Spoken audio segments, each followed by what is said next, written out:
be just excuse for players. Oh no, I'm not morning player. No, you cannot be like, I'm not morning person and stuff. You need to, you're a professional player. You need to do everything in a sense to prepare yourself to be ready. Hey, put the shirt back on, buddy. We're getting a... It's alright, Jikri, he's getting the jersey on. I respect. He's got a... Like, FBZ, where's your jersey, brother? Like... He's the veteran, all this there. Like, he had like these rights to like, no, you guys be in the jersey. For me, it's a bit cold. I'm gonna be in my hoodie. But yeah, Jikri want to show us that he is hitting the gym. He got some gains on his back. So like, look at my back, guys.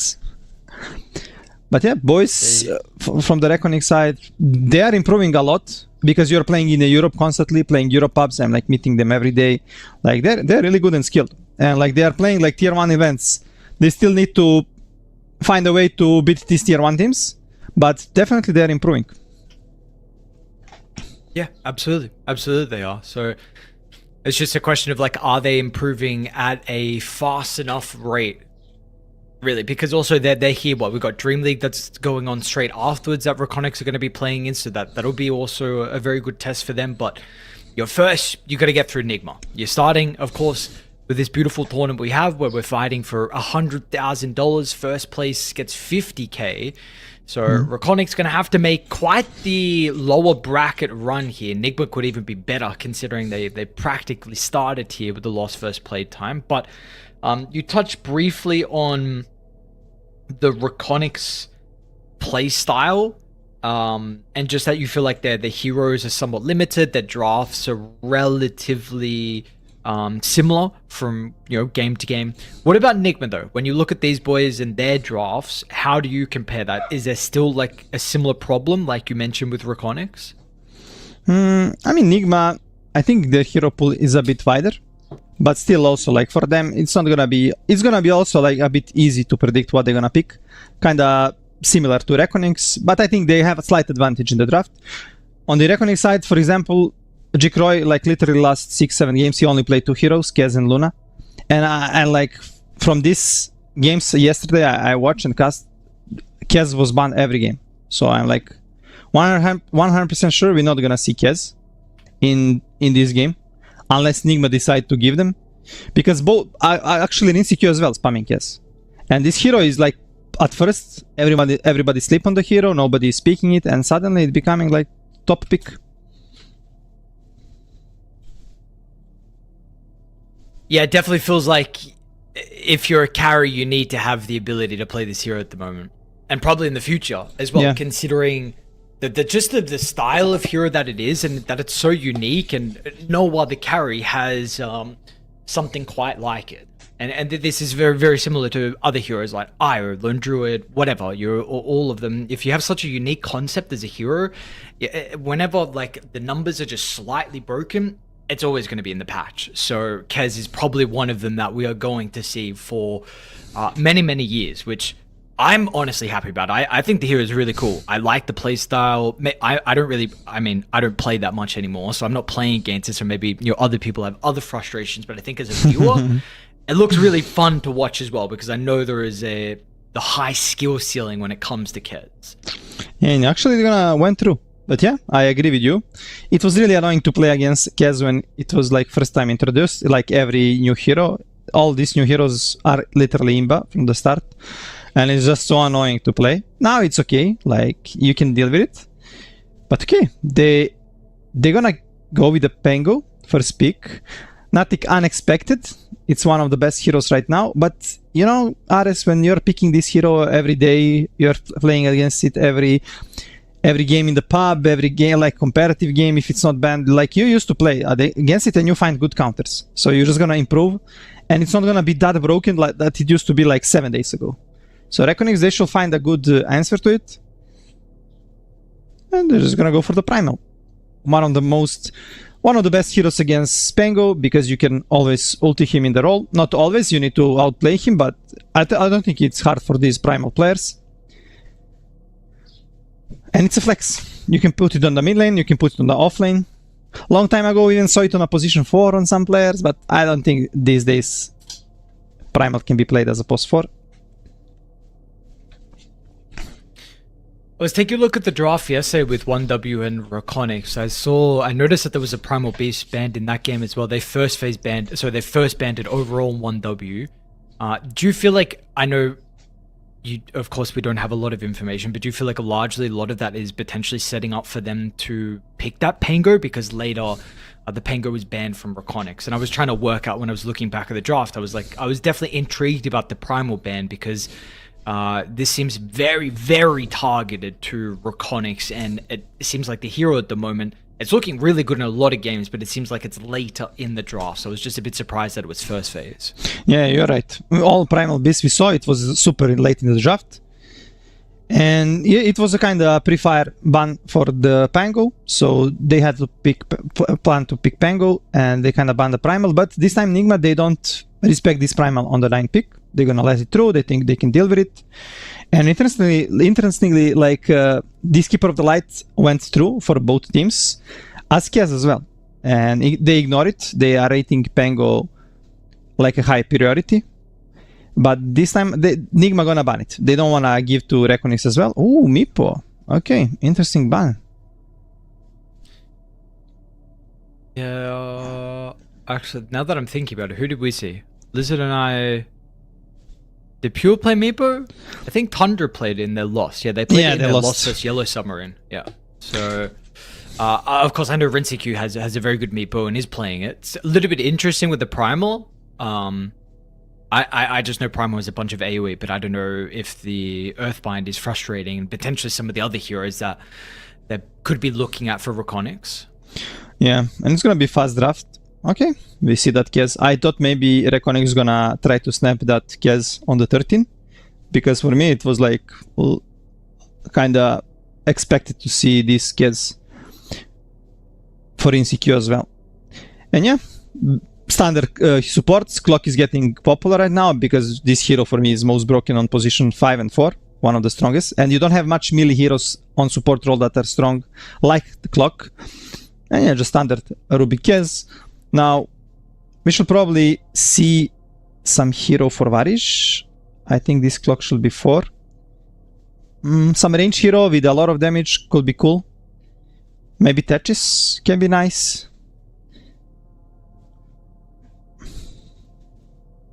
Yeah, I'm down for techies. I'm trying to see what are the options. They're gonna go the Enchantress, okay. I mean, best hero against Rubik, in the lane in the game is kind of good.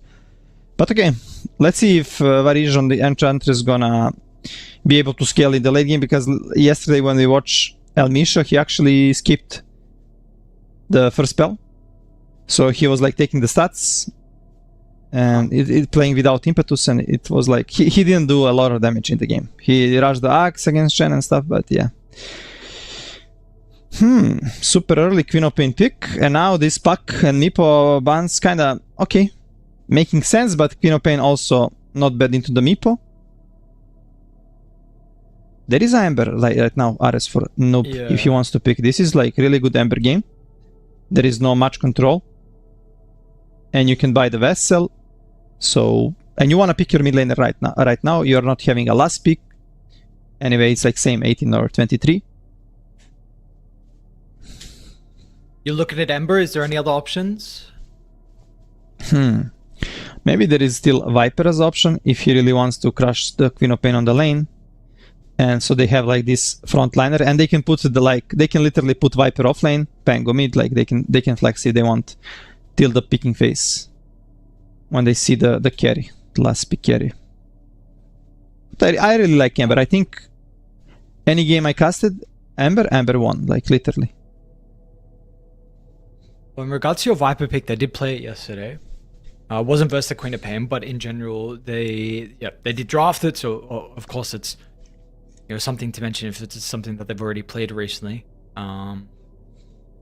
Let's see what the decision is going to be. Of course, for NIGMA, if you're, because we're going to be thinking about what you're wanting to ban as a carry then for in your dream to play versus the Kez, and then with the lane versus the Pango if they do put the Pango off. They're probably thinking, should they put this Pango on the offlane or mid lane? Yeah, okay, they decide to go Underlord on the offlane, which is a bit risky, but okay. It can work out. Underlord and Rubik is really strong lane. But this Pango, he not gonna have like he gonna have okay in time, but Queen of Pain gonna have much better time. So also supports Clock and Ench, one of the best heroes to rotate, to make early rotations, and Clock is really annoying for Pango. Like Pango cannot use like spells, cannot roll, like all these cogs are burning so much mana, it's insane. This should be kind of fixed, to be honest. But I'm getting benefit on it. I'm like gaining some MMR, so don't fix it yet. Chill a bit, wait. Don't let them know. Come on, keep it a secret. Okay, let's see what Reckoning's boy is gonna ban. On the other side, NIGMA, they're banning the carries that can crush on the lane. Monkey King, one of the best for sure. Not sure if there is anything else that is like super strong on the lane against Underlord, Rubik. From the heroes Jikroy likes, it's Tiny, but Tiny is banned. There is Luna still, but Luna might be squishy against Rubik Underlord. But they need. What other options have you got? You ban Alchemist. Ursa's not strong at the moment. Maybe casual Muerta can be nice. They need someone to carry them, like literally to carry them in hardcore carry. Queen of Pain can do a lot, but still, she's game can suffer, and Primal, like they're not like guaranteeing you a win. And Muerta maybe some game winning condition hero. I can see. And if they go for... of course, with... I was just going to say with the value versus the Pango as well, with the Muerta. Yeah. Silence is nice, Fear is nice. Against Kez, if he's on you, you just pop ultimate. There is not much Kez can do. You're not getting physical damage. Would you like to see them move the Rubik out of the Enchantress lane? Give Rubik to GH and go for a different support to play with the Underlord? Yeah, this can happen. But Enchantress can also move on the top lane. That's what I wanted to say. If they pick Muerta, they can literally put Clock with Muerta. Muerta gonna have free farm.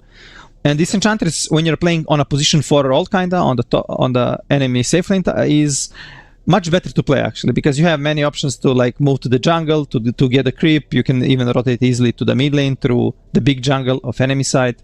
So there is a lot of options this Enchantress offers as a position 4. Or just being playing as this here on the enemy safe lane. NIGMA, they're gonna look to pick a hero probably for GH now. And Phoenix was banned. It's interesting. So many heroes that are signature heroes are like getting through. We can maybe see some Zeus. I want to see Zeus from GH. No cap. Zeus, huh? Yeah. It's a lot of damage. Is it... Okay. A lot of damage. You have follow-up damage with Pango, with Underlord. And these heroes, they don't like to play against magic damage. Enchantress, Queen of Pain. And it's buffed hero. Heroes got some buffs. Okay. Silencer. Boring. Close. Zeus would have been cooler. Yeah. Well, Silencer is kind of more secure hero. Like, you can always stop Primal Beast ultimate, no matter what he got. And let's see. A lot now on Muerta. I mean on Muerta. On ILRD, like. You like the Muerta, huh? Yeah. I mean, Jikroy. Well, the thing is again, what are their options here? You mentioned Muerta. I'm trying to remember what the other ones were as well. It's hard to find good hero into this lane. Rubik Underlord. Underlord is really good in most of the carry matchups. Not sure if they want to go for that Luna that they really like, that they're playing it a lot. It's kind of mix of physical and magical damage, can join some early fights. And again, Luna gonna always have some kind of stable lane. And even if you like kind of pressure him, he could just go to the jungle and always like get a nice farm. So maybe they're just gonna go this route. Not sure if you can win Shadowfiend. We saw Vitz yesterday playing Shadowfiend. It looked good in some moments. He was having like super good game, but in the end they lost. Ooh, Lifestealer. Okay. I don't think Lifestealer is a good matchup into the Kez, but maybe later on with Axe. you can actually deal with him. Not actually sure how it works. But to be honest, I don't like it. So this game I'm gonna go for NIGMA Galaxy. Game 1, I feel like NIGMA got much better draft.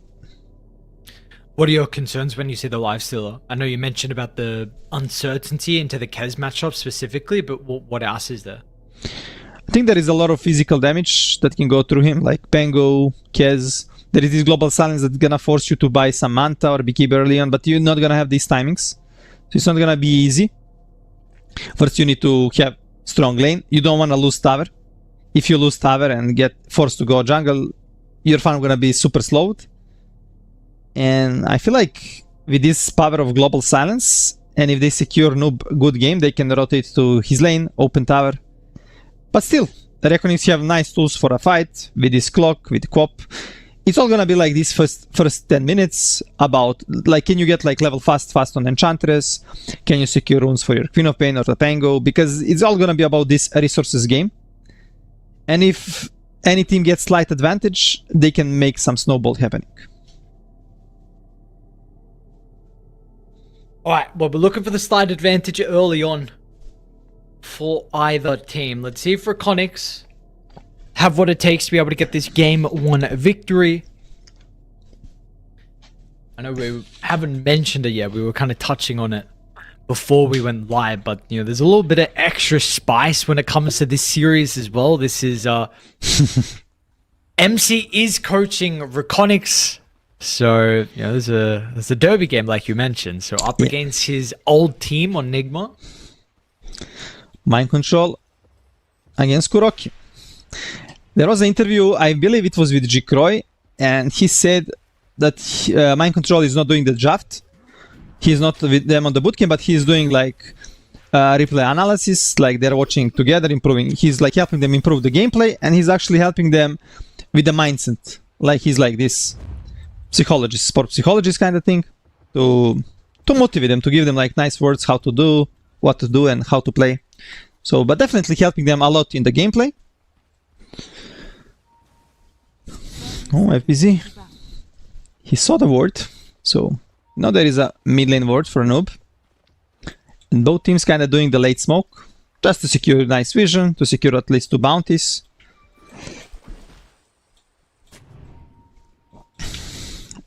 How crazy were you going after Division 2 and through our Div 2 cast that we did? Because I mean, we did the whole season together, and man, you were asking for clockwork for many games. Many games. You were like, where the hell is this clockwork here? Like you're talking about it being broken. Omar, have you actually got a kill going on? Jikroy's trying to man fight. Omar's got the fairy fire, but it looks like Dyer will come out on top first. They do lose the carry. It's going to be a first blood for Varize. Unfortunately, the lifestealer doesn't find it. I don't really know who's too happy, to be honest. Yeah, I guess both teams kind of okay with it. But yeah, if lifestealer got it, that would be super sick for him to get that extra HP, some money for some bracer or whatever. But yeah, for me, Clockwork was like literally OP from like last 10 or like 2 weeks. I was spamming the hero, and this is how that meta actually evolves. Like these pub heroes that are working really well in pubs, they're not insta picked in competitive scene. Pro players, they need some time to adapt, to learn the hero, and also to realize. And it was always like interesting for me, like how these tier 1 teams, they're always kind of late for 1 week compared to tier 2 teams players, because these tier 2 players, they will always find a way to learn meta faster, to abuse others, to get MMR fast. Yeah, but you don't think the tier 1 players are doing that as well? I mean, there's so many of them on top. They want the MMR too. They are definitely, but not sure why it's always like this. But it has always been like this. Like I played like in these tier 2, tier 3 teams, and like we will always be like 1 week or 2 weeks ahead, and then suddenly you see these tier 1 teams, they realize and they start picking these OP heroes that are kind of OP from the start. Goddamn tier 1 teams just copying. can't come up with their own strategies. But you know what is interesting? Like these players that are like 5-6k MMR, even like less, they are like spamming only one hero like 1,000, 2,000 games, and they will like they know like the best this new broken stuff method. Yeah, literally you should copy them. Like pro players should copy like these lower MMR players. No joke. Ooh, top lane. Yeah, Varish. it's definitely easy. I mean, this is what you mentioned though with the lane matchup, with the Underlord and the Rubik, a very, very strong setup that they have. We're starting to see, like, in particular, this setup here. I know that you mentioned like Rubik Enchantress. Rubik, one of the few that doesn't do very well. Well, there's a lot that don't do very well into the Enchantress, but the Underlord really does a good job to be able to minimize the effectiveness of this Eng lane.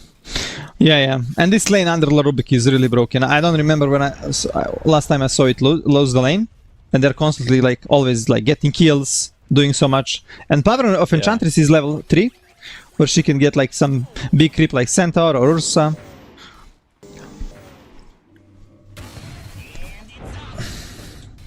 Bottom lane as well. We're gonna probably have a fight to the death here. GH, is he going to be able to get the kill? FBZ actually might need to be a little bit careful now as well. GH is He's got a dancing Fairy 5. Yeah. I mean, does Rinseq have what it takes to kill FBZ though? No, not going to be the case. I mean, he's happy. They got the kill. Silencer gonna come full on the lane, because Silencer, he lost all his resources, right? So even if he survived, he will be useless on the lane. But right now he's gonna come full HP, full mana. Oh, but mid lane? GH actually keeping on the mid lane. Flare. I actually think if that Rocket Flare connected from Delul, there's a potential kill, but very close, unfortunately. I mean, Delul's just... What are we looking for? Random cogs? Ambitious. Top lane we go again. Yep. Another combination with Divine, Omar. Maybe the creep's going to be able to run down Omar. No, he's fine. Oh! Whoop! Okay, close. But mid lane? Yeah, Omar is not... I mean... Omar is happy, Dalai Lama is happy. But Noob is kinda not happy. Because he's... kinda not having resources and he's getting pressure so much. Dalul is even spamming rockets on him. Trying to get his water rune. How are we seeing that? Look at this. 2x2. What's GH doing? Oh, nice cogs. Oh, a lot of cogs from putting GH on the high ground. Wow. On top range. Oh, the Lord.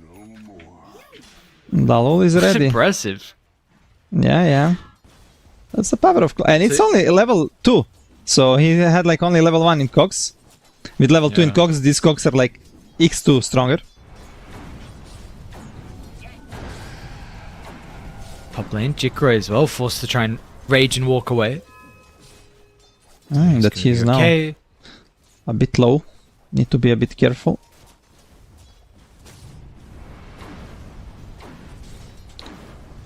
Well, minute 5, bottom lane, FBZ getting a bit pressured. But it's minute 5, nighttime. Right now you wanna just run to the mid lane if you don't find any connections to the side lanes. And this probably gonna be super important for both mid laners, especially for the noob. He's right now with 0 mana. And if he secured the rune, maybe he's gonna be able to even help the side laners, maybe help on Wisdom Shine if they wanna pressure bottom.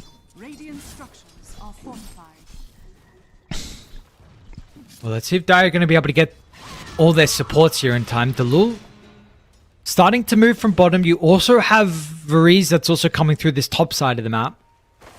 It's just a question of who's going to win the 50-50 in your dream. We'll get the regen. He's so lucky, man. Now the mid laner is crying. Yeah, of course, he's getting the regen.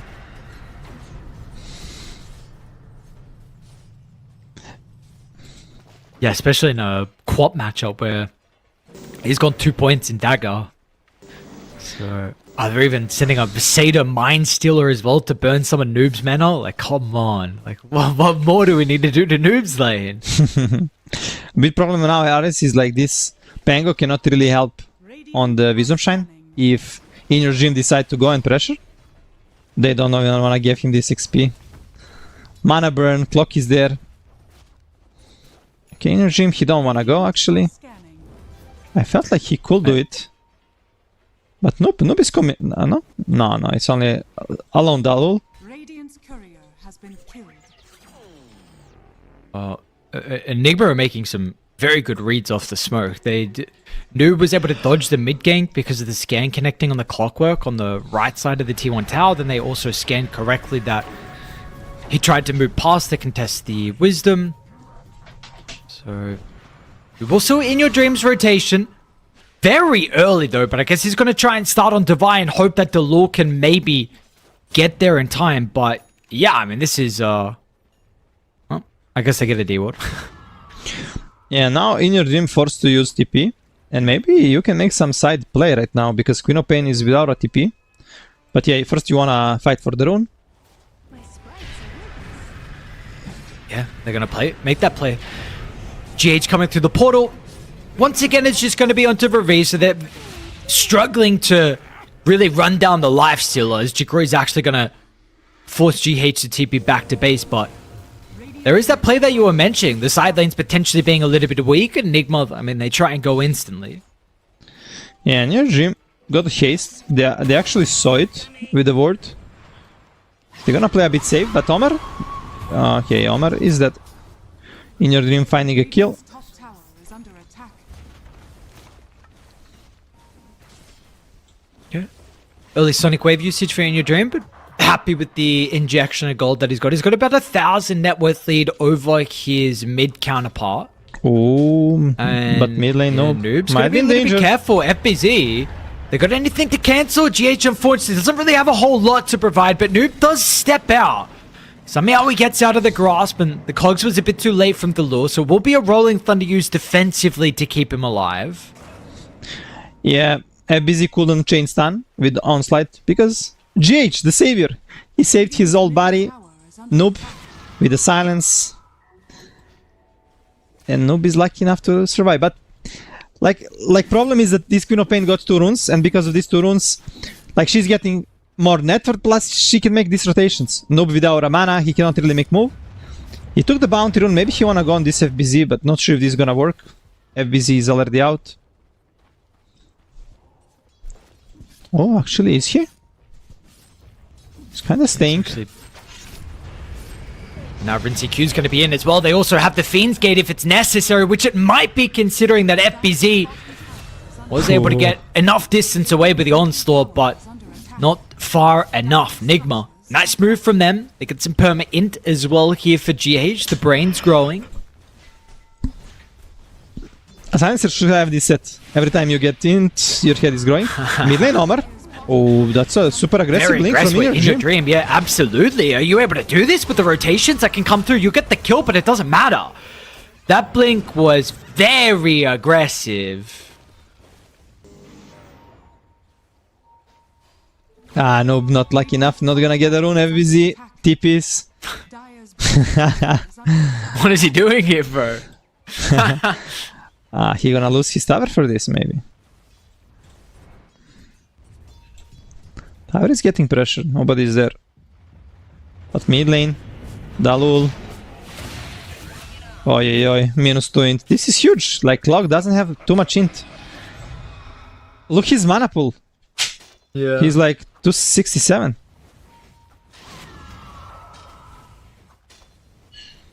And problem with the clock is like mana. So what you can do as a support, you can buy Soul Ring or maybe Null Talisman, one of those two. But Soul Ring is much better if you have nice game. But you don't want to buy first item Soul Ring, right?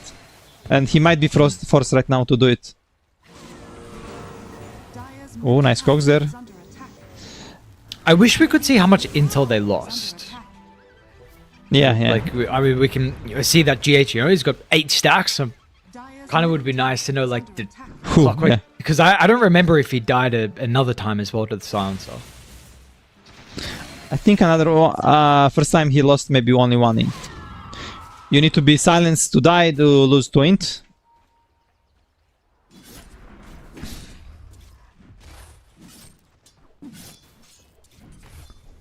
Right, makes sense. A bit slow game Well- right now. Nobody cannot really pressure some tower. Mid lane is really low. So Varij is constantly sending the creep, pressuring tower.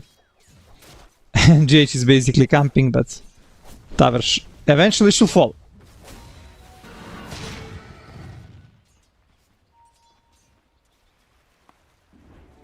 Eventually. Eventually we shall see it fall. Let's see. So Jikro's already got the lure. No, he's fine. He's been goddamn annoying in this mid lane though. You gotta be careful because Omar's gonna start throwing some cogs back at you, and Yeah, I don't know if you want that smoke. we saw recently this, that a lot of times against Clock we will just see Rubik still cogs, and then now you have an even stronger Clock in your team.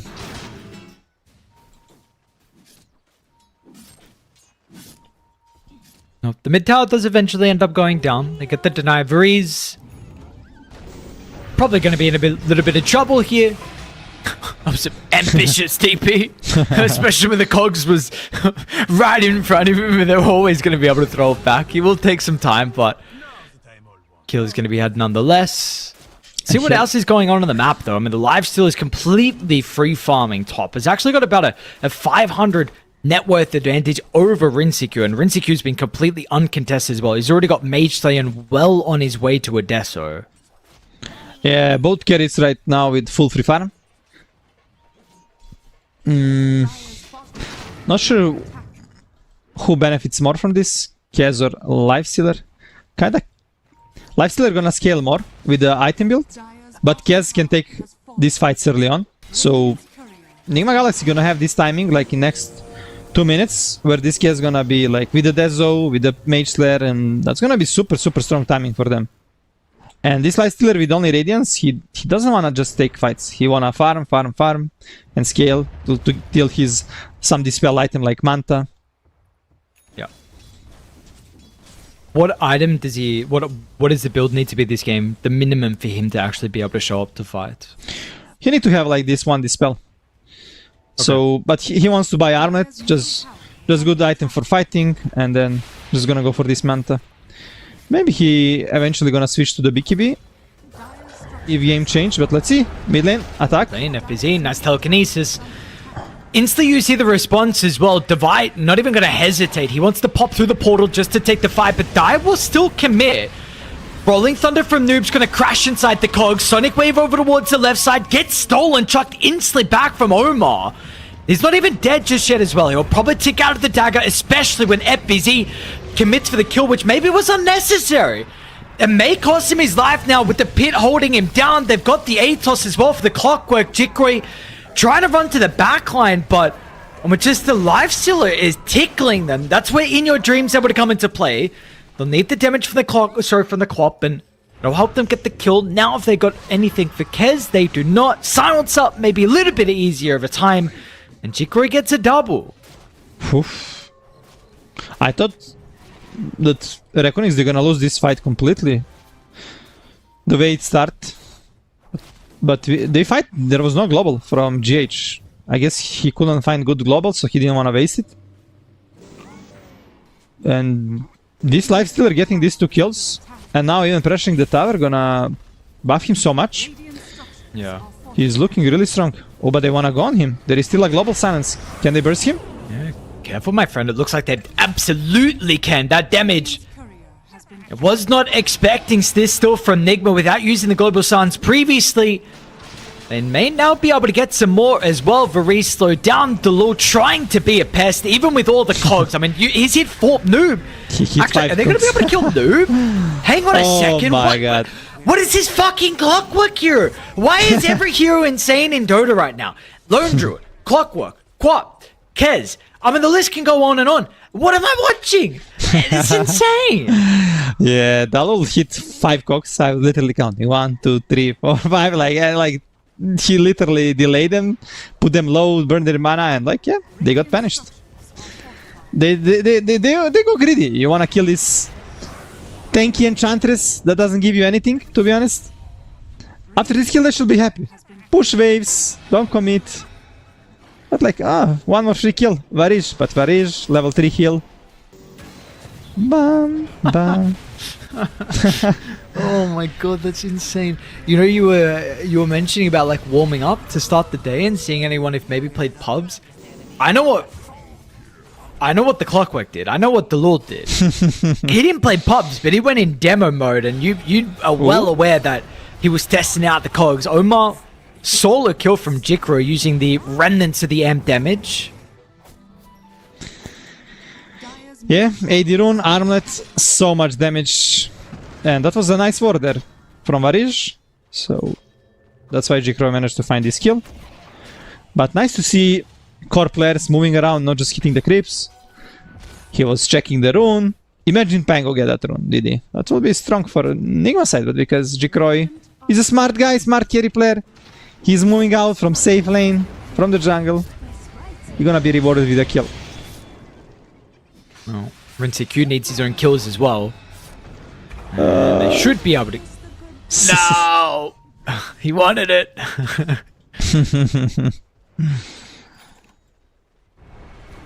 They really need this blink from Noob. If Noob can get the blink, he needs 100 gold. They can easily make a fight. Right now they're struggling to really find good opening. Like some easy opening on Lifestealer, on Queen of Pain. Well, they might be able to find one now. Oh, the burst, it's enough.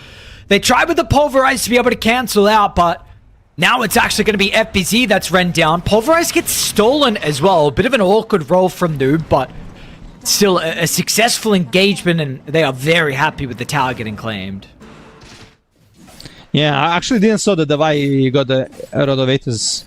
This is really good. Like, you don't need to...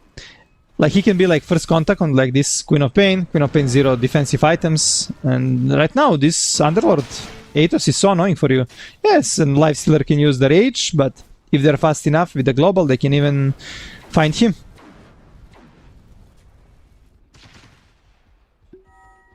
Which could be the case, though, because like you're mentioning, I mean, Jikro needs his Manta has been far more active than I was expecting without this item, but still for a while could be problematic. Bottom lane, though. They are trying to set up trap on top of the lane. It looks like FBZ's pretty aware that something might be going on. They're even scanning behind to see if he's farming those far camps. Surely now, right? There we go. Okay, FBZ sees the swash. He'll get confirmation, but hang on a second, my friend. The danger, it is still nearby. It has not left you just yet. It looks like with the patience from NIGMA, I mean, beautifully done for them. I'm so goddamn patient. Yeah. They're like literally waiting for 1 minute for FBZ to show. And this BKB from FBZ is not paying off right now. Varij in danger as well. Aye. And this is the timing for Rosh in 15 seconds. Let's see if they wanna kinda try to force Reckoning's players out of the triangle. Fix the waves. Yeah, they don't want to go insta to the Tormentor because they're losing map control.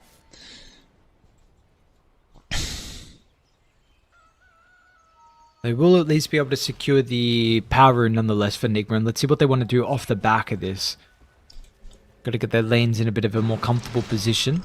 Looks like top's going to be the call from Q. He'll go back and farm it up. It's going to be the Scepter as his next item. They're already looking to try and run towards top as well. Jikro, Pulverize stolen with the Global Silence as well. It's actually going to give them an opportunity to get the kill on the Lifestealer. He tries with the Armlet Tokus, but it's not good enough. This stolen Pulverize from Omar has now got him 2 kills. Yeah, Omar on his Rubik doing so much right now. But yeah, Rubik one of the strongest supports right now, literally every game. But you still need to play good, and Omar is delivering it. They're gonna open tier 1. And probably look to get a Tormentor. You know what is most annoying thing for me when I am playing against Rubik is this shard telekinesis. Like, you cannot like, he can always save the pip like heroes. Like, even if you have nullifier or whatever, it doesn't work. Yeah, no, this shard's insane as a save. Ooh. They're actually gonna back away from NIGMA, so you're a little bit concerned, and they're right. I mean, I don't know if they would have actually been have the damage to take it before they got there, because Dire, I guess they had the rocket flare, hence why they were able to be a little bit slow. Yeah, and Reckonings, they really want to fight. This is the perfect moment for fight. Global is down. You have Ags on Queen of Pain. You need to get now big team fight. But they're on the low ground. Divine's going to be able to get a double peep with the Rolling Thunder. It's just a perfect start. Not the angle that you want to take if you're Dire FBZ. I mean, he tries with the Pulverize, but it doesn't matter. It absolutely doesn't matter. Delul, he'll run. He's in no man's land. I mean, this guy is gone as far away as he possibly can. But, well, this will be another kill. And what they started with the objective is the Tormentor. They can now go back and claim if they would like. I think that was a really slow reaction from Delul. He had like 1 second to react. If he insta hook there, use the cogs, Queen of Pain will destroy them. Like we can see now. Like whoop. Look, it was like he got back. Like he should really go in. And then this Queen of Pain will do massive damage to all these heroes in AoE. And what is the thing? You don't need to you just put them in the cogs, and when Queen of Pain use the ultimate, they're gonna be forced out from the cogs, and the cogs gonna push them away and also do the damage and mana burn. That's how it works, these mechanics. So that will be insane amount of damage that they will do. And your Queen of Pain will not get bursted. And right now, Ares, it looks really bad. For Econyx, they lost Tormentor. And Global is up. And whenever this Global is up, NIGMA is looking really strong. Yeah, they really are, aren't they? The usage is from G... I mean, he's rushing Refresher. So... I mean, he got the Ag Shard. He's instantly starting to farm up in the jungle with the Glaive bounce. And yeah, it's Refresher. Yeah, and this is the best thing you can do as a silencer, because all these players, like heroes, they're gonna get like around 25-30 minutes, they're gonna have some dispel, right? And having only one global is not enough. Okay, they're gonna force Queen of Pain ultimate. But roll is fort as well. But Jikroy, they're actually gonna hookshot in on Delul. Feel like there's an opportunity onto Rinsecu's life. He gets the Raven Veil off. Maybe gonna try and turn to Varese, playing on the live still with the Raptor Dance, but he doesn't actually get the kill. Unfortunately, FBZ doesn't also make it on the high ground. They're still gonna try and run him down. Have they got anything to hold Rinsecu into place? It doesn't look like they actually do. Devi, however, no, he's just getting slapped by the lifestealer. My god, if Jikro's able to stay onto one target, especially the Underlord, it's got the damage for him. They'll get Omar as well. It's right at the front of the pit, but unfortunately, they really don't have a good Roche lineup. They also get a +1. FBZ found GH. Yeah, FBZ could use ultimate there on Rinsecu, but you know, there is still a global. And didn't want to use it. But now when Silencer is dead, he can use it, but there is no target. Still, big fight for Econyx. Delul, like, making some magic there. Burning all Kia's mana. And they were just forced to run. And this is super problematic right now, because an Insecure relies a lot on his spells. And he's like getting 2 or 3 cogs. He's not gonna be able to dance like he wants to dance. But soon we might see that changed a little bit. He's already got one component towards the BKB, but you know, importantly, if there could be another fight for Dire before this BKB, we might see that problem play out once again. Right now, NIGMA got problems in Lifestealer, because he's literally going into your face, and you cannot really burst him right now. He got the Manta, so he can dispel the global, use the rage.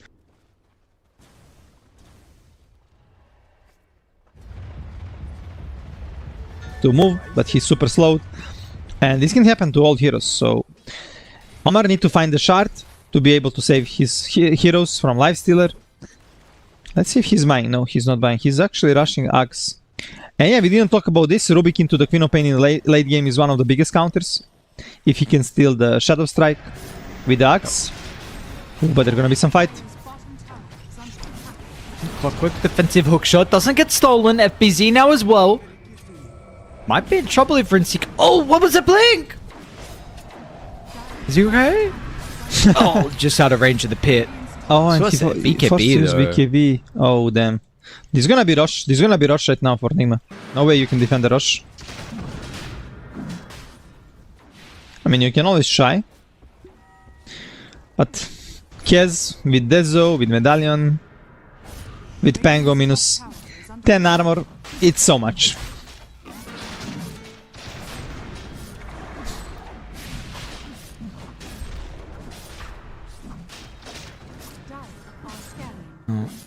big advantage they're going to be playing with them. The net worth lead isn't too large, but a second life for them to be able to do whatever they would like out on the map on NIGMA.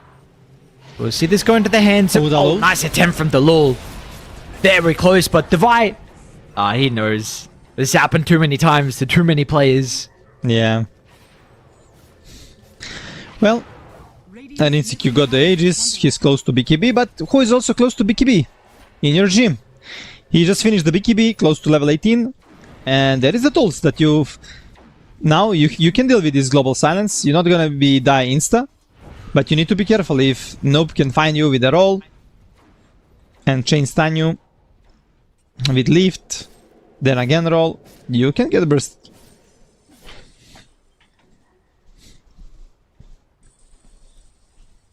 Jikro is also very close to his BKB too. He's about 500 gold here for the lifestealer. Yeah, that's gonna be they huge. will be...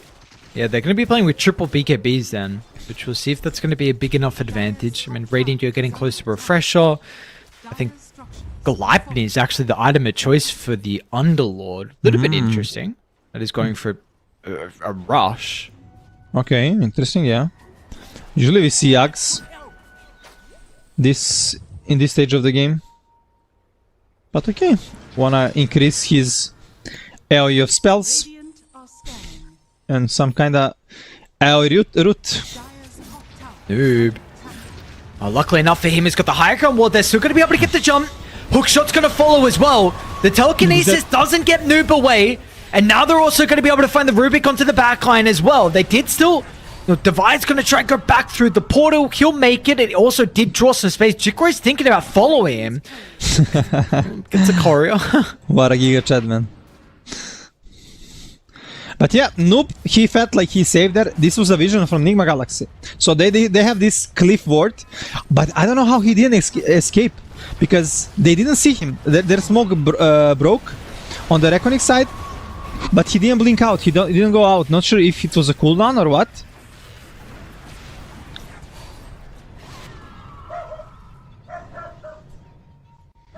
Yeah, I'm not sure either, but I mean, the thing is that they didn't de-ward the high ground, because they're like, what? There's no way if they had this high ground warded, they should have been able to respond. So this cliff ward's actually still up on Radiant. What is gonna de-ward it now? Nope. They're debated because there is a sentry in that area, and like, oh, there is no ward here. So no worries. And this ward gonna pay off maybe for NIGMA in next fight. Absolutely. Let's see if they actually stick around here inside the mid lane. Jikro's gonna start to run down Omar. FBZ is gonna be there to follow as well. They haven't been able to really lock into anyone for the lifesteal. Now jumps into FBZ to try and get the bonus health to get him away. They do actually still see the Enchantress. Varese just running straight into the middle instead of disengaging inside the river. He's not dead just yet.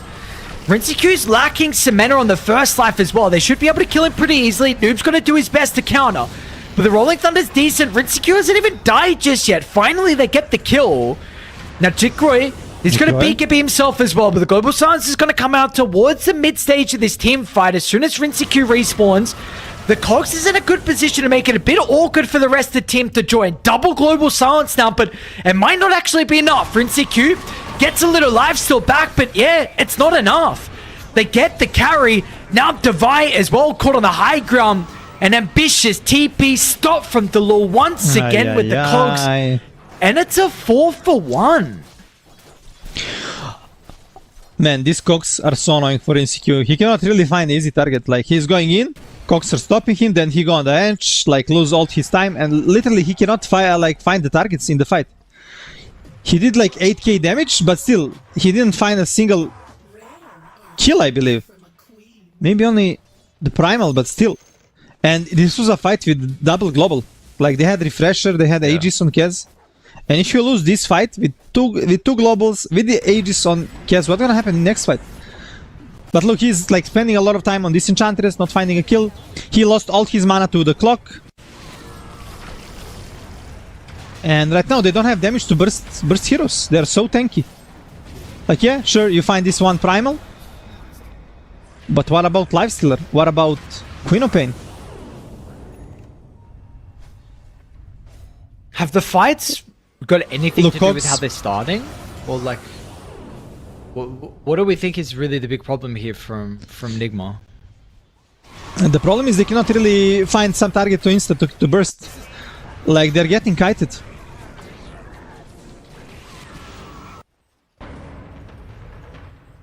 Should that be the case with their lineup? Do they have the ability to be able to like, can you jump on noob on one and then simultaneously have Rinse Q follow as well, or is this a little bit difficult with the heroes they have? I mean, yeah, they need to find a way. There is only 4 stuff on Varish that is kinda can help them, but problem is they're not finding good targets. Like Kez got like mana burn from Cog, push him like 2 or 3 times with the Aegis, and then after even the respawn, like insta pushed by Cogs, and it was just hard for him to fight later on. But I feel like Underlord not giving a lot of damage in the fights, and Pango as a Pango is okay, and supports are kinda not providing as well a lot right now for NIGMA. Let's see, Omar got the Axe now. Maybe this is gonna change the game. Omar got the Axe with Partisan's Brand, neutral item. If he can get Shadow Strike, this can change fights. But I feel like Omar should try to get his shard as soon as possible, because this can change fights. If he can like save himself, save his allies.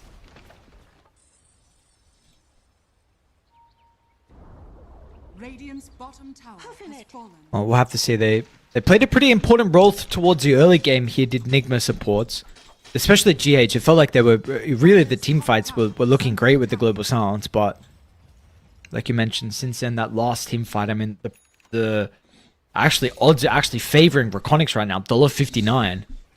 So they've done a good job to be able to put themselves in a position. No one really has a big net worth lead at the moment, so we're going to be looking for Roche, which will potentially be up in 45 seconds. The thing is, GH cannot really be in the fights to use spells. He can only use global from distance, like double global. So he's not gonna provide damage in fights. Yes, he's gonna silence them all 2 times. But there is like Manta, BKB, like there is a lot of dispel on Lifestealer. Maybe you need to try to Vayne to burst this Queen of Pain. Because if she survives, she's doing so much. And bursting Lifestealer is not possible right now. Yeah, well the Quap has an Arcane now. So you thought there were potential Queen of Pain problems inside some of the team fights. Now let's see what In Your Dream can do as well. They're going to smoke and anticipate that GH is doing, you know, his own farming, playing away from the team, like we see kind of with the Dawnbreaker lineup almost. They will not catch him. And Roche will be up in about 1:10. So it will be spawning down bottom. Radiant's middle tower is And there are new items coming out on both sides. We see a Monkey King Bar on Kez, a Lincoln on Pango. And there is, like you said, Queen of Pain with Arcane Rune, but now she's with a Bloodstone, even harder to burst. Lifestealer with Abyssal.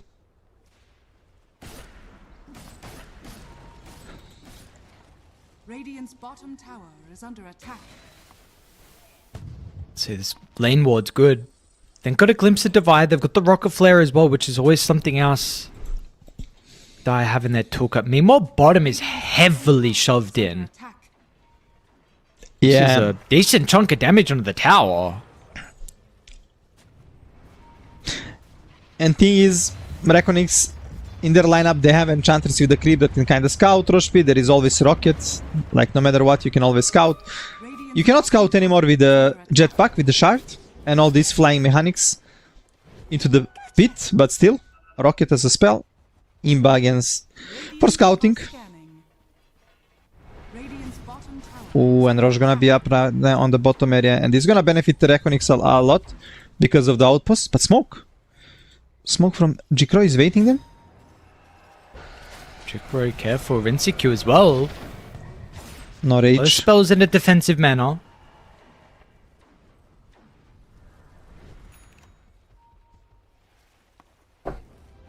Let's see how you want to position now on Die with breaking the smoke. You still have this mid ward.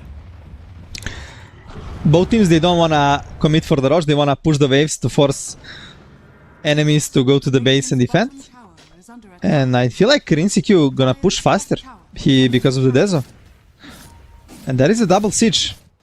Actually, both teams going.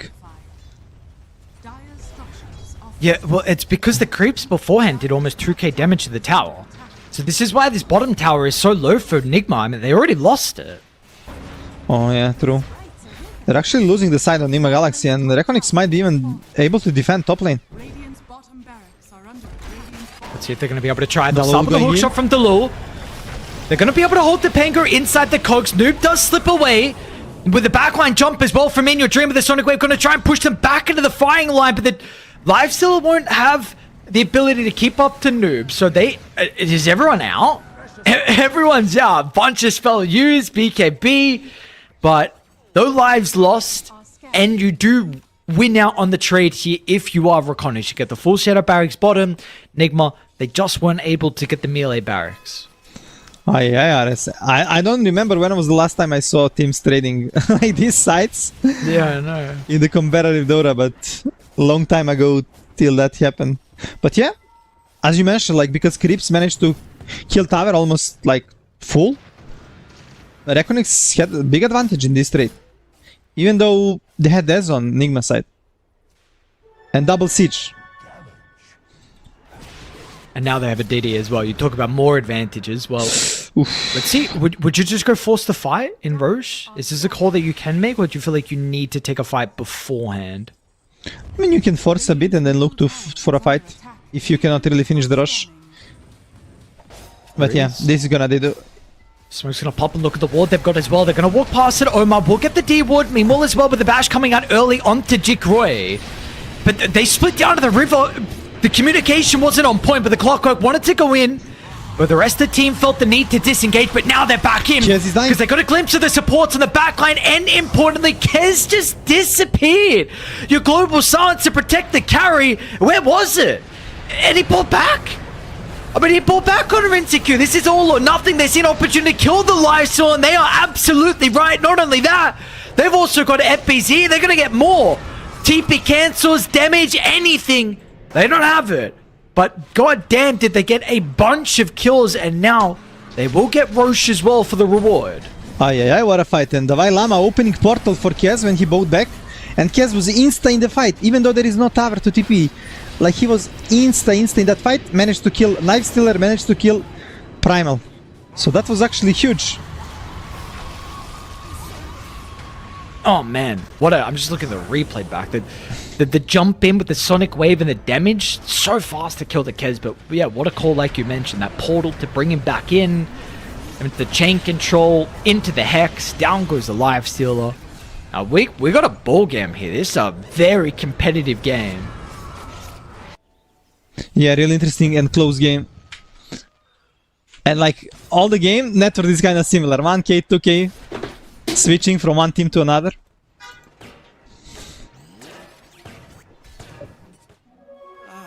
Is there a lineup that you'd feel a little bit more comfortable with going late game? And maybe that question's a bit difficult to ask because I know you were a bit unsure of the Kez into Lifestealer matchup. I think Lifestealer now is getting weaker. Like, he had his peak time. So he's trying to build Axe to kite. Because when Kez is on him like this, he is definitely dying. Like, so but this Axe gonna buy him time to regen, to reset the fights.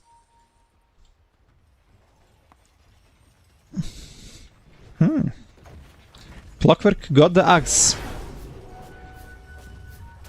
And this is new Axe on Clock, so every spell is kinda improved. In a sense. It's gonna be interesting what he's gonna be able to do in the fights, but yeah. Still? Yeah, what did they change with the Scepter? I don't remember. I just remember the Rocket Flare was changed, right? You get one Rocket Flare, like basically you have two Rocket Flares, and they're like increasing the damage is increased, vision and slow duration, and there is some fire additional rockets like this that used to be, but you don't have like before like 3 rockets, now you have 2. Yeah. And like your battery assault also buffed, it got like into radius, like you're affecting all heroes in the radius. But cogs, I don't know how these cogs are working. Like radius is increased, I guess radius or where can be activated. Dire's middle tower. It's not like radius they're flying or like it's bigger. Radiant's top tower is under attack. Radiant. And like you're getting more armor while you're near cogs. How much armor you're getting? 25% armor increased. Okay. Hookshot radius bonus 50%. Tower has fallen. Hookshot duration bonus 50%. Okay. And you're also getting jetpack speed 40%, so a lot of things. Like literally every single spell is getting buffed by Axe. Scanning. What are your thoughts on now that you kind of see everything again after the patch? I think it's okay, but I feel like if you just buy Crimson against scans, you will have more impact, to be honest. Yeah, well, my QoP expert has not mentioned my clock expert hasn't mentioned anything about Scepter, and the fact that you played a bunch of Clockwork games and you're like double checking, reading over some of the changes makes me feel like you bought a Scepter like since? Only one game and I didn't like it, to be honest. And I was like, okay, there you there go. is much better items that you can buy, so I'm like not into this Axe, to be honest. It's cool, every spell is good, but this is not the power of the hero, right? Okay, cool. Rocket Flare is nice. You're gonna be able to scout in fights. You're gonna have 2 rockets. And it's gonna expand. But all other spells not gonna be like some wow good change. Like Jetpack, 40% speed, nice. 25% more armor near cogs, nice. It's not gonna be like this. Yeah, I like the old Scepter. The old Scepter with the UAV rocket flare, I thought was cool. I mean, we need to see this one long enough. The Lord wants it. We'll see what he's going to be able to do with it. They will smoke up and try and force a team fight, but the telekinesis is going to be there before FBZ gets the start of the initiation. The Global Silence will try and potentially help Rinseku, gives an opportunity to get the Raptor dance off, and Jikroy now thinking about turning, but yeah, he's actually pretty hesitant, which puts In Your Dream in a bit of an awkward position. But Rinseku, keep in mind, if he dies the once he bought back previously, Delul is he's got 3 heroes in the cogs! I don't know what space he's making, but unfortunately they weren't able to do anything with it, because where are the dire cores?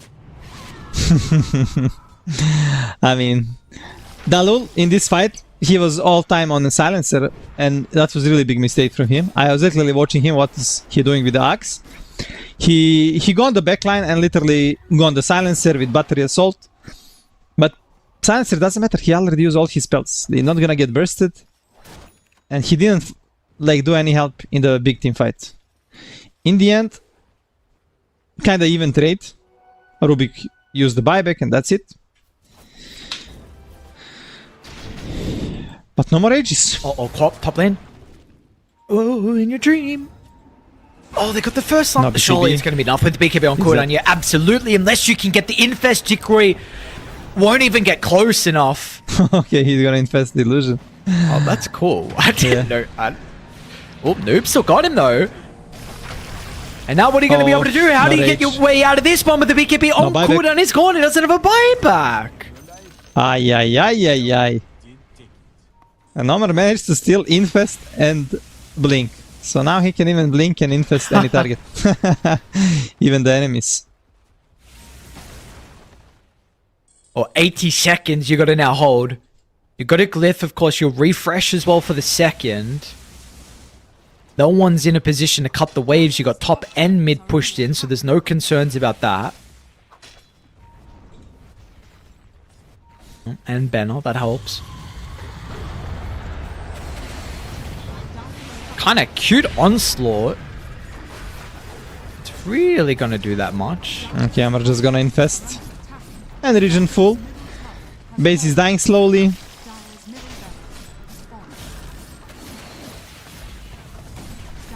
And he's having infest insta, like his cooldown is 14 seconds on the infest.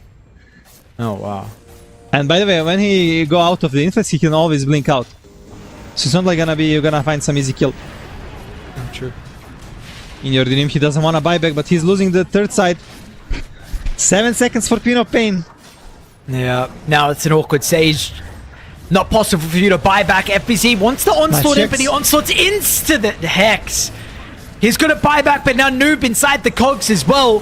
will bounce the clockwork out. He does actually get an angle for the hookshot, but the lifesteal's going to be back live in 10 seconds. Meanwhile, with the backline, the Primal Beast and In Your Dream trying to kill off. They've got the Pulverize, but again, the Global Sun's going to be able to cancel this. They bought enough time for the lifestealer, but they've lost the Megas.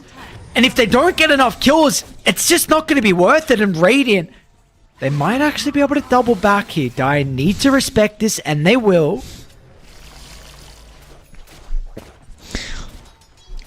Omar literally doing so much in this fight. He saved GH.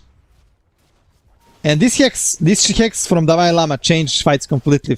Like we saw like multiple times on Queen of Pain, on Lifestealer, even this Primal. He was charging the Empress BKB, got insta-hexed. And yeah, now too much advantage, mega creeps, and I'm not sure if Reckonings have a tools to kind of come back to the game. Sure, they can defend, they have some tools. But Nigma Galaxy, they can just wait for the next rush and kind of end the game.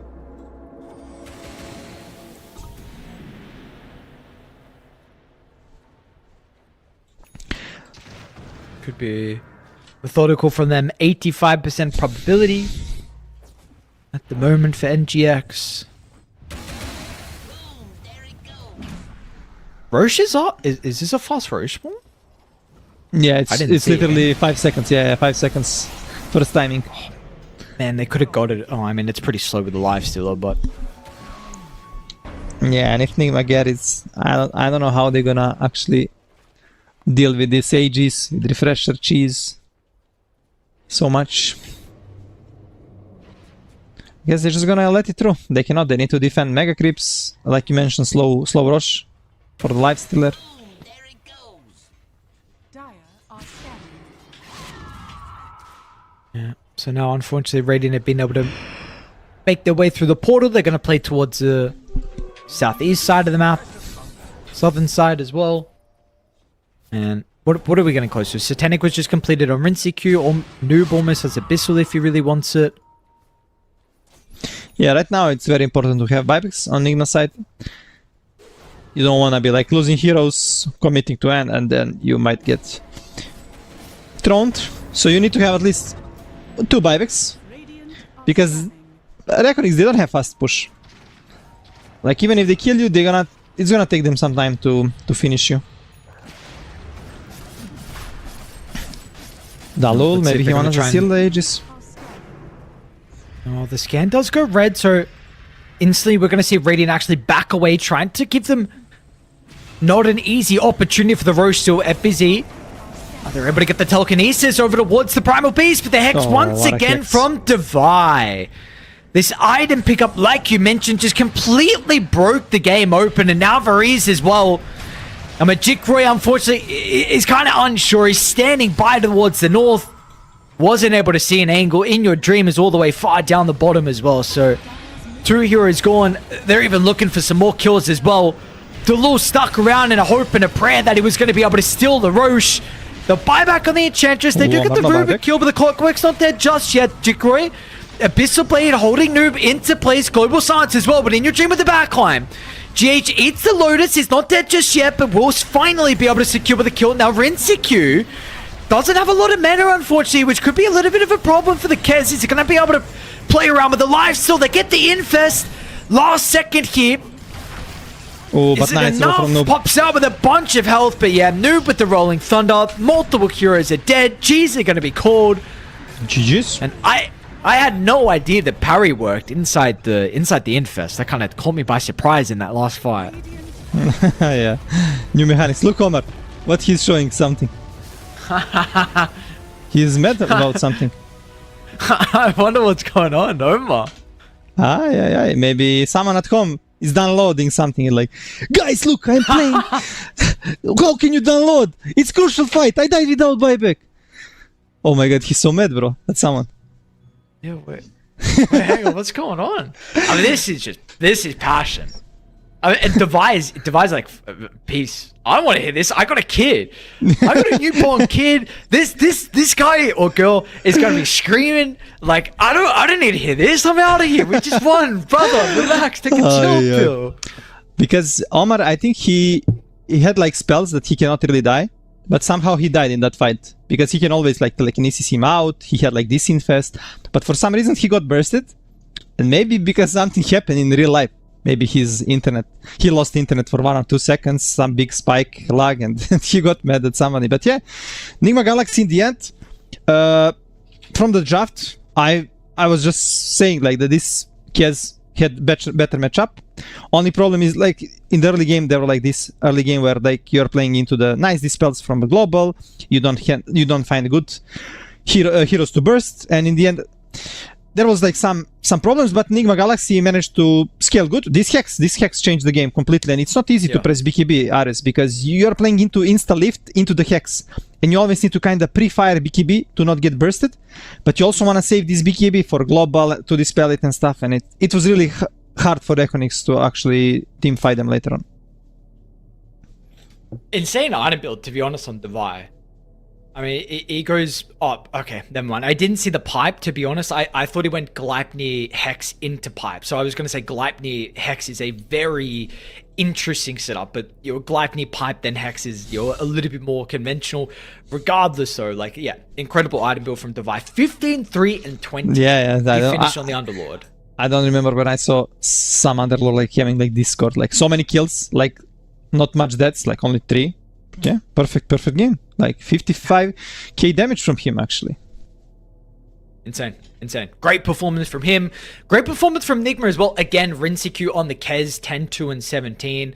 So I feel like, I mean, this is a hero anyway that you were mentioning heading into this series, that this was going to be hotly contested, and absolutely that's going to be the case for the remainder of Game 2 and potentially Game 3 if we get to that position as well. But NIGMA, 1 game up in our first series, the lower bracket quarterfinals as well. It is the derby match with MC taking on NIGMA, taking on Kuroki. Unfortunately for him and the boys, unable to get game 1. We'll see if they're able to strike back after a break. Dire's middle tower is under attack.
We are back and ready to go here with game 2 underway very shortly. Reconics with a game disadvantage. It was very close for a vast majority of that game. 50 minutes is what it took NIGMA in the end to get the victory. And now LeBron NIGMA, one game away of continuing their run here in the lower bracket. How do you feel like the second draft is going to change, in particular around this Kez hero? We already saw it prioritized pretty early in the first game. How are both NIGMA and Reconics now speaking about the hero in the break? Last night when I casted with Snare again, Parivision against PlayTime, he is literally saying, oh, this Kez is broken hero, we're never gonna see it coming through ever, like in the draft, it's always gonna be banned first phase, but no.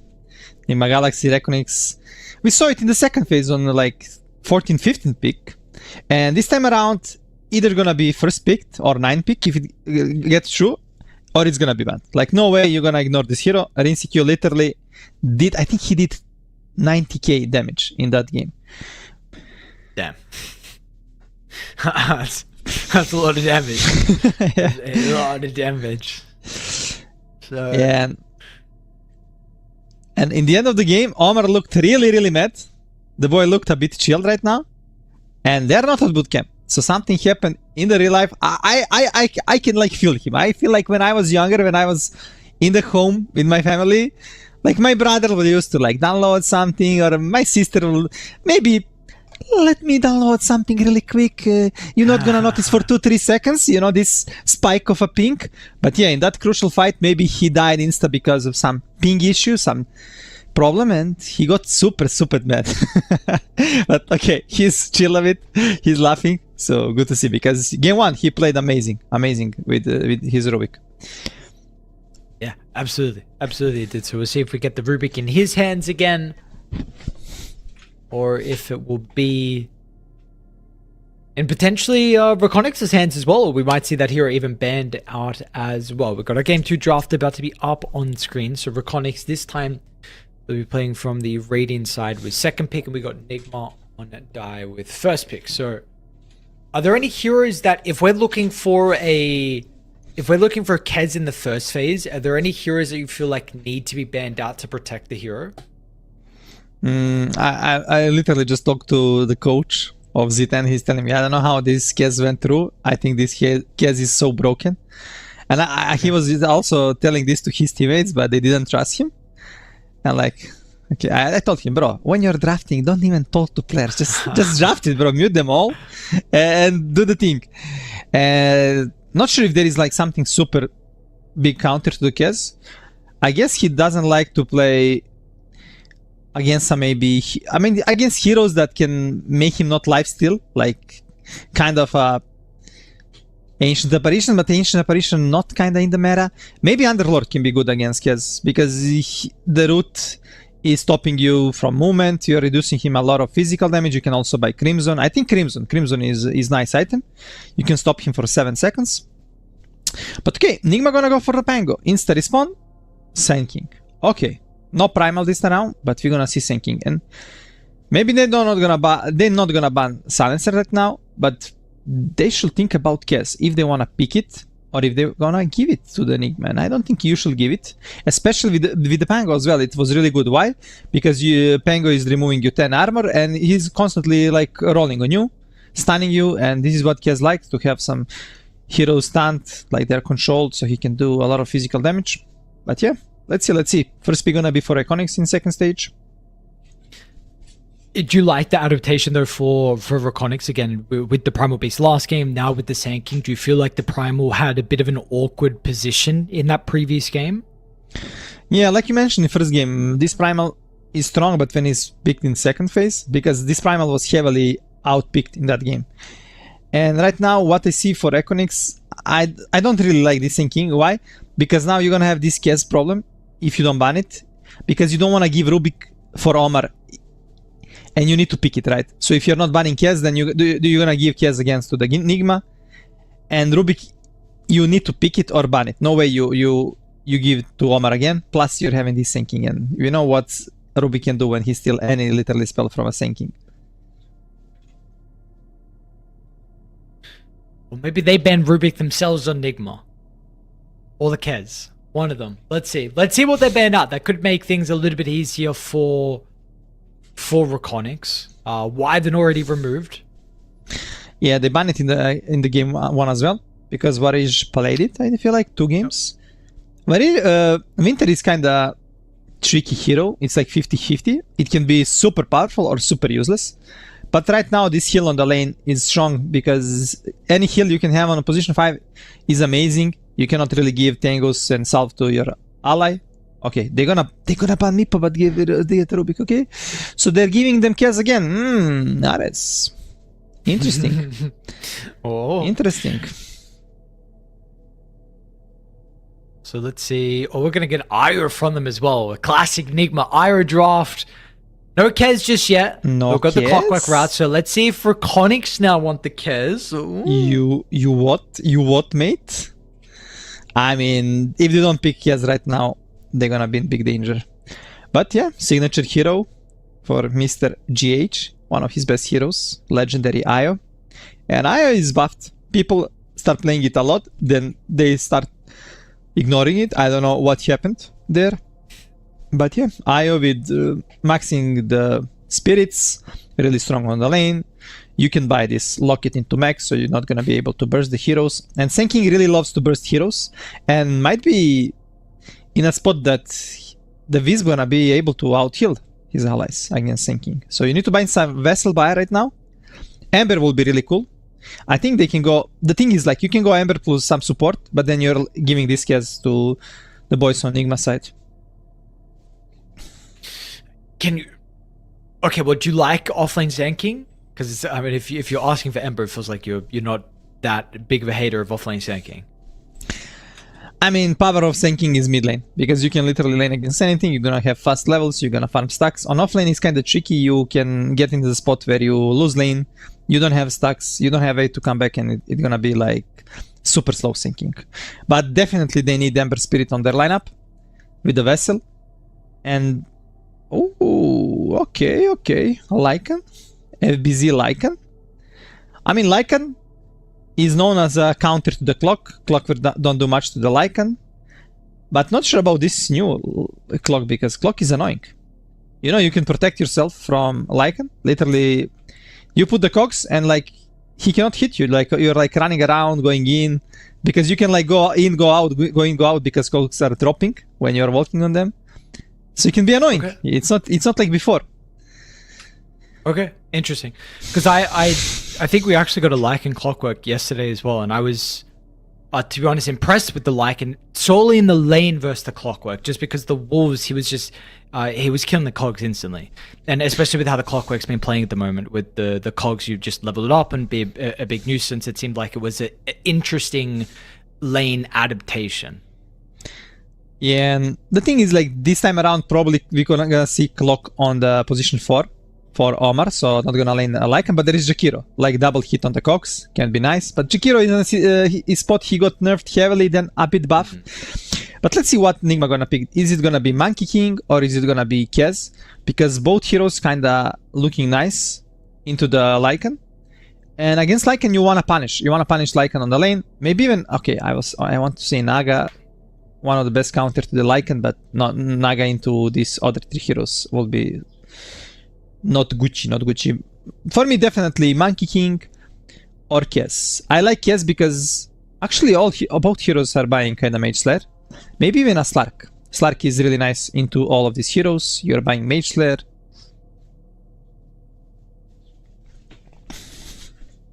What is the style that these heroes have though that you're suggesting, and how does it work necessarily with Dire's lineup? Like, what are they needing out of the carry? This carry, like you're gonna counter pick Lycan on the lane. You wanna force him out, so you're gonna give your support to do whatever he wants. And if you put this Pang on offlane, you can also counter pick this Senking on the mid, because right now you know this Senking is a mid lane, right? And there is like few heroes on the mid lane that are really good against Senking. This is the Queen of Pain, it's a Storm, and basically you can pick whatever, like next, like some range hero. Slider is banned, but if Senking win this Century War, you're gonna be able to go jungle, farm, like scale. But problem is you don't want to have Senking jungle, Lycan jungle. If you have all these heroes in the jungle, That means NIGMA gonna have free time to do whatever they want with the supports, with the cores.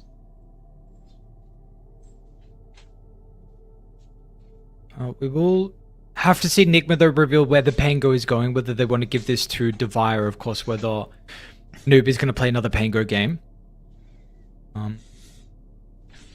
Is there something that's standing out to you at the moment?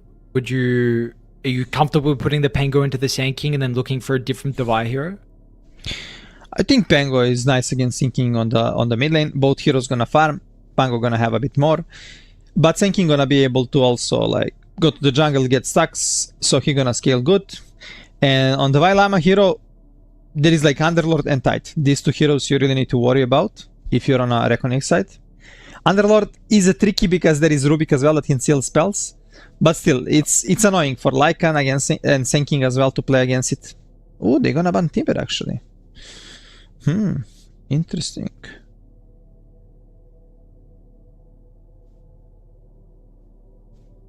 Okay, so one of those offlane heroes potentially for Devi will slip through. And again, what it was Storm and Klopp you also mentioned as potential if they're looking for mid laners, right, for Noob. So I really like RC. Storm because Storm is the hero that loves to go and jumps on the supports. So he can really make life of Rubik and Jakiro sad. Tidehunter also I really like, to be honest. This used to be good hero against Jakiro on the lane because you will naturally dispel his spells. You are tanky with few levels. And I feel like okay, Tide gonna be removed. Cool. So I feel like you can just put this Pango offlane and just go Storm for the noob. And Storm IO, one of the best combination in old school. I used to spam this with one of my friends. I had like 400 games Storm IO with 75% win rate. We were abusers back then, like 13 years ago. But it was long time ago, yeah. You are basically buying the Soul Ring, you're having Holy Locket, and you're like giving this Storm infinity mana. Plus you're buffing his spell lamp and giving him attack speed, literally everything what Storm needs. Yeah. And I think it's a perfect Storm game. Puck is banned. You're playing against Sinking on the mid lane. Ooh, okay. More team fight. They want Kunkka, and this Kunkka can be still mid lane or off lane. Not sure if this is a protection against a Beastmaster, kinda. Maybe they're thinking we need some pre-fire for Beastmaster carry, because usually Beastmaster hero it's already banned, but because it went through, you already need to think about to have a good hero to address it. And Kunkka is kinda okay. Like, you can always kill these boars, but sometimes you can get outplayed as well by this. But let's see. Allure on Jikroy shoulders. He shows before first game on the camera that he have strong shoulders, big shoulders. Game 1 he couldn't carry the team. But let's see, game 2, if Mr. Jikroy can carry them and force the game 3. Because there is not much time left. 8 seconds. Yeah, so what are we looking for? Let's see if they run back the live Scylla. Monkey King. Banned. Okay. Void. I wanted to say the Templar Assassin, but yeah. Okay. Faceless Void. I mean, a really strong hero in the late game, but early game, I think they don't have a chance. And I think this early game, they're gonna get smashed. And I feel like this game gonna be so fast that we're not gonna see game 3. And again, I'm gonna go with NIGMA 2-0, my friend. So what are they? Obviously, they believe that they're going to be able to get it out of the early game, right? I mean, you wouldn't be picking the Void because again, I feel like I've heard a lot of people mention with this Faceless Void that really the hero you want to look at the time dilation at the moment. Like this is a really big thing about the hero, and especially in the lane matchup as well with time dilation. You don't really have it versus the Conquer, right? I know Conquer likes to spam Torrent, but like this is still a Tidebringer hero. So like what are we seeing with the Void? I mean, it's kind of good against Kez, but yeah, like this against others, against Pango as well. Like against Pango and Kez, it's good. So you're gonna look to get some dispel early on. You don't wanna like rush Lorus, and Kez is probably gonna look into buying early BKB. And for me, most crucial is gonna be Davai Lama item build. He really needs to buy Pipe in this game. If you get Pipe, they're gonna be like no damage on Reconnect side. Power of Reconix heroes are like, they're gonna have these two supports that are gonna be kinda active. Rubik Jakiro, and it's gonna be all if they can find a good core to connect, like Sen King. He should be able to get fast blink, and maybe with this fast blink you can make plays on side lanes, open some towers, and yeah, Lycan also, he's just gonna rush Domi, and when he get Domi you wanna play around him, but it's not gonna be easy, my friend Ares. You're gonna play into this Kunkka, into this Pango, a lot of team fight. So let's go. Well, Game 2. With mentioning that the Radiant supports can kind of play a little bit more active this game, can you do this at the same time while making stacks as well for Radiant, or can you do both? Because again, with the Sankey, I mean, you absolutely want to be able to get the stacks for this hero. I mean, you kind of want to connect supports probably from the nighttime around minute 5, and then try to pressure them early on. It's not gonna be easy because IO and Clock very strong supports as well, and it's gonna like depend if GH gonna play greedy, like maxing spirits, farming jungle, or he gonna look to help his teammates early on. Because a lot of IO players right now, they're literally maxing spirits, going jungle, and like saying good luck To battle. to their teammates.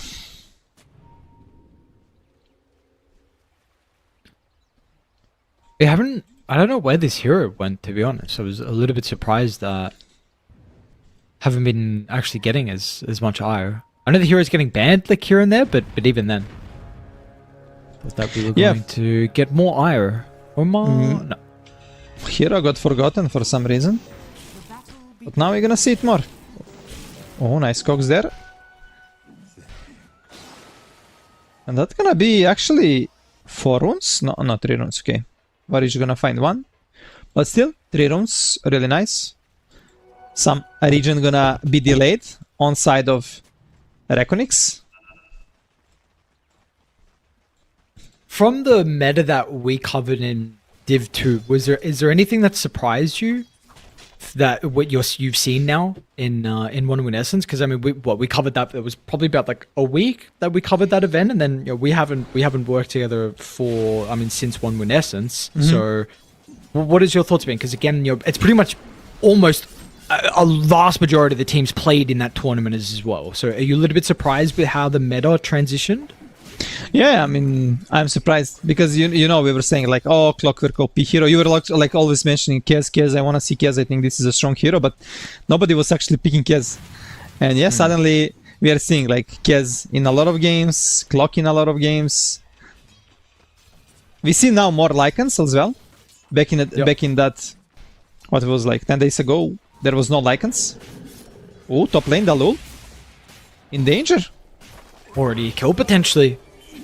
Might be able to get a for return onto GH. No, never mind. Aye. You don't want to give... This is the hero that you don't want to give first blood. The Io, because all his items matter so much. Like... And the thing with Io, if you don't get a burst on the lane, if you don't kill him, he's just gonna out-heal you. Like out-heal his carry, out-heal himself. And there is not much burst on this lane. So you need to find the ways to break the lane, maybe cut the waves with the wolves. The problem with Io, you cannot really stop enemies from cutting the waves. And Reconix, they didn't even try to cut the waves. They tried to lane, but okay, let's see if it's gonna pay us or not. Mid lane though, Energy getting almost every CS. And he kinda won a war with the Sentry. Or Noob didn't even have a Sentry, right? Yeah, Noob actually starting the lane without the Sentry, okay. I guess he's the melee hero against Sen King. He cannot really pressure him with the right clicks in the Sandstorm, so he's just thinking about farming.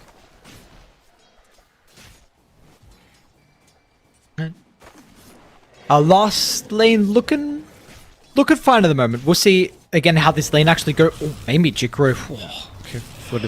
Could actually be potential to blow him up inside that cogs usage from Omar. We saw how annoying Dalul was in the last game with the clockwork, so we'll see if Omar is able to play Joss as well. But he's done a good job to bring the resources pretty low, so this should be a free Lotus for him. Yeah, and teams now experimenting, trying to find a way to deal with these cogs. Some players are picking Huskar position 4 because Huskar is playing without mana. Cogs cannot affect you at all. literally. And That's we also so saw, gross. That can't be true. There's no way people are actually trying that. yeah, 9 class already played 2 times. Oh my god. And I think both, one time they barely lost, and second time they lost with the Husker. So in the end, it didn't work out. Ducalis tried with Snapfire, because with Snapfire you can insta-kill the cogs as well with the third spell. And now Varish trying with Jakiro because of this double hit. So you need 2 hits to kill the cog, and with double hit you do it insta. But I don't know, for me Jakiro is kinda dead hero. I'm gonna be honest with you. Nope, already pressuring a bit. Yeah, you don't wanna let Mr. In Your Dream farming for free in the jungle. So he gonna dare and contest. Ooh, and they gonna actually take his water on. This can change mid lane a lot. In Your Dream without the resources. I mean, he gonna be able to farm, but he need to be a bit careful. No, already got the dust on a Pango. What are they looking for with GH being mid? Are they thinking about potentially diving? Yeah, they think they can go on the In Your Dream. He goes in. He says, screw you, dive. Meanwhile, bottom as well. Jikroy actually ends up dying to the Conquer and the Clockwork. Oof, and you don't want your Void to be dying, Gareth. This is the hero that he need to have, like, not like perfect lane, but good lane. They're gonna even feint Varish. Yoy. It's a cool combo, actually. The X Torrent into Cogs. Definitely, Yeah, you're guaranteed one and maybe even a second. Yeah, a lot of damage, definitely. Oh man. Oh, mid lane. Oh, LeBron. Oh yeah. I don't know what the glyph was for, if it was for the kill mid lane, but I just saw them use glyph and then Omar just run down Jikroy so he couldn't farm under the tower. I mean, he's going to get some creeps now, but yeah, I mean, this is what you were concerned about though, right? Noob, nice return kill. Noob does actually die mid lane, so at least the lul, he's happy, or he gets solo experience, a solo kill, all these creeps for him. He's happy. Gets catapult happy. last hit. Oh. Almost level 5 on him, and he was like really low level, like literally 40 seconds ago he was only level 2, and now he's like almost level 5. And he actually made some nice stacks on the triangle. In Your Dream gonna take big cam, but still there is ancient camp that need to be farmed later on. Power runes coming out. GH, okay, GH gonna come with the TP. Well, no rune for Noob, but Noob is mad. He wants some blood. He tries to... He's gonna get it. There is still telekinesis. And they're wasting so much time actually now, chasing the lul. Yeah. Oh, they got a random rocket flare as well that connects. Another miss swash. Noob. Gotta eat our spells. What are we doing? What's going on? What? We're 30 seconds early for the wisdom? I mean, okay. In Your Dream, he gonna have a TP ready for this, but he already gonna move. He don't wanna be using a TP. This might be a fight that NIGMA might lose it. I think this is super risky to do. Yeah, really awkward. Let's see. Rincy Q down to about half health. Are they going to be able to get in time? Oh, just gets the Burrow In Your Dream. He tries to charge up the Epicenter, but Noob had a really good angle with the Rolling Thunder. Now, In Your Dream, she's dead. The Cogs makes it all awkward, but Noob's actually able to slip away pretty easily. And now it's a second kill, soon to be a third more likely. I mean, Variz has got no chance to be able to stand his ground. He'll chuck out a dual breath and kill the carry, but this is a fight that will go the way of Dire.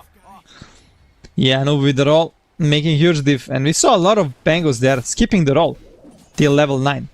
But not Noob. And he wants even FBZ on the top lane. FBZ is dead.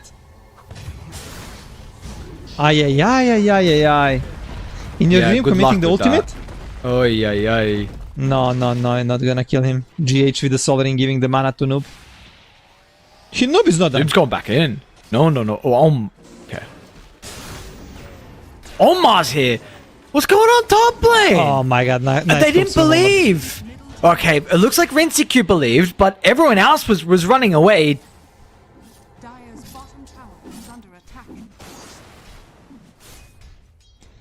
Well, hashtag space for Void. Void managed to get some nice farm, level 6, and he's actually going for Domi first item. Okay. But yeah, let's see replay. Yeah, so what happened? Oh, back live? Oh, well, never mind. never mind. Yeah, we got some kills. We're going to see the clockwork once again. Combined with Noob. 4, 1, and 2. This is going to be a very early diffusal. We'll see if he goes Mage Slayer as well.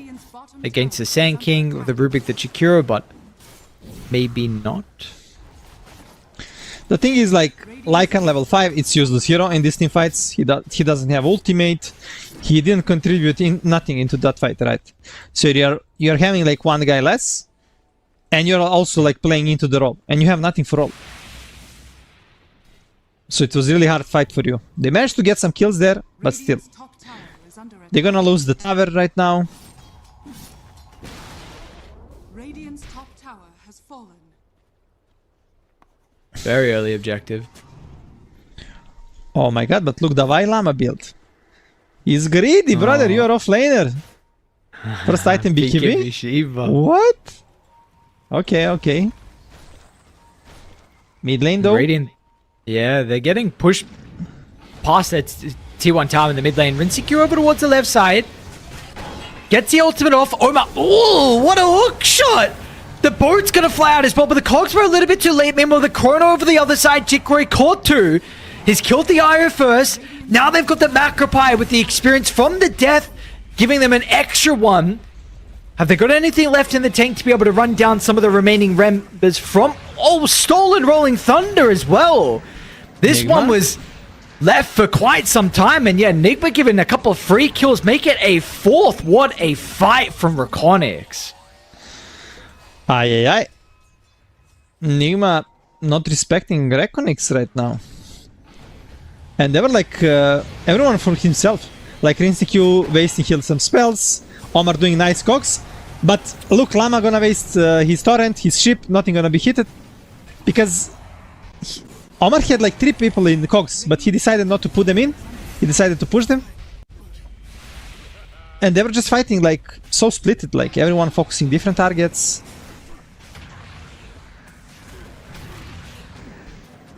But okay, Costly now, fight. yeah, costly fight. But they're gonna abuse that there is no Chrono, there is no Lycan form, and they're gonna try to open bottom tower. Mid lane. Omarchik. Oh, he gonna save himself. Or heal? Dalul? Oh, almost. No. An inner dream without our mana. He's out. Radiant's bottom tower is under attack. Radiant's bottom tower has fallen. They get 1 kill, they get the T1 tower down bottom as well, so continuing to open up the map. Even Radiant with this Lycan lineup. Haven't seen them just yet be able to get an objective. We'll see if that's actually going to be something they can find now at this stage. Do you think it's... Like, even with the Lycan, can you see them taking towers early on or no? They can, but first they need to get Link on Sinking so they can make this smoke move where they get kill and get opening. Without that, there is no way. Like, you cannot find a kill unless NIGMA is making mistake like playing super deep, and then you have free spells. Because last fight, they were diving and they were like missing their spells.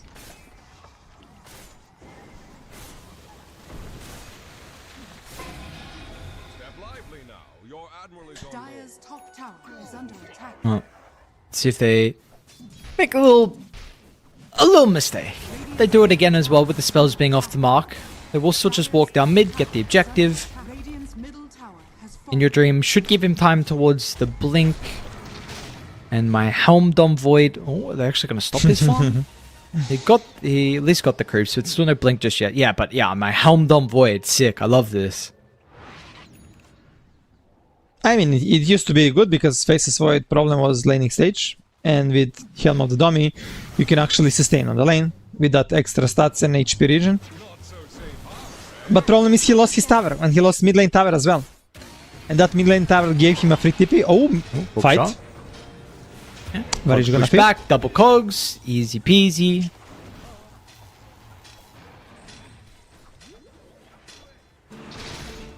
And the thing is, like, you lost all your tier 1 towers, right? So it's gonna be very, very hard for you on a Reconyx lineup to find a proper fight, like to start a fight. Like all this fight on the mid lane happened because Void also TP'd in the trees on that tower, managed to have good chrono. And all your play is gonna be kinda predictable. When you're like not having these towers to make a TP, do some fast play and stuff.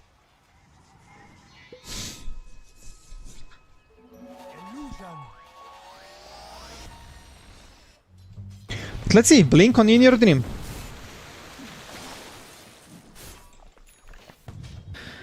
Got to do something crazy here, brother. See what he's going to be able to pull out.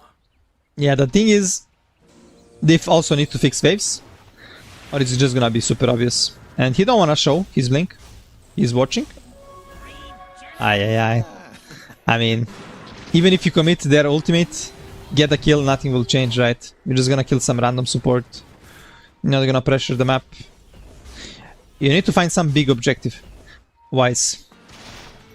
Even a kill for opening some big zone for farm is Marks nice. that goes in. Tries to get out with a shield crash. Cogs on cogs action. Double cog. Oh, In Your Dream? Oh, he blinked over, but the damage, it was a little bit awkward. He didn't see that perfect angle. They will still be able to get the kill onto Omar. Dai took the fight in a location where no one else was really able to connect. The Conqueror, along with the Kez on the side lanes, weren't able to make it here. Now, In Your Dream is able to find the angle for 2GH. Going to look for the relocate. Can he get it? Oh, whilst right click is a crit. In Your Dream, though, committed very deep. And so too did the Lycan as well. But the shapeshift now expires. FBZ has buried his own grave inside Dai's territory. Oof. A bit mistakes there from start. In Your Dream committing ultimate on Clockwork, kinda not necessary, and then they wasted a lot of time chasing the Pango, chasing the IO. And yeah, when you overchase, you get punished. This is how it works. Always in Dota.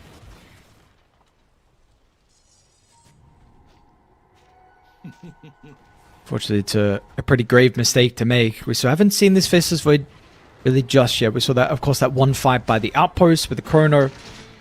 But it's been quite some time. Jikro is still continuing to get some space for him, but everyone else is quite some way ahead of the Faceless Void, unfortunately. Yeah. And for me, big problem is Jakiro. I still didn't see anything from him. I mean, sure, he's using his spells in fights, it's nice, but the power of Jakiro used to be you destroy your lane, you open towers, and right now, Reckoning still didn't open a single tier 1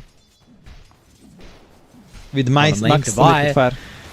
They're gonna start they're expecting the relocate. Look at the positioning out of Radiant Heroes, and they're actually gonna go in before the relocate even comes out, thinking they've got the damage, but Divide, you didn't even bring him down to half. He pops a BKB turns. They're going to have the control at the moment. Unless there's a time walk opportunity, absolutely not, because Omar's Cogs will make sure if there was a window to escape, well, he shut that down straight away.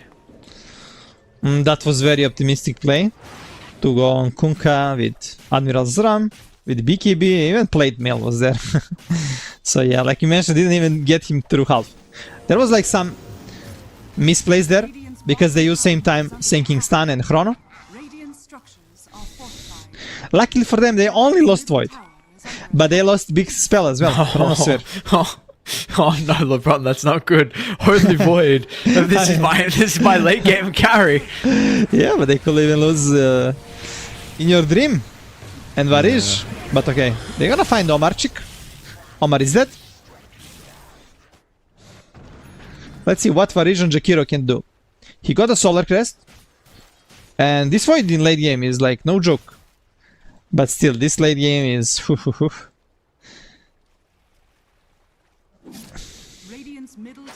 maybe 20 minutes away from that, I will say. Yeah, which is a concern, because this game can ramp up very, very quickly from NIGMA when they want to. You've got Deso online now for Rinsecure. Like, he's got his items. You can see him go for... Like, the thing is, it's already a 5k lead, but all of a sudden, you win one fight, you get Tormentor, you get Roche, and then you're like, okay, yeah, you were speaking about 20 minutes on the Void, but now that's like, okay, he's coming online at like 40 plus minutes, and that's just not happening. Like, with the lineup that you have on Dire, all of a sudden, the map is literally impossible to play. Clockwork, Pango, Conquer, all can set up on side lanes. You can just have the Io and the Kez tethered together. If you need them to relocate him with damage, then there you go. So like, how do you play this map on Radiant if you lose this next fight?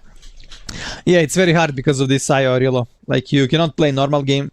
You kind of want to stack heroes, so you don't get surprised by some hook shot or X, Pango roll, and then Rilo in. And you need to kind of group up, but you cannot really group up because you are not strong enough to force objectives, to force team fights. You just need to split push and farm and hope for the best. Because like you mentioned, this case with Dezo, there is also Medallion him, minus armor for Pango. They're gonna look into the rush in next 1 or 2 minutes before Tormentor spawn. They're going to look for a defense first as well. Rinsey Cube will show. But of course, Radiant super aware of, I mean, if he's playing this aggressively, you best believe there's some other heroes playing behind him. They will all actually be able to TP out though. They might lose their helm with the Overlord creep though. Nice TP out there. They force a lot of rotation and nobody died actually, so very nice from Arachnis. But look on the bottom lane, faces Void. Also, I guess inside the river. We'll watch this one first. They get the jump over towards the Pango. Now the Void, are they going to be able to find Jikroy to divide along with Omar are hunting, but Jikroy is actually going to push onto... No, he'll TP, okay. Yeah, I almost debated you. Like, oh, watch. But I thought they're gonna go like hook shot into Power Cogs into the Rilo, but no. But nice pick off on the noob. But problem is now you not wasted, but you use your epicenter, and now you don't have this tool for a team fight. NIGMA can literally get a free rush if they want to do it before the Tormentor spawn.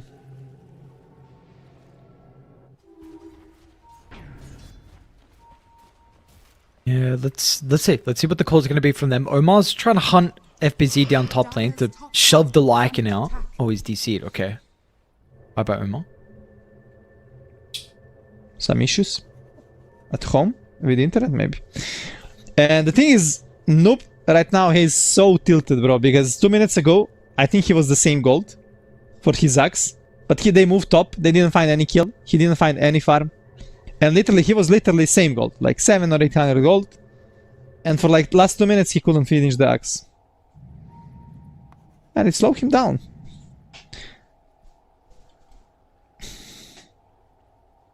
Yeah, done a good job for Radiant. Oh yeah, what's nice little angle shot. Active of Kez. Well, Omar is back. Kitana through the side. Yeah, these boys are dead. Well, odds favoring NIGMA a lot. Yeah. But if NIGMA don't find a way to close this game in next 15 minutes, it might be a hard game. Well, let's see how large of a lead they're going to be able to accumulate. Do you like that GH hasn't played... Oh yeah, I'll hold that thought. I mean, sure, you can go there. They're not gonna find anything yet. Well, there, you say that. There's a random In Your Dream Sand King around mid. Divide? Oh, I'm not going to be able to find him. They have a haste. Oh, never mind. It's actually In Your Dreams. Sure. I was going to ask, would you like GH to be a little bit greedier, in fact, on the IO and have a little bit more farm? Like, he still doesn't have mech. I think it's okay like this. Like, he got a lot, like, with this Holy Locket mech. Like, yeah, but mech gonna take some time. 2 more minutes. This should be enough for him to save one guy in the fight. I'm just surprised that they didn't went for the rush with the Pango. So much minus armor with like Kias Dezo and Medallion when there was like no epicenter. And that will be rush into the Tormentor. Yeah. Dire's middle tower has been denied. I definitely feel like a fight that they would have been able to take without Radiant being ready for it, but you are continuing to give time for Jikroy. Like, this farm, it's like... Yeah, I mean, the Kez is also accelerating, but... The Void's getting closer to his peak. Yeah, true. And I was like thinking, oh, okay, maybe they're gonna fix some map, maybe they're gonna try to close them, but they didn't pressure them. The network kinda stayed the same. You didn't open any tower, you didn't pressure them. So, not sure why they played that slow, to be honest. And It's they an just important farm. bot wave for them to be able to protect. You see the little tipping down because Jigoro had a double wave. He's going to get another creep wave coming too as well. So it looks like Dire are setting up, but we've got some really interesting position. What's up? What's Variz doing in the what's he doing all the way down here, bottom right of the map? He's just chilling, bro, in his home. I mean, he was chilling here for like last 1 minute, I believe. He's kind of waiting for some big team fight around Tormentor where he's gonna set up and like win a fight for his team, or maybe just steal the Tormentor. But he don't have vision, so I'm not sure what he's doing. Because you wanna do this when you have some vision to see Tormentor, but he is without a vision, literally. Maybe he's like having some thoughts, like, okay, I'm gonna sit here. Not gonna do anything with my hero. If I move, I can die anywhere. And from this, I can, like, from safe space, I can watch what is happening in the game and maybe coordinate my teammate what to do. I see. So is it in-game coach? Like Alliance Head in DPC. You know, actually, we were playing Division 2 in Europe. I got this mailed and I was like, this is really interesting mail. Is this for real? This new thing with coaches is gonna be in right now. And I'm like thinking, why nobody's talking about this? And like, actually, we had like coach booked up, like Serbian guy, and I like, he was with us, but I mean, he was like contributing, but not like that super much that would like change the game a lot. But he was still there with us, and we actually like we finished top 2. We go to the Division 1. So. And Alliance, they played in Division 1 that time. So I think they managed to go to the major or something. They finished top 2, top 3 when we were in DPC. Yeah. They had PPD as a coach. But yeah, I was surprised that all these teams, they didn't know about it. Because you just need to open the mail. I don't even really remember the problem in the end. Because, yeah, I mean, if they sent out the mail, right, that for some reason, I don't know how that change happened, allowing coaches, then, like, what was the problem in the end? I mean, teams kind of like, they didn't know because they didn't read the mail. And they're like, oh, these guys, they have advantage. This is stupid. I mean, that was stupid addition. Not gonna lie, to have coach in game. But it was for everyone. It is your problem that you didn't see the mail or whatever. Yeah, absolutely. I'm saying that. Yeah, I don't know. I don't remember what was going on around that time. But yeah, I mean, everyone got the mail. You could have done it. Like, what's the problem? Yeah. I mean, you cannot agree with it, but it's there, and you cannot really like now ignore it. Yeah. It's. Well, let's see what Mr. Varish. Oh, he used the scan. Bad time to come out, man. Did they not see him? What? Yeah, they didn't see because Kez was like on the lower ground of these stairs. But he cancelled his TP. He cancelled his TP. What is he Patience doing? from Varish. And now the orbs. No, I was TPing. Now he pops out. What's going on? Oh my god. Bro, Varish was there literally 2 minutes. Meditating. Oh, crazy. He's trying to read the future. He's coming up with some crazy strategies, trying to will it into play, but they're gonna now try and cross map smoke here. So they've lost firm control of their outpost area. Device shoved FBZ all the way over towards the left camps. And importantly, we got Roche that we need to be looking at as well. Scepter just getting delivered as well from Rinseq. Yeah, and there is a Scepter on sinking as well. So let's see if actually Reckonings can contest the Roche. They're gonna smoke. They really need to give a fight right now. They got nice timings, but this Roche is falling super fast. Yeah, they're gonna go quick. But the light, get your wolves in there. I want to see them scouting. Give me some information. Let Jigray go. There we go. Get a glimpse of something. Meanwhile, Epicenter in the middle of the pit in your dream. Trying to catch some of the heroes early on. They're gonna have the Chronosphere as well. Aegis will be available. Device gonna steal it. Just slowly walks in the pit, gets the extra life. And now Rinseq, unfortunately, doesn't have it for himself, though. X gonna put him in a bit of an awkward position, but Rinseq trying to one away from the shapeshift. We'll be able to get some separation. Meanwhile, Noob is just tearing up the backline. Almost kills Varize, who's somehow able to slip away. But it doesn't look like Dire winning this man fight. Like, they're absolutely not at all. Devi, I don't know what the Kez is doing here as well. Ritziku, you got about like 10% resources. You ain't getting back in. Oh, they got the relocate. Never mind. I apologize. There we go. GH looking to go now with the X. They're going to be able to get the Rubik Jikroy. Time walk down to low ground. Oh, Rinsiku, nicely done. Sticks around. Waits for the IO. Helps out. I don't know who won that fight. That was crazy. Oof. Time dilation is destroying Pango in these fights. But yeah, this Chrono didn't do much, to be honest. It was overlapping with the Senking. And the Rosh actually died from like a lot of damage from Senking. In the end, the Vailama managed to pick it up. But yeah, I don't like that Chrono. That Chrono actually didn't do much. And Jakiro and Rubik, they were not really close in that fight, I guess. Maybe they were like forced to go out by some hero. But yeah, we see here time dilation destroying Pango. He cannot spam his spells. And he really needs to consider getting Lorus as soon as possible. Radiant's top tower is under attack. But okay, he's not. He wants to buy AC. Varish, gonna TP out? Nope. Oh, nice. Very cute. Is under attack. Very nice from Nude. Well, that's going to help out a lot. That gets him closer to whatever item he's still looking to go for, if it is that Lotus or not.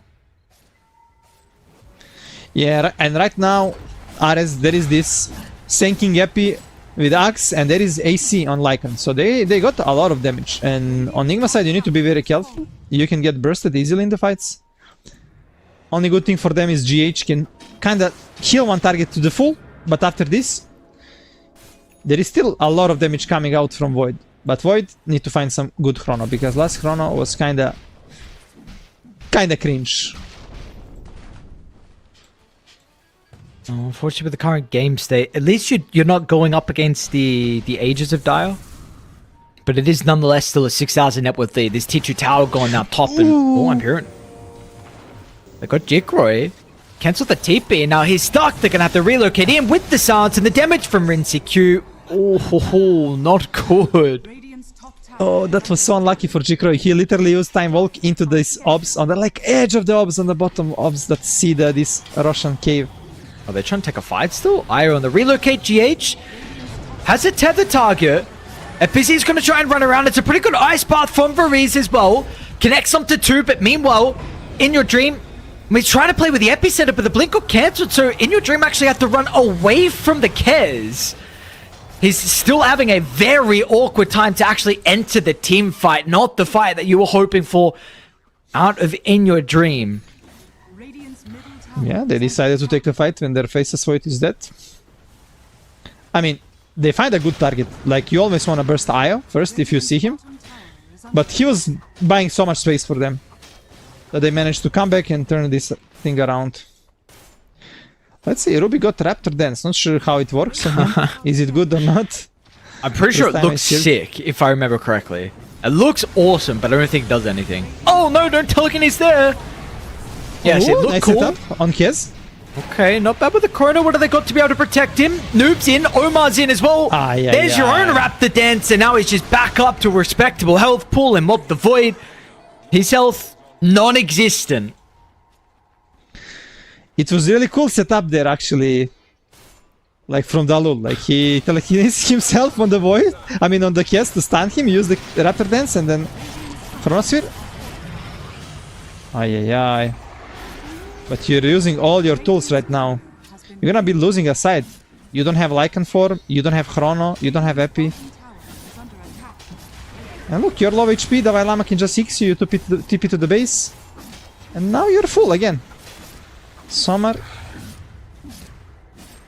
Luckily for Iconic, creeps are not here, but still.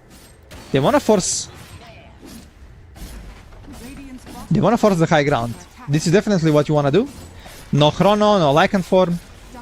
They're gonna be epicenter up, but still hard for you to take fight. That looks so funny. It actually looks yeah. insane. Oh my god, let's see if do it again. Oh my god. Yeah, he's trying to delay. It's like this game on the Olympic when you're like throwing these things on the ice, if you know what I mean. I The forgot how it's curling, called. yeah. Oh Curling, yeah, it's cool. I love to watch this sport, but I don't know the name. What? LeBron. I was mean, watching it, like, when everyone I was to their younger. own. Oh, okay. All right. I mean, that makes it a little bit. Like 10 years obviously, ago. yeah. Okay. And I'm old, Ares. I'm forgetting things. Come on, brother. There's so many other better Olympic sports that you can mention or say that you like watching than curling. It was always interesting to watch it, bro. Poor Jikro. Looks like they've got a pretty good idea of where the Void's going to Oh, be. mid lane. We'll continue to watch the Void at the moment. Can they stop the relocate? Because they might need that. By the looks of it, they don't actually. They got the damage just with the 2. And we go back to mid and see what's going on. GH, be able to get up to him. RCQ. Okay. They start with epicenter on RCQ, but GH gave him nice HP, managed to reel him out, and RCQ pressing the BKB. GH gonna pay with his life, but still, NIGMA Galaxy, they're happy. They managed to get enemy carry. Jikroy on Faceless Void getting picked off one more time. And this is the Faceless Void, super greedy hero, not paying off in this early game.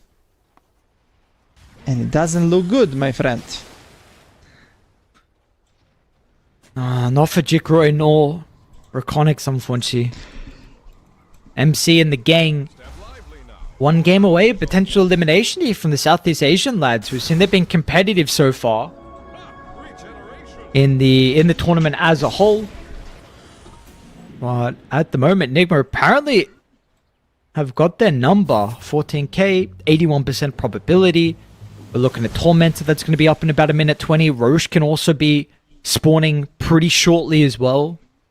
Yeah, and if NIGMA get this next rush, it's 99% over with that Aegis. And they already meet one time in the group stage, Reckonings and NIGMA Galaxy, and it was 2-0 for NIGMA. It was not easy games. I casted that games. Reckonings had like, I think they were like in control of one game. They kind of show it, but later on NIGMA just managed to beat them 2-0. But this time around, it looks much more like one favor. Yeah. Seems far more dominant for the NIGMA boys. Who, again, Yeah. this is what we've been mentioning. If they're like, they just can't beat Playtime, but everyone else, now this is with an asterisk, right? This is, of course, including like last Division 2 and now 1 win. Of course, we're not talking about some of the other events that they played beforehand, but yeah, with that out the way, they just lose to Playtime. So if Raconics aren't called Playtime, apparently it's okay. Yeah, smoke from NIGMA. And you see Omar, he knows. He's not building Agarims, he's building the Crimson. He knows what's up. Are scanning.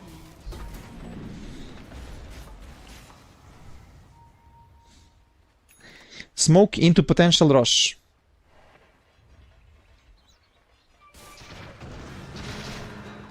Really, Rush they're gonna can be try and up. smoke themselves. But thing is, like, it's gonna be up in 2 minutes. We know that. Players, they don't know that. They don't have Oracle in a team.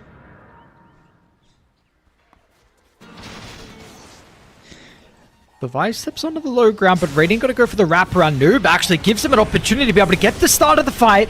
Chrono's gonna be used as well, but the GH. relocate's there, What a and now save. where's your Chrono for the team fight? Because you're gonna be initiated on. Won't be able to get the time walk away for the Nice hook goal shot. from Omar. Boat's gonna fly out as well. Mimo inside the river. There's an epicenter as well from In Your Dream, but it's just not gonna matter. What have you got? You're down 15k gold. The start of the fight didn't go well for you, and the end of the fight is not going to be any different. FBZ stuck in the trees. It's a team wipe, and they can now walk it down. They want whatever they want. They want Tormentor, they want Roche in a minute. You want more objectives, they can get everything. I mean, GH, what a legend. Saving Noob there. They committed so much for Noob. And then one guy, the captain of NIGMA Galaxy, with the reload, with the extra HP. And yeah, even if you kill Noob there, you still need to deal with the Kez, who is like so strong right now with Satanic. And yeah, Ares, they didn't. They thought like Kez was not a problem. They let it through again. I thought they're gonna pick it like to steal it, but nope. They decided to play against it, and it didn't work out. I think it's over. Radiant's top tower has fallen. Yeah, I mean, it's, unless you're going to be able to fight back versus Megas. Barracks has fallen. The dark Yeah. I mean, they can kill the creeps, hold them a bit, but I don't think they have tools anymore to win a single team fight. Just gonna be rush into the throne. And I feel like this Faceless Void here is starting to become like... It's just a bait. I just don't see it win games. Well, yesterday Satanic plays it, and you know what happened? Playtime, they had like 20k lead, and they kind of throw the game, and in the end, Satanic Faceless Void managed to carry them, and they win the game. But I see, still, okay. they were supposed to lose that game. They were literally losing 20k minute 35. No, Divide. Wait, doesn't BK be off the boat? We'll use it now for the shapeshift, but... Nice hook, and... Oh, he's still gonna die from FBZ. Gets out, slips away, FBM. Oh, it's a nice epi from In Your Dream, but it doesn't seem like it's gonna matter too much over towards the north. He's just gone. They hit 3 heroes with the bar strike, but it didn't have any follow-up. And now Noob's gonna crash into the Jakiro under the tower as well. There will be a chrono out of the base, which is pretty decent from Jikroy, but once again, GH is there at the moment they need him the most. They'll lose to Conquer Rinseku just at the last second. Gets the Raptor dance off, heals it enough. And this is looking like it's potential elimination. They won't even be able to get the kill onto GH because of the E-Blade. Jikroy committing for it even further. All or nothing now. At least he's got buyback. You might even be able to get Rinseku. Nope, not enough. G's a call and they are out. NIGMA knocking out the boys of Reconics in 2-0 fashion. I didn't expect to be this dominating, like, serious from NIGMA, because I felt like the Reckonings, they can give a good fight. They improved a lot during last week, but yeah, today I feel like they got outdrafted, and people are gonna think Mind Control is drafting. No, Mind Control, by interview of Jikroy, he said he's helping them with the gameplay, he's helping them with this mindset, and they're drafting. So I feel like Reconics boys today, they got super outdrafted, especially in this game too. And yeah, easy 2-0 for NIGMA. Nothing else to say, I think.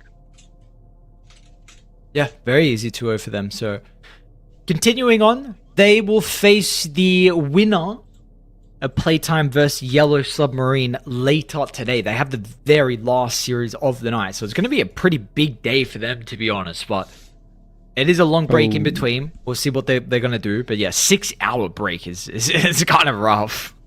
Yeah, probably need to do some nap. Like nap 40 to 50 minutes is cool to do. Like this is what NBA players are doing. I actually talked to one sports psychologist, and she also told me like nap 40 minutes is really good. Like you can reset your day. But if you're doing after 3 p.m., it's actually counterproductive. The nap after 3 p.m, no good? Yeah, before 3 p.m. till 2 or 3 p.m. it's good to do it. But after this is just gonna be counterproductive. Well, let's see what time it is in Europe now. And they got time. They Yeah, can still have a they're- little nap. They should definitely do it. Yeah, we'll see. And- Your Playtime in Yellow Submarine. No napping for them though. They're up next. Yeah, and yeah, it says 20 tests, but it might start 21 because if this game got delayed. And this series, P-Time, Yellow Submarine, I think this can easily go game 3, like to game 3, even though Playtime huge favorites. We saw Yellow Submarine manage to easily destroy Tundra, like 2-0. Yeah. Brother, I don't know what happened there. But absolutely. Game 1, I mean, game 1 went 60 minutes. You had to kind of fight back there, but that was a I don't know if you've been getting it in some of your pub games, but we got a pure Battle Fury Meepo. I know Lizard was saying actually this is actually one of the few items that he was experimenting with and theory crafting about. It was definitely interesting to see in gameplay. They weren't able to make it work, and of course it's unfortunate that we're not seeing Tundra through the remainder of this event. Nonetheless, though, we got some other very, very exciting teams that we're able to cover. So for us, Yeah, it's going to be a bit of a long break. We've got, not too long, about 40 minutes until our next series. So again, that's going to be Playtime versus Yellow Submarine. So that gives you guys plenty of time to be able to get food, get some water. And then when we come back, we've got that second series, another lower bracket quarterfinal elimination series. We'll see you guys then.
Ladies and gentlemen, welcome back. We've got our second series of the night ready to go. We're going to be sticking around in the lower bracket. We are not done here just yet. LeBron, we've got the boys on Yellow Submarine taking on PlayTime. So South America up against Eastern Europe. Let's see who's going to come on top. What are your thoughts? How are you feeling about this one? Do you think one side is maybe a little bit more favored? Yeah, for me, PlayTime definitely big favorite in this matchup. On the other side, Yellow Submarine, they look strong, not gonna lie. In Group 1, they were like first place without a single loss. But in the playoff, they lost in the upper bracket, but in the lower bracket, they managed to beat Tundra, even though like nice victory 2-0 against Tundra. Tundra, like, they are not looking good. So we cannot really say that Yellow Submarine right now is looking super strong, that they managed to beat tier 1 team. And on the other side, PlayTime, for me, they are literally becoming tier 1 team right now. They are really playing really good individually and as a team. Is there anyone that's mainly leading the charge for PlayTime that you've been really impressed by? I mean, definitely for me, Dark Mago and Frank, they are in their prime. They're playing insane Dota. But on the other side, Scofield, what he is doing in like every game is insane. But I guess that's Scofield. He every game he's performing, and he's the only one. I'm always saying this, the guy who is always buying minute 20 gem. And against Parivision, I was like concerned, oh, what's gonna happen? He will do it. And I think in the game, actually game 1 they lead 20k. Detroit, the second game they won, but third game they lost. And like, he was doing so much with his clock. So I'm gonna be surprised if Yellow Submarine don't ban the clock. Oh, let's find out. We see they're all munching away real quick before they get themselves ready to go. It looks like they got a great boot camp set up again. You know, this is on their own dime pretty much, and now you got maybe, I don't know if this was actually their boot camp previously, or with PlayTime coming in, that maybe they get a bit of a different setup here. But they're looking comfy. The thing is, they finished top 6 at PGL. So they won like $60K, and they say they're gonna invest this money into staying in Europe, into the bootcamp. So I guess they found the bootcamp and they stayed there, but eventually PlayTime sponsored them, and so probably are gonna sponsor that. But still, this is telling me that team, like, they believe in each other because they are willing to invest a lot in this bootcamp, because bootcamps are not cheap. Like, literally one day on bootcamp is $1,000 to $2,000. Like, just accommodation with PCs and stuff.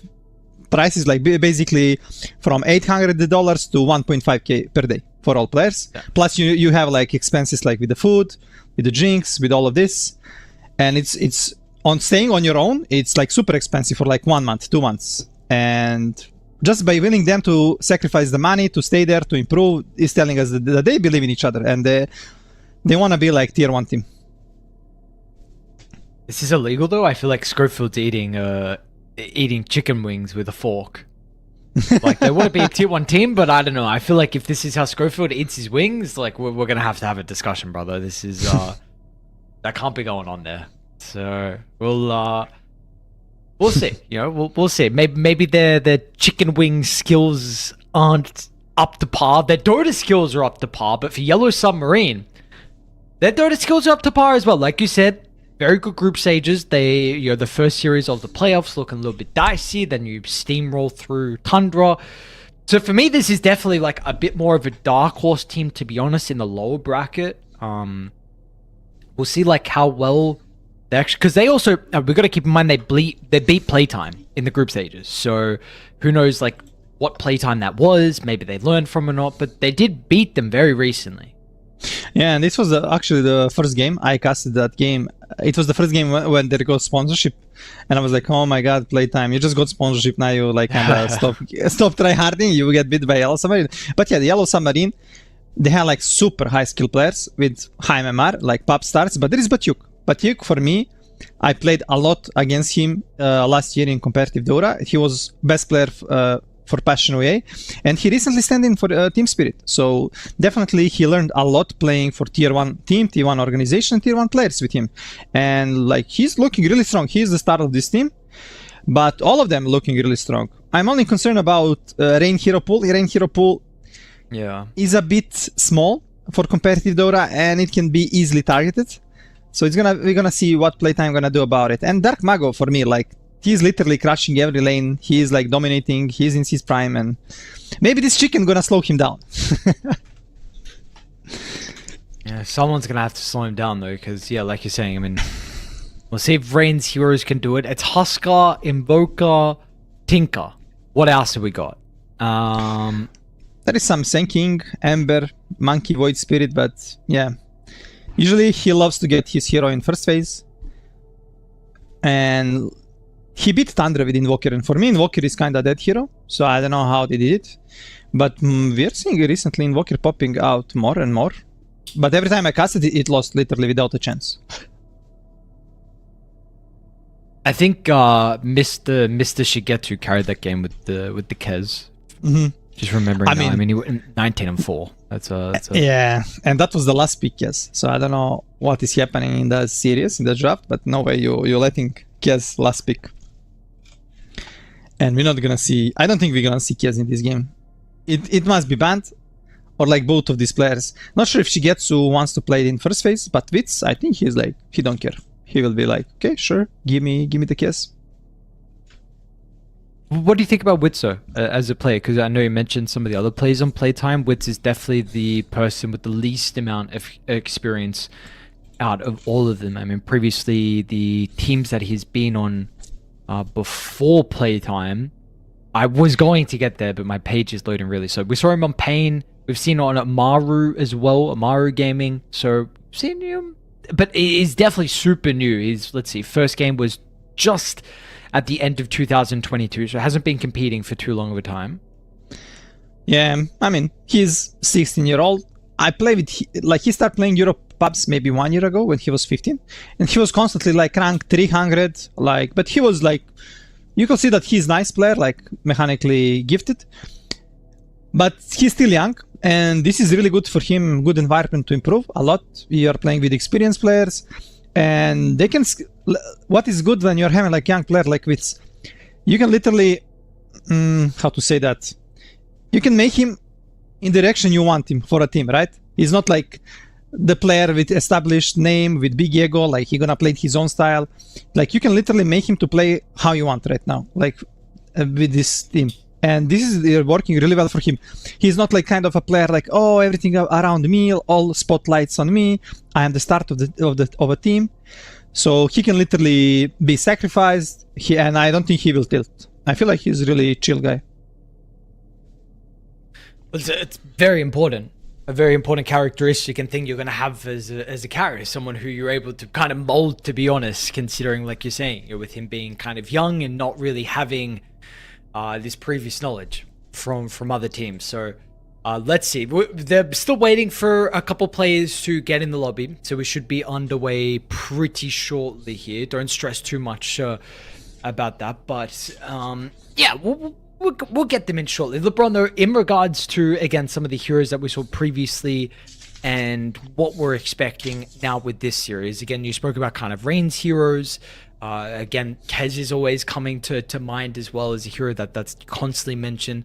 Are there any other kind of dark horses, though, that you feel like both these teams kind of prioritize that maybe some other teams don't as much? Is there anything that you can think of?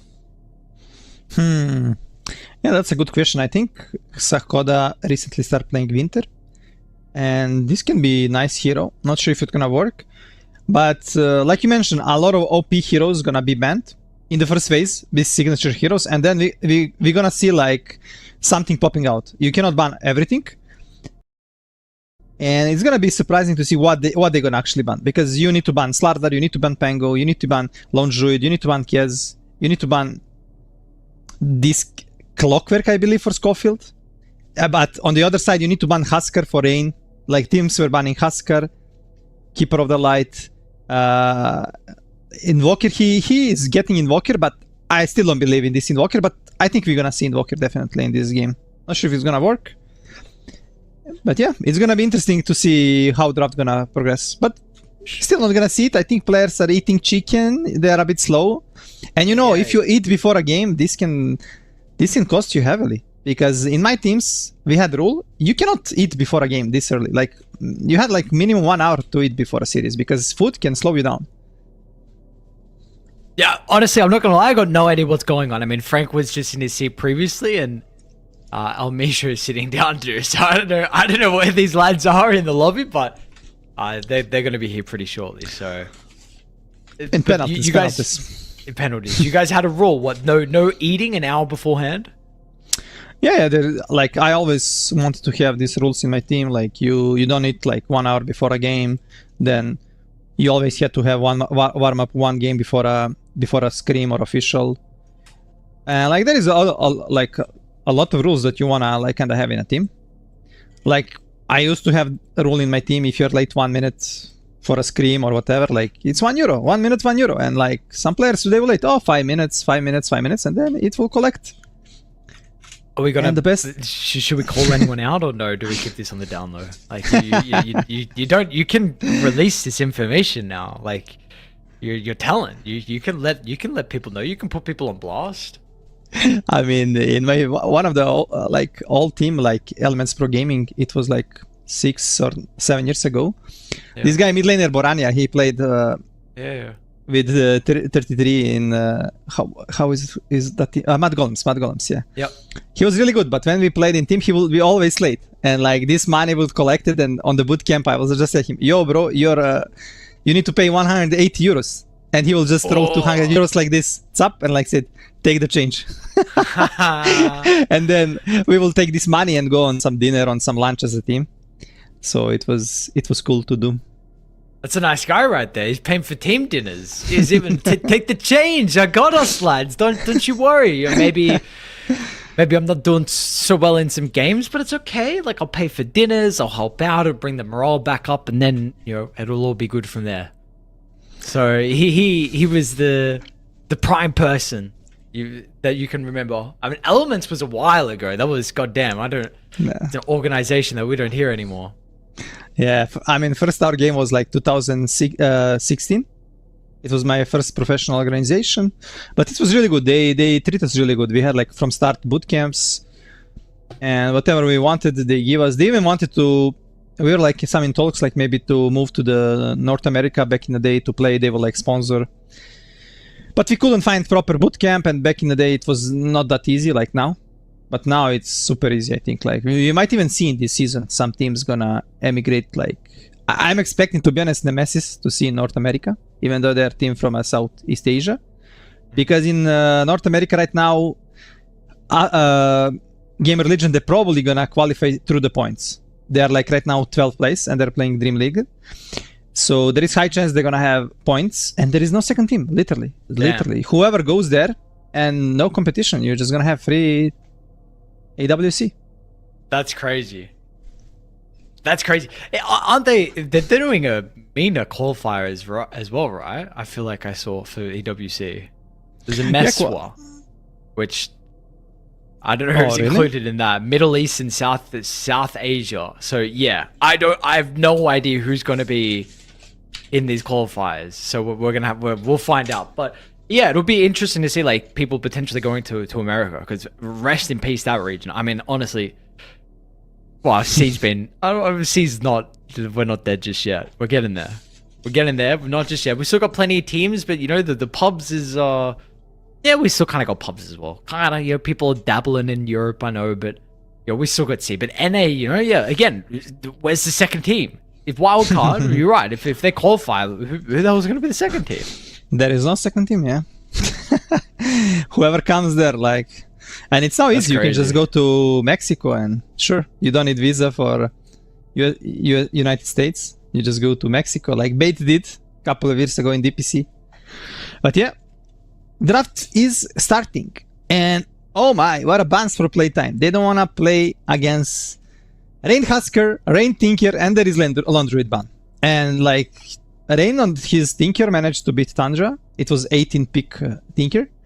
Mm-hmm. But, playtime, they don't want to think about it. So, yeah, and they're just going to go for this clock, which is like, for me, most broken support right now. And finally, we're going to see it on the first pick. Yeah, we get two of the very broken supports right now. Two of the who are doing very, very, very, very strong. So nothing really too much to say. I mean, both sides going to be pretty happy, of course. You got Initiate from the Clockwork. You got Teamfight Burst. Really strong lane. from either. We'll just see how this goes further down now. Yellow Submarine, they're going to have the pick out of the draft, so pick out of the banning phase. So Puck's already banned. They banned Moeta pretty quickly as well. So goddamn playtime of... Well, they had a lot of time to work out, to be honest. We were waiting for them. So they had a lot of time to work out what they wanted to do. Yeah, and I'm not sure if they got... I guess they didn't get penalty. Huh? Well, what? Back in my day, you will get penalty. 5 minutes. You're late. Admins looking through the... Through how to say, like, through the fingers, like... But yeah, Hoodwink, strong support. But for me, Clock were much better. Leech for Hakoda. But insta pick, playtime. They don't waste my time. What's going on, bro? Insta, bam, bam, bam. What's going on, bro? Like, how much... What do you make of this? If you Yellow Submarine, you see playtime like spamming through some picks right now. I don't feel like this is disrespect. Is these boys cocky? Does this give you confidence now? I mean, they're just ready. They're like in the zone on playtime. The chicken was good, and now Mr. Rain is saying, okay, what should I play against Viper? Oh, I have only one hero. It's called Invoker, guys. Give me Invoker. And you need to find melee support hero that's gonna start fight for us, because we're not gonna have like good heroes. Ooh, Kez. Okay, Kez is nice. Let's see if it's gonna be Invoker for Mr. Rain, but it should be against Viper to secure. But the thing is, this Viper can be offlane, especially with Schofield Clock, like really strong lane, Clock Viper. And I don't know if as a Kez you're gonna enjoy that lane. Lech is strong laner, but you're gonna need to bring Hoodwink to help you. I feel like I covered a playtime series recently where they played offlane Viper. I'm just trying to remember which one it was. I don't remember, but anyway, I know they've been playing it. Yeah, they've been playing it a lot. It's still flex. Dark Mago can play it. Mm-hmm. Surprisingly, we didn't see Wind Ranger against Viper, but Kez, one of the strongest carries right now. So, but he needs to survive the laning stage. Oh, okay. That's a nice hero for Rain. I forgot about Kotal. I thought it's gonna be in first phase ban, like I said before at drafting start. So I forgot about this hero. Okay. This hero is insanely OP in pubs, but not sure in competitive Dota. It had like 100% win rate from the 7 games when the last time I checked. Not sure if something changed, but insta respawn Ember for Dark Mago. And this Ember, like, this is the perfect pick. Why? Because you're gonna have free lane and you're gonna buy Vessel, and Vessel is must needed item against Keeper of the Light, because this guy gonna pop up everywhere, like left and right, killing people, healing in team fight. And like now, big concern for Yellow Submarine is like they don't have any hero to start a fight. Yeah, Kotal is nice, gonna pop the ulti, gonna use Solar Bind, gonna slow you, gonna do a lot of damage, but who gonna actually start fight for you? Hoodwink, Lich, sure they can, but it's not reliable. So you need to find some really good hero for Batyuk. What do you think? What he should pick? Because he's gonna have last pick, but still. You have any idea of a hero? Yeah, you're not looking at... I mean, Tide's off the cards, right? Because Viper Phoenix... You're looking for offlane initiating heroes. I was going to say maybe you don't want Underlord because you want a hero that potentially start. They will ban the Underlord, so potential roots, problems, auras are problems. Mars, we're not really getting Mars at the moment. So what have we got? We've been getting Axe, dabbling with Legion commanders every now and then in regards to your Blink heroes. What are you seeing? Pango banned? Pango's banned. Maybe some Kunkka will be nice for extra team fight and that catch. But thing is, first they need to find hero for Wits. And need to be something safe. I think Tiny will be cool, but Tiny into Kaz matchup not that strong. Do you see any hero that don't care about this physical damage from Kaz? Maybe some Templar Assassin. But also their lineup... Okay, they're gonna have this Clock Ember. But I think Templar cannot really get pressured from these heroes. And I'm not sure how it's match up against Kaz. You can like push him out with Pike, do a lot of damage still, but... I'm not sure either. I haven't seen the matchup. Alchemist is in the pool, right? Yes. Insta. Okay, Monkey. Monkey, interesting pick. Definitely makes like the melee initiating heroes a little bit more difficult to pick now. Yeah, Batyuk. especially. Yeah. Okay, they're gonna go for Doom. I think it's a bit greedy to have a Doom. And Yellow Submarine they're gonna struggle a bit with this. Like, who gonna start fight for you? Maybe Hakoda need to buy Blink Dagger. The power of their lineup gonna be this Rain with level 6. If he managed to find good movements on side lanes, they can start snowballing super heavily. But problem is on the other side, like this Clock Phoenix, they can make a lot of damage to you. You're gonna struggle on these lanes. Like Ember gonna do so good against Kotal. Monkey should destroy Doom with Phoenix. And then on top lane, Clock Viper. Also amazing lane. And I feel like all 3 lanes gonna go in the favor of Playtime. And we saw them, like what they do when they have a good lane. Like they're gonna snowball on you, they're gonna buy early gem, and it's gonna be so hard for you to play. So game 1, I'm going for Playtime. So if you feel like Yellow Submarine have to play through Rain's Kotal, then what do you do if you're Playtime? Are you already looking early on?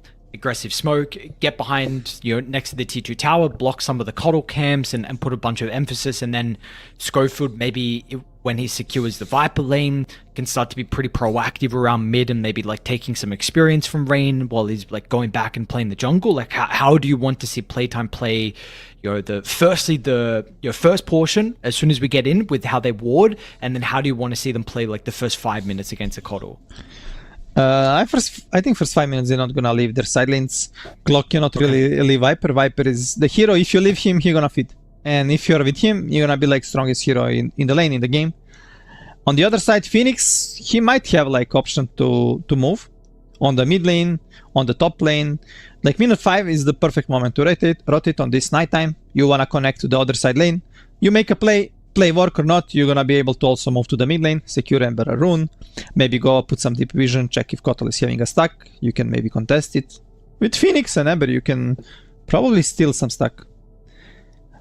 And yeah, I feel like Yellow Submarine, they're gonna have really big issues into the laning stage unless they do some shenanigans, maybe break lane somehow, maybe put some trial in somewhere.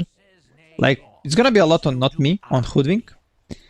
If he's gonna be able to make good rotations, maybe he's gonna be able to also come on the nighttime, kill this Viper, move on the mid lane with Hakoda, and try to stop Dark Mago having a good game. Okay. So we're gonna see what Not Me is able to do, and then really we're just looking at Rain, right? Yeah. I mean, Rain just gonna try to get his levels as soon as possible. With level 6, he can make like rotations on both side lanes.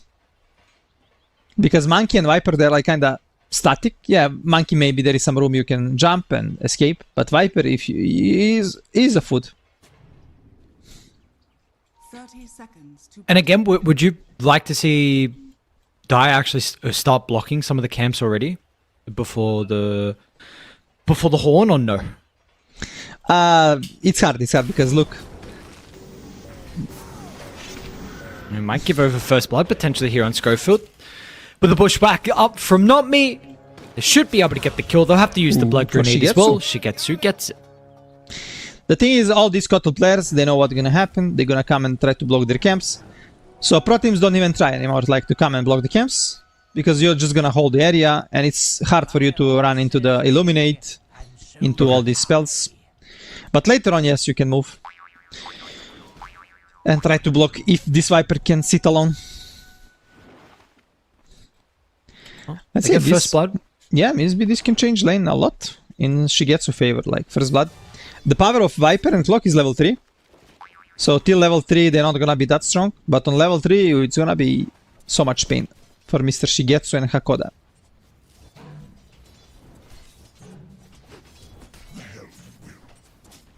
How is what's Hakoda's role in a lane like this? What is he thinking?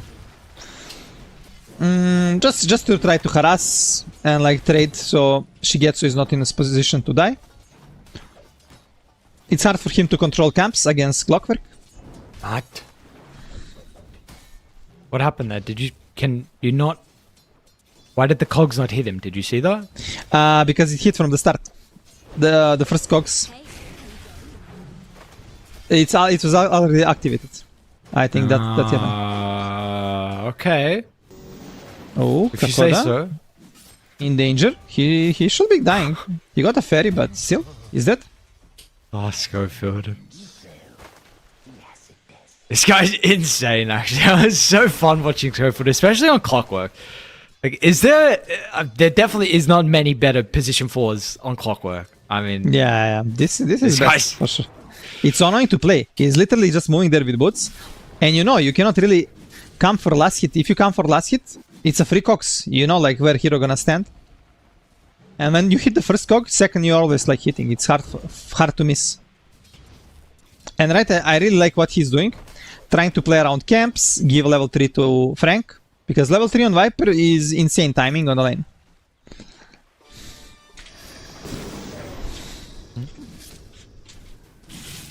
I will put our attention elsewhere until we get that level 3 on the Viper. The other side lane at the moment, how's that shaping up? You also mentioned this is going to be a little bit scary here for Batyuk, so we'll see. They've got a pretty good position at the moment with the creep equilibrium. Phoenix does get a half pull off, or 3/4 pull, whatever you want to say.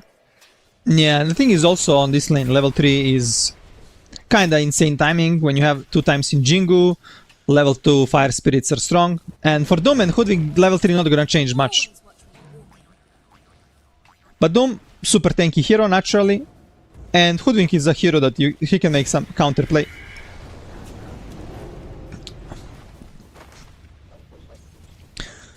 Well, Misha doing a really nice job, forcing 2 heroes on him, so Mr. Witz can get all creeps for free. Mid lane though, Rain is actually doing okay. Getting some nice CS. Dark Mago even gonna be a bit pressure, but he don't care. Top lane, oh, this is the time, Frank. Second point up in the poison attack. And the grappling core is going to take a little bit too long. Not even walk away already. Yeah, a really nice play there from PlayTime, especially Schofield. He is literally making sure that Lich cannot return the lane, blocking the camps, controlling the pool, and giving solo XP to the Frank. And he's always ready if you're close in the lane. And we see, like, even though Shigetsu had a first blood, he's not enjoying his time on the bottom lane. Yeah, not at all. Matchup, unfortunately for Mr. Shigetsu, is not looking too ideal, so we're going to have to see something out of them. Does not mean want to consider about, you know, TPing down if they get a little bit too aggressive, but a lot of this will come down to really the creepy equilibrium as well. By the way it currently is. There are going to be some possibilities of Hoodwink rotating, but not now, because Hoodwink might be in danger. Is dead. Misha should die as well to the curse. And Witz might be able to get his stacks, but it's not going to matter. Radiant are scanning. Maybe Rain gonna look to rotate actually right now on the bottom lane. Is under attack. Let's see. I mean, not Rain, Hoodwink, sorry. Yeah, and he's gonna TP. Schofield's going to be ready for this. But Nice misplay sidestep. from not me. Now is Zombie actually in trouble? Who's in trouble? Schofield's still playing in front of the cogs. I mean, Frank is completely protected. And now he's going to step on forward. Shigetsu's going to be careful. You need to absolutely respect this. That was big misplay from Yellow Submarine, because they are happy if you go on Schofield, and Schofield actually didn't even die. Because you're wasting all your spells on a Schofield. That means Viper gonna like Is under attack. hit you all the time. And right now, not me die. Like after he died, he TP bottom, he died one more time. Yeah. It doesn't look good, and because he tried to help on the bottom lane, now but you can top lane. Not gonna have fun against this Monkey King. I'm not gonna lie, I was ready for if they got the kill done bottom. I was gonna mention, like, you know, I know when we covered Division 2, you mentioned that, like, one thing as players they need to look out for is when someone on the other team dies, It's a very common time for a TP gank, and we literally saw it. Like, we literally saw it happen. I was waiting for it. I was ready. They were going to get the kill. I was going to be like, LeBron, you said this. You're Schofield. I thought he was experienced. He should know this. But he did know. He absolutely knew. He just baited. Did he bait it? Maybe just chicken in their body slowed them down. They even forgot about this. The guy that is dead in the base can think on your lane. They're too much focused, you know, too much focus to pressure the Shigetsu. The Shigetsu kids that managed to beat Tundra yesterday. Dire's courier has been killed. What is the situation on mid? Definitely scary. Rain got level 6, and he's already tipping on the bottom lane. If they really need to get the kill on the Viper right now. Absolutely. Absolutely. Must kill. They got the slow out already. Looks like surely, right? Unless Schofield's able to make it pretty messy, and yet that'll be the case, and Dark Margot actually responds, so they don't get the kill, and they might lose their carry. No, not like this. Oh, no, Dark Margot. Oh, even Schofield Another Remnant. And Schofield survived. Ooh. On 20 HP, Raindrop saving him and Laurus Orb. So he's not gonna feed. Oh, but top lane. They managed to find a kill on Vitz. Even El Misho is in danger. Okay, close. But still, this Rain, his first ultimate didn't work out. You didn't get Earn Charge. Tower is under attack. And this is the power of the hero right now. In these first engagements, you're like super strong. But this top lane, for some reason, Monkey King died and they're also kind of losing a tower. It's literally 25% of the tower HP left. Top lane, but Yuk with the Doom. Oof, that was... Ooh, she found him! Oh, he cut down the tree. Oh Man, I mean, god damn, this is everything they need. When you see bot lane goes like it did and Rain's TP, with the first one of the Coddle, like a tempo hero, doesn't work, it's okay. Because you've got Batchuk, and this is the person that you mentioned like all of last year. He was super impressive for you, and he's really, I mean, this is a massive early game from him on the Doom. Yeah, the lane that he shouldn't be doing this much because his Hoodwink left him for like 1.5 minutes, even 2 minutes. And this monkey were like in the zone where he's like super strong. But Batyuk managed it to work with Mr. Not Me. And now it's on the Monkey King. It's so sad, man. He's last net worth from all heroes. Yeah, damn. On the lane that he should kinda dominate. Not kinda, like, he should definitely dominate. Yeah, he's gone 1-2-2 build as well from Wit, so a couple extra points up in the Jingu. So we'll see how much it's going to affect his farm or not. Down bottom, Schofield, they will find the clockwork. He gets the D-ward before he dies. Rain does come down, but I don't know if he had earned charges before. Now he does, though. If he didn't. He didn't. Now he got. And there is like insta move on the gate, but they're gonna be scouted by the ward. Dark Mago is already also here. in zone. Yeah. They're looking to fight. This might be dangerous. Dark Margot, the Remnant's right now. Doesn't even matter. Doesn't even get it off. And now Schofield, Frank's TPing in as well. Okay, he needs to stop the ulti. I mean, yeah, TP. he's got to cancel.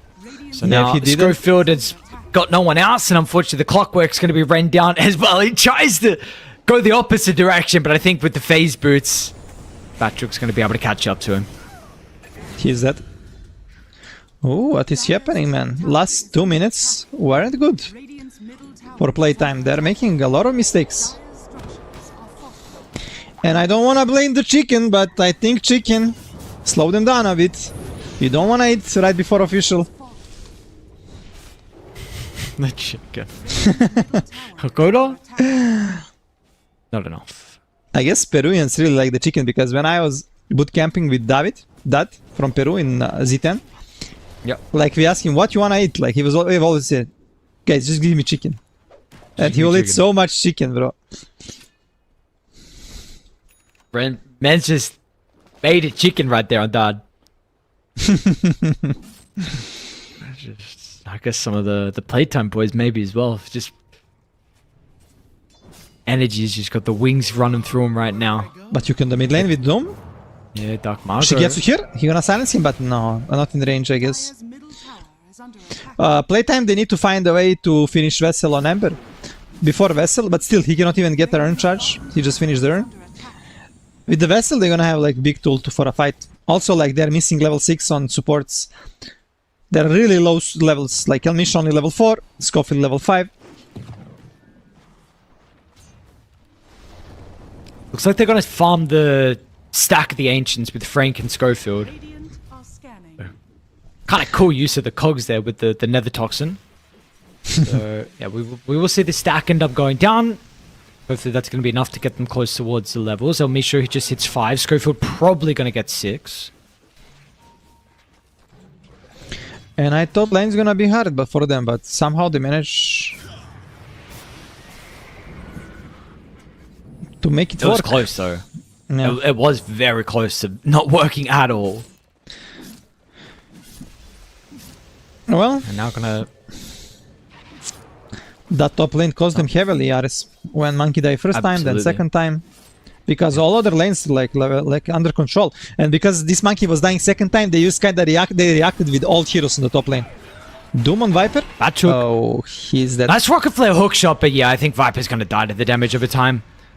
Tries to do his best on Schofield. Is he? Oh, his Dragon Lance got delivered. And I think it gave him like 50 HP. And he No survived way. on 30 HP. Yeah. Dragon Lance just arrived. Next level play. But they still gonna lose this tower, and this is huge. Like, you don't wanna be losing map control. They lost top tier 1, they're losing bottom tier 1. Tower is under attack. Okay, actually they're not gonna lose it. They're gonna respect Radiant's middle tower is under attack. playtime. Ooh, Ember got the AD rune. And there is Ilmisho egg. It's gonna be crucial fight right now. Rain, they might potentially go for the Coddle if they want to. They actually want to continue to pivot down bottom. They've got Franken still, Wits coming through the portal to scout out. The Boundless is going to slow down her Coda. They would love Shigetsu if they're going to be able to get him, but the hook shot from Schofield will land. So both supports are going to be able to deal with Shigetsu. Dark Margot jumps in with a Remnant just to offer that last little bit of assistance that was necessary. Wits, though Boundless, so it looks like not me's out. Attack. Radiant's bottom tower. A really nice movement there from playtime. Yellow Submarine, they expected this, so they were start moving out, but they were a bit slow. Or playtime, they were a bit fast. Radiant And that's the power of clock. You don't need any item, you just need level 6. With a hook shot, long range, long cast. Radiant's bottom tower. Free initiation. But that was really good hook on Kez. They're going to try and take a fight still on Yellow Submarine. They are smoking down to bottom, and they'll be here to defend the tower. Rain's going to start with the Spirit Vessel out early onto Wits. They got the Chain Frost as well, but it doesn't bounce. Only stops on Frank, but still, it's a quick and easy kill. But the Supernova now in the middle. Schofield tries to get him with the cogs, but a little bit too late. Dark Marco and Frank are still in fighting shape. That's a 2 for 2 at the moment. They'll also get rid of the tower so the Doom won't be able to TP down. And now Shigetsu's they're dying. not only going to get him, but it looks like Dark Marco is also onto Rain as well. Once again, Schofield lands the hook shot onto Rain. It's an ultra kill for Frank. Damn, bro, did you saw that play? You know that Scofield hook during the Sleight of Fist. So it was basically Sleight of Fist, and during the Sleight of Fist he managed to find the Kotal angle. That was sick play. Yeah, and I thought, oh, maybe this fight gonna be bad, because Monkey King already in problem, Phoenix used egg but couldn't be protected. But somehow, Mr. Frank and Dark Mago, they managed to destroy them with the help of Scofield. And this was Ares before without a vessel. Now you have a vessel on Dark Mago, and there is no more healing in these team fights. The target you go is gonna get bursted.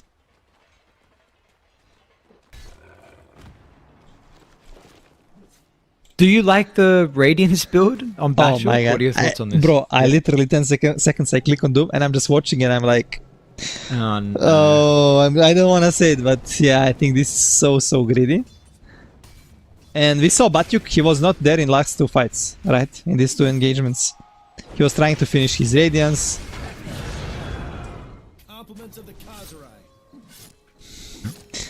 Okay, they're gonna Shigetsu manage. gets injection of gold. Yeah, nice kill. You enter your big jungle, you make some space for Kez, but I guess you're not gonna be able to open this tower. But still. Talk to me about the Radiant some more. You just said it was greedy. Was that the conclusion? Yeah, I think you just wanna scale farm. And I don't know if they're gonna have this time to scale and farm right now. Because on the other side, PlayTime, they're all in building for fight.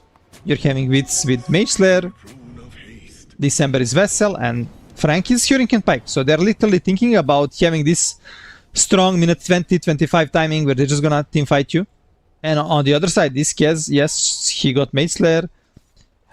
But maybe it's gonna be greedy. Let's see, maybe it's gonna pay off in the end. Radiant's middle tower is under attack. Scofield, nice hook shot. Whoa! You say nice hook shot. He almost got it. Actually, he was lucky that he didn't use it. He will die there. True. Oh, he might still die though. Oh, nice force nice from Frank. She's got to be a little bit careful as well. We've seen his life. He's been playing it on the edge here. 4 deaths, 3 and 4. I thought he gonna hit the guy behind, and he gonna push like both of them. That's why in my head was like, oh, nice hook shot. He didn't decide to go on this first one, but on the second target that was behind, on the Doom. Now he's alive because of it. Fast Might be play. able to get Shigetsu as well. Ward up on the high ground to see Mr. Kez. He's trying to break away. Does a decent job, but looks like they're still going to be able to run him down anyway.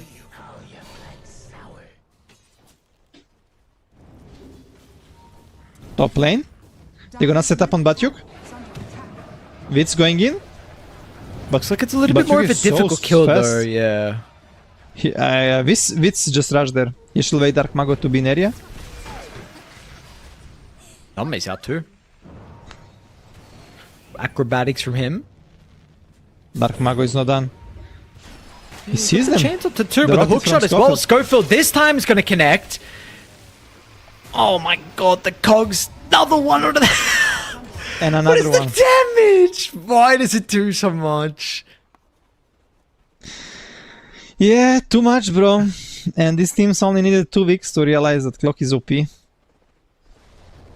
But it's okay. Still better now than ever, right? And I think we're gonna see nerfs soon on Clockwork Cogs. And Scofield got the blink it? now.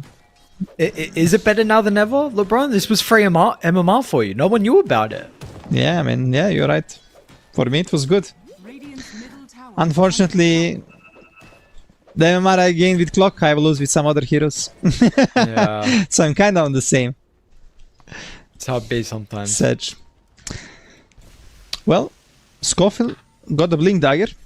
So for him it's gonna be really easy to jump into fights, no need to commit for the hook shot. And we are approaching minute 20. And you know what is happening minute 20? Tormentor. And gem from Scofield. He already Gem queued from it. Schofield. True, he does. Every game same. Every game same. Maybe 1 out of 20 he didn't do it. But yeah. Yesterday with Marcy against Parivision, he didn't do it in 1 game, but in all other games, Gem was there minute 20. And he's the only one that is doing this. And I think other players should try to do it as well, but it's so hard. It's so hard how Scofield like is controlling the gem, not losing it, rewarding all map like for such a long period. Like he even get the money he invested back with the XP, with the gold. Is he just having his choreo follow him? Like, is he just constantly passing this off? Not always, but like 50-60% of the time, courier is there in their area.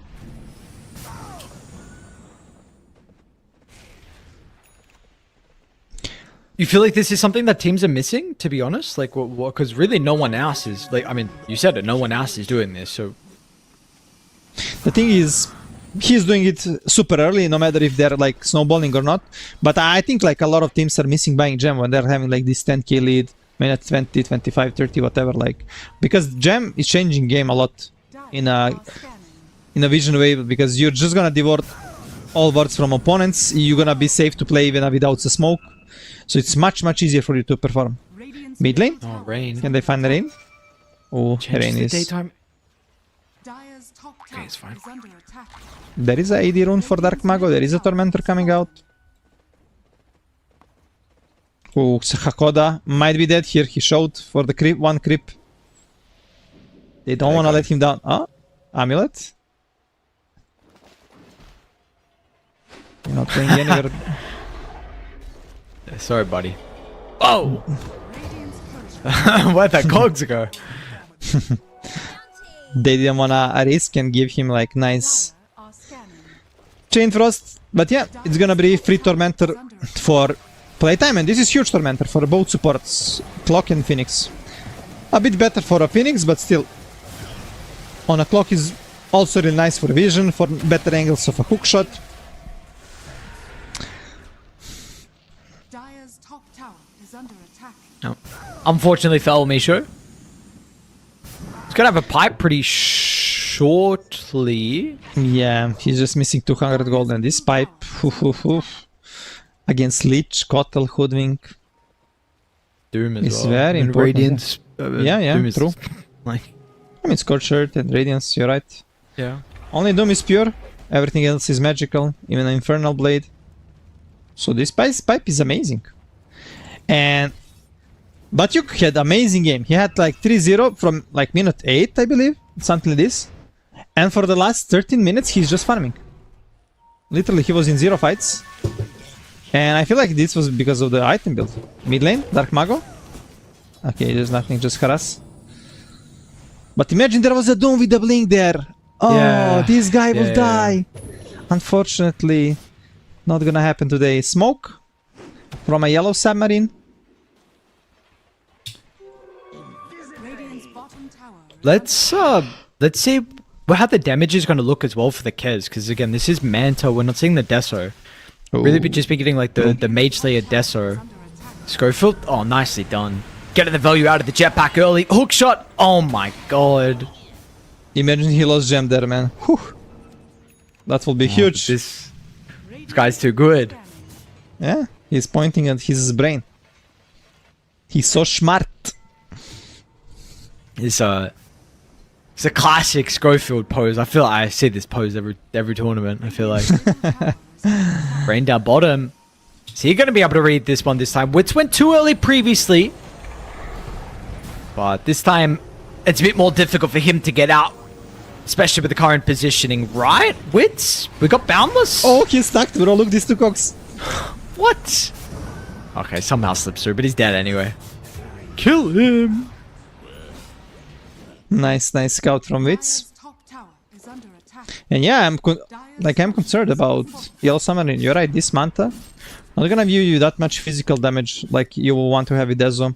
And the problem is there is also pipe. So your damage output from Yellow Submarine gonna be really low right now in the fights.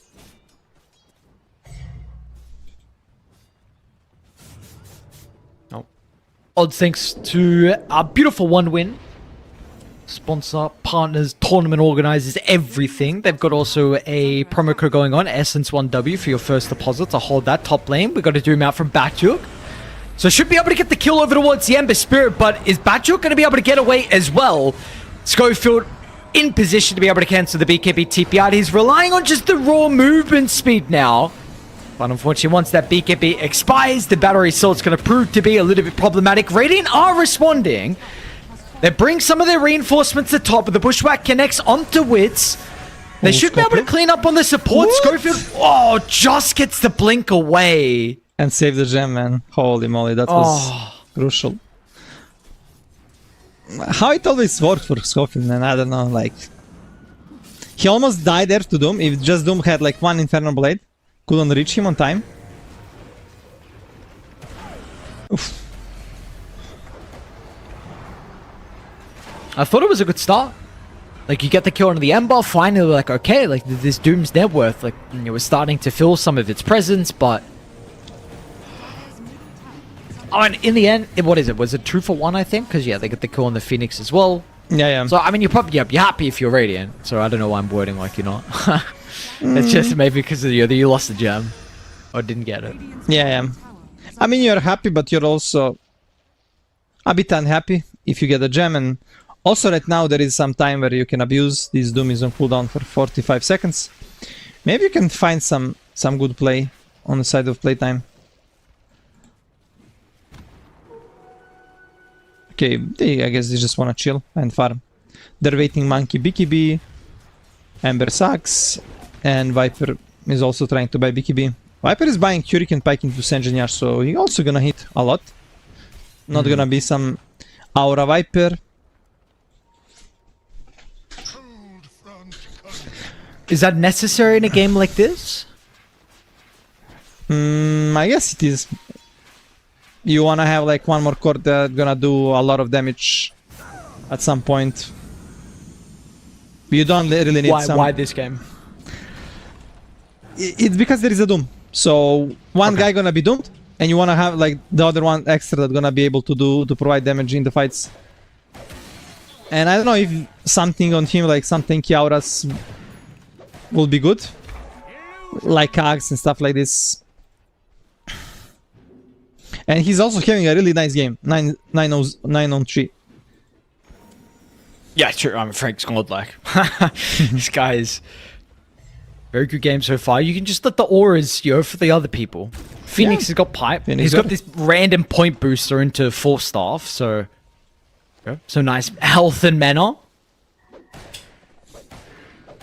And things like you don't want to doom him, right? You don't want to doom Viper.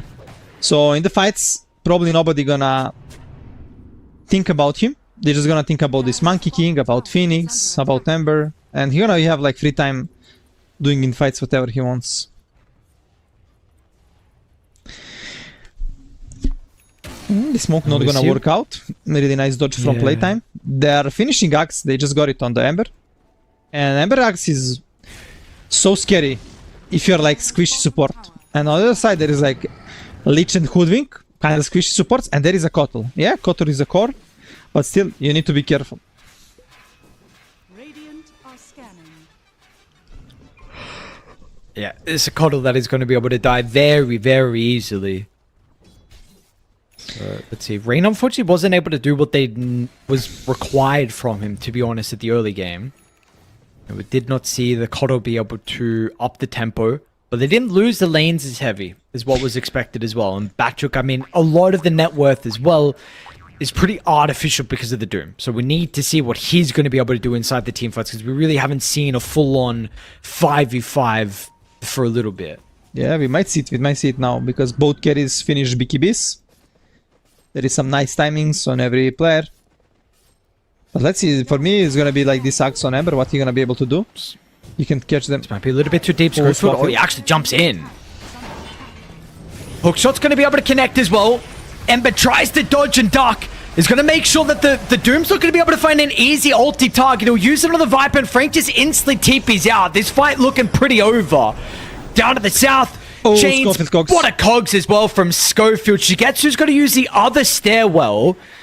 He'll make it down. Wits, if they got any more remnants, Dark Margot's already used all is. They don't want to go too much further. They are well and truly happy with the 3-0. Yeah, and it's not gonna be only 3 for Ratting. It's gonna be Rosh, 100%. You cannot really stop it. Rain and Shigetsu, they're trying to come into area and maybe delay. But this is so risky.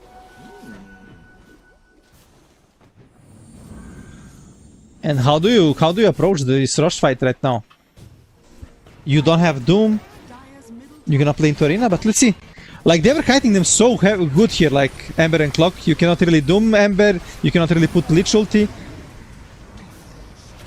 And this bounce go on the Clockwork, but you cannot bounce from the egg. And like this Aghanim paying so much. Like Dark Mago did so much in this fight. Yeah. Really fight winning for him. Yeah, and what is the best against Doom? It's Aegis. So now you don't even need to worry about Doom. If you are a Monkey King, I guess Dark Mago gonna be like, bro, you can take it, I'm not gonna get doomed, I'm so fast on my fingers. Wits. He's gonna be able to catch up to Rain. Just a random boundless. You see the portal. Oh. Radiant's courier has been killed. Dire's structures are fortified. No one's in that tree line. Hokuto went further up top. Looks like he's going to be able to TP out. Not gonna get scout. Oh, they're going to... Yeah, great read. That's he's trying to edge further away for the rocket flare. Frank, does he see him? Oh my god, no way. Not me, don't breed, bro. But meantime, Rain. Rain? Oh man, the cuddle down on the low ground. Batchuk just gonna have to watch his mid laner as he's fed another death over towards playtime. Elmisha's running down Hakoda as well. Remnant straight on the head of the two supports that are chained up together. Not me as well is going to be burnt. Dark Margo hasten to Remnants if he wants to keep going. Will actually not even give them an opportunity. That's disciplined play right there from Mr. Margo. They see Phoenix on a ward.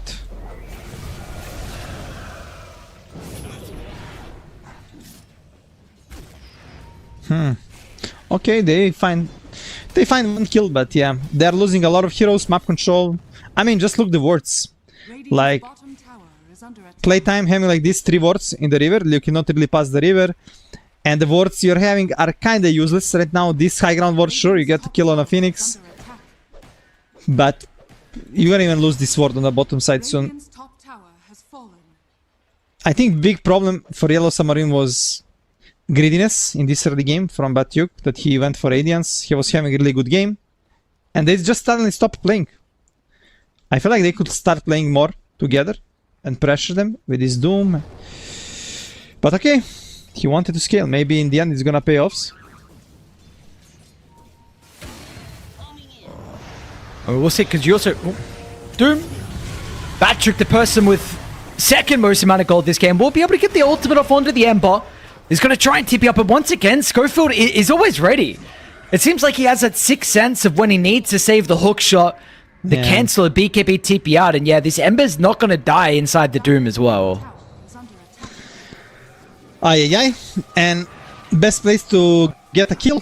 Like, oh, you sure you get the kill, you didn't get anything objective-wise, but no, you're getting Tormentor just spawn. And Phoenix still don't have a shot. But he got Aghanim Scepter. Oh yeah, Viper, nice for a push. He went Scepter. That's crazy. Yeah, I mean, he can save the guy who is doing like, anyway, you're dying 100%, I can put you in the egg, maybe you survive. True. You're gonna respawn full HP, full mana.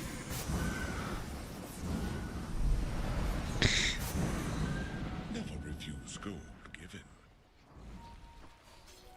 No.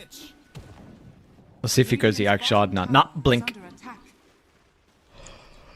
Radiant structures are fortified. 6,000 net worth lead. Age is going to expire in about a minute 30. We're just seeing how they're playing across the map as well. You've got a couple of heroes shoving in bottom, threatening the T2 tower. Meanwhile, Radiant's bottom with this Observer Ward still there, hunting Shigetsu all the way to the north. He's got a BKB.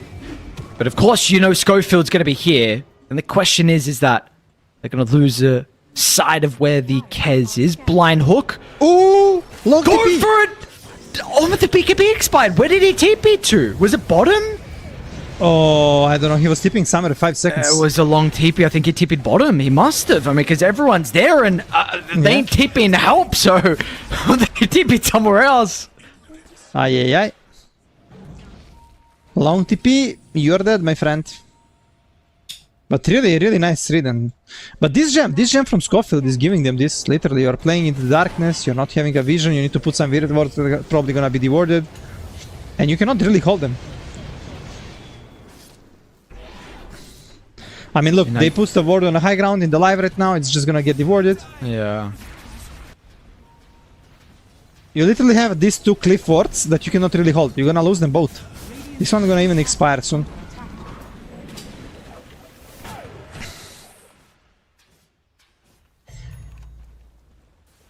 Yeah, I don't know. This, at least idea that Schofield has around gem and all the playtime in general, it's very, very interesting. I don't know if he was doing this as early on Heroic, to be honest. I mean, I unfortunately didn't get to cover as many of his games towards the later stages of Heroic, so... I feel like he was, to be honest. I think KJ also is someone who goes gem pretty early, but I don't think it was this early. I feel like he's kind of accelerated it by 5+ minutes. I mean, Schofield is literally doing every game, no matter what. And all other players, oh, if you're like snowballing 10-15k, sure, we will buy gem to control the game. But he's always like, game is even, they're losing a bit, they're like in huge lead, no matter what, he's buying it. Like, I think I casted like 30 of their maps, and like literally maybe 2 games he didn't do that. I think this is also just a thing Schofield can get away with. Like, I mean, this guy is absolutely insane. And I remember, I don't remember what, I think it was South America, actually, the TI qualifiers one year I did with Fear. And Fear mentioned, like, dude, he has nightmares about Schofield. Not nightmares, but he said in other ways, like, Schofield is a massive problem. Everyone, like, absolutely hates playing this guy, especially position 4s. Especially people that, like, lean against him. So... Schofield is a insane player, and I think it can get away with this, to be honest, with the gem, because he also survives some. Like, sometimes he dies a lot, but sometimes he just makes insane blink hookshot plays where he just gets out. He's got a Wind Waker! What am I looking at? A blink Wind Waker 35 minutes in. Like, this is insane. Schofield is so fun to watch, man. What do you do though, LeBron? You have a Doom against Egg Save and Wind Waker. Like, cool, like, nice farm, Batchuk. I mean, you need to ban Clock, I think 100%. And next year he tried to make some kind of replacement for Clock was Marcy yesterday against Parivision. One game worked out, second game didn't work out. But Clock is like insane what you can do, right? You're like, you want to buy this blink in most of the games, so you're gonna have like one escape mechanism, or starting a fight you have hook that you can always kind of go in or go out. Also, like, there is possibility of getting a shard, and cogs are giving you so much like defensive, like, so Clockwork is perfect hero for him. I don't know how can you let it through. For me, it's like insane. Like, the thing is, they can pick it though if they want to. Oh my god, he just got Shigetsu choreo. Yeah. Oh boy. Eagle Song, okay, he didn't have items to complete Butterfly, but still, I'll not be happy. And all players from Yellow Submarine. No, go. I just want to say they are stuck in the base. They literally got zero vision. Like, okay, they managed to put one ward now. There is other as well on the cliff, but this is useless if you don't fight there. If you don't. Yeah, no, exactly right. Like, this war, it's not gonna last for too long. Yeah. So you get a little bit of control for an area for a brief period of time. And Maybe they can find Schofield. Okay, well, Koda's had enough. His body's own gem. He's like, far out, dude. I've got no wards, man. Like, how do we play? How does my team come back?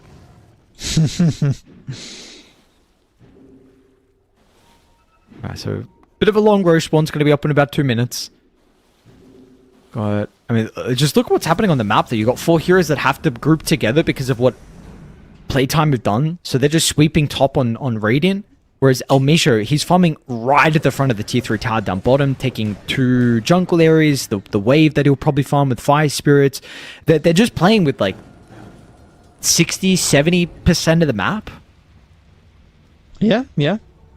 They are out farming them heavily. And, you know, we said like Batyuk, he had 3-0, minute 8. And out 38 minutes. After 30 minutes, he was involved, like, I think only in 1 or 2 kills. And I feel like there was like moment in the game they were like super strong, but they just stopped playing. Because this Rainkeeper of the Light was insanely strong. And then you give enemies some timings, they get some kills. Dark Mago getting the vessel, and it was this bottom fight. You remember when Frank get ultra kill? I don't know, I guess Doom was cooldown, so he didn't want to connect to the fight. But next fight, Doom was ready and they kind of didn't want to fight. They just wanted to farm and scale. And sure, you can do it, but not sure if you're gonna win in the late game if you're like losing slowly by net worth. Okay, the thing is, like, I'm doing my best to remember this Kez hero. Because this is a insane hero we got to keep in mind as well. He will have Butterfly. They're not going to force an objective or a fight before it. They will try and smoke on Dire. But let's see where they want to try and go with their current path. Not means the only person down bottom. They got amp damage as well on Dark Mago, so they want to try and beeline towards the triangle. Bye-bye ward. Yeah, Kez is not having fun, definitely. In all these early engagements, he was dying. If he kind of survived there and get good game, but I mean, he still got nice net worth. He got the Butterfly, and it's daytime, so it's a good moment for them to start a fight. But who do you target? This if you don't kill this Phoenix, he might win you a solo fight. But there is like also Ember you need to worry about, Monkey King, Scofield as well. Oh, they see a Misha's not Misha. bad. Best target. Yeah, absolutely. Not a bad jump at all. They're going to be able to blow him up before the egg comes off. It looks like they will. Oh, Misha goes down, and now there's a second thought in the back of their mind of like, is this the right play on Die? They were trying to start Roche, but they had to get out of the pit straight away. Scofield tried to save him with Wind Waker, but his blink was cooldown, and he didn't want to waste hook shots to go fast to him, because then he will be in danger of dying.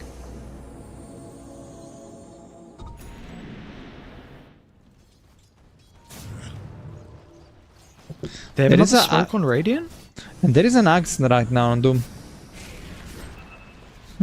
Okay, this can change fights a lot. Let's see. They wanna force the Gonna go on the- rush. Is it a There bit is late? What if they were going to do it? Maybe they would have started earlier. Yeah, okay. They're gonna use a smoke. One more. Phoenix is coming back in 10 seconds. They're going to be quick then. So previously it was the perfect jump. This time it might be as well, but the Monkey King, but he just got away before the Will-O-Wisp. Great reaction out of Wits. And now they're a little bit deeper than maybe what they ideally would like to be. They didn't de-ward that Dire Ward as well. Someone's going to get rid of it. Oh, Scofield hookshot going in. in. Schofield finds Dakota. Meanwhile, Dark Margot's going to try and run them towards the backline, but the Doom ultimate, he doesn't connect onto anyone. He tried to run down the Emperor, but didn't make it in time. Now he's going to try and reposition the middle of the team fight, but it doesn't matter. The damage has been dealt. They mess up the start of the fight. And this is all Playtime's fight. Unless Shigetsu's got something else to say about it, he's going to be able to dodge out of the Wukongs. Oh, one more Hook shots off the mark as well. Schofield wants blood. All right, we got no kills just yet. He's looking to try and start the further chase on. The Cogs He's is actually playing kind of playing against them. Meanwhile, Shigetsu got to be careful now over towards the right side. I mean, we've got so much going on. Dark Margot wanting to try and Remnant to catch up to Batchuk. He's got another chains, but everyone else is having a more difficult time of closing the distance. Frank actually needs the BKB TP out. Dark And now, Margot? Dark Margot, what have you He got? don't have He's out of remnants. Remnants. He's dead. Oh. What happened? How this... They didn't burst anyone actually. The fight lasted for 1 minute and 30 minutes. And damage was done like both teams doing the same damage. But yeah, Yellow Submarine, they're gonna get victorious. Oh wow, they're Ooh, going to they're be able gonna to find steal the gem Schofield. as well of Schofield. Unless... God damn, he's so annoying. Not me? Wow, brother. You didn't get the memo. That was not a chase. Yeah, Scofield, man, with Arcane Rune. So annoying. Did he make enough space? No, okay, they're going to buy back. Do you consider about the Ember buyback as well? Importantly, Wits is in a great position. The one tree... Oh, they got a glimpse of him, though. There's one like... With the Waker at the last second, BKB on cooldown for one more as well, but he just gets the balance up on the high ground, can turn Wukong's, lay it down, and keep in mind it's a level 25 Monkey as well. He's got the extra ring, but it doesn't matter. They've got no way to keep Radiant inside, and once again, there's a little nook that they can be inside the pit. Schofield! What the... What is this? What? Who are we watching, bro? What is this clockwork? Oh my god, man, Scofield. Stop, Scofield. Oh my god. Okay, it's just a He creep. missed. I'm getting too excited. But there is a blink. He's not done. Bro, He's I not just- done. I want to watch all Schofield's games. Yeah, I don't care. Anyone else, doesn't matter. Schofield is over everyone. Wits. Oh, a little bit awkward. They'll get him, though. They absolutely will. Alright, I have no idea. Break it down for me. What just happened in the last 3 minutes? Because we had some crazy engagement. I mean, crazy stuff happening. Like, nobody dying, but suddenly everyone dying. But Scofield is doing so much in these fights. Like, he managed to survive. He had Arcane Rune. So he survived, and then made amazing, like, steal on Aegis. Now you don't have this vision with the jetpack on the rush pit, but he had, like, rocket. But everything is so close. The players from Playtime, they're not dying. Look, they're all so low. Egg is cooldown here now. It's kind of feel like, oh, perfect, no arena, no egg, nothing. We're just gonna take the Aegis, but no. Scofield says no. He hookshot, use the cogs. But I don't know how he do it. Because he didn't have a vision, he just randomly hook. I don't know, bro. Schofield, that's it. You say his name. There's nothing else needs to be said. It's Schofield Dodo.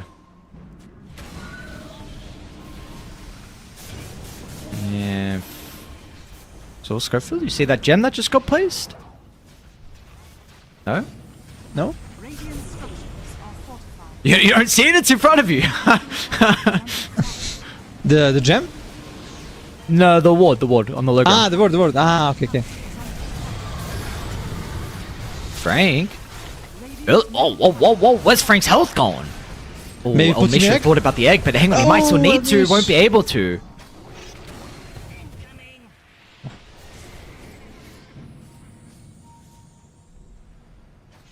Well, Dire's bottom Hakoda got level 20. There is now one more extra chain frost on that. You just need Okay. Axe. If Hakoda can get Axe, he can literally win solo fights for them. Because Lich with Aghanim is beast. Dire's bottom tower has fallen. Ah, yes, I forgot this. I'm back with the Lich fanboy, the Scepter fanboy. I've been trying to get Lizard on board as well, but you know he's it's a little bit slow. He approves of Scepter, but Dire's not as big of a fan. under attack. I mean, if I was Lich in this game, I will rush. But Hakoda, he bought 3 items before. Axe. Blink, Glimmer, 4 stuff. Too much. Boring. He Too much doesn't know. defensive. And he's Yeah, 199, yeah. you know? If you get the Axe, he will be like 999. Scanning. So still the same amount of deaths and assists, but way more kills. Oh, we'll see. It's gonna take him a little bit. Of course, he's got that greedy. He's got the Partisans brand as well. You also have a Hex that's getting worked on too for the Keeper of the Light. It does feel like, I don't know, that still the team fights. I must say I've been somewhat impressed with Yellow Submarine. Like the past couple of fights, you know, that crazy thing that we had around top and then Roche. It was very close, even with the deficit we have, for them to actually eke out an advantage and actually take that. And all of a sudden, you know, they could have been the ones with the Ages and, you know, being able to play the map. It's only a 10k deficit 47 minutes in. Like, it's not a lot at all. I don't know what happened to Frank's net worth, but he's 10-1 and 6, but man, the net worth doesn't represent that. Yeah, I mean, you're right. Like, all these fights could be won by Yellow Submarine. It was really close. And I don't feel like PlayTime have, like, big advantage now in team fights. I feel like for Yellow Submarine, it's a bit easier to play. Radiant are scanning. But let's see. Why? What changed? I just think this Doom going in with the Axe, if there is no arena, if you don't place arena, you're just gonna lose the team fight. And this case I feel like he can easily kill the Phoenix Sec. There is also Nullifier around him, so you cannot really survive with heals, with Wind Waker. And there is no, I feel like they're missing some Hex on side of the playtime. Like, they don't have a real catch, like real stun to hold them and burst the target. I think that's the biggest concern for me. Like, if you're having Hex, yes, then you can burst a Kez or a Doom or Keeper of the Light, but without it, I think it's very hard. Oh, Schofield's pretty close to it. I also feel like maybe Elmisha might change his Shadow Blade. I'm sure this is super unnecessary with the Phoenix's toolkit. Yeah. I think also, like, Hex should be crucial. He's thinking about positioning in fights with his Shadow Blade, but yeah.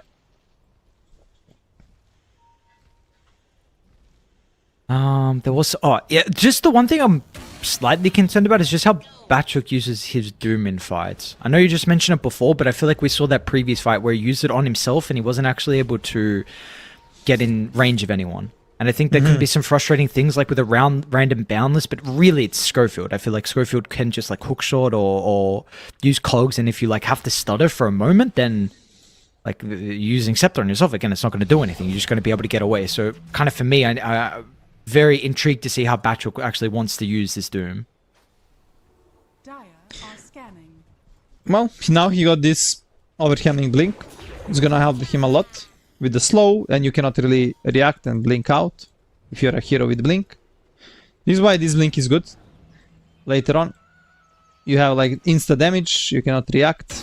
And he also got level 25. So Doom applied some mute. Not gonna be able to press BKB or use items like force stuff or whatever.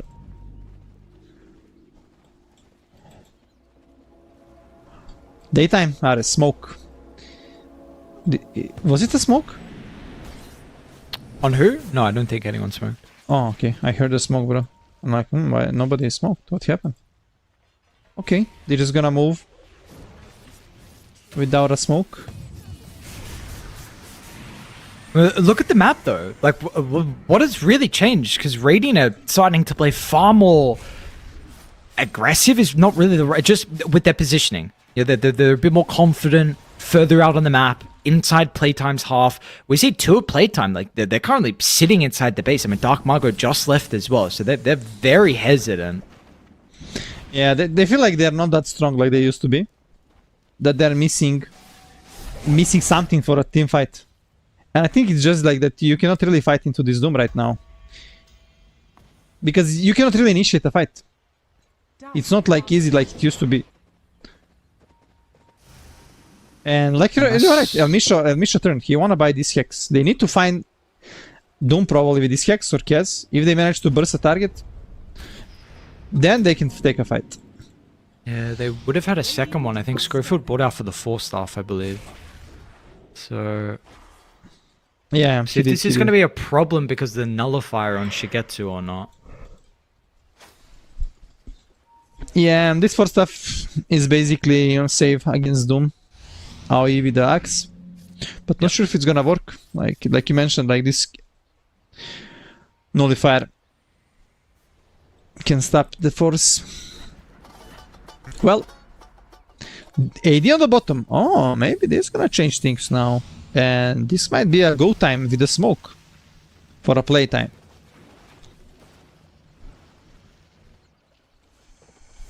Is that new? Wait, what? Yeah, You can backpack your... Yeah, I knew you were gonna say that. Yeah, I think it's a new thing. Not sure if it's a bug or not. Why did they not... I didn't see that at all. Yeah, I'm seeing it literally almost every game that players are doing this. What? But I don't think this should work like this. It used to activate your rune. Yeah. So I mean, this wasn't said at all anywhere. I mean, this has Yeah. to be this has to be a bug or something. This was not. There was a big patch, but I've not seen this until like now. So something happened. well, Like there I is a just saw him buyback. change it. I'm like, he picked Yeah, up what? the end damage. Why is there a bottle in his back? What's going on? Yep. And everyone got buyback. Only Viper kind of missing the money, but he also finished. So basically, 10 players with buyback right now, and we might see a very long game. Mr. Ares, are you ready for 100-minute game? Oh, don't do that again, bro. There's no lone druid at least. We're not getting 100 minutes. We might get a Roche from Radiant though. Nah, roar up. Never mind. Schofield, can you steal the Aegis? You're gonna find a ward. There is a big advantage now for Yellow Submarine because they're controlling the outpost, so they're having this possibility of buybacking and joining the fight insta. And on the other side, you don't have this on playtime. Roche will move in a minute though, so let's see how long the standoff's gonna go for. As well with the power rune goes. Gonna be haste rune down bottom, okay. They should be able to stall for a minute, and there's no smoke on Yellow Submarine. So I don't know when they're getting a next one, but just get the lane shoved out. We'll see when either side wants to actually move down bottom first to try and get the positioning. Yeah, probably in 15 to 20 seconds they go start moving. And Elmisha is actually finishing the Hex, but there is also Hex on a Kotal. One or two. Elmisha, okay, he gonna finish it as well. So let's see if this is gonna change fights.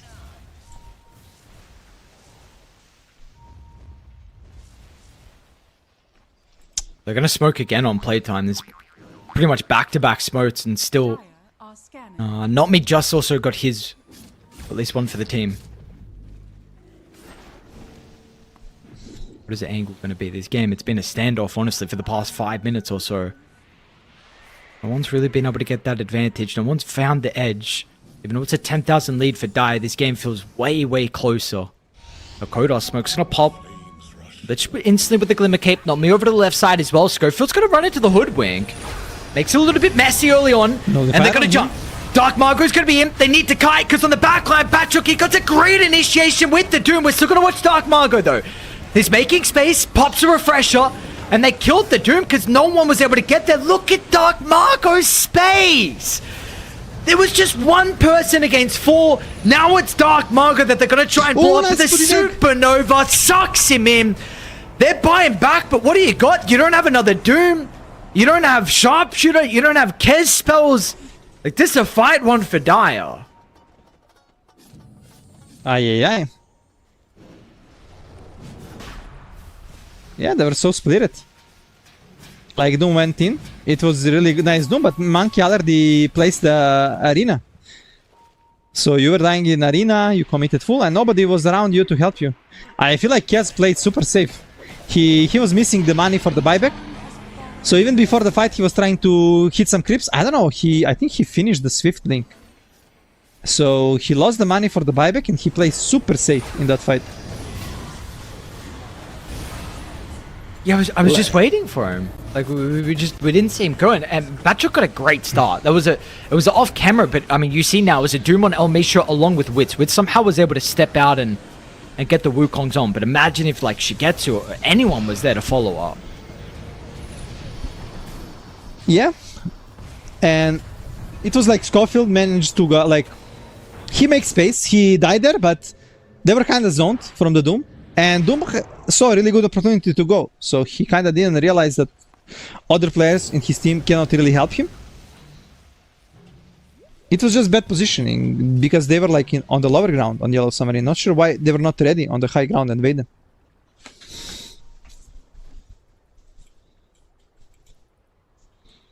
But yeah, it's gonna result into the Aegis refresher for Monkey King as well.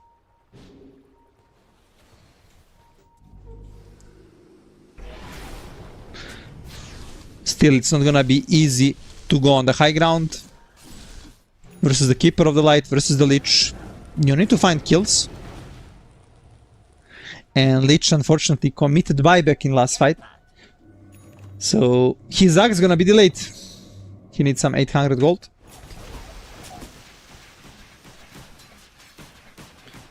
Someone give this man some farm.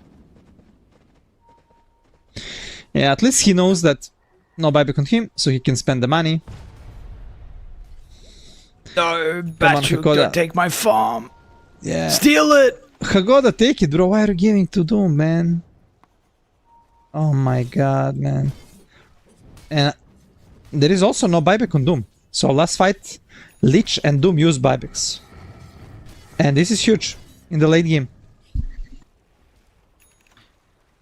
I think it was even a Hoodwink used buyback as well, actually. So three heroes on Radiant. Oh damn! So right now only Keeper of the Light got buyback. Yes, he's missing Radiant, like 300 gold. Let's see. There is some potential push with the Viper, but for that I think you wanted to give Aegis to him. But okay, maybe Monkey King can deploy Wukong's command. And together they can start hitting the high ground. They might have to jump before they get set up though. Yeah, Patrick, is he going to be in a position?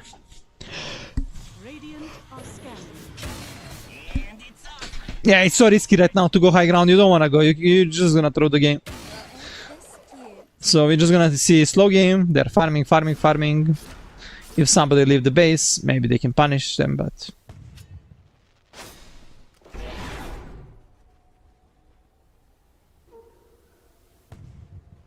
What do you... I'm looking at Schofield's level. What do you normally go with the 25 talent on the Clockwork? The right one. The 3 rocket flare charges. Yeah. Because you're also taking this rocket flare through sight. You're not getting battery assault damage on 15. You're getting minus 10 seconds hookshot cooldown. You're not like doing so much in fight with battery. Like you're not sitting on a target. Oh, not me. Oh, this is one No person that buyback. bought back previously as well, so that is a very, very impactful pick-off. Well, meets minute 60. Ares, and he tried to get some medstones for his boys. Barracks are under attack. And mostly for him. But yeah, Frank? no buyback. Frank, no one's behind you. Does it matter? It should matter. Frank? Ooh, What? what? Without even was a that? BKB. I mean, without even a Doom. Bachuk was thinking, should I commit the Doom? Oh, brother, what, you had a guaranteed 4v5 for like 100 seconds.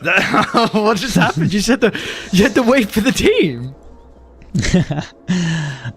Frank is done, bro. Minute 60. No patience. I mean, Interesting. Viper late game is an absolute snooze fest. Who wants to play this hero for 61 minutes? I mean, it must be grueling for him. True.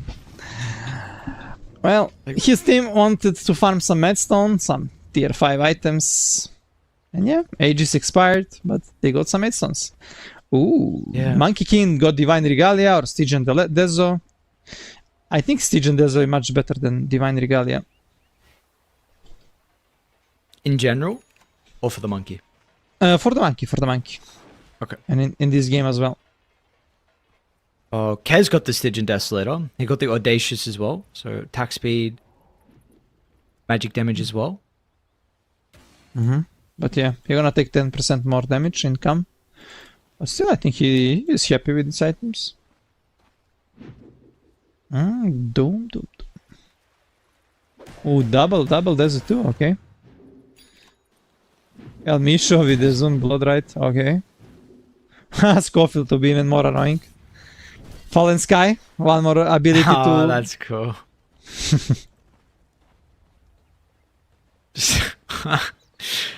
Yeah, one more chance to be so annoying. They have 5 greater healing lotuses in the backpacks as well in Dire. Like, there's so many of these. Refresher Shard is still on Wits as a cheese, still in El Misho. Oh, bro, but Hakoda still didn't finish his axe, man. Oh, brother. Nobody giving him a single CS for like last 5 minutes. And you know what's gonna be unfortunate? You're gonna get buyback money, Yeah, I mean time, yeah, and then you're gonna think, oh, I need buyback. Oh no. And he actually got this Desmond Bloodright. So if he gets axe, this this Sinister good? Gay is gonna be insane. Yeah, it's gonna be insane. Oh, yeah, insane. okay, yeah. Aoi. Yeah, of course. I was just thinking of Chain Frost and Frost Blast. I'm like, why is not me stealing his farm? No, you don't need a boomerang. That he's buying off a scepter. He's buying. Nice. He can change game completely right now with this. This is Zimba. The strongest shit in the game, brother. Trust me, bro. I'm the engineer. He needs level 25, and then we can get Chain Frost unlimited bounces. I'm sure he can win the After fight one without fight, it. Let's after see. one They're gonna smoke straight away. Mid lane Viper, and you shoot him with a hex and shoot. Whoa! Again the supernova. How is he so quick to be able to respond? Dark Margot's just gonna make some chaos. He's gonna amp damage as well. We're gonna keep that in mind too. Look at the chaos, dude, dancing in and out of the boundless. Oh, wits! That's a game ender right there. Potentially doesn't even get the Doom off as well. It's one carry with raw output damage to the other carry. A 5-man wipe and a potential game ender. They'll have to do it again, but it's a 4v5 now. But that's so fast from all of them. Like they could maybe wait some bait. Maybe someone to start the fight. But okay. But that was a huge fight. I don't know how they all die, but Dark Mago doing some magic there. First El Misho saving the Viper. They committed a bit there. And then just Dark Mago going, chasing them, stopping them. They were really mad, like, oh, you wanna go on our boy Frank? Nope. Not sure if they a bit rushed there with the Keeper of the Light with the Hex. I think if he waited 1 second, they will get the Viper, because Kess couldn't insta-connect. Yeah. And right now they're just running, but look, big arena, triple man stun. Lich dying without pressing any spell. Sad. And also that fight started with the supernova save. He broke the tree, the Monkey King. So the monkey got stunned. And Wits is still able to... Oh, let's see. We got any reactions? No, kind of. I think we'll see. Maybe we get a better reaction. I thought Wits, could be like a little bit more excited with the Boundless like that. Like we could see expression on his face, or Almisha like looks over at Frank and he says, "Don't worry, brother, I got you." But no, they're just. Well, it's gonna be rush, and the problem for Yellow Submarine, they cannot leave the base. You have 0 buybacks. If you die, you lose the game, and this is the most crucial thing for the late game. But let's see, maybe it's gonna be bait, because playtime, they know. Yellow Submarines are without a buyback, we can maybe commit into the base, we are getting some kills, they can commit like with their buybacks, right? Like they are going in, kinda with all in, and then using buyback to return to the fight. But this can maybe backfire them. But let's see, first they need to take the rush and approach the high ground, and it's not gonna be easy. Yeah, because surely this time this high ground will look a little bit different. Frank's not going to go there 5 seconds before the team, get picked off. Like, this will probably be... Who do you actually give it to? Did you give it to Frank or did you give it to Wits? The ages? I think you just give it to the Frank, basically, because he can stand in the front and just hit the high ground, and I don't think you want to commit everything on him. Like, he's going to have ages. He can even play with the cheese. Just put cheese in the items. You're not going to get doomed. So even if they put you low, you're just gonna pop cheese, finish the racks, go on the next one. There is a Phoenix heal. They can even commit Wits ultimate there to secure it. Oh, who wants the other refresher shard? Wits has still got his. So you got refresher on Almisha and Margot. So guess you don't have too many other options, unfortunately. Just give to Scofield, huh? Yeah. We still didn't see a block of cheese. Nobody care. There is some greater healing lotus in every hero in backpack. They'll do it now, dude. They have so many. They have so many. Is it 3 you need? I don't remember. I don't know, bro. Yeah, okay. You never made a block of cheese? I made maybe 2 times in my life. I see. But yeah, go when ready. Boys are ready. Let's go. I'm surprised. Does that item, like, do you even want to see that item maybe buffed even a little bit to make it, or do you like where it is? You was kind of. I think it should be buffed a bit, because it's not like that. Everyone is thinking about, oh, this is so good. Let's make it. Refresh on the ground and banner on the ground. Nobody have a slot. Nobody cares. Yeah, Misha's got Smoke and Observer in the backpack. He's got too many slots. What's Schofield? I think you got to make a block of cheese, guys. You got too many lotuses. Wait, how much rockets he got now? Does he get like 5 rockets on clock? With these sucks?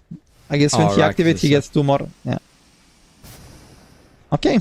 10 rockets on Schofield with the refresh. That's crazy. Isn't this a bunch of damage, actually? They increase it, right? Yeah, it is.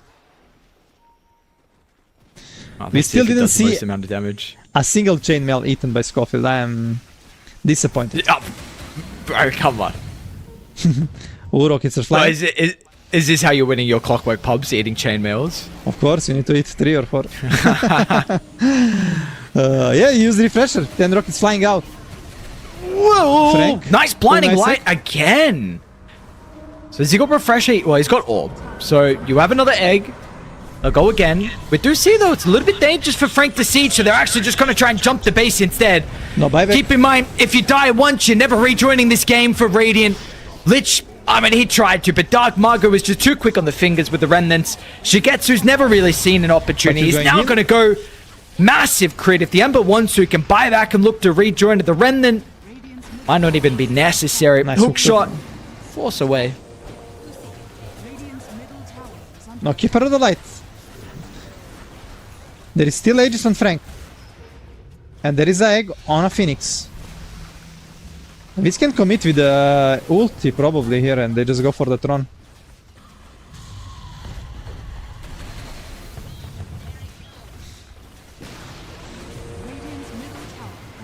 Schofield. Are you gonna have to do something here, Radiant? What do we got? It's nice dodge there. Ember buyback. He was just waiting for Kias to show. But you need to Nice commit right reactions now. out of the Kez though. But yeah, they'll commit on die. They'll drop the Wukong and man, this throne dies too quickly. God damn, that's game one done and dusted. 68 minutes Easy is what game, bro. PlayTime need to get the victory. Yeah. Easy game. I mean, no way you're giving clock to Schofield anymore. Like Yeah. on this whole tournament, not this game. If they beat Yellow Submarine, but yeah, this clock, insanely strong hero, and in Schofield hands, it's unreal what he is managing to do. But anyway, like, really interesting game. A lot of throws on both sides, kinda. And I felt like at some point Yellow Submarine they're gonna win the game, to be honest. But playtime, this mid fight when they go on the Viper, El Mishra saving the Viper, and they turn with Dark Mago and Witch chasing. It changed game completely in the end because they forced to use 4 buybacks, and it was just a matter of time when they're gonna lose. I mean, there's a lot of things to put it down to, but it definitely feels like at the end of the day, the supports kind of were almost more impactful from playtime. Like, I felt like in more important moments, we felt the Clockwork and the Phoenix, where if you compare that to like the Hoodwink and the Lich, I know they were playing like with this massive deficit, so it's also, you're maybe not doing them, it's doing them a disservice, a disjustice on Yellow Submarine supports, but regardless, you're Schofield and El Misho, incredible game. Like you're saying, the Clockwork's going to be banned. They might pick it honestly on Yellow Submarine because I know Notme's got a very good Clockwork as well. They've been playing this a lot too, so they might actually just first pick it themselves. We'll see where the priority is going to go, but Yeah. this puts us in a very interesting position.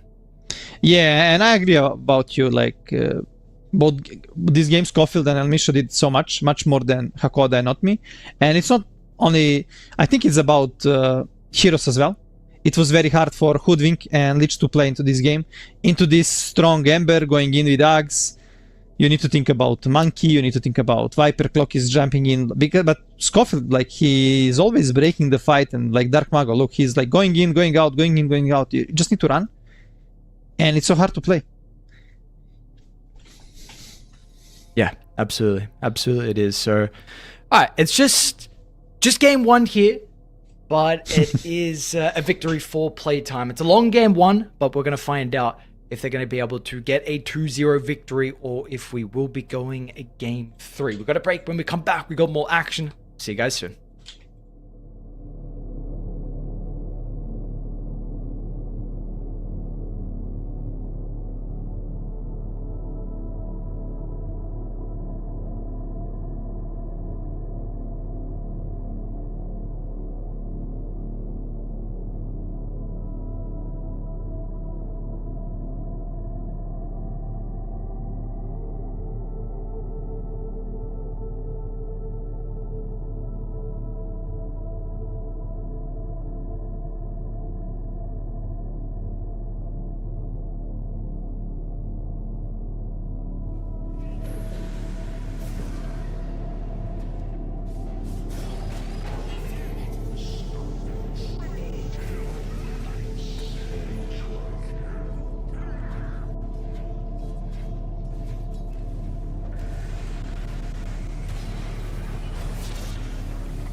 All right, well, after a crazy game one in our second series of the night, we're about to get ourselves underway for game two.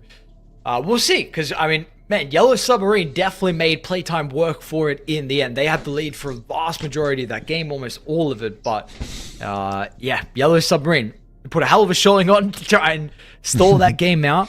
And now we'll see what adaptations we have. Playtime, gonna be a rating, playing with second pick. We got Yellow Submarine on Dire with first pick this time.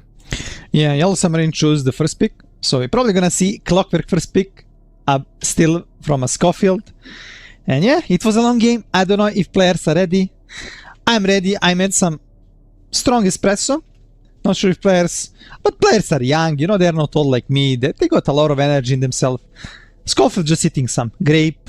It's like, I had like nice game on clock.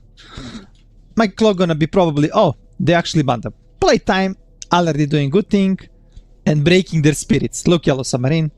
Body language is not good. The clock is banned. They had idea of getting a clock, but you're gonna see it shortly on our feed. It's gonna be first pick bet, but insta respawn. Beastmaster and Playtime, they're actually really ready with these picks. They're insta picking their heroes. Yeah, I don't know what to make of this. If I'm seeing a team, like, the thing is, you got to be winning as well, and they were winning. Like, they won last game, and like, again, it was relatively convincingly with the lead they had for a vast majority of it. So obviously the draft was pretty good from them, and while Vintage is, again, their coach and drafter, he's cooking something up. He's very aware. Well, they had a lot of games, like on Playtime in the last 2 weeks. Even like 3 weeks. First they played PGL, they finished top 6 at tier 1 LAN, then they qualified, they placed at first place Division 2 in Dream League, so they qualified for Dream League season 29. And now they're playing 1v Essence, so a lot of games for them, and they're like basically reading meta really well. Like, they feel super confident, and for me they are like favorites to win whole 1v Essence. I said from the start, and like I'm expecting to see them go all the way to the grand finals. It's going to be a hell of a run. They're going to have to play a series later today versus NIGMA if they do win, regardless whether it be them or Yellow Submarine. I've got our last series of the day versus 1W and Paravision as well in the upper bracket final. So we'll already be able to see one team in the grand finals later. Let's see where our second phase goes. Enchantress ban. What else do we want to remove here? So again, already with some of those, with importantly Clock and Enchantress gone, you know, we're looking at Hoodwink, maybe a little bit Phoenix. less value with against the Bat Raider, Phoenix, Rubik, like, yeah, there is a lot of Rubik, heroes. yep. Ooh, Enigma. What? Yeah, they're gonna go for. But I'm surprised that Playtime is banning Insta Bristol without thinking. Why did you ban Enigma? Because, like, they didn't even saw what they banned. They literally no, we're just gonna ban Bristol. Oh, Luna Ring, some crazy strat going out from Yellow Submarine. Like, they are having like 3 range heroes, but Batrider is kind of tanky hero. Luna is hero that also go in the front. The boys, they don't want to waste a reserve time. We don't care reserve time. We're just gonna pick insta heroes. Insta Hoodwink, one of the best supports right now. Super strong laner, super strong follow up, and this is gonna be Schofield Hoodwink. And last 10 games, I think Schofield was only playing like these melee heroes, Marcy, Clock. Maybe he forgot to play range heroes, Saris. Maybe. Oh yeah, Lost the ability. Kez went through, and I don't know, I already feel that Yellow Submarine might get outdrafted. Not gonna lie. No. Come on, LeBron, win it over for me. What do they need at the 18th? I mean, they need hero for Rain. I mean, okay, they're gonna pick Tidehunter 100%. And they're thinking, okay, we're gonna save last pick for the Rain. And Tidehunter good against Kez on the lane. Should be good for the team fight in the game. Not good into the Hoodwink, you can break him. If there is no Tide, there is Underlord. Like, these 2 heroes probably best heroes against Kez from the offlaner side.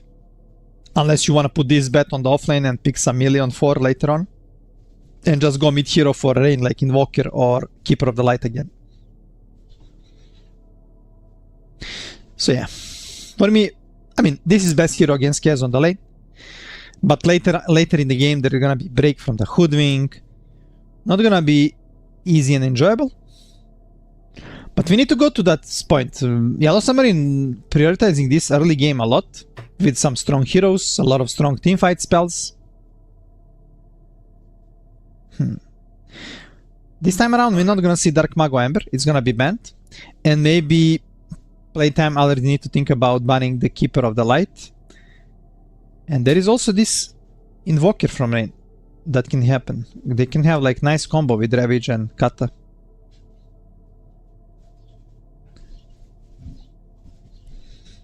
Let's see if Rain's going to be able to get his hands on the Invoker then. Because again, the hero pool is getting a little bit limited for him and what he can play.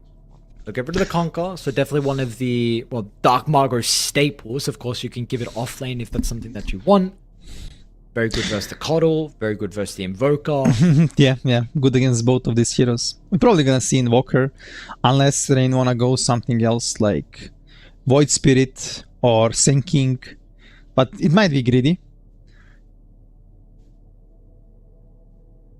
Okay, Slaughter Pango ban, like, of course. We're not gonna see these heroes against Playtime anymore. Not sure what is left. Maybe some, but it's so greedy, like, you cannot pick Monkey King for the Rain, because it's gonna get counter-picked. There is a still Queen of Pain in the game. And they're probably thinking, should we pick Queen of Pain for Rain? Because Playtime might go... What? Better either mid? Okay, but Queen of Pain is in the pool? Iron mid. No way, bro, no way. Oh, I don't know. Let's see. Okay, stop. I think it's Rain mid on better. What? I told What? you. How I told you. How did you know, bro? Tell me. Tell me your secret. Apparently, Melrain's been spamming IO. I don't. Have you ran into him your pubs yet? Have you seen his IO? I've seen some of his streams. He's playing a lot of IO. I didn't. There is one guy, Staribog, this streamer from Ukraine, that he's only spamming IO. But he's doing it for last 10 years, so it's not like, oh, IO is now in meta mid lane. This guy is always playing it, but if Malrine is playing it, maybe they're cooking something new. I guess probably the build should be Domi into Axe, into some Heart, right? Do you remember the build? I don't know. I just saw the lane. I think it was... Yeah, no, I didn't. I just saw the lane.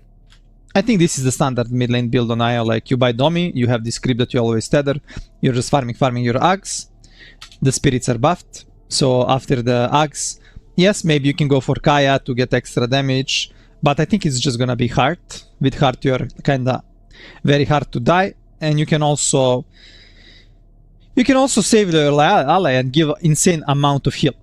And level 25 IO Luna maybe can be interesting with these hits going out. But let's see, this is a very interesting and very risky pick. How Playtime play. They are like super fast. And I don't think they're gonna give you time to farm with IO, farm with Luna. They're gonna pressure you. Are they cooking or they're not cooking? Okay, he's using voice line Staribog. And Staribog is basically the mid IO spammer, the guy I talk about. Now let's see if he keeps spamming the voice lines as the game goes on for Rain. But yeah, again, is this a last pick, gotcha pick that is like, oh, hang on a second, like we got some problems here for Playtime or not? Maybe they can surprise. Maybe this can surprise them. I really like Beastmaster on the offlane though for the Frank, because he can really snowball the game for them. Like with Domi, you can control the game. You get Domi 2, and then you can buy Blink into some Pipe, and Pipe gonna be crucial against IO, Luna, Batrider Ring.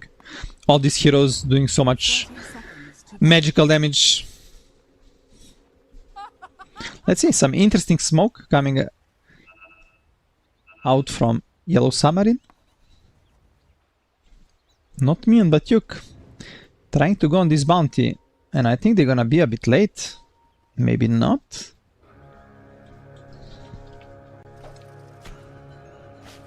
Meanwhile, this ward from Radiant got placed pretty early on, so Battle begins. actually just with Schofield and Elmisha, they're going to be able to push the other heroes away. Meanwhile, Wits has got to level up the grappling claw to get out. Did he get the bounty? 2 for 2. No, yeah, 2 for 2. Okay. They're gonna find ward, like, ooh, Elmisho. But he's afraid to hit it, because Rain can deny it. But eventually Dark Mago can get that money and XP. Money for Elmisho, but XP for him. Yeah. Where do you expect first blood? Mid. Mid. Okay. You expect Rain to do some magic? Yeah. The only thing I know about Io is that,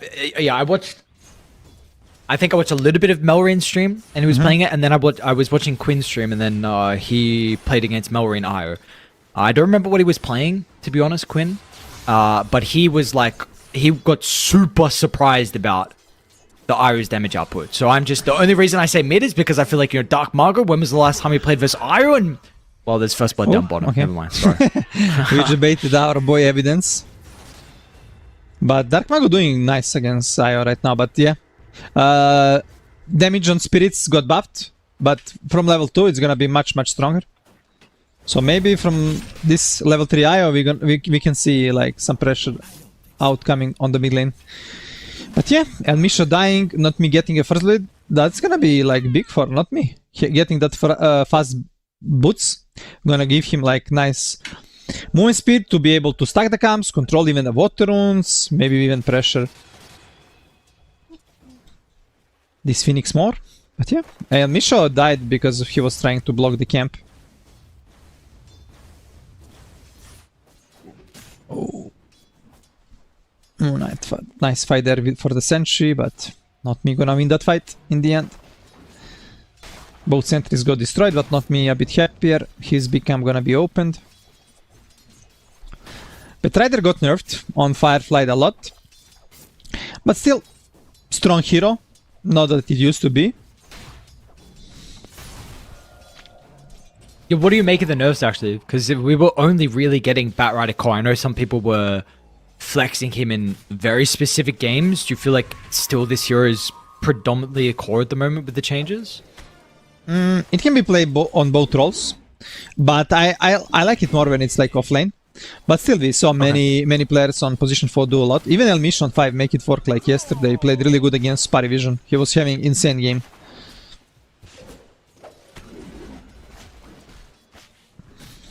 Yeah, definitely a very... it's another one of those heroes, right? We've been talking about. I think earlier today we were speaking about just concepts in general. I think Batrider, it's not like too insane of a concept, but it's just sticking Napalm and Firefly. A couple of these numbers are a little bit too strong. Top lane, Frank. Looks like he's going to be okay. They might actually be able to get some decent amount of damage with the slow. Blood Grenade and Boar Shugetsu's going to be run down. There's another Axes. They need some more spells and they won't have it. Yeah, but a lot of harass on Shigetsu. And he's not having any regen, so it's hard for him to come and to hit the creeps right now. So they're gonna suffer a lot, actually.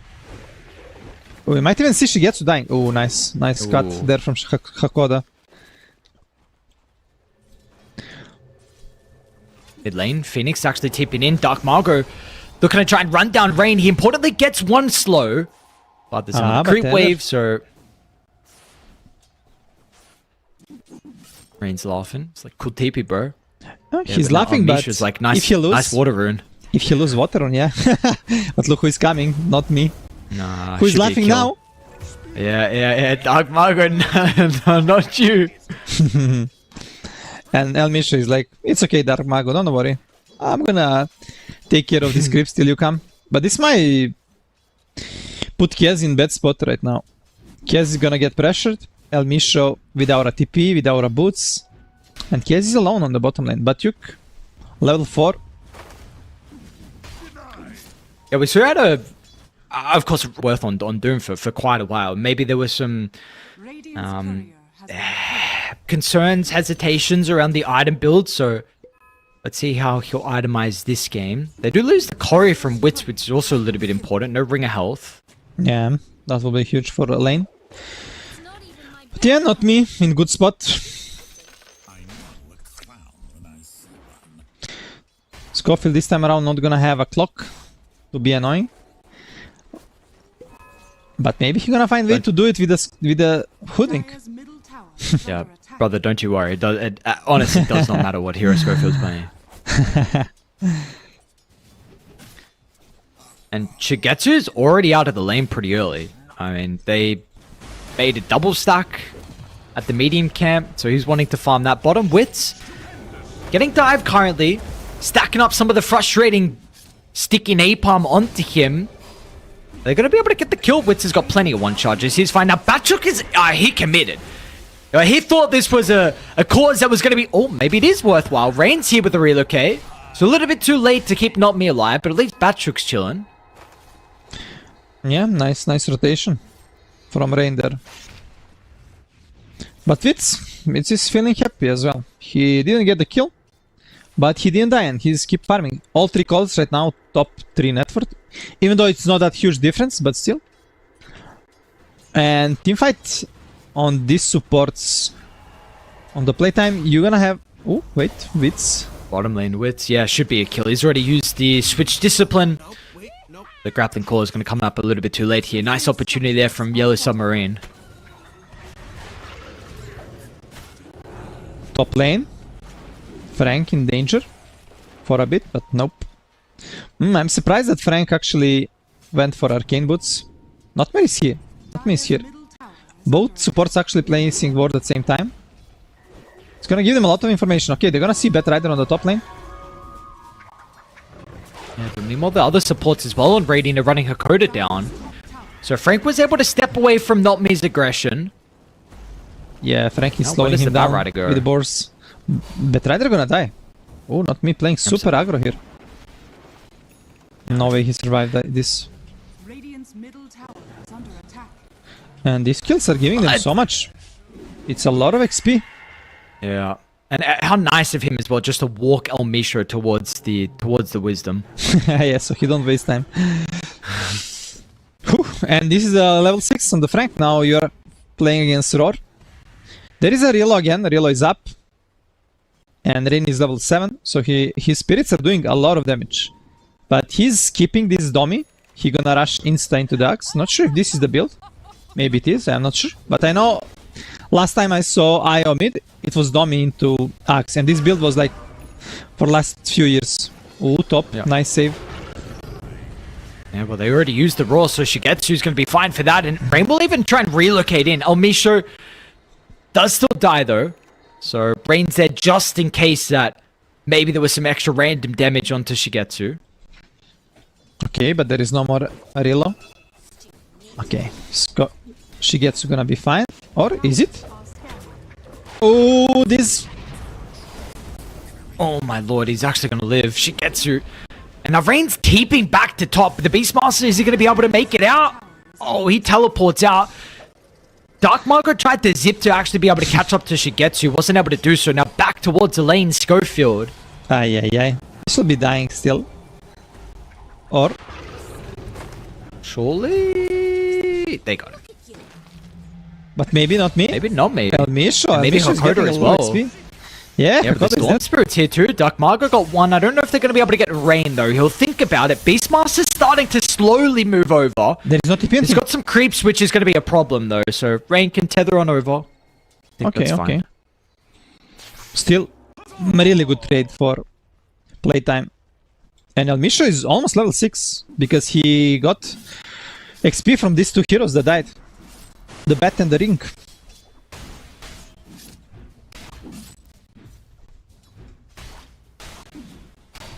Dire's middle tower is under attack. Oh, there we go. He is level 6. So how are you going to play this now on Yellow Submarine?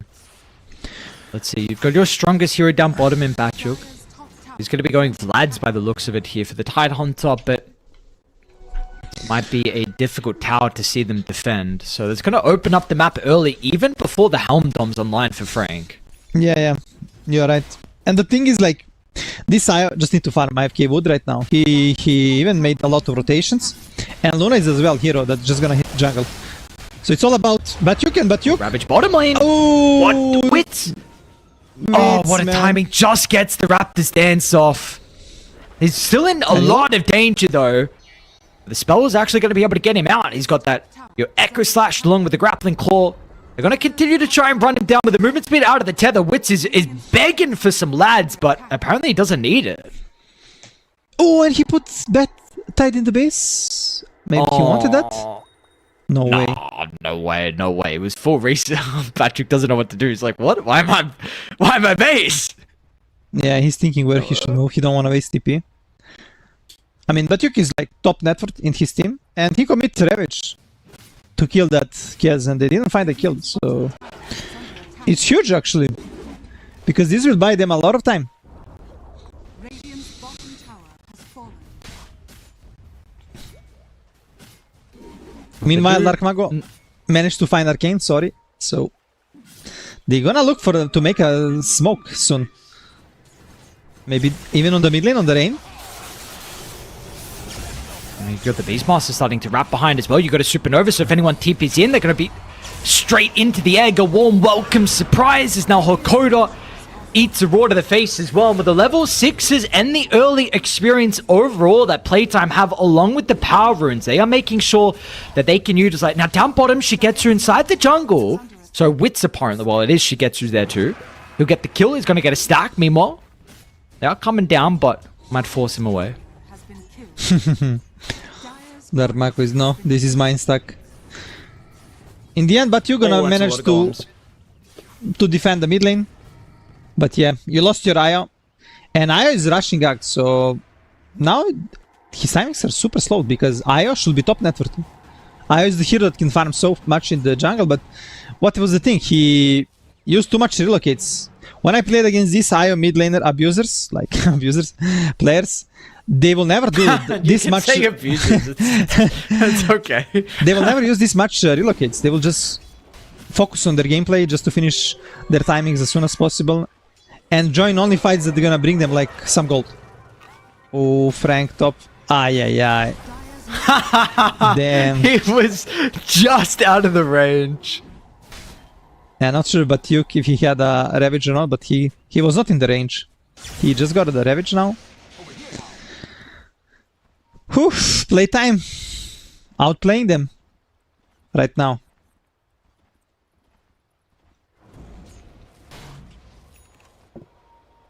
Yeah, this is looking a little bit dangerous territory here for Yellow Submarine. Let's see what we got from them. And your Shigetsu's still doing okay. Tide is exceptional net worth. Batyuk, once again, we see how much farm he's got, but it's going to be a question of like, he'll go force next item. Meanwhile, bottom lane, Batrider is going to be found by the two cores. Dark Mago and Wit's going to combine together. This pop game will, because of the Kez not playing from behind, more than likely we will see that Deso build. Yeah, the standard Mage Slayer Deso. Super strong timings. Frank is building this Overlord, which is cool. And the power spike of Wisp gonna be Axe with level 15. This is gonna be his strongest timing. Why? Because talent. Level 15 talent, 50 plus 50 spirits hero damage. But yeah, first you need to finish Axe, need some time. And right now it doesn't look good. He's the lowest network core in the game. Is under attack.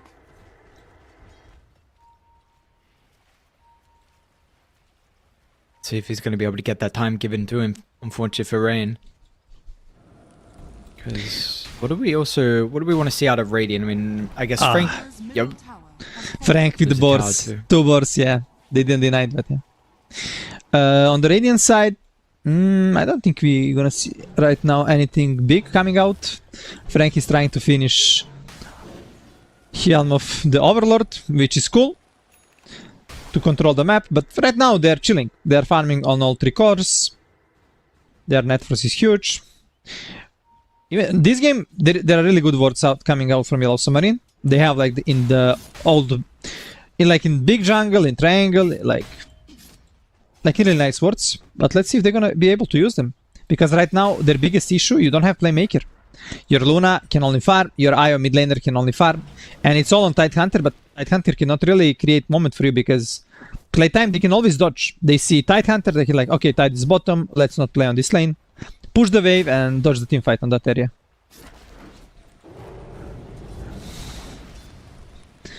They're trying to finish the blink on the Batrider though. Gonna need some time for not me. I probably gonna need like 3 to 4 minutes to finish, and that can be huge for them, like to be able to start a fight. Because right now, you literally have 0 waves of starting a fight. They might be able to run into Omisho. See, Hakoda out from the left. Omisho farming very aggressive. I mean, occupying a lot of the jungle from Yellow Submarine. Hakoda's like, hang on a second, what's going on? There's just random creeps here, but... Omisho gets to dive away. He's fine, and we will continue to play a bit of a slow pace game, which gives you guys plenty of opportunity to be able to check the banner down below for more information if you're wanting to make some bets going on for this tournament and with Wonder Win as well. There's a sign-up bonus with Essence 1W. Get a free $130 mid lane. Dark Margot tethered away onto Rain. Rain's chilling. Looking like they're trying to make a bit of a play now with the Helm of the Overlord completed on playtime. And there is a vessel on El Misho, because El Misho, he's farming super aggressive, and he's kind of similar network to Io mid, which is insane. Dire's bottom tower is under attack.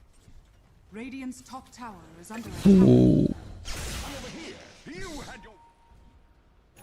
Oh, that's a interesting spot for a little skirmish going on. Just random corner of the map. Well, there is some nice timings coming now. Frank got Helm of Overlord with this Ancient Granite. There is a Erodovatus on Scofield. He might be able to find Hakoda. Support. Okay, Did you already for use the stuff. bushwhack? Where did it go? For stuff from Tidehunter. Interesting actually. Interesting build. They're going to try and force a fight here. Rain. There is Scepter Axon finally online. Oh, Lasso over towards the left side as well. Frank's going to be caught, but no one is even remotely close. Tower is under attack. They're going to try and relocate, but it's relocating up on the stairs where, again, Radiant can respond. They're pretty mobile. You got the dive, you got the scurry. And these are some ultimates that get wasted. I mean, you're now looking for the Ravage and the Wheel to be used, but still, they don't see an opportunity to do so. They're so desperate on side of the Yellow Submarine to find a fight, but... Playtime, they're playing with them. They're not giving them free fight. They know there are strong timings there, and they don't want to give them 5 versus fight into the Ravage, into the Wheel of Wonder. Ooh, they're gonna be scouted on Ward, Vitz and El Misho. Okay, but they're not gonna go more. And it's simple, Ares. When you see this Tidehunter, you don't wanna commit on that side. Maybe Dark Mago. Actually, Dark Mago going crazy here on the mid lane. Are they going to be able to secure the kill? Looks like they will. Dark Margot. So, important kill for Yellow Submarine, but are they going to be able to get more as well? Batrick still playing inside the middle. But they're going to try and get a lot of damage onto Frank. Frank, what have you got left here? But the rest of Radiant trying to move on over. The Eclipse Beams will shortly rain down. They just need division. And they will find him through the tree line. Nicely done from Yellow Submarine. Some much needed kills and hopefully an objective. I mean... I don't know what Dark Mago was doing, but... This is the only play they can do, like do the Ravage and... Batrick is playing without the blink, without a shot. So you're literally giving him free Ravage in his face and free kill. But let's see. Now there is no Ravage. Maybe playtime. Oh, Scofield. Quick road of 8 really is there. nice if they could get this pick off, especially without the ultimates. They might still be able to find Schofield.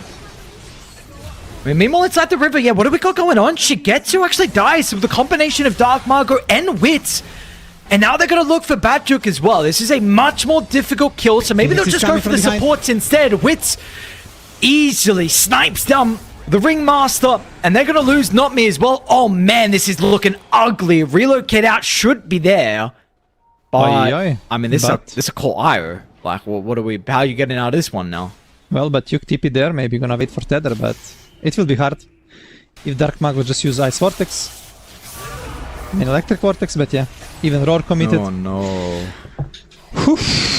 It was all the bait by Dark Mago, man. He baited Ravage, he baited Wheel of Wonder, Luna ulti.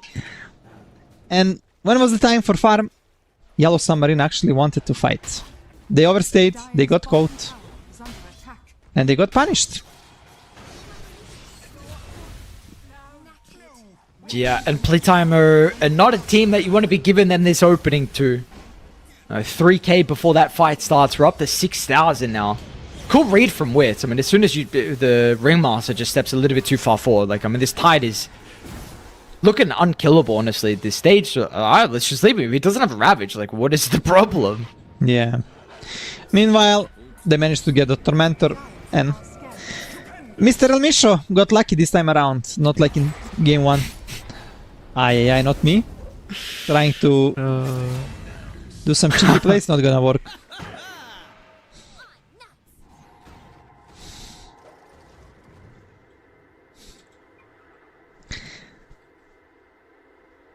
It doesn't look good. No.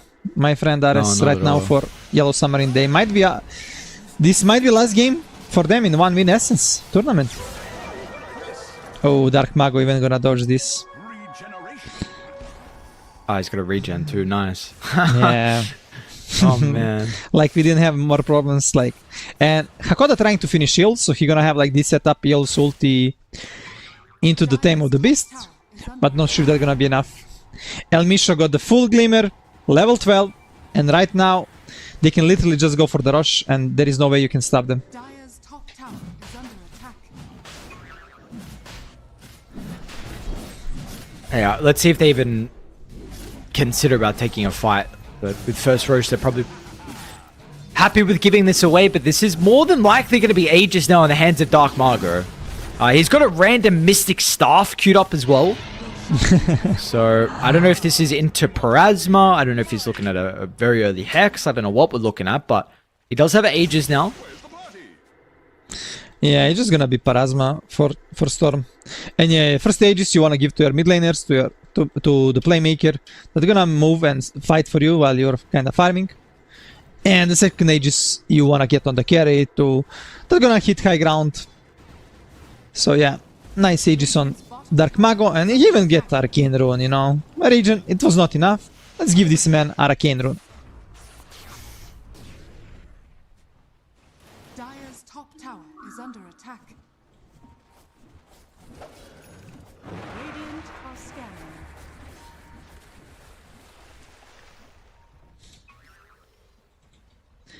There is a Axe on Batyuk Tidehunter right now. So really nice strong timing on there, but still, you're kinda missing initiation on bottom lane, not me. Who? Oh, they get him? Oh, Dark Mago! Oh, we messed up. That was really close, man. Yeah, it was. I don't know what happened if he was up on the cliff. Anyway, looked very awkward. He did use the Arcane for Dark Margo, so that it is something, like a bit of a constellation prize for. They didn't lose anyone, but you know, it's something important. Silver lining. Tower is under attack. When do you want to see Radiant consider about this tier 2 tower top? Is this maybe the time now? I mean, they're smoking up, but they do see Rain under the Observer Ward as well, so he's not going to finish farming the Mud Golems. And nice read from him that something might be awry. You need some cool kill to be able to take free tower. Not sure if Yellow Submarine wanna defend towers, but you wanna fix waves, you wanna get control. Scofield with this early gem, like in every game, just gonna check for the wards, get map control. And I don't agree with the build from Batyuk, but let's see Rain on the mid lane. Okay, they're just gonna hang on a kite. second. Yeah, because mid lane, I mean, Storm, as soon as they were looking at the Atos jump, Dark Margo started to TP back to mid. So, a little bit awkward. And Bro, Schofield not definitely enough have the right... Oh. Did he see him? How did you see it? Did he get the... Well, they're going to try and stall as much time as they can because they're taking a fight on Dire as well. And is that? Yeah, they got the kill onto El Misho, but it's just one. Unfortunately, they weren't able to get any more. Batrider also makes it away. Nicely done from Not Me. Not making so much space, and he's like cutting waves, farming. He even got for stuff, but most importantly, he forced Dark Mago to lose all resources, Hoodwink to TP bottom, and they also lost this Phoenix because of this. So, huge space and big outplays from Not Me in that. In like last 5 minutes, I would say. But yeah, I want to say, for me, it just concerns me like that Batyuk is not buying a Blink. because you really need this big blink on Tide so you can start the fight. Then you're gonna have like big AoE control coming out as well. They follow up from Hakoda Ringmaster ultimate, and it's all on kind of Batrider in the fights to find a proper jump.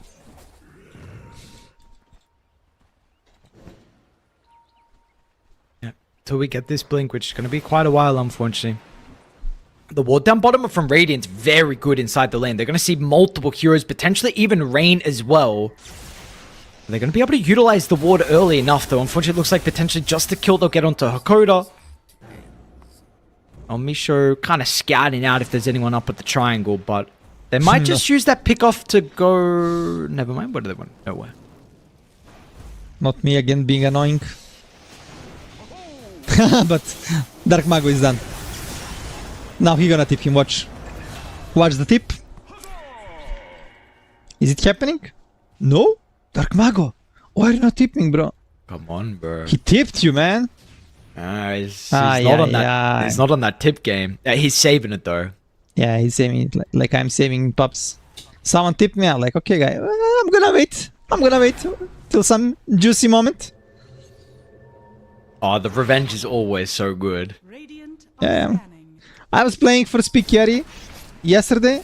One pro player tipped me when I made a mistake, even though I was like 8 kills and 2 deaths. And I was waiting.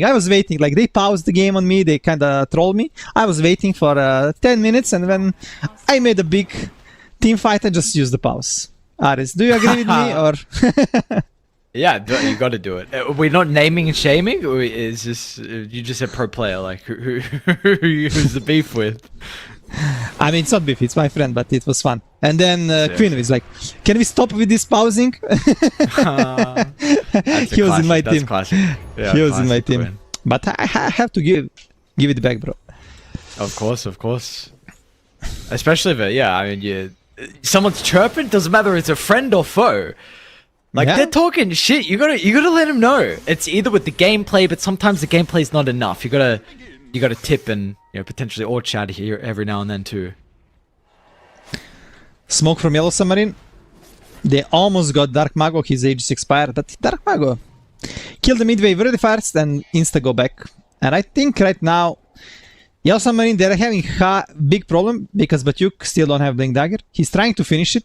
And this can change big into these team fights with big AoE damage and like follow up from the ring.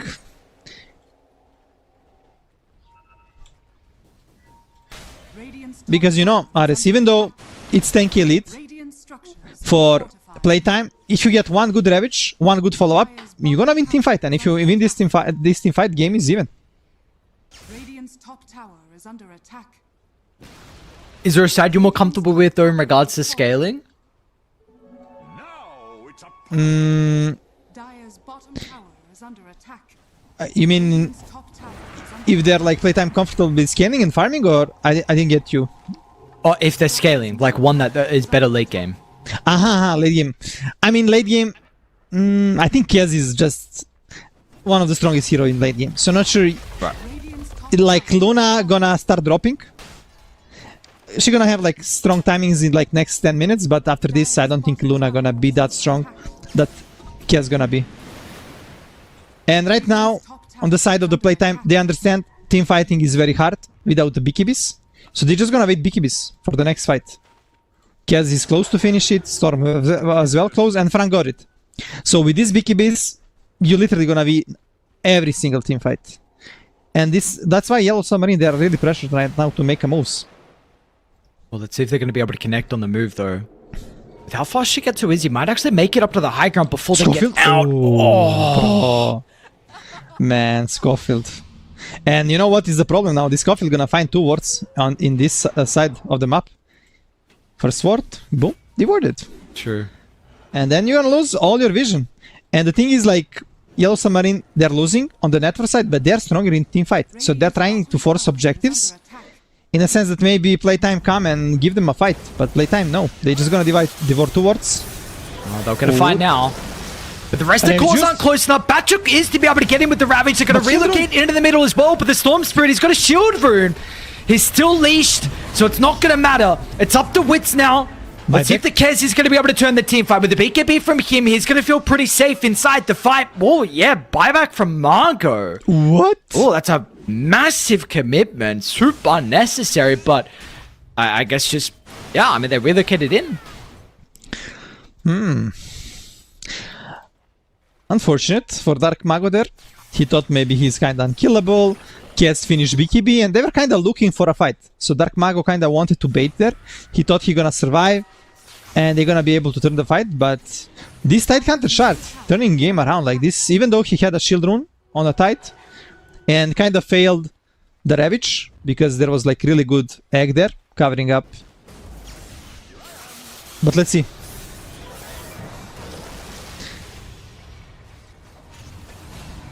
Luna hitting the egg with the IO. I mean, that reload was really good. Yeah. They had like so much attack speed and insta managed to kill the egg. I thought this egg gonna explode, they're gonna reset the fight. And Witz and Frank, they were a bit late in that fight. Witz, he was finishing the BKB and Frank, without a blink, it's not really easy for him to connect to the fight. Did they in Batchuk? Did we not want to aid toss? I guess, I mean, Blink is always coming anyway. Yeah. It's just funny watching Sofa he just ran at him. He didn't do anything. He just ran at the Tide. Bot lane? Relook at, hang on, look at Almisha's. Oh, it's just a Phoenix. What's a Phoenix going to be able to do? Yeah, you cannot they'll burst have to this watch him Sion. out. He's tanky. One thing we're going to see from Radiant at some stage is when the Nullifier is going to be considered from them. Never mind. Nullifier for Radiant. Yeah, Nullifier is important against Ringmaster. Escape art. Not sure if... I guess Kez wanna buy it. On the mid lane, Scofield actually... Is he in danger? He's dead? Yeah, but is Batchuk in danger as well? But the Ravage is available, but there is Last relocate previously, so they're just gonna have to run to the team fight. Wits, he's not gonna die inside the Ooh, last big one. Now confidence. gets, he's just back to full. Ravage now will come out after the BKBs. They're gonna be able to surround the Kez and bring him down. Radiant, can they win the fight without Kez now? Dark Margo's pretty hesitant. We've got to keep in mind he did buy back previously, so not going to run blindly into the 3 Yellow Submarine cores, and that will be it to the team fight. So a 2 for 2, but Yellow Submarine, they will shut down the Kez. Oof, man. That Kez with Raptor Dance almost turning the fight. But you know what's gonna be problem right now? Ares, you use your Ravage, use your all big spells, and Rosh is up. This is literally free Rosh for playtime. And if you give Aegis to the Kez and you're gonna give it, not sure how you're gonna win the next fight then.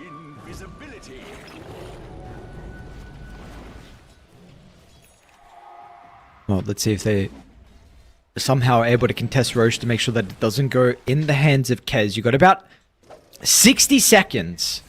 You know, Kez is going to spawn in 20. Ravage will be up. 50 seconds by then. Oh, They're no, even going to I'm get sure. another free kill. I mean, this absolutely cannot happen. This is pretty much now Roche. Maybe they can try and force the issue, but it gets really dicey now 4v5, especially with Phoenix, where you need this hero for the pit fight. Yeah. And Rain constantly using this Rilo, putting Luna in some lanes that like this kind of dead lane, pushing the waves, making even more pressure on them. Radiant's bottom tower is under attack. Is this... maybe it's a weird question. Is this ideal, though? Because the IO core? Like, are you fine with this, with how you're playing the map now? Yeah, I'm not sure about this. I'm also thinking like he's not farming at all right now. He's like lowest network on the course. Oh, mid lane, but you. They're gonna miss the break. They're not gonna be able to kill. Oh, if they kill him there, man, that would be a rush because no buyback on Batyuk. But Ravage is up, luckily for Yellow Submarine. And they wanna force a issue. There is no roar. You cannot defend the rush. It's gonna be 3 Aegis. Yellow Submarine turning this game completely. Yeah, wow. Yeah, very impressive from them. Radiant not going to be in a position where they can contest this. So second Roche will go the way of Diane. This is a scary Roche to give them as well. Got the Aegis, and they'll pick up the banner as well. Oof, and it's a strong timing on Luna. Let's see if they want to force a issue, if they want to go high ground. Probably just want to control the game, control the lanes, push 2 waves, get some rewards, and maybe try to set up for some relocate play if somebody split pushing with the bet. Okay, they want to first force them back to the base, because you have Luna, one of the best high ground pushers with the Aegis, and there is a banner as well. Oh, not me. Oh man, unlucky, bro. What is that timing? Scofield, as soon as not me jumps, he just starts to walk. Yeah, that's an unreal 6 Dire's bottom tower is under attack. Meanwhile, Dark Mago split pushing, getting the tier 2. Radiant's middle tower. Maybe they should think about setting up. Outside the These base, the split pushes. hoodwink. He's gonna get caught. Oh, So he got Backdrook's the able to gem. find an angle here, but the dead in the water. And that Gem on is a hoodwink without a buyback as well. And yeah, like you said, that's gem. So Rain's gonna snag that. Dire's bottom. Not sure how do you defend base now. Radiant's courier. Luna with Aegis, you cannot kill him, and when you kill the tower, you know what happens when Luna is in the base. Radiant's middle tower The glaive start bouncing. boy. And you need to go. middle barracks has fallen. They need to find a fight on Wisp. Attacking. Radiant's That's not an easy kill Oh, though. Phoenix 3200 got health, and they're going to be able to get the initiation on No, Elmisha. Can he get the supernova off? He does, and now importantly, Wits is going to be in the middle of the fight as well.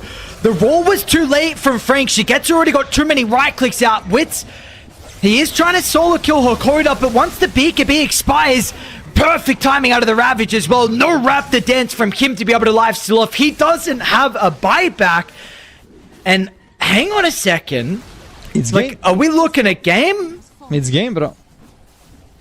Luna's is gonna go for the throne. Radiant's top barracks are under Not tier 2s, but doesn't matter. top barracks has fallen.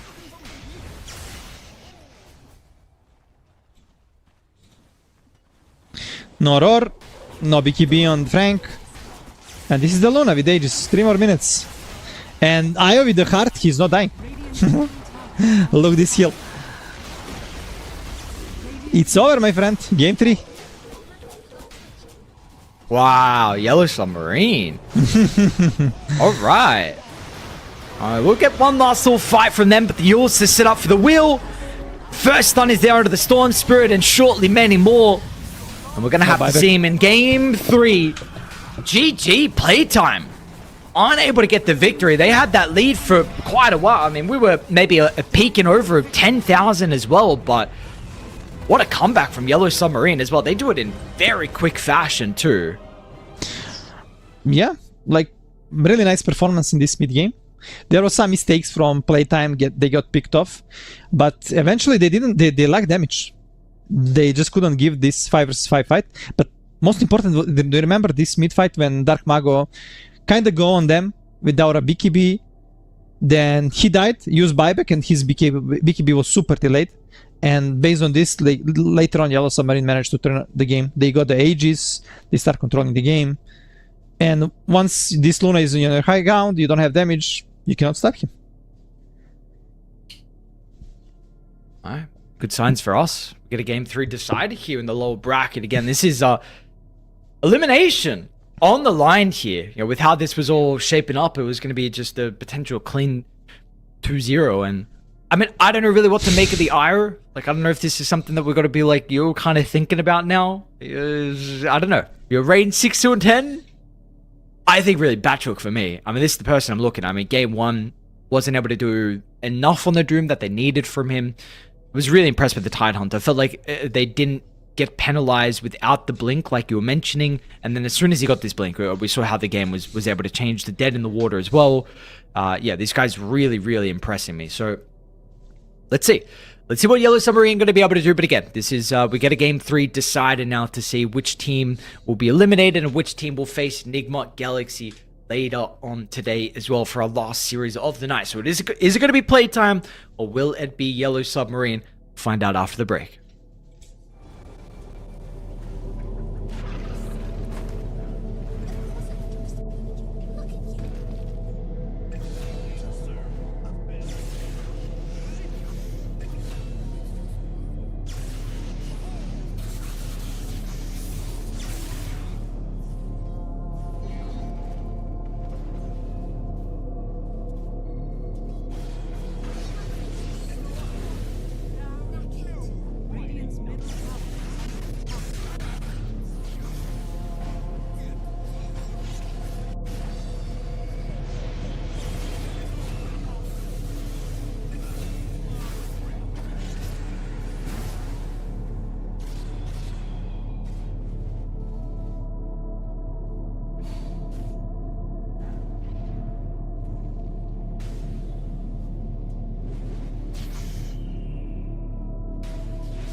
And we are back for our third game here of another elimination series. It's going to be playtime. Is it going to be the boys on Yellow Submarine? LeBron, a 1-1 tie here. We saw a very unconventional draw from Yellow Submarine. You know, after game one, you know, we're looking at what type of heroes that need to be addressed. We're thinking about this. We're theory crafting. You know, the Monkey King, the Kez, where these heroes are going to go up. The Clockwork, really in particular, was the massive one. And at the end of the day, it is a Storybook fanboy from Yellow Submarine. Rain pulls out the IO and they get the job done. Yeah, we are saying, oh, Rain hero pool not big for competitive Dota, but boom, he's putting something new, IO, that nobody expected. He did some early movements that worked really well, but then some movements that didn't. He was suffering with the network, but once when they go as a 5, they did a lot. And I think they should address Batyuk, because Batyuk, he had a really free Tide Hunter on 18 pick, and it's gonna be the same, like first pick for Yellow Submarine. And now playtime, they're thinking, should we give them a clock or not? Because maybe they need to ban Betrider, not me give them a lot of problem with this Betrider, and maybe they're thinking, he's not good like Scofield on clock, just give him clock, man, just give it a try. Let's see, do they let it through? Or maybe they're thinking about banning IORs, because even though he wasn't having network-wise really good game, he was having a nice impact on his IO, to be honest. Yeah, definitely. Yeah, I was just intrigued on like where that impact came from, whether it was largely because of the Luna.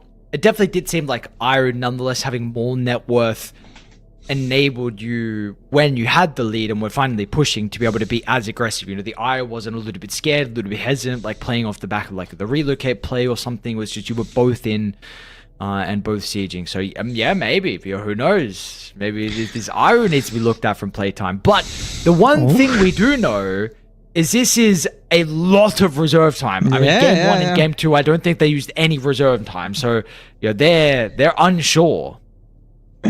Yeah, I mean, they were super confident in game 1 and game 2, like how they dropped, like bam, bam, bam, bam, bam, bam, no waiting a second. But now, when elimination is there, game 3, and you waste so much time to ban the clock that you ban even like.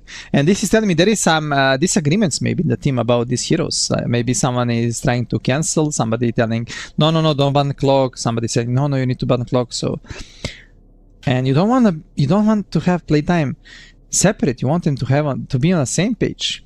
But let's see. Again, Betrider is picked. Let's see what's gonna be respawned. So we saw the Beast last game. Oh, it was Beast 9, really? Oh yeah, it was Beast into Hoodwink. Sorry. They are using a lot of time again. Playtime, where is your confidence? I believed in you. I said you're gonna win this tournament. And now when you're on the brink of the elimination, you're like scared. Oh, should we pick that? Come on, step up. Okay, big Battle Misho, big guy. Okay, guys, I'm post 5. I'll carry you because I can see you. You got scared. So give me the hero with the wings. I'm gonna deal with this wing guy. The wing off. Who's got the cooler wings? I must say maybe the Phoenix's wings are a little bit cooler than the bat. I'm sorry, buddy, but you might need to go evolve a couple of stages here until you're able to compete with the Phoenix. You competed last game though, not Miss Batrider was very, very impressive. El Misho, unfortunately, we weren't able to feel the impact like we did in game 1. They will get rid of the Beastmaster still, so not going to have that in the hands of Frank. We'll see. Again, they had the Hoodwink in the previous game as well, so see if they believe in the support duo that they had previously. I think we're probably gonna see maybe a Tide ban from playtime, and also I want to see Snapfire for Yellow Submarine. Like Snapfire got buffed. It was always good hero for Phoenix, and it might be good in this game. So let's see. Hakoda, what he gonna see on the 13th pick from playtime? He might decide to go for that Snap. When we're talking about Snap as well, is there a specific role that we're speaking about? No, just position 5. I played against Snoop from NIGMA and... No, sorry. I played against BZM. He actually picked Snapfire mid against me. It was 2 days ago. It looked okay. Yeah, Nothing special, but he played it in their elimination game. Okay. I think the Meeper game, maybe actually the one that went 60 minutes. He played the snap too. okay. I was not impressed, not gonna lie, on the mid snap in my pub, but I didn't watch that game, that elimination game against Yellow Submarine. But timer they lost. I guess it was not that good. Voting section. It was okay. It was okay. Both teams losing a lot of time. I was thinking like maybe PlayTime wanna pick Viper, but actually Viper is the first ban. So really nice ban there in the early game that I missed. Because they picked Viper to start the second phase, right? In game 1? Was that? Yeah, man. No, it was a Phoenix, okay. But it was very early on. It must have been... Yellow Submarine must have had the pick. What was it? Yeah, they went Lich at 13, then Phoenix Viper 14, 15. And they banned the Tide. Good call. Okay. Maybe they go for the Kez right now. If they don't go for the Kez... Ooh, they're picking the Luna. Okay. Playtime. Okay, man. But you need to chill down a bit. This might be dangerous right now. Yeah, because now let's see if you Kez on Yellow Submarine. Again, it's, I mean, very good against the Phoenix Egg. It felt like late game with how you were kind of angling it, that you would be more favoring Kez as the game went on. We know Shigetsu's played the Kez. He's very comfortable in the Kez. The only problem is then we saw what could happen in the last game when the Luna just gets rolling with the butterfly timing. Yeah, true. But it was really strong 5-man snowball lineup from Yellow Submarine game 2, and it was really hard for PlayTime to take a team fight. This time around, they got Phoenix, which is nice with Luna, but they need to find other strong heroes to also be able to do the same, what Yellow Submarine did. Maybe we see Io from PlayTime now, huh? They're gonna steal it or no? I don't know if Dark Mago can play it. I don't think they will. Well, yeah, definitely. He won't, and if they're not, like, no one else is. We haven't seen them run it a lot, so. Okay, they go for the Lich. I was really expecting Snap, man. That Snap ulti and primal spells. You're hitting the egg. But Lich, my favorite, one of my favorite heroes after the clock on pos 5. Still strong guy. But let's see. This Lich with Kez later on can be super strong if they decide to pick 18 Kez. And we might see that. There is an Underlord now that is probably good into these heroes. But what do you pick for Schofield? Do you go for the Rubik? Yeah. Rubik Underlord? True. Okay. Ember +1. Because I was looking at, like, again, instantly thinking about the Hoodwink, but I feel like Hood versus Bat Primal, like both heroes you're probably not wanting to consider about. So then we have to go further down the list of what Schofield wants to play, which again, it really does. I know Schofield's played for a long time, but it feels like the support at the moment, like the hero pool overall for 4 and 5s is pretty limited. 7 days ago, I think he played a lot of Skyrat Mage, literally every game Skyrat Mage. Not sure if he wants to pick it here. Okay, Nyx. Ew. Oh, okay.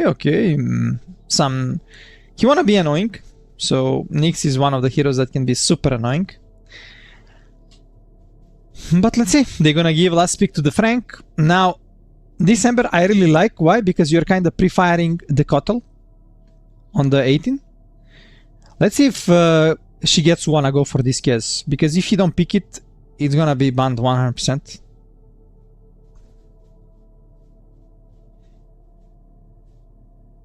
Yeah, again, it's just a question if Rain has enough heroes. They're going to go Alchemist, so we're avoiding the Kez. Okay. Not sure about this Alchemist. I was literally thinking, if there is no Kez, we're probably seeing an Alchemist because Primal is one of the best heroes to get Axe. That is like not Queen of Pain or Ember. And this Alchemist hero, it's really weird right now to watch Alchemist games because they suffer a lot in the early game. Then they have slow timings, and then in the end they cannot really join the fights. But maybe because this Nyx post 4 is one of the weakest support, that's why they decide to go this Alt Lich. It's gonna be strong lane, and it's gonna be a lot on Frank. Let's see if they're gonna ban actually Enigma. Because maybe Enigma with Nyx can stop Alchemist on the lane. True. Game 2 they ban it. In the second phase. Doom is good ban. Is anti-Alchemist hero. But there is also X for the Frank, which is super good for the team fights, for the game, to protect tech. Ooh, they're letting Enigma through. They're banning Dawnbreaker. Okay, okay.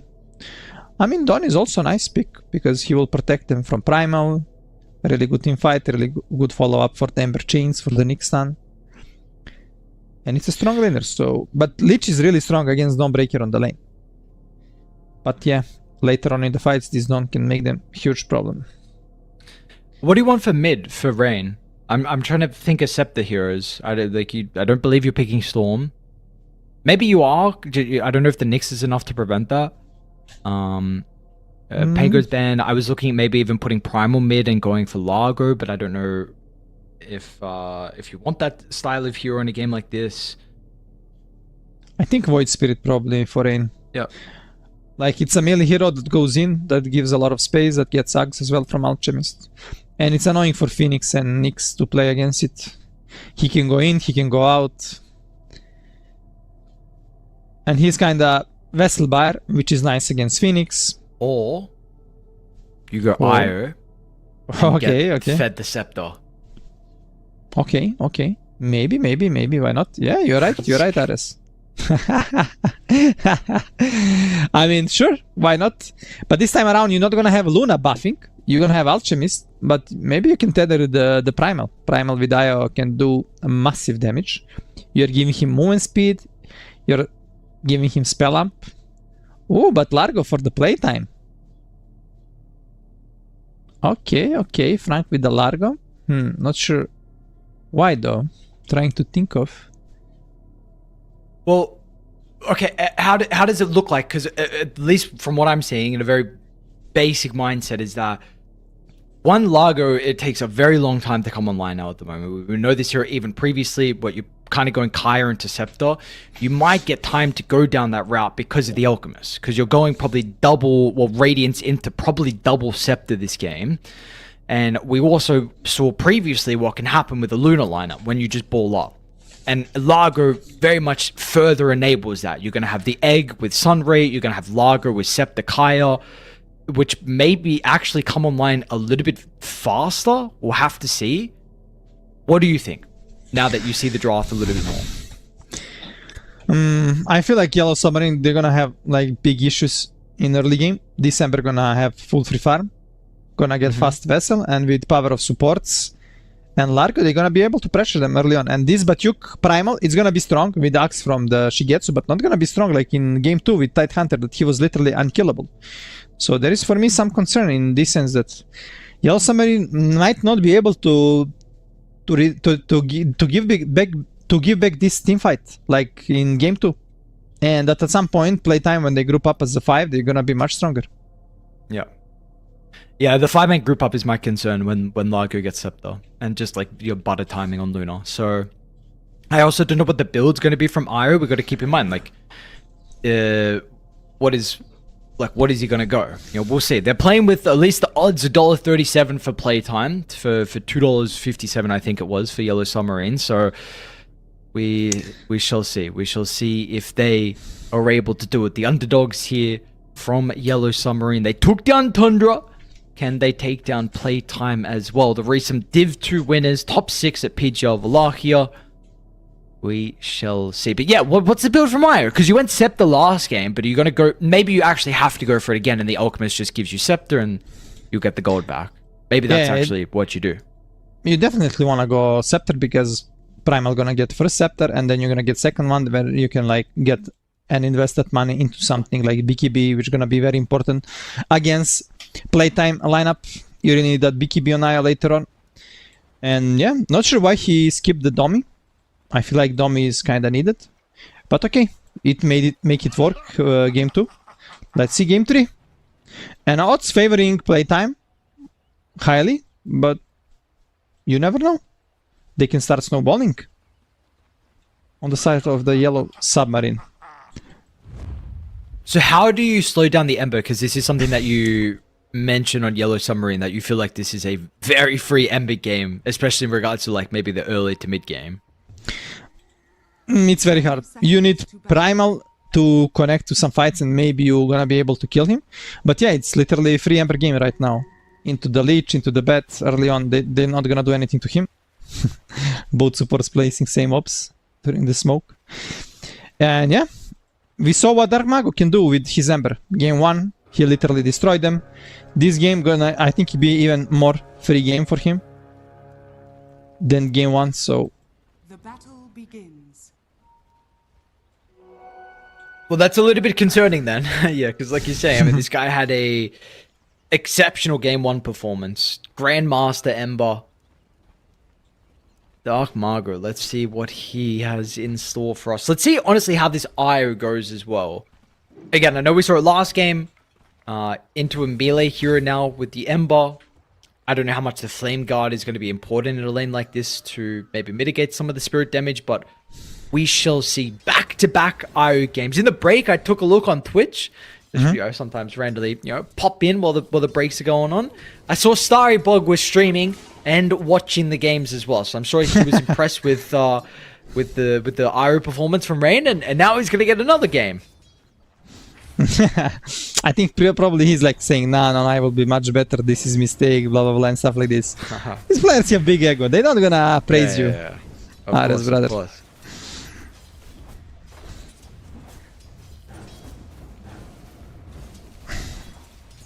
Bottom lane, already some pressure on Luna on tower, like he's missing a lot of CS.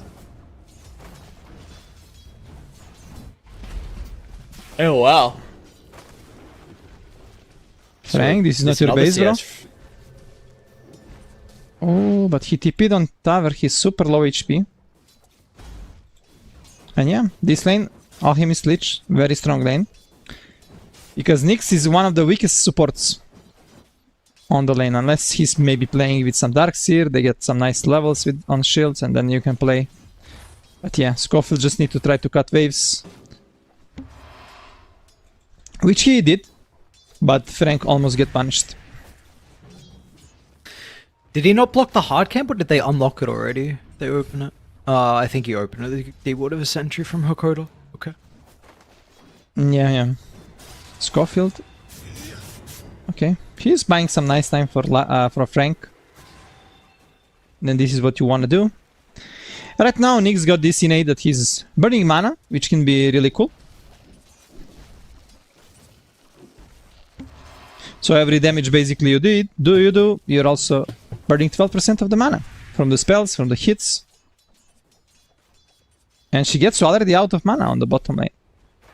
Hakoda as well, but he can eat the creep. There is some new technology, and he's insta-eating the flag creep.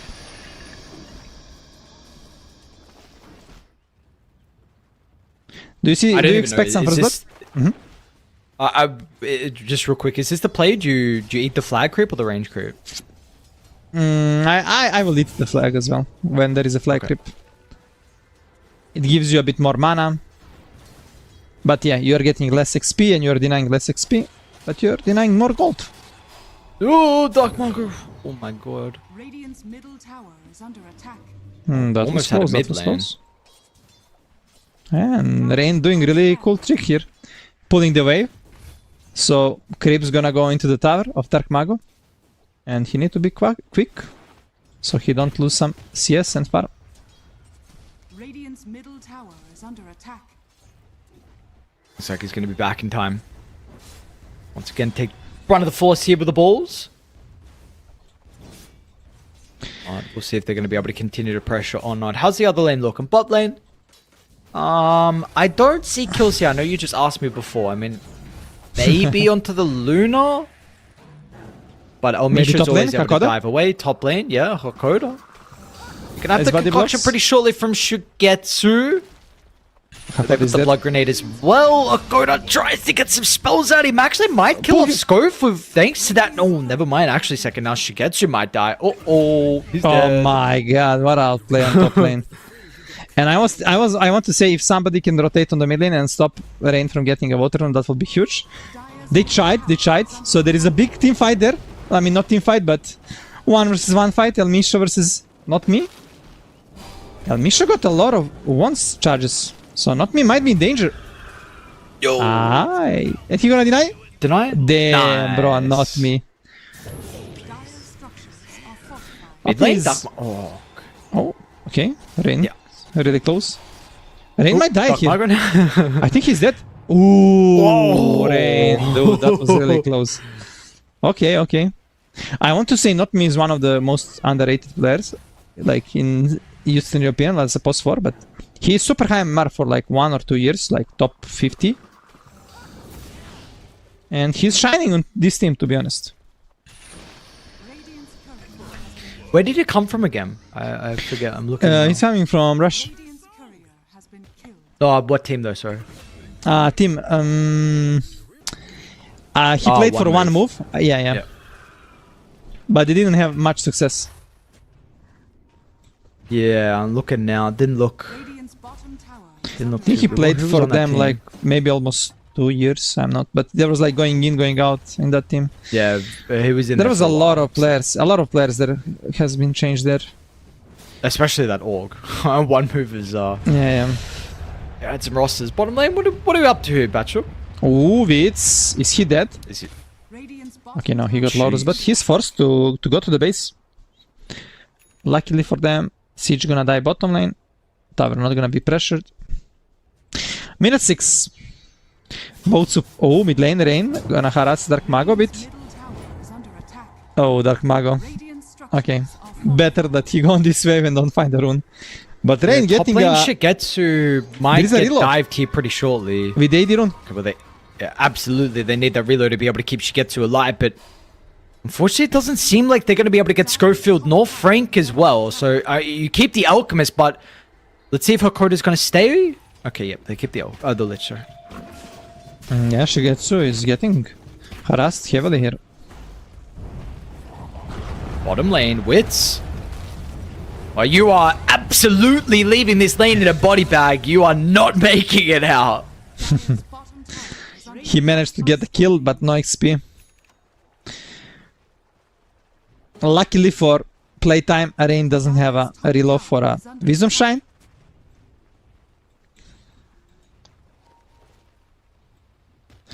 But yeah, look, Shigetsu, he's already forced to Radiant's play middle tower is under attack. the safest camp in the game, Dire's top tower is under attack. close to his base.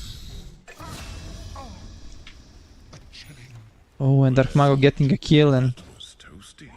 he's not rushing the urn. Maybe more kills, Batchel. Oh, Batyuk. Radiant's This guy's not bad. Did you watch him at all at Wallachia? I didn't see any. I mean, I guess we were casting, so you probably didn't see as well, right? Yeah, I was I gonna didn't see ask much. if you saw I how was he looked on watching- Spirit. I was watching some games where he played Tide Hunter, and most of the games he played Tide Hunter, he was doing good, but Team Spirit were not that good as a team in the general, Yeah. so it was not like his fault. They placed top 8, but still, he gained a lot of experience. He was like super good, like mechanically wise, but getting this macro gameplay, like teach by tier 1 players, tier 1 org. There is a coach, Milan, in Team Spirit, so definitely came as a stronger player. And he's now in Yellow Submarine Giga Chat. Yo guys, you know I played for Team Spirit at this event. You need to listen to me. I am like big boss for you. Nice. Always the academy team. I don't know what it is on Yellow Submarine, but these boys they have some ridiculous talent over there. Mid lane, Dark Margo. Rain is dead. Okay, Yeah. Edwin. Dire's Yellow Submarine, I think it's Corbin's team, the manager of Team Spirit. It's kind of his project. And Team Spirit already having Team Spirit Academy team with some top 100 players, young players from Eastern Europe. But yeah, these academy teams are paying off heavily for top organizations. Oh, Schofield. Reload. Oh yeah, but you Primal making them so much problem. They're trying to delay him to not open the tower, but yeah, sure, you can delay me, guys, but I'm gonna get your life. bottom tower is under And that's a nice space for Shigetsu to get some creeps, to get some space. Yeah, there's a couple things happening on the map. They're pinging out bottom. Dark Mago was, but looks like Wit Solo defended the tower. And Frank is currently okay 1v2ing at the moment, so he's got his items. He is getting ganked from Not Me, who's got the level 6 as well, a pretty early level with the lasso. We're going to get one TP out from Dark Margot. Dark Margot will be there to respond in time, but the concoction is used, but the damage is lacking. Frank's fine. So just one defensive hero was necessary to keep Frank alive. Yeah, Dark Mago saving his friend Frank. Let's see if gonna be lucky for the rune. Illusion rune, okay, it's gonna go under his name. Who takes the stacks on Radiant? I guess they probably triple farm it, right? With maybe like Largo, Nyx, and Phoenix. Oh yeah, they're just gonna do it together, like they did in previous games. Even maybe Ember can camp if he wants. But yeah, Largo should. It's gonna take him some time, but with help of Phoenix, this big camp is gonna go easy. But Ancients might need some help. I don't know when this change happened, but for a while, like, I think it's maybe been this way for a year, maybe a year and a half, maybe even a bit longer to be honest, but there was a time where we weren't seeing stacks when you didn't have like a typical like stack clearer. Let's just say like Sand King or Earthshaker when Earthshaker was in Prime, for example. They're just easy examples. But yeah, I don't know what happened like over the last 2 years where people started to realize like, yeah, we can just we can triple farm this, and supports love this extra experience. And I'm a big fan of seeing this so much lately because exactly why. Like Elmisha was level 5, he just got 6 off that stack. Yeah, I mean most of it comes when Valve give a patch where you're getting XP and gold for stacking, and this is when support start like thinking about stacking a lot, like, and also you try to find always in a draft someone to clear it. Even if you don't have, you always gonna like maybe with a couple of heroes manage to kill it. And yeah, that's why it's popular. Just like getting this extra gold and XP just by stacking, it's insanely good for supports. And in the end, when cores are farming, you can always take a lane as well. Dark Mago. They got the damage just with the 2 supports. Rain's gonna fly on in, but he was just a bit too far out of range. Nice attempt though, but Dark Mago, really you need to shut the Ember down at the early stage. She's 2-0, still now kind of fluctuating between the bottom net worth out of the cores, but you mentioned that if this guy is able to find his farm, he's going to be a problem. He'll get a regen now and potentially the rest of the team to connect as well, but they're going to go for the IO instead. So, where did he relocate to actually? I didn't see. Not sure as well. I didn't see, bro. Maybe he reloaded. Oh, he reloaded to the base to get full resources, I guess. I see. Just to be able to farm. But they know where he's moving. Like he always want to farm on these 2 camps, so it's really easy to predict. And this is a huge kill. You are slowing his Zags, you're getting his tower. And you know, Nyx, he really loves when these tier 1s are dead. Then he have like this free movement. There is no like TP rotations to kind of save allies. It's gonna be much harder for Yellow Submarine to play when they lose these tier 1s. Yeah, especially with the heroes that the Nyx can play with. Like, really, the Ember is the big one. And also, you get the power runes too. So now Dark Mago is going to be able to play super aggressively, and you have a lot of heroes that the Spike Carapace can prove to be a problem with these pickoffs. Top Tower is going to go down as well, so the past minute or so looks very, very good for playtime. Yeah, Luna is kind of uncontested. She's farming so much right now. And the problem is this Dark Mago Ember right now. He got the Vessel, and there is literally zero counters to him. He can only die if he like do some super dive, like overstep in some danger zone. Like there is some nice control, but only if he like goes super deep. Because Batyuk, he go for the wraps, no blink. But not me is kind of getting close to his blink dagger. Gonna need like maybe 2 minutes to finish it.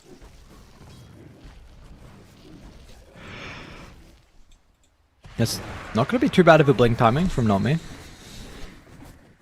See, the Alchemist is hitting his, okay timings as well.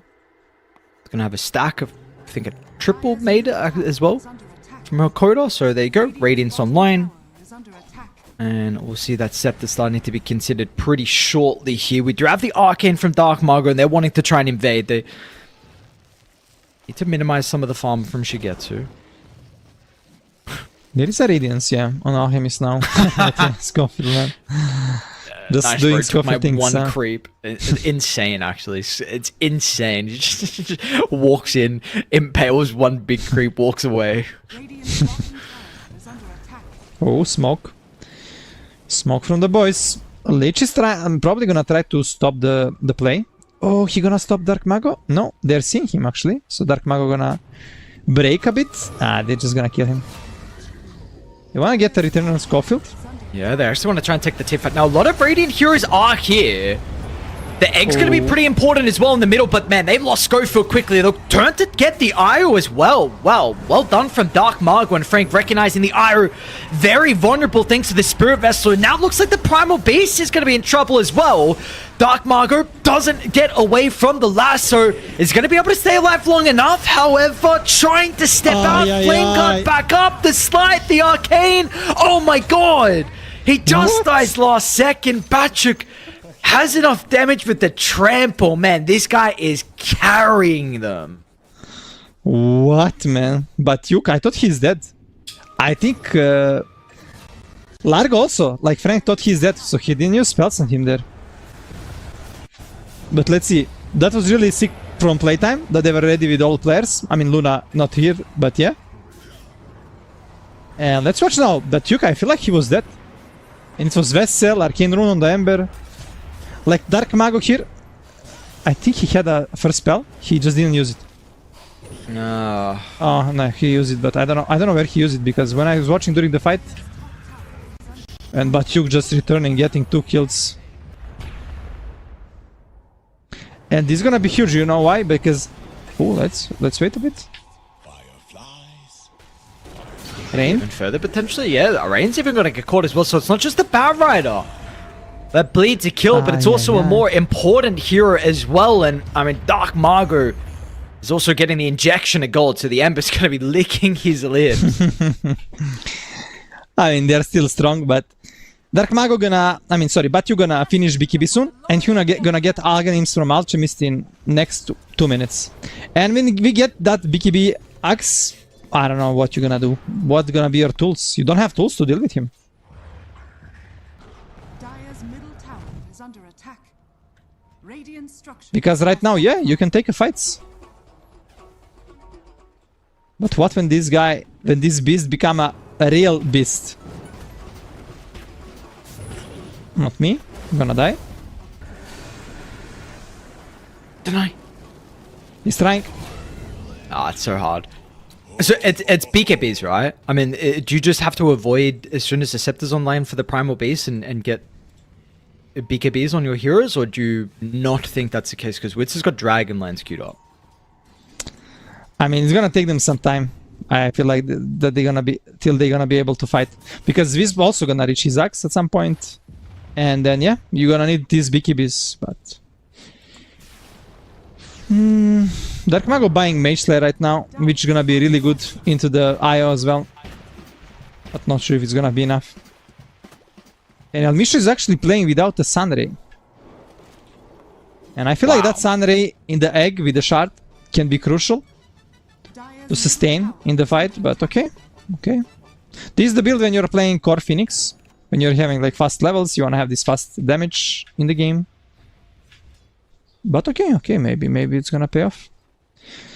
But on the playtime, we're also approaching Axe on the Frank. Mage Slayer is finished on the Ember. And actually, Witz heard you. He is buying the BKB. He changed, he switched. Okay. And there is the first Axe. Axe with BKB, and this Batyuk, holy moly, 14k net worth. Level 15. Dire's middle tower is under Insane timing. They might be able to get a fight here up top. They'll lose a ward, unfortunately.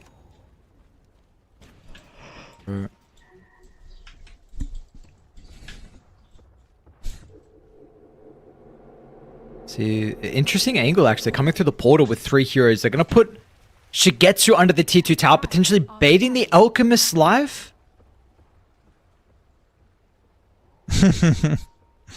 They're not gonna fall on this trick, I guess. Or they? They actually wanna go for the fight. Okay, Dark Mago. Oh, nice timing, Schofield. Not me, he's gonna still be able to get the lasso. onto Schofield though, so not the most impactful hero. Supernova's not really in the best spot as well, considering the fight has now been kited into the river. Batchuk solo kills Frank. They did use a lot though, that potentially means that Dark Margot might be able to clean up some of the remaining supports. We'll get both of them. In the end, not a bad trade for playtime, but definitely much better for Yellow Submarine. Maybe they're not done. They wanna catch this Batyuk. Oh, can you stop him? Time? Oh, Vitz! He was so slow.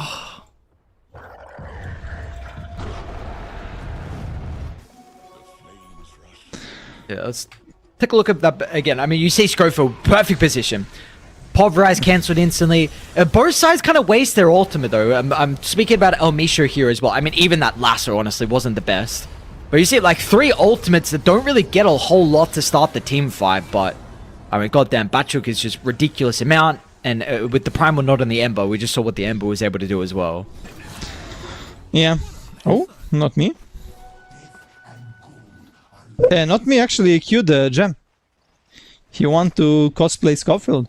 And I was thinking, does Schofield wants to buy a gem right now or not? Because he's playing Nyx and you don't want to play with Nyx and with the gem.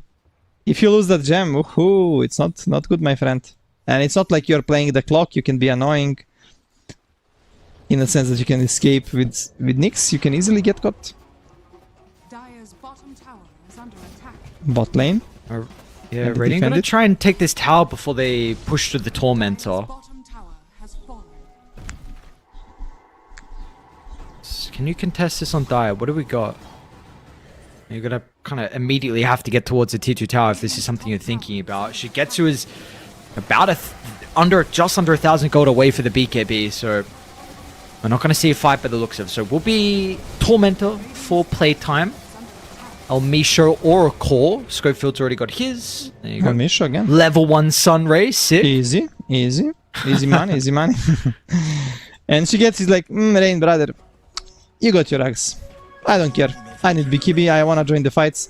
And I think this is a right decision for Shigetsu to buy BKB and to join the fights. Smoke on the Yellow Submarine side. There is a blink on Primal. Go. Look at the first stun.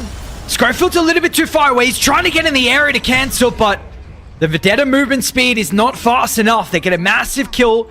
T1 tower.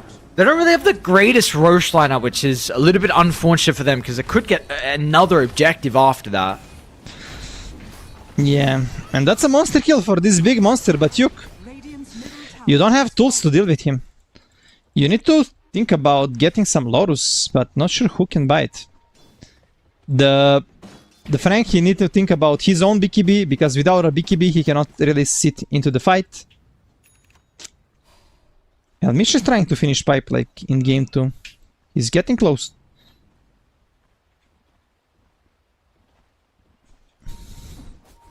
I still lots of questions. I mean, because what are we getting out of the IO? Like, Rain is so poor. Taking a look at the net worth now and being like, hang on, like, Radiant still have a 2k lead. I mean, he gonna buff this Primal in fights. Gonna give him that extra movement speed, give him that spell amp, which gonna benefits him so much. So and you need to focus him in fight. Like, you need to focus this IO in the fights. This time around, you're gonna have some nice AoE, so it's not gonna be that hard. But still, let's see. Smoke from the playtime. Vitz wanna join fights. He got level 18. Top tower. He's got the wrong read, though. At least with where he drew to the map. And yeah, Almisha's going to be like, nah, brother, that's not the place they're farming. It's going to be around here. They will run straight into them and see Rain as well. But the Supernova under the T2 tower. No hesitation from Radiant. They got the damage, though. There's Primal. Is looking even for the relocate out. Does he make it last second? Rain, they're going to be able to get him. So doesn't escape with the ultimate, but here come the cores. Primal, along with Shigetsu, ready to turn the tides, and it's going to be another fight where it's just the supports that are dying. Radiant's bottom I'm sure playtime gonna be happy with the trade. They fight on enemy side of the map. Lanes are in nice spot. But yeah, Arain is not support. Arain is a mid laner and he's trying to finish his BKB. So definitely he will not love to die, and he wants to finish his BKB. Maybe Alchemist can buff him. He's trying to finish the Axe right now for him. Or he's just gonna give it to the Lich, huh? Yeah. Okay. Just Lucky give it you. to I was the gonna Lich, say bro. you got the wrong read. The Alchemist he's seeing his Io's farm. He's like, he clicks on his Io. He looks top left, sees 1, 5, and 4. He's like, yeah, nah, brother. Next time go positive, and I can give you. Well, also Dakota's not positive as well, but. Yeah, we want to see the Sinister's gaze. We want to see that. We don't care about Iru getting a BKB from this free gold. True. I agree. This Lich sucks. For me, it's Simba, but you need to know how to use it. And for Sakhoda, it's gonna be hard to use it because he's super low net worth. He doesn't have any kind of items like Blink, Glimmer, so it's not easy. Radiant are scanning. I think maybe if this is something that you were considering, you may have told Hakoda and been like, "Hey, brother, like this Glimmer, you could just go Blink first, maybe. Like if I'm giving you Scepter, like Glimmer's good as well, but shout it up with the Blink into the Scepter." Speaking of that, Dark Margot, he's got his own now, so still playtime holding this net worth lead. Haven't really spoken a lot about wits, but this is something in the draft we mentioned about this specific timing, like Butterfly on Luna with the Largo heals. This is very scary now because the game could completely turn on its head. The Yellow Submarine, if they lose this next fight, lose Roche, your towers are just gone in an instant. And you're going to lose map control from them, and all of a sudden the Alchemist is going to be begging for a little bit of catch-up because he's gone through Scepters. He wants his own items as well. Yeah, you're right. Basically, this next team fight gonna decide probably the game. And I feel like Playtime got slight advantage because this Alchemist is only a BKB right now, right? He finished the Axe. Let's see who gonna buff. But yeah, they're literally playing kind of 5 vs 4 right now. And we saw what Dark Mago can do with his Axe. And this is not only Ember, this is Ember with buff from a Frank Largo. You're getting this Croak of Genius, you're getting the nice song of Bulbily Blitz. Okay, Rain got the money. Axe got to his way. He finished the BKB, he finished the wraps, and he's really tanky right now. He's actually going insta for the heart. Okay. Let's see.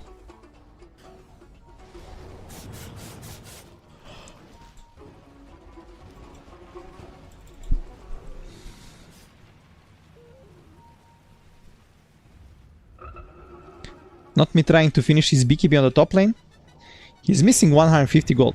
But Playtime, they don't want to give him time. They're just gonna smoke themselves. Maybe Scofield can find something cool. Nobody's in the area. There is a level 20 timing. Is under attack. Does Sticky amp your Cloak of Flames damage as well? Sticky. Because it says Batrider's attacks and abilities. I don't know if the Cloak of Flames it counts as... No, it doesn't. Yeah. It's gonna be insta rush for Wits, super fast rush. But they're smoked, they wanna go. Are they fighting this, really? Shiketsu's gonna be able to get the concoction off. A little bit of nice damage set. early on towards the Nyx Assassin. They might be able to get a pick to start the fight. They got the numbers now, but Dire will need to step away to the left side. Hokoto inside the pit. They've got the lasso with the BKB finally completed for the Batrider. He's going to drag it back, but what a great supernova. They must turn to bring it down. Shigetsu will be able to do so with the attack speed from the Chemical Rage. Wit's now off the respawn as well, but the BKB is going to try and stand his ground. Look at the glaives go to work. Wit's with the double. Patrick, where you going, buddy? Dark Margot Remnant over the top is going to look to TP out, but he's underneath an Observer. One more Remnant, and that is all she wrote. Gem now in the hands of Dark Margot as well. And they see a measly old not me Batrider mid lane who they won't be able to... Oh, maybe they will get up to him. So we're looking like this could be a team wipe for Playtime. Damn, bro. Dark Mago on Ember is dancing.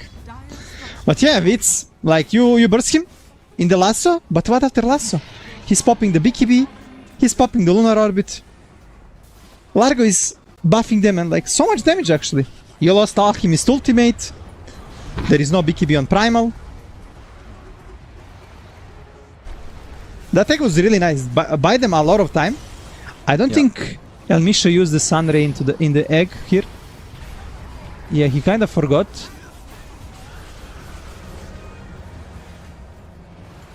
But still, look this damage. They are stacked. No BKBs. Easy targets with chains, with Vessel. And then just Dark Mago from left to right. And into the live, mid lane is dead. We know what Luna is capable of doing. Dire are scanning. I mean, this is exactly what we said could happen, though, right? Yeah. Like you take that Rosh, and the thing is that they didn't even. Well, they did. The Aegis absolutely helped them with that team fight. Schofield, what's going on?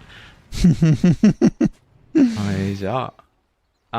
But we literally said exactly what may potentially happen. Like this Rosh fight, if they get the Aegis, they didn't walk down high ground with it, but they want a team fight, and nonetheless, it's now a 12k net worth lead. Yeah, big lead. And you lost the gem, which is super important when you're playing against Nyx. And you're gonna lose full map control. All rats should be devoted right now. But let's see. Luna had Aegis. This time around, no Aegis. And I thought he gonna go for Satanic. Because with Satanic, you get this extra life if you don't get bursted. You kinda queued Daedalus, but I think he's changing. Yeah, he's changing, nice.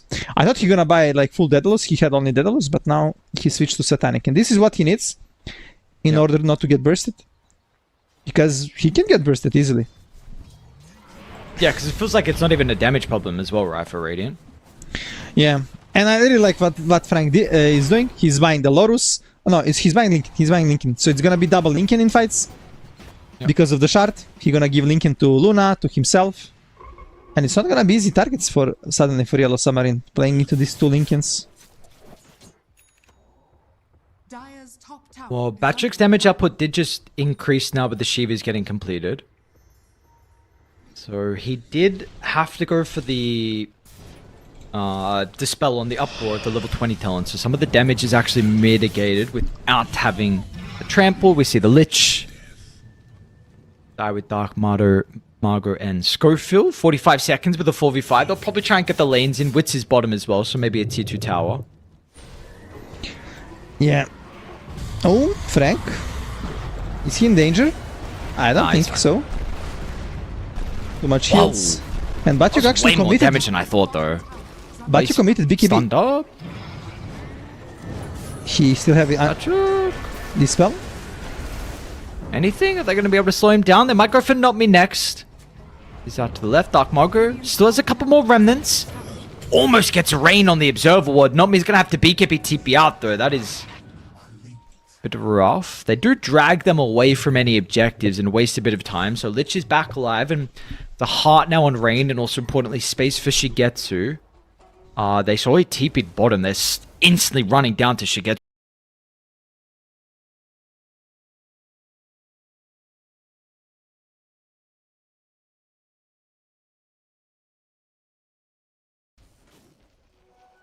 And he's kind of useless in the fights. He's not providing much because he gave 2 Axe. And from these 2 Axe, they didn't manage to kind of snowball in this game. And they're actually gonna smoke on the vision. There was like this sneaky ward from a Schofield. So they understand that the boys on Yellow Submarine, they're smoked. Maybe they're gonna bait. Yeah, maybe they're gonna bait. Schofield is okay, they're scanning. They think they're on the left side. But they can see the creeps are dying on the bottom lane. Like double wave died. And they're just gonna go for the Tormentor. Go Betrider, go, disconnect from the game. You don't want shard. We're not gonna ban you. Ah. Oh no. What can you do? Yeah, unlucky man. Use the shard on a support bet. But you kinda deny it. From a playtime. But you increase your Betrider net worth and his buyback now costs more. So funny. What can you do, bro? That's life. Unfortunately, need every slight advantage into your favor that you can get with the current game state. 10,000 deficit. Daedalus now online for Wits as well. I mean, we were just, I felt like a moment ago discussing whether it was a a Satanic or a Daedalus that he was wanting. But now it's both, Oh, huh? he's yeah. Now that was both. Well, smoke for I might smoke have on the high smoke action. ground. Oh, they see the Marco's spirits. gonna Dark pop first. Mago, Nice timing well on the slide.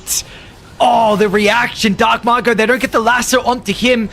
And now with the Alchemist, gets stunned. the concoction, what happened? He threw the concoction onto the Lotus Orb. She gets to no. Oh, my Alchemist. Batchuk's in the middle, but what does it matter? No one else is here. Like, you're gonna BKB run away, but there's an Ember that's gonna chase you down. Batchuk, you have had a exceptional performance, but unfortunately, my friend, you just had to get out. Have they got anything left? Chains? Oh, purged off. He's okay. Oh, Is he? Scofield. Scofield is Oh, there, he's man. not okay. And no buyback on Primal, no buyback on Alchemist. You're playing against Luna, they're just gonna go for the throne.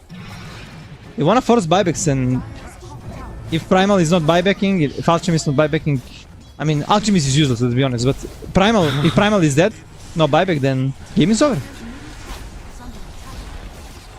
Oh, Rain is just hoping that they take him instead of the buildings, but absolutely, this is looking pretty rough. Elk got enough gold for buyback, so he can maybe chuck a random concoction. You're still going to be down your mid laner, though. We've got to keep in mind this is an IO mid. And now with the throne exposed as well, Hakoda's just going to throw his body. One more person. Now they're gone. Elk is dead as well. And the boys on Playtime will live to see another series. They're going to be playing later today versus NIGMA. Yeah, nice win in the end for them. I just like this Alchemist. Yeah, vintage. The carry. I mean, yeah. Well, game 3, I feel like they got out drafted. This eye on the mid lane didn't work out, and yeah, she gets on Alchemist, giving too much shags wasn't a factor in the game later on in the fights. I saw like recently Alchemists that work on, it was only Alchemists that basically buy items for themselves, like without buffing Aghanims, like literally buying this Radiance, Blink, BKB AC, Abyssal, and then they will start giving some Aghs to their teammates. But Interesting. yeah, to be honest, I didn't like Alchemist. And yeah, game 3, they tried to go like kind of similar strat with the IO, but not like in game 2 where you had like Aya Luna, Strong 5, Snowball, and yeah, Dark Mago messaging someone like, oh, we won a game, we're gonna play next one, so watch me later on. You saw my sleight of fist, how I dodged, but he dodged the Batrider lasso there. Maybe fight will be different if he get bursted. Yeah. So sick play. Maybe. And everything expected from Dark Margo on the Ember, though. Like, this guy's Ember. I mean, we saw game 1. And you mentioned it. Like, you said it very early on when you saw how good of an Ember game it was. You were like, oh, this is not good at all. So, I mean, we saw what happened. And this Playtime team's fun to watch as well. And especially, I don't know, that's great to see afterwards, the coach just smacking the shit out of Witz's chair. Like, absolutely. Hype the young man up. Like, this is great to see. Like, this is... a team coming in, again, like everything, the whole storyline in general, again, we've mentioned it, but just with them using their prize money to stay in Europe and grind, you then get picked up by an org, which is great to see. Now they have a little bit more financial support, a little bit more backing, and they're looking great. And man, honestly, they could be playing tomorrow because, again, they're versing NIGMA, and they have absolutely demolished NIGMA in all of the last 5 games. It hasn't even been remotely close. So we might just see them tomorrow as well. Yeah, I mean, for me, Playtime, right now, it's my favorite team. I really like to watch them and cast them. I mean, I cast them like with you a lot, plus with Harry, like so many games. I'm really becoming fan of them. And they're playing really nice Dota. Like, they're playing good individually, good as a team, and they're getting like their form insanely, like their form is growing insanely fast. And if they like manage to get points in Dream League season 29, we might see them getting to EWC directly, because right now they're looking really, really strong. And like you mentioned, like they're vibing, they're like, the coach is like hyping the Wits, hitting his chair, like, come on bro, give me emotions, like you played amazing. Like, so yeah, really nice and fun to see team this caliber doing good. Absolutely. And it's just they have a very unique read as well. And again, with Schofield coming through, especially with the gem, like we can just speak about that a little bit more. Like, I do believe, now that I'm thinking about it a bit, I feel like Heroic were an early kind of gem team but not this early. Like, this is insane. Well, like with what Scrifford's doing, like 20-minute gems is crazy. And so the read that they have, again, it's very different. It's very unique, and it's great to see as well from a young team that sometimes it can be difficult to have like have a unique identity compared to other teams, especially T1 teams that you're wanting to mimic and replicate over in Europe as well. So Yeah, super unique. Amazing stuff. And I just want to give props to as well to Yellow Submarine. They played nice Dota. Yeah. They were like first in the group stage. They beat Tundra 0-2, like 2-0. And today they also played against some amazing and really strong team. They also like almost had a chance of beating them. Like in the end, it was not easy matchup for Playtime. So really looking forward to see what Yellow Submarine gonna do in future, because these players and in general together as a team, they are looking really solid. So maybe they have a nice shot of even qualifying for AWC. Absolutely. They're going to be scary because it doesn't really matter what year it is or what roster. As long as the organization name is Yellow Submarine, they are an absolute threat in Europe. It does not matter. They are taking games off anyone. So it's going to be exciting to pay attention to the rise of these young players. We already see how capable they are, and hopefully they'll be, it'll give them time to continue growing. So, we are ready to go to our third series of the night, though. Let's see how long. I don't think we've got a break at all. I think we're actually ready to get into it pretty early. So that's going to be 1W versus Paravision. We are moving to the upper bracket finals here. So no team eliminated just yet. If you want more teams going home, you're going to have to wait till later on today with NIGMA now taking on Playtime. But this series will determine who will be the first team seeded in the grand finals, of course, that best of 5 that's going to be going tomorrow. But yeah, with that being said, we're going to dip, we're going to get the players in, we're going to get the other team in, and we will be then back and ready to go for our third series of the night. We'll see you guys in a little bit.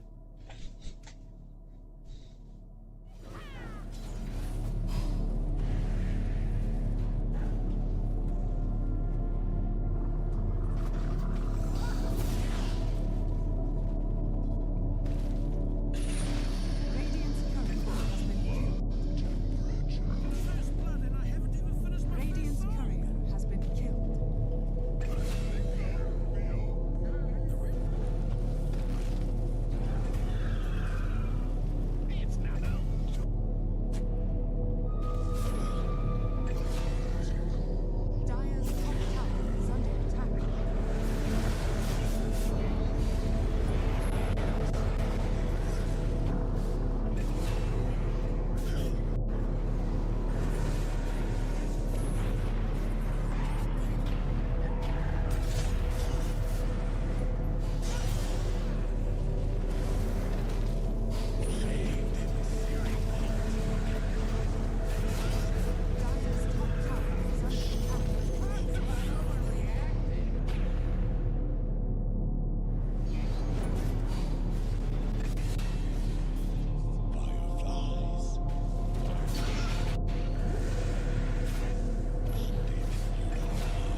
Welcome one and all to another edition of some incredible Dota brought to you by the One Win Essence Cup, as we now have a banger of a matchup. It is the upper bracket final. This is the game that's going to be determining our final boss for the entirety of the tournament, and it's also a game which guarantees that you double the earnings that you've received so far. So both of these squads will definitely be wanting to get at it, and to bring you this action is myself, Snare, joined by Big Boss Lizard. What's going on, OG? How are you doing today? Talk to me about the matchup that we're going to experience between Paravision and One Win. Doing fine. Thank you for asking. I see you're still in your robe with some blue Spider-Man outfit underneath. No, it's the Chelsea kit. It's the Chelsea kit. kit. Yeah. I mean, yeah. I would much rather it if it had been a Spider-Man outfit, by the way, than a shitty Chelsea outfit. But okay. Oh no. when it comes to the upcoming series, we have some great Dota in front of us. Like, although I have to say maybe some quick Dota in the first series, because Paravision, I could be wrong. This is a team that really likes to experiment a lot, especially when they're a game ahead, which very often puts them into a 3-game series. But I feel like when it comes to our first series, Paravision versus 1W, there's a absolute clear favorite. When it comes to our second series, though, NIGMA versus PlayTime, well, that one is a bit more interesting. I feel like that one overall is super PlayTime favored because they've won 5 out of 5 the last games versus NIGMA of the last games. But overall, still, you never know between those two. The first one, however, yeah, I kind of agree with the odds. I don't know, gang. Look. One Win, yes, the odds are very terrible against them right now. 4.29 against 1.16 is pretty bad. At the same time, One Win is one of these squads that sort of seems to do better when they're the underdogs. You know, when they come into a series where everybody expects them to win outright, okay, then their performances can be a bit rocky. But, you know, they beat Tundra. They're the ones that put Tundra into that terrible form, having them eliminated in the lower bracket. They demolished Raconics. Before, you know, they basically killed the confidence of the Sea Boys. So up against Paravision, I don't know. I'm just saying that One Win, this is their playground. You know, Paravision used to the tier 1 lands, used to being, you know, with all the lights on them. But here in the trenches of tier 2 Dota, this is where One Win can thrive, my friend. Well, it's not tier 2 Dota if you're playing versus a tier 1 team. That's a problem, though. So we'll see. One Win, of course, they're a strong team that always has potential. This is a team that can always get to lands. I feel like this is a team that can always get into, like they did here, right? Like they can get into the playoff stages. They can even fight for the grand finals. But this is going to be an uphill battle. Now the question is it an uphill battle which is climbable for them? Is the mountain too steep or not? I don't know. Puppy is pretty tall. Yeah, Puppy is a pretty tall guy, both in physical stature as well as in his stature within the game. So Paravision, the opponents of One Win, that's going to be the team that they have to deal with. A lot of the lane matchups, of course, you'd be favoring Paravision in almost every single regard. But we still have to see how well Notice is going to be fitting in. At the beginning of the tournament, when they first started playing the first round of the upper bracket, it was still a little bit shaky, but he has sort of, you know, solidified with the rest of the crew, playing some really good Dota. The main problem that you have to deal with when it comes to this team, though, let's forget about the superstars of Satanic and No One, you know, these crazy guys that do whatever the hell they want. Bro, how annoying must it be to have to draft against 9 Class and Ducalis? They seem to specialize in heroes that just annoy you as much as humanly possible, make the game frustrating to play. Yeah, that's exactly what they do, but sometimes that's not enough. Sometimes you do not win Dota. Most of the time you do not win Dota only by annoying. You still need to convert the annoyance into some game-winning moves, which is something that honestly Paravision sometimes fails to do, and that's one thing that you can exploit maybe if you're 1W. I feel like Paravision as well have a lot of bravado around them. I feel like this is a very confident team, and that's another thing that you can perhaps exploit against them, especially when you're the underdog, like you mentioned. This is a team that in Wallachia played a position 4 lone druid. They got absolutely stomped. It looked like they didn't know what the hell they were doing on that map, by the way. But they tried it, you know. They're always willing to try new things, and I feel like even Tundra yesterday, right? Like they played their Meepo, it didn't work, but they tried it. And they got punished for just trying things out for experiment. Maybe, just maybe 1W can do the same to Paravision here. Overall, Paravision, nice new jerseys, by the way.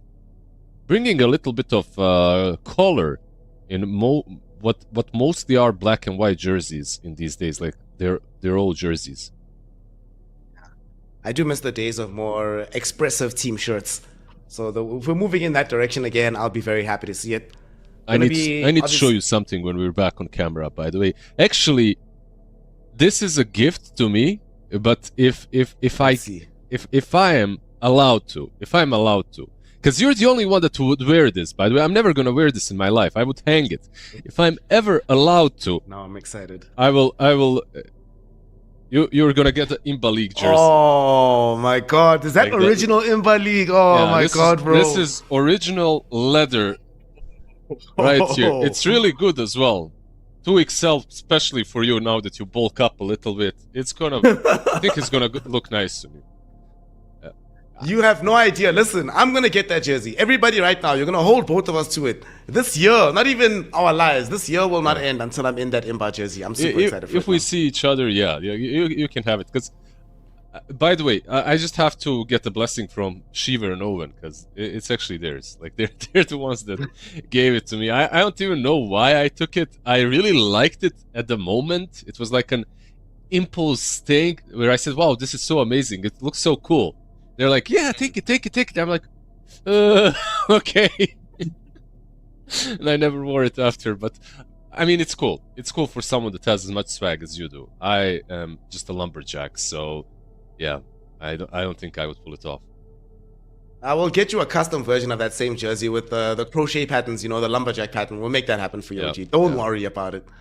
Of course, what we have to worry about now, my friend, is the draft. As we're about to get into the game, 1win versus Paravision. Major odds against 1win. I think if it was 3.29, I'd feel more comfortable. 4 feels a little bit disrespectful based on the Dota that I've seen them play. But it's all up to them to actually demonstrate that they, are being disrespected by this number. The only thing that I don't like about that number, if you were gonna put it 429, you could at least put it 420. You didn't have to. you didn't have to add the 9 as well, like ruining a perfect number. But yeah, overall, I think it's fair. Honestly, I think it's fair. I think this is a very steep and very difficult matchup. I think Paravision are a team to beat in this whole tournament. They're gonna first face something like a Kez because they understand just how busted this hero right now is. Satanic is gonna play it to the utmost limits. I saw you guys in 1W, by the way, chat, flaming Kez. Someone was flaming Kez in the chat. Never ceases to amaze me.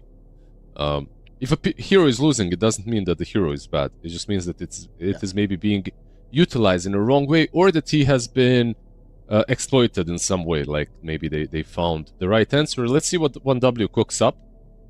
Tidehunter so far, perhaps it's an approach. Anchor Smash kinda good versus Kez. Anchor Smash is decent. The later on when you have the Dead in the Water can be quite decent against the Kez as well. Prevent him from using the grappling claw to try and escape the team fights. Looking back at the bans, we did have Lone Druid, Phoenix, Venomonster banned against 1win. 1win removed the Ayo, Monkey, Rubik, as well as the Slaughter. So Holdwink is still available for both of these teams. Alchemist is still in the pool, but not that many teams are really utilizing it. We just saw Alchemist lose as well in the previous series, so maybe they're going to be like, yeah, let's just stay away from the Gold Man. Alchemist is good. I think if you can play the map as 4, I think Alchemist is still okay. Like, he did get nerfed. Like, he's getting half of the bonuses that he was getting from the Agonists. But the thing is, Alchemist is good because of the map.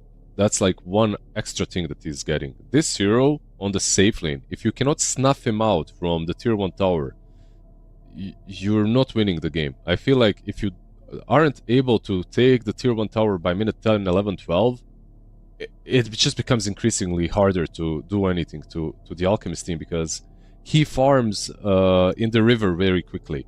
The 2 camps next to the tier 1 tower that are protected by the tier 1 tower are extremely valuable for him, because they can spawn golems.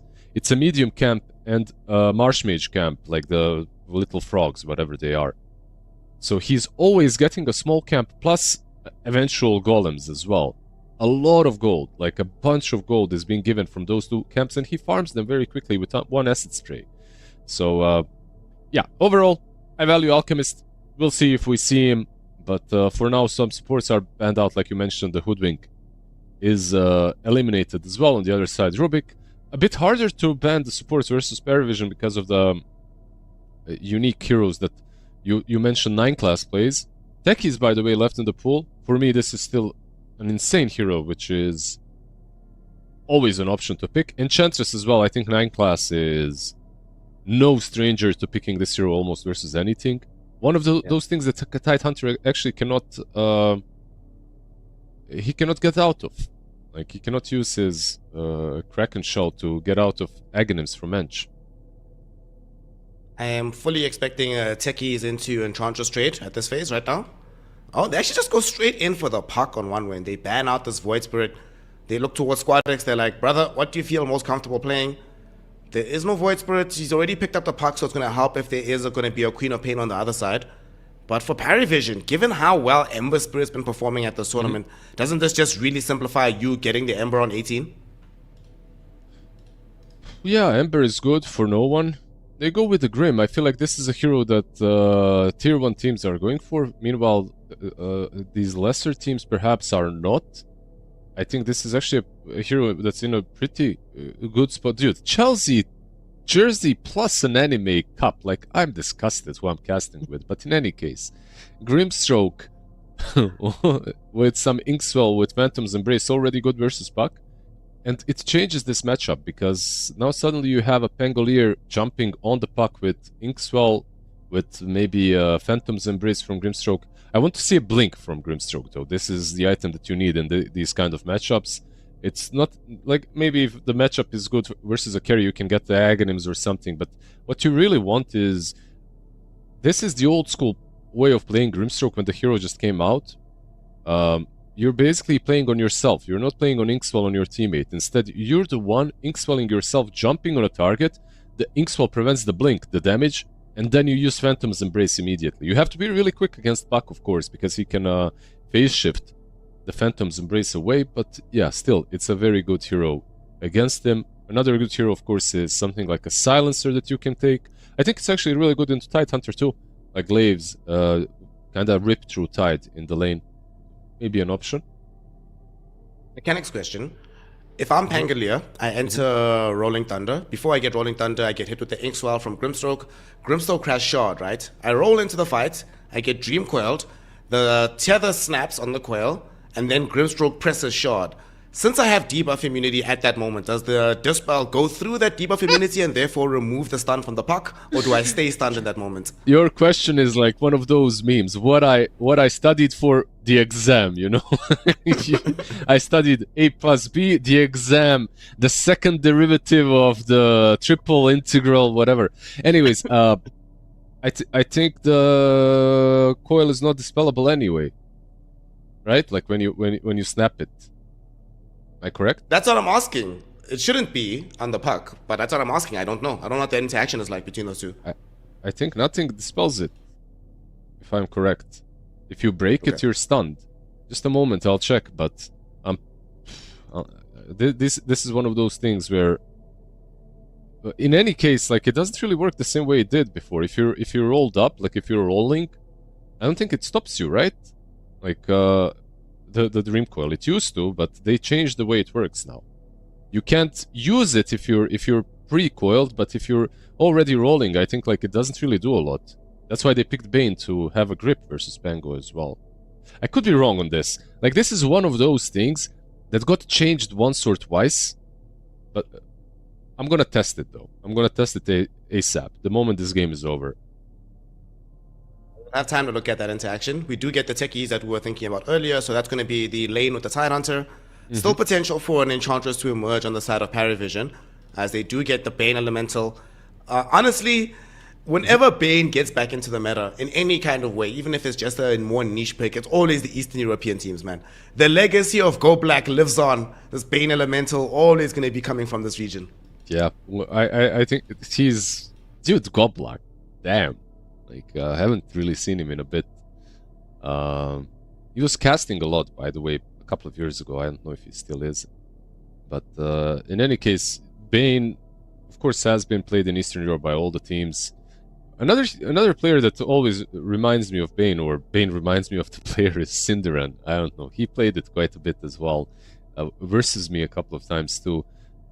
When it comes to Bane, I feel like it's a hero that does suffer from heroes like Enchantress, so you can go for Enchir. Techies, by the way, Taser will dispel Grimstroke's Inkswell. I can give you that answer. So if you Inkswell and Techies is using Taser, you can dispel it off of the enemy hero immediately. So it will proc the stun a bit earlier, maybe won't stun for long enough. When I mentioned Enchantress, I wanted to mention Enchantress because of the summons. Bane hates playing into summons. Instead, they go with the Lycan. This now becomes an instant Vlad's build from Tidehunter. Like, you need to go Vlad's, maybe Shiva's, you know, just make sure that Lycan doesn't eat through your teammates. Shard, of course, super important. But the problem is, now you're gonna have a real Lycan experience, by the way, this game. Unless they super counter him in the lane. Be prepared, by the way. We have seen a lot of Lycan. The games were okay-ish, but this could be one of those Lycans that just solo carries the game. Yep. He can also send in those wolves to carry the Inkswell, right? Which one win will not be able to scout out. All of a sudden, your Bane techies, you're just trying to get some D-wards off in the map. Boom, you're stunned. Yep. There's a jump, you're dead. Nothing you can do about it.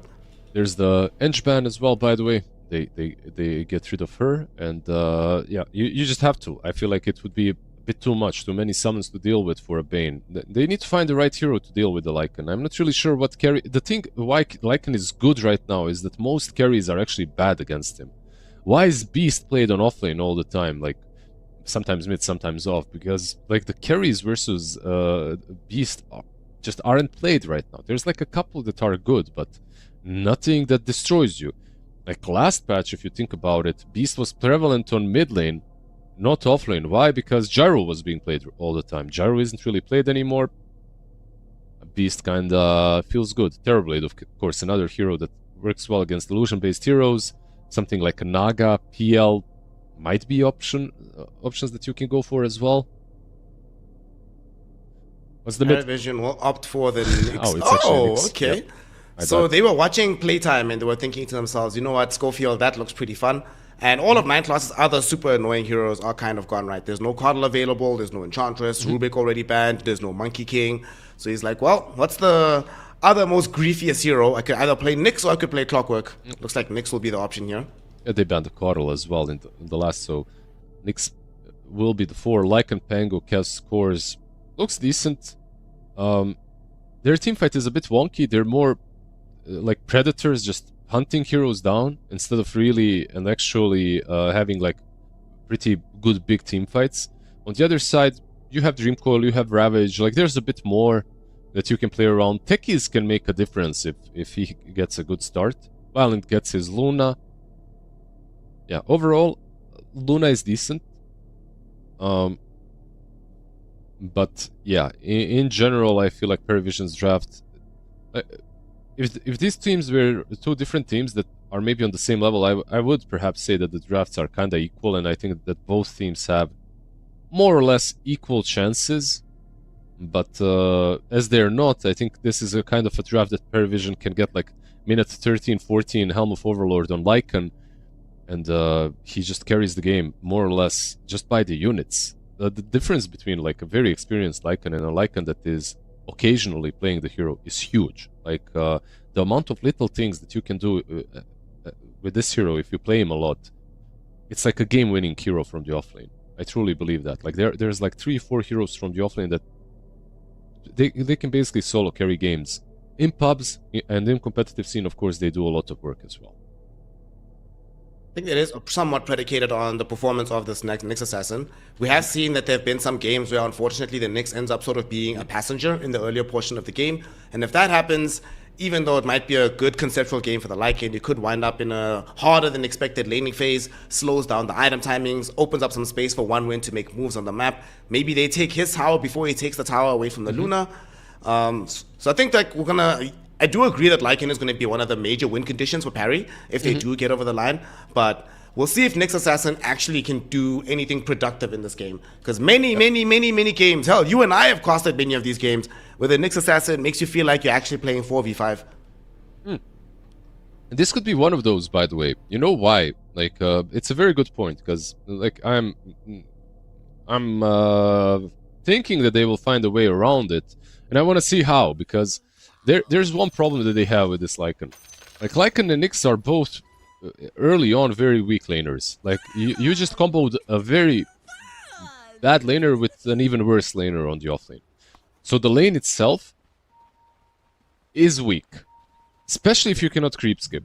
And if there's a Bane with the sleep, you cannot creep skip. He's just going to stop you every single time. Like, he just leaps you and the creeps roll past you. Nothing happens.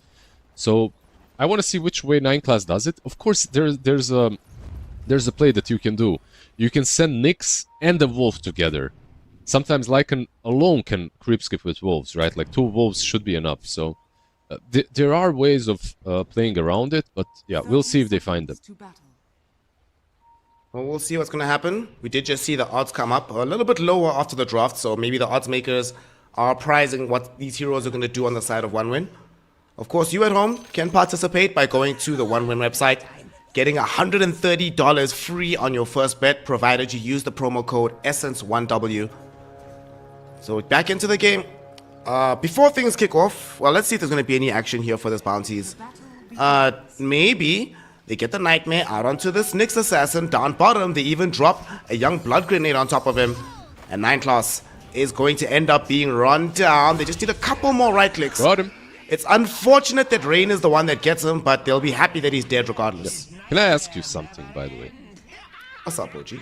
Why is the blood grenade young? What classifies it as a young blood grenade?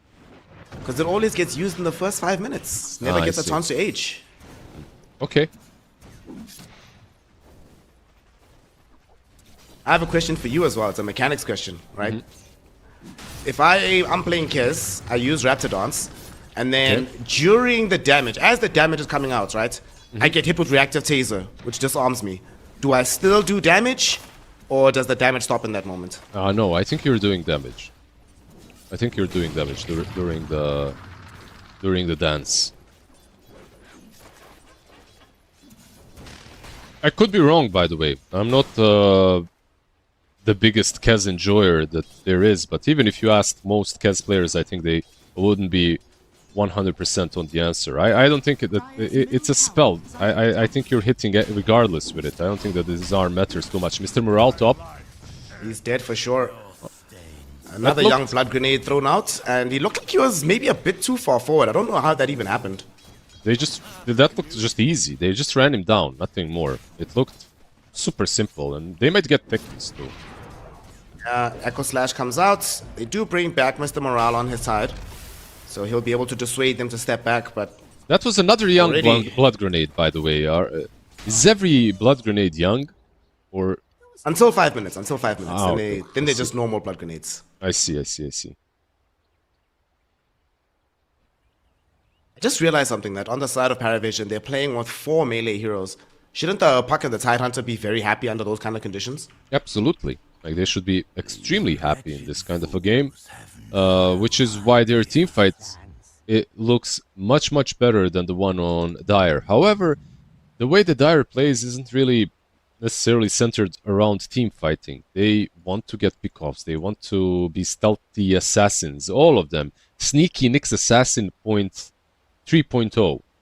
From NA to Eastern Europe, IX Mike is actually cosplaying as Puppy. He's the coach. But in all seriousness, like, this is a team that won't be searching for big team fights. They'll be searching for pickoffs, just small skirmishes, you know, around Nyx and the Wolves, around Nyx and Kez. So. Down bottom, we already see what you were talking about. Rain interrupting a pull from 9 class. Yep. It's going to ensure a very large wave goes in towards Violent, but he'll take it. He'll be fine with this one.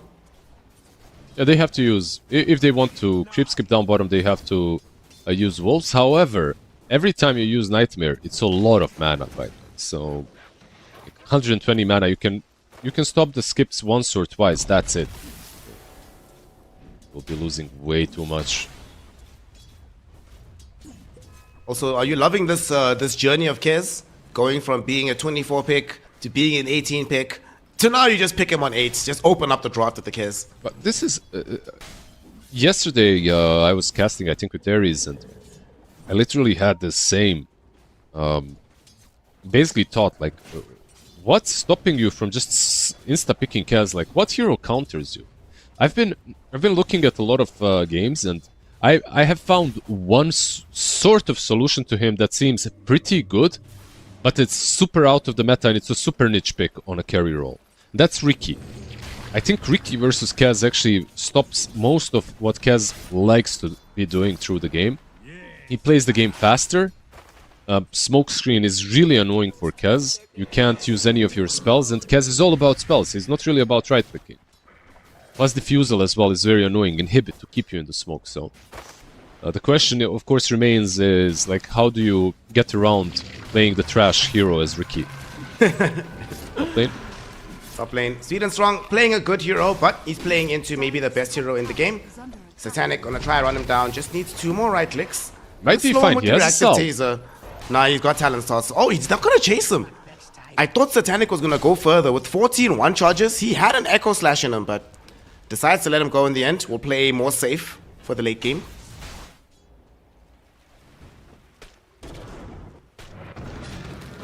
Yeah, back towards mid though. Brain.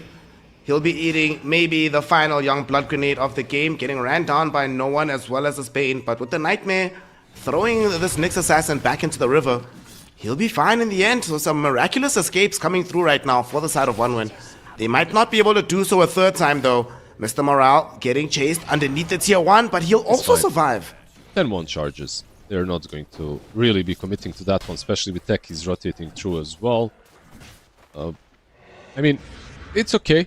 Like 19 lasteds on the Tidehunter. He's surviving top. He actually has more lasteds than Kez in the end. So overall, even though he did die once, and they are the ones being pressured, by the way. They're the ones being forced out. They're the ones buying all the salves. It's not Kez and Grim. Still though, the lane is alright for Mr. Morale. Seki's gonna be stacking in the jungle right now. This Tidehunter can dip back and farm some of those a bit later. Violence, of course, will deeper in the game get there, but just happy to be in lane, right-clicking for now. Some of the CS might have come from the jungle, or maybe a wolf or two, but overall, you're playing into 2 melee heroes as a Lycan, as a Luna rather. You're very happy about how things are going. I don't think this was a lane where Violent would ever be pressured, really. Like, this is just a freest lane for 90% of carries, I would say, in the game. You're just not dying to Nyx plus Lycan ever. Like, if it happens, your keyboard Skill probably issue. disconnected, or mouse. Yeah, or... Yeah, I wouldn't call that skill issue. I would call that lag.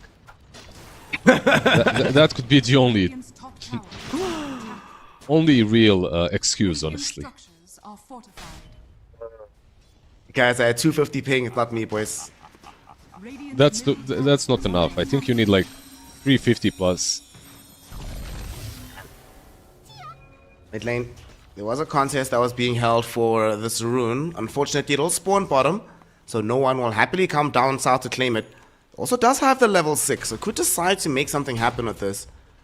We'll see if the OneWin heroes will play more safely, closer to their own tier 1, so they're ready for defensive rotations. Radiant are scanning. It's minute 7, right? Like minute 7 is coming up, so Wisdom Shrines will be there for one side or the other. You don't really want to make any crazy moves. And you gotta be careful around Bane. If he tries to snatch it, sleep can move you out of the Radiant Wisdom Shrine. So one sleep and you're gone. And your Wisdom Shrine is also yoinked. Speaking of yoinking, no one is gonna yoink some of these camps away from Sweden Strong, who did so much work to stack them up, but taken away, no one happy to pop the amplified damage for that. It'll close the timing towards him having Diffusal Blade. And you know, we've seen a lot more Pangos buying the Mage Slayer, but thankfully in this game he has a Kez that can buy it for him, so he can go for the more immediate impact item with the Diffusal. I think both are fine. Diffusal absolutely great for him if you're playing into a lot of heroes that do struggle a little bit without mana as well. Inhibit is always great, but even just connecting Tide with a couple of Diffusal charges can make a huge difference. Dire's bottom tower is under He's doing really well, by the way, Tide. When it comes to Radiant, top CS, top net worth overall in the game. Even though Kaz got a kill, or an assist that is, Tide in a really good spot. So they knew what they were doing with the insta charge of Tide into the Kaz. Gonna charge towards the mid lane, try to participate earlier in the game, as we do have the first Rolling Thunder being committed, but no one can't find the connection onto Rain. In fact, they have a Nightmare out onto 9 class. He might be the one that dies here. There's gonna be the Dream Coil going out onto 2. They will find the Pango just as his role was completed, so he can't participate in the fight any longer. He ends up moving away, 9 class ends up dead. Mr. Morale will just TP back north, chilling like nothing ever happened. They weren't really sure how to connect to this. Like, they weren't sure whether to go on Bane or Puck, but in the end, I think they couldn't get one kill or the other. These two heroes currently are just way too weak. The support Nyx Assassin on level 3 is basically not bringing anything at all to the fight, so... One thing that 9 class definitely is doing is struggling. He's struggling to find experience. And I'd like to see my Nyx hit level 6 as soon as possible. Like, it's the one hero that really needs his ulti. In comparison to the Grimstroke, I feel like his is a bit more valuable. I know you play this other hero as well. If you're gonna be minute 10 at level 3, would you rather be Nyx Assassin or Bounty Hunter? Dire's bottom tower I think both kind of suck the same. But maybe I would rather be Bounty. Because the moment you get 6 on Bounty, like your track actually makes a lot of... Like, whenever you get it, your track will be useful, right? Like, it's the bonus amp damage, it's bonus gold for your teammates, bonus vision. Like, there's just a lot of good things coming from track. Meanwhile, from Nyx Assassin, the later you get your 6, the less value, the less snowbally you are. This hero can be... Like, whenever you get it is good, but he can snowball quite hard if he gets it very early. Sleep on Nyx. He's not going to be snowballing here because he's going to get himself slept off. Wolves An are old here. blood grenade thrown towards him, but no one will show up. The Wolves having scouted out Rain. They'll kill off this Bane Elemental first. Puck can no longer participate. Has to get out of here. Squad X will get themselves away with the jaunt through the illusory orb. Noticed also making an appearance with the shapeshift going. They are definitely going to take the tier 1 tower. So Paravision not going to let this Nyx Assassin get aggressed onto for free. Yeah, and this is bot lane violent. Can he get He's the actually solo? going to turn onto no one. Solo kill. The swashbuckle came too late. He tried for it, but he died mid-animation. Violent, punishing the movement from the Pangolier. Yeah, he had vision. Like, that's one of the reasons why he got that kill. There was vision on the Pango the whole time, but damn, this kill. No one, my friend. He bit off a little bit more than he could chew. This is a level 9 Luna. Like, Luna is higher level than you as a mid laner, by the way, which usually should not happen, especially if you're having Speaking like of a beast levels, lane. top lane, Satanic going to be forced to use his own level to get off that Raptor dance. Gets interrupted by the Nightmare, but he's still on the chase with the help of Ducalis. These bombs from Sweet and Strong, though, dissuade him from keeping going. He'll back off, but they wasted out the Ravage. Squad X arrives, but it's a little bit too late for him to have any impact in the skirmish. By the way, a hard game for Kaz to itemize. A lot of carry destroyers on the other side. You're playing into Puck with Dreamcoil, you're playing into Ravage, which are more teamfight oriented, but you're also playing into Bane. Even if you just get enfeebled, it sucks. You know, it's like a huge attack damage reduction on top of course, Fiend's Grip. Doesn't even need to be said how strong that one is. Satanic is going in. They actually get the soul bind onto the Mr. Morale Tidehunter as well as the Sweet and Strong. one. Both of them are falling low. No one comes through as well with the Rolling Thunder. Eventually they will blow through the techies, but Squad X comes in on the back lines, able to isolate and kill off the Kez. Now he's immediately chasing in back onto Ducalis. They bring down the Grimstroke. No one did what he could, but his counterpart in Squad X did even more. 9 class will arrive at the very end of the fight. Nope. But there's no easy heroes to pick off, no influence for the Nyx to be had, and we have a dead Kez. Great trade in the end for one win. He didn't do what he could. Like, look at no one. Like, he's just hitting this little tent, and he's bouncing off of it for some reason. Why the hell? Like, basically the only reason why they lose this fight is no one not being a part of it. Like he connected way too late, and even when he connected, most of his damage got negated by sleep. That was very unfortunate. There's just so many little places that you can bounce off of when you play Pangolier.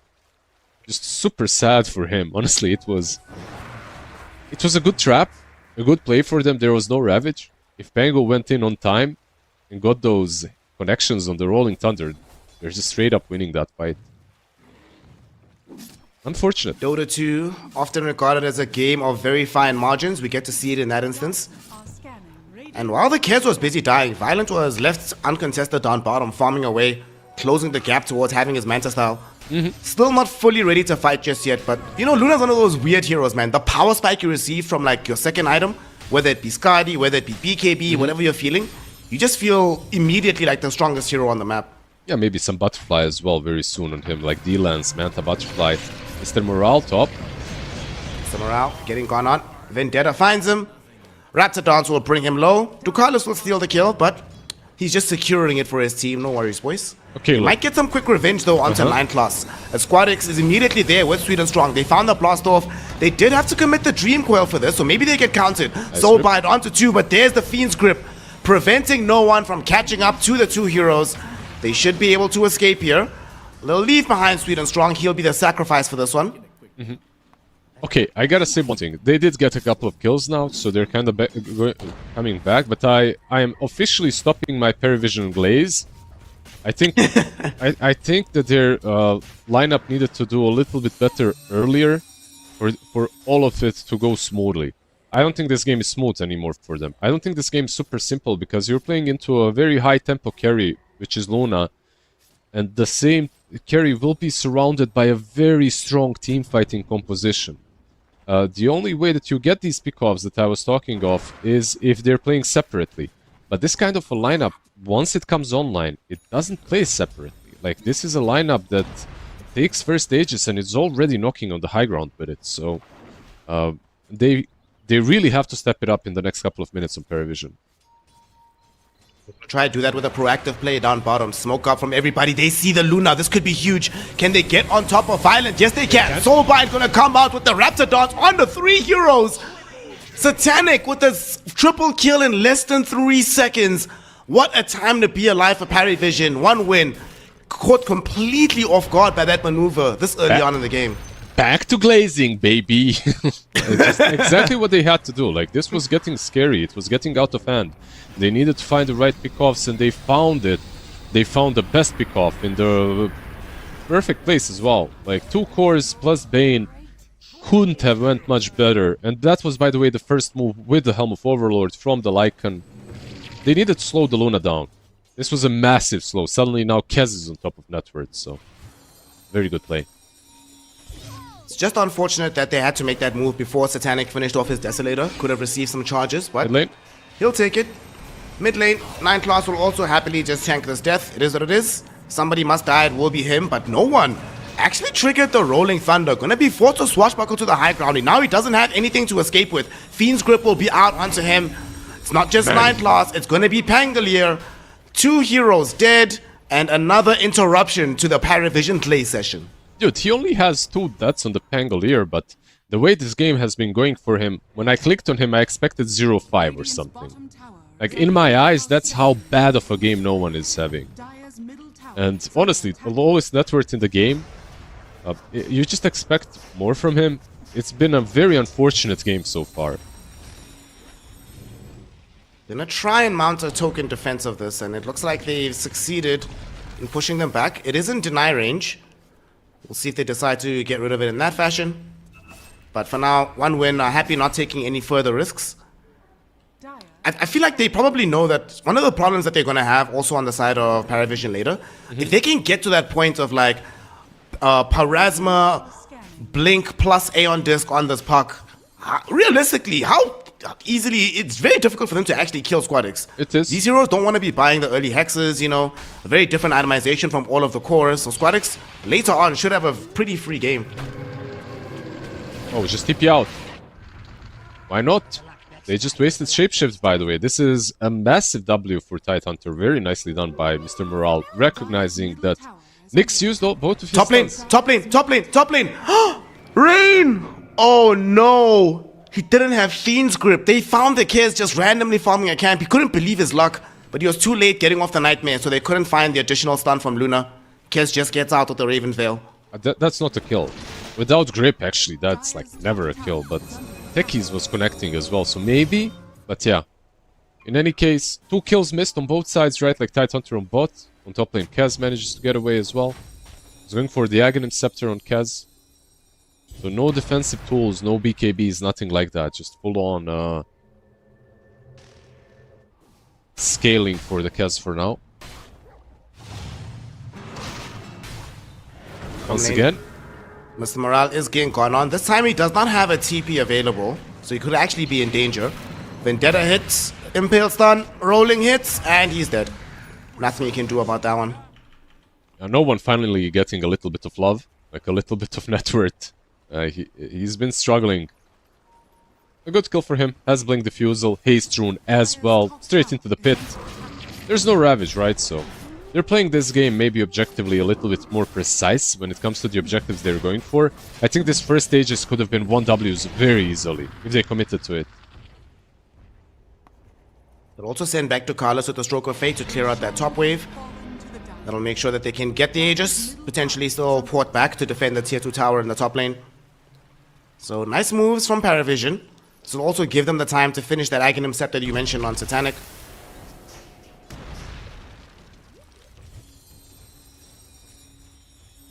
Squadix going into that Parasma. The decision is always made afterwards. Do you go straight for the Aeon Disc? Do you try get greedy for a Hex? Do you perhaps feel like your team needs a Shivas? The Tide is buying the Shivas though, so you can skip that on the puck. Yeah, I mean, you're either getting one defensive item or you're just rushing Parasma basically every game, right? Like, you don't really have to think about it all too much. I feel like this hero became a bit... This is the build. Like, if you can go for Blink Parasma, you always go for it. If you aren't gonna get punished. Lane.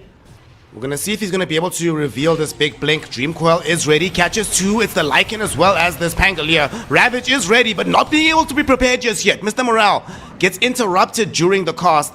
And now with the Rolling Thunder out and Shapeshift being procced, very hard to keep up with these heroes. They will be able to get out. Man, no one actually bailed him out of trouble on that one. Although he hasn't been as involved as he'd like to be, starting to show the potential of this Pangolier. Yeah, maybe they were just happy that the Shapeshift was used, because on the other side, you are playing versus Aegis, so if you use Ravage in that situation, even if you win, like you're winning only the first life of Kaz. The secondary one would be a bit difficult. You use Dream Coil and maybe they'll have to Ravage anyway. Back onto him. Yeah, well, he's not going to have an opportunity. He's going to die way too fast.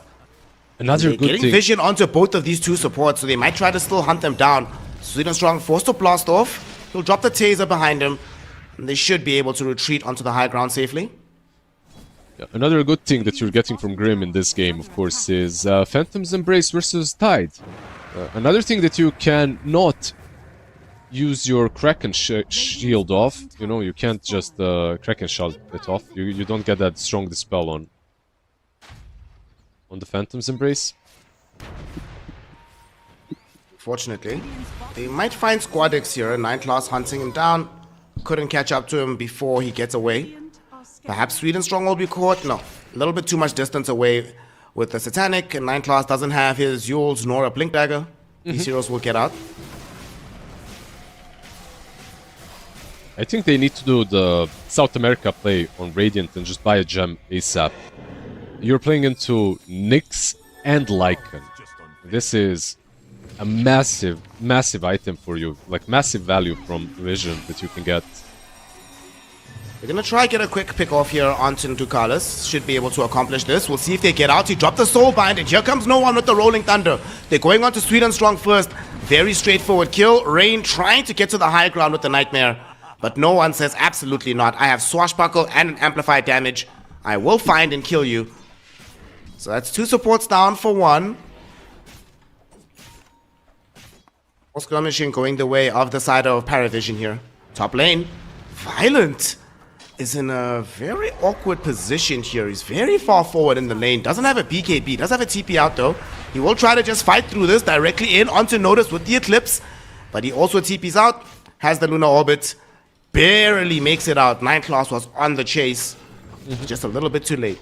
A couple of times now that they are missing a kill because they go a little bit too soon on the target, but yeah, in any case, the TP from the Luna and the TP from the Tide. Luna, by the way, we're going BKB next as Butterfly. I would say that 1W's chances, even with the 3k deficit at this point, are pretty damn good if they find the right team fights. Like, they've already gone through the worst portions of the game without crumbling. This game was so difficult from 10 to 15, like 10 to 20 minute mark. But they held their own. Now the smoke up as well. You have Ravage, you have Coil, you have Grip. What you don't have is vision, however. They don't really see anything on the map right now. They have this one token ward very far up north, but nobody from the Dire lineup will be heading to that direction. And they'll see Satanic now, but they know he's right by the triangle. There's no way his team is going to let him be alone in this area. So the smoke, not really going to accomplish anything, unfortunately.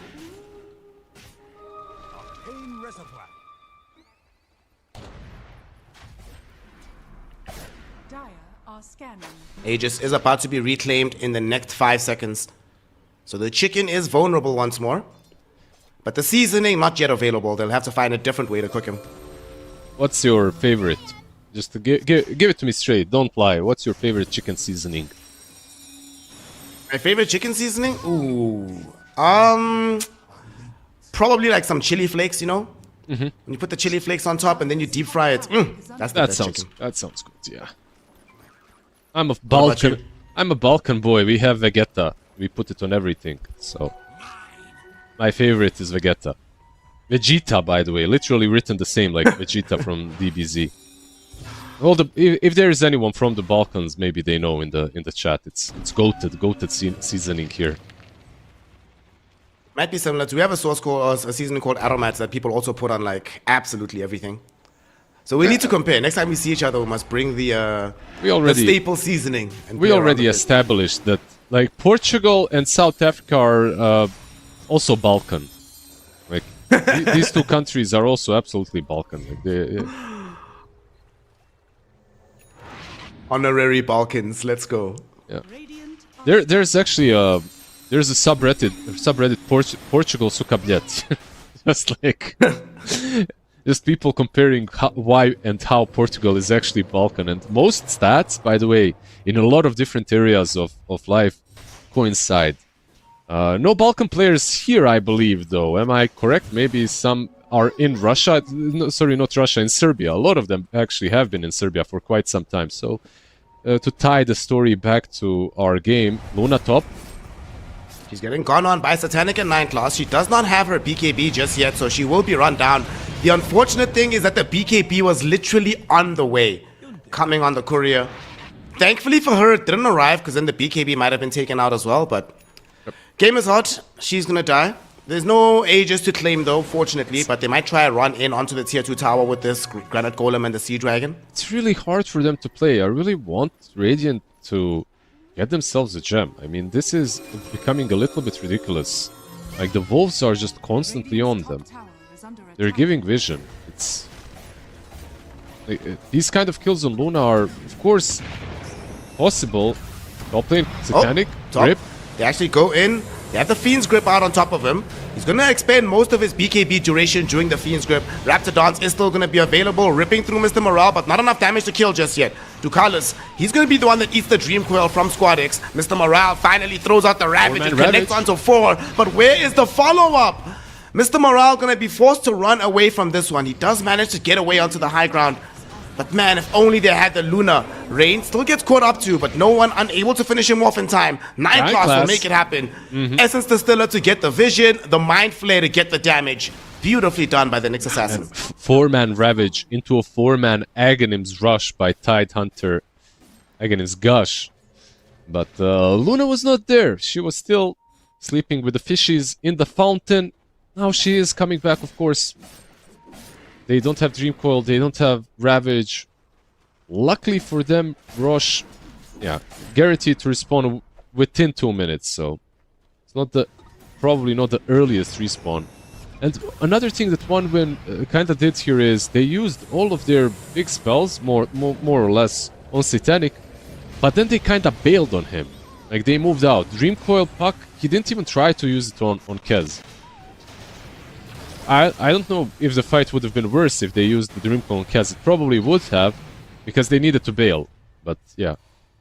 In any case, not enough damage. Radiant structures are fortified. The Puck went for the Aeon Disc first before finishing off the Parasma, so Puck's not going to deal that damage, and Luna was dead. You do get your wish, though. Bane Elemental does pick up a Gem of True Sight, which is a good thing because he's being shadowed by some walls right now. Like, literally... He needs to run really quickly. All the time. Every time I click on this Bane, there's a wall following him. You cannot play the game that way. Rolling Thunder from no one. Oh my goodness, look at the Raptor dance from Satanic. Good grief. Radiant's middle tower is under attack. Poor Tidehunter. He's been building the Shiva's God for so long, but whenever he gets close to a component, he just gets caught up to and ripped apart by the Kez. Dream Coil in the back. Luna is in. With the Eclipse, they go onto Ducalis. They found one kill. Yule Scepter will dodge some of these beams. And now all of a sudden the Luna, she needs to BKB and run away. Satanic on her ass. They do so much damage as the BKB expires. Violent will certainly follow the same fate. He ends up dead. Rain cannot help him. And what looked like a somewhat promising, somewhat even game is completely fallen apart. Paravision dominating here in game 1. Yeah, but do you think that all of this is Paravision, or maybe some of it is self-inflicted injury by 1W? They're taking so many fights when they don't have a hero. Like, your Luna is dead, you're using Grip, Ravage, Dream Coil. Your Luna is alive, but the Tidehunter is dead. Your Luna is going in from the backline just to kill a Grimstroke. Has fallen. I mean, Puck down bottom, Squadix actually being set up on Aeon Disc just to be procced. Could still die here, but the enemy heroes are a bit far away. He's trying to solo him. We'll see.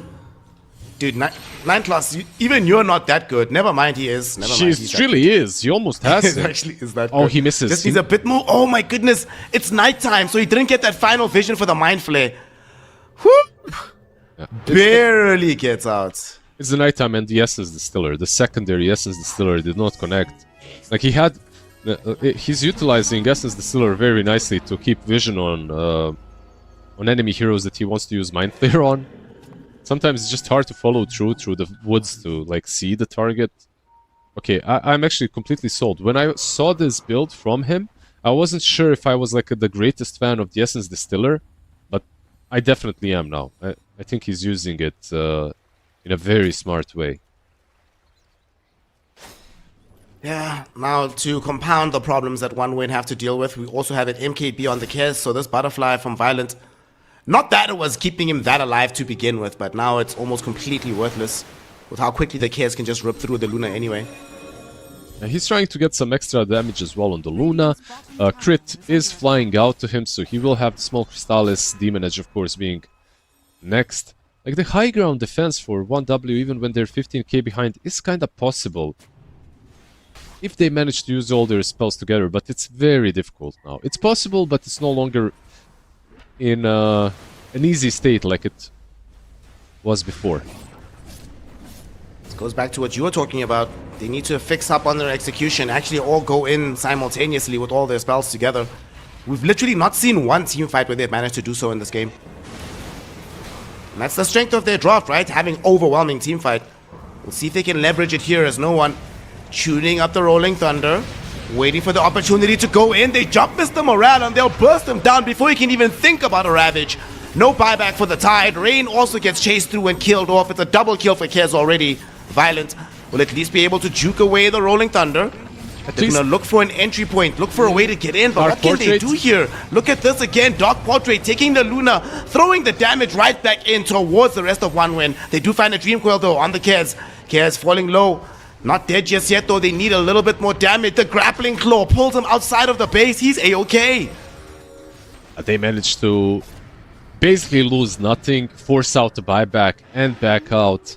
Tide died, by the way. I think the idea when you're positioning the Tide like that is to save him with sleep, right? Like with Bane using Nightmare on top. It's a resetting tool. You don't save the Tide, but you buy enough time for him to Ravage. However, Bane was controlled as well. He couldn't really get there on time to use the Nightmare, and Tide died too quickly. Unfortunate. Of course, Bane has no Blink, no Force Staff. He only has Tumbler's Toy that he's working with. So Tide died way too quickly. And then Luna almost dying as well to the Dark Portrait, by the way, as on top of all of this. They do hold for top, at least. You know, they can defend another side in... and they will get to defend it in basically a minute. Top lane will be pushed very quickly. You know, in this game, I'm getting... this is a perfect contrast to how Dota has progressed through the ages, right? You click on Ducalis. This is a 2026 position 5. 33 minutes. He's got Blink, Aghanims, Drums, a shot as well. Chilling with the Partisans brand. Life is good. Then you click on Rain. You're like, well, this is 2016 position 5, bro. Ghost Scepter, Arcane Boots, minute 33 and nothing else. He did fill up his inventory, though. You know, like, he's making himself feel better. He has a Quelling Blade, some Blood Grenades, minute 33, you know, like, he's 6-slotted, basically. Unfortunately, it's a 5k net for 6-slot, but yeah. They're coming in. Luna, oh my goodness, again the damage. They haven't even brought in Satanic just yet. They're trying to get the Luna out, but it's too late. Soulbind will be there to also hold the techies in place. He is dead. Mr. Morale could do absolutely nothing. There will be a Dream Coil on the 2, Kez and the Pango being stalled up, but they just have a Raptor dance. They throw it out, almost kill the Tide, but he got off the Ravage with the Eclipse. Satanic is falling low, but it's not enough in the end. That's an immediate dieback on Violence. GG called by 1 win. Parry Vision. They make us forget about the early game, because from the mid-game onwards, they were here to remind us, Lizard, that there are levels to the game. They will take the first victory of the series. The moment I said I'm stopping the glaze, they literally ran off with the game. Like, from that moment, they didn't lose a single fight. And, I mean, they just found all the right pickoffs. Like, one thing that Paravision, that we did say they were going to do, right? Like, in the drafting stage, we were talking about this execution where they're just hunting heroes across the map. That's exactly what they started doing. I was afraid that it might be a little bit too late for them, that maybe they dropped the ball already a little bit too deep. But yeah, 1W, they just couldn't combine their strengths together to stop this Paravision pick-off potential. Like, they lose 3 heroes on bottom, then they lose Luna on top, then they fight without Luna, then they fight with Luna but without the Tide. I gotta say, it's a little bit of Paravision, but it's also a little bit of a self-inflicted wound by 1W. I wholeheartedly agree. 1W, they seem to get sucked into how Paravision wanted to play the game, weren't able to leverage the strengths of their draft. I mean, you pick Luna, Tide, Puck. You're supposed to be team fighting as a unit all the time, but didn't work out for them in that way in the end. It's also unfortunate that you end a game where Luna's only dealt 1,000 damage to buildings. You know, that's not something you want to see. You want her to have the most damage, being on the high ground, ripping through your tier 3s and whatever. But for 1 win, I think for them, the takeaway from this game, as they have their breakdown conversation, should be that, guys, the game was even until like minute 25, right? Yep. If we played better after minute 25, maybe this game is completely different. But we can't now just think to ourselves that we are way worse than Paravision. We can actually hang with these boys. We just need to fix a few more things to actually have a chance for game 2. Yeah, I absolutely agree. I think the laning stage already proves that they are mechanically on the same level, but strategically, of course, they're not. That's not something that we can really circle around. It is how it is, and for them to put themselves on an even ground, I think the draft needs to be good, which it was. But you can't let them these heroes like Kez, you know, like, even if you find all the right answers to it, like, why would you try to find all the answers to the broken thing? Why not just get rid of the broken thing? You know, like, every patch has a couple of these game-winning heroes. Also, by the way, just one shout out. Like, I was talking, we were discussing about it during the draft. Lycan, I mean, it's a completely different story when a tier 1 player plays it. Like, the Wolves are constantly scouting. He's joining fights without the Wolf. Like, the Wolf himself, the Wolfman, the Lycan, is in the lane farming. He just but because his units are next to tier 1 tower, he just uses Shapeshift. With the new patch, they're getting the crit, they're getting the attack speed. So they're on their own, basically winning the fight. Yeah, just a very good gameplay by Noticed. It didn't really go... It wasn't really flashy, but it was game-winning. game-winning decisions, game-winning plays emerging from the side of Paravision, and that will grant them the Game 1 victory. But it is a best-of-3 series, so anything can still happen. We just need one win to tighten up, lock in for Game 2, and hopefully we do get an elongated series here. To find out what's going to happen in Game 2, we are going to be going to a small break, so go grab some water and return for Game 2 of One Win versus Paravision here in the upper bracket final of the One Win Essence Cup. Radiant's middle tower has fallen.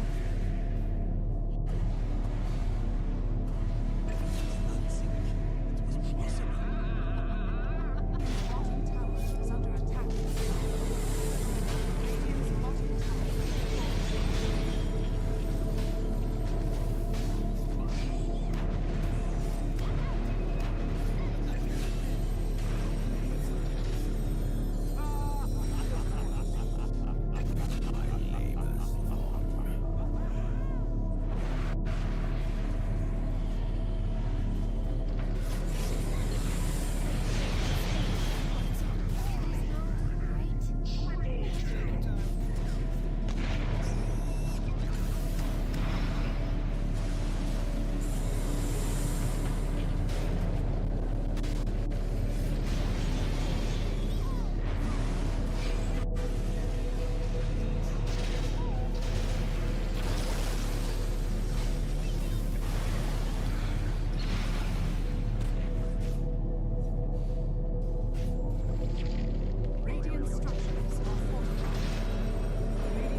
Welcome back, one and all, to the One Win Essence Cup as we continue the upper bracket finals between Parivision and One Win. And in game one, things were looking a little bit in the balance until Parivision sort of turned on the quality and showed us why they're such a highly regarded tier 1 team.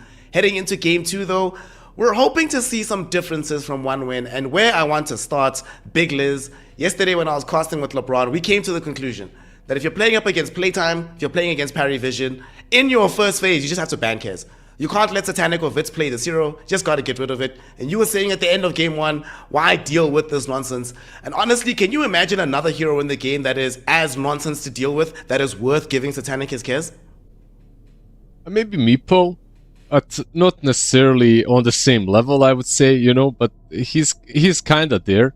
Like, Meepo is really close to the bullshit levels of Kez in a good patch. But I feel like there hasn't... No, I take that back. There's nothing. It's just Kez. Kez is in his own space, on his own level. There was one hero in the last patch, and that was Huskar. Like, you just couldn't deal with him. By the way, shout out... what's the name of the doll behind Ducalis? The guy, what's his name? Hasbullah. Shout out to Ducalis' Hasbullah doll in the back. Oh, I just saw it now. I was like, what? That's a, Only now I see it. That's he's a meme enjoyer, you know. Critically and clinically online. As we all are, by the way, that play games, I guess, especially on this level. But yeah, Huskar in the last patch was literally, if you have a good Huskar game, it just cannot be stopped. Like, and almost every time you had to ban him because he had two ways of dispelling. Like, you couldn't deal with him in any way. Like, no items worked against the hero that has delayed dispel. You know, it's even worse. Like, because he can jump in with the delayed dispel, you cast things on him, then he has another dispel, BKB. Like, it was ridiculous. Kez is kind of similar, as he has a dispel of his own. You're trying to catch him, you're trying to kill him off with I don't know, like a dust, you jump him. He uses Raven's Veil and he gets dispelled for some reason. Like, okay, why does that spell dispel? Like, for what reason? Like, he's already getting invis and he's marking all the targets. Like, why is it on top of that also dispelling him? Sometimes I really... Yeah, I don't know. It's... I mean, to be fair, Raven's Veil is not the only dispel. Raptidons also dispels. You know, after that moment, just before the invulnerability hits, you get a dispel from that one as well. So both your ultimates have dispels. Wonderful. Nice and fair. Nice and fair. Yeah, I mean, Raptor Dance, at least you're in vision after it, you know? So, I mean, of course, if you have a dust in the area, it won't matter, but it's still... If he moves out, like, he can dispel himself. Like, there's a lot of things that he can dispel as well, like some dots on him. So yeah, overall I feel like the hero is kind of dumb. Did they ban it? They did. They did. Yeah, they did the right thing. Look, heading into game two, One Win, they know that their back's against the wall. They actually do not want to go and have to play Playtime tomorrow and then, or later today you play Playtime, or tomorrow and then you still have to play against Parivision again. You'd rather go the easy way. So on the Dire side, they have second pick. They'll open up with the Rubik. They ban Kez, they ban Monkey, they ban Io. So the major annoyances that have emerged from Parivision. And Parivision will strike back by picking up the Slaughter.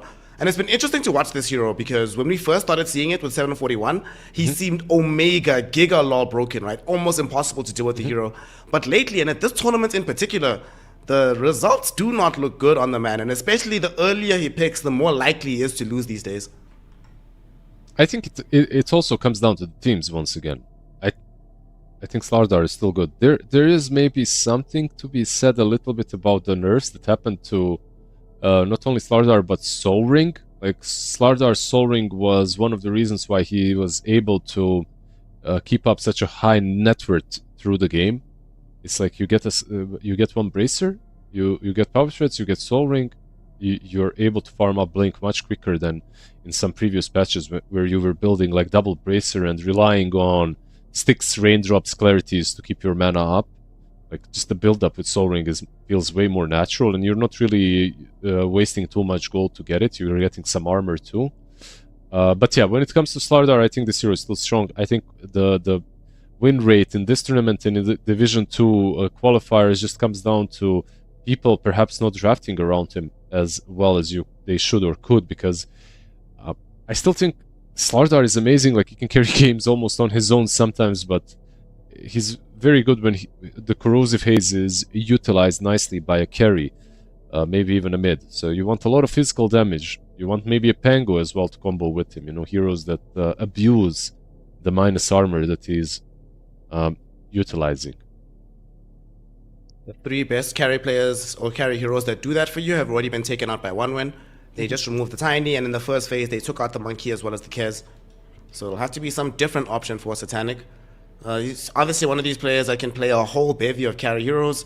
You could go back for some Weaver later on, although there is a Rubik. I don't want to be giving away Sakuchi to that hero. But there's a lot of options in terms of just like big physical damage. We could also see them go do what they did the other day when they played the Faceless Void in tandem with the Slaughter, so that the Void could get involved a little bit sooner than he would be otherwise without the corrosive phase. It's an option. They banned, by the way, Pucking Quap, basically saying that Slardar could be played by no one as well. So it's still an option. Like, when you ban out Quap and you have a Slardar, there isn't really a lot of heroes that work super well against him. Maybe something like a Viper mid would dominate him, but that's pretty much it. Then they pick up the Phoenix. Like, they already have 2 heroes where whatever you steal with Rubik is okay, but it isn't like, oh nice, I got this spell, you know? Like, you don't feel like you just won the game, because like, you're playing versus techies as Rubik, you steal the mines. Literally, the whole game changes. The way the game is played, the way the map is played is different, because you have mines, you know, the ultimate of techies, which is actually very easy to steal. When it comes to Phoenix and Slardar, Fire Spirits from Phoenix are great. From Slardar, you can steal the Crush, but you need to be in melee range. Corrosive Haze, of course, is all okay. It's good, but yeah, maybe you'd want something with a bit more oomph. My boy keeps getting ignored in so many games. Finally comes back. Shout out my boy, the Underlord. Having Roots always nice against the Slaughter. You can cancel out the Icarus dive if you're careful with the placement of the Pit of Malice. You have already now also a lot of damage reduction between the Atrophy Aura and the Fade Bolts for later. So whatever physical damage hero that they do get, and you know they're going to get one for Satanic, is not going to just like be two-shotting heroes as easily as you would be otherwise. Yeah, we'll see what he builds as well. Normally it's some extra ATOS Aghanims as well. Maybe, like you mentioned, the utility is nice to get versus these Corrosive Haze hard hitters. They did pick it very early, by the way. Like, they opened it up basically in the second pick.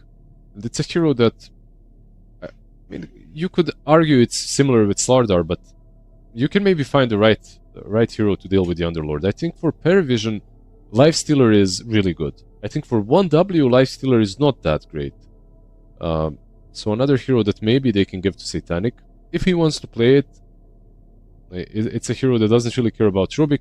Like, literally nothing that Rubik steals from you is super beneficial. Rage is okay defensively. Infest can sometimes be good defensively as well, but it's yeah, not something that you worry about too much. They're doubling down on the root potential. They pick up this Crystal Maiden. Okay, so since there's no Coddle, what hero are we imagining is going to go mid for Squad X that's going to get beefed up by the mana of the CM? Puck is already gone. Is this just going to be like casual 18 pick Ember for themselves? It's hard to insta-pick Ember here because Viper is still in the pool.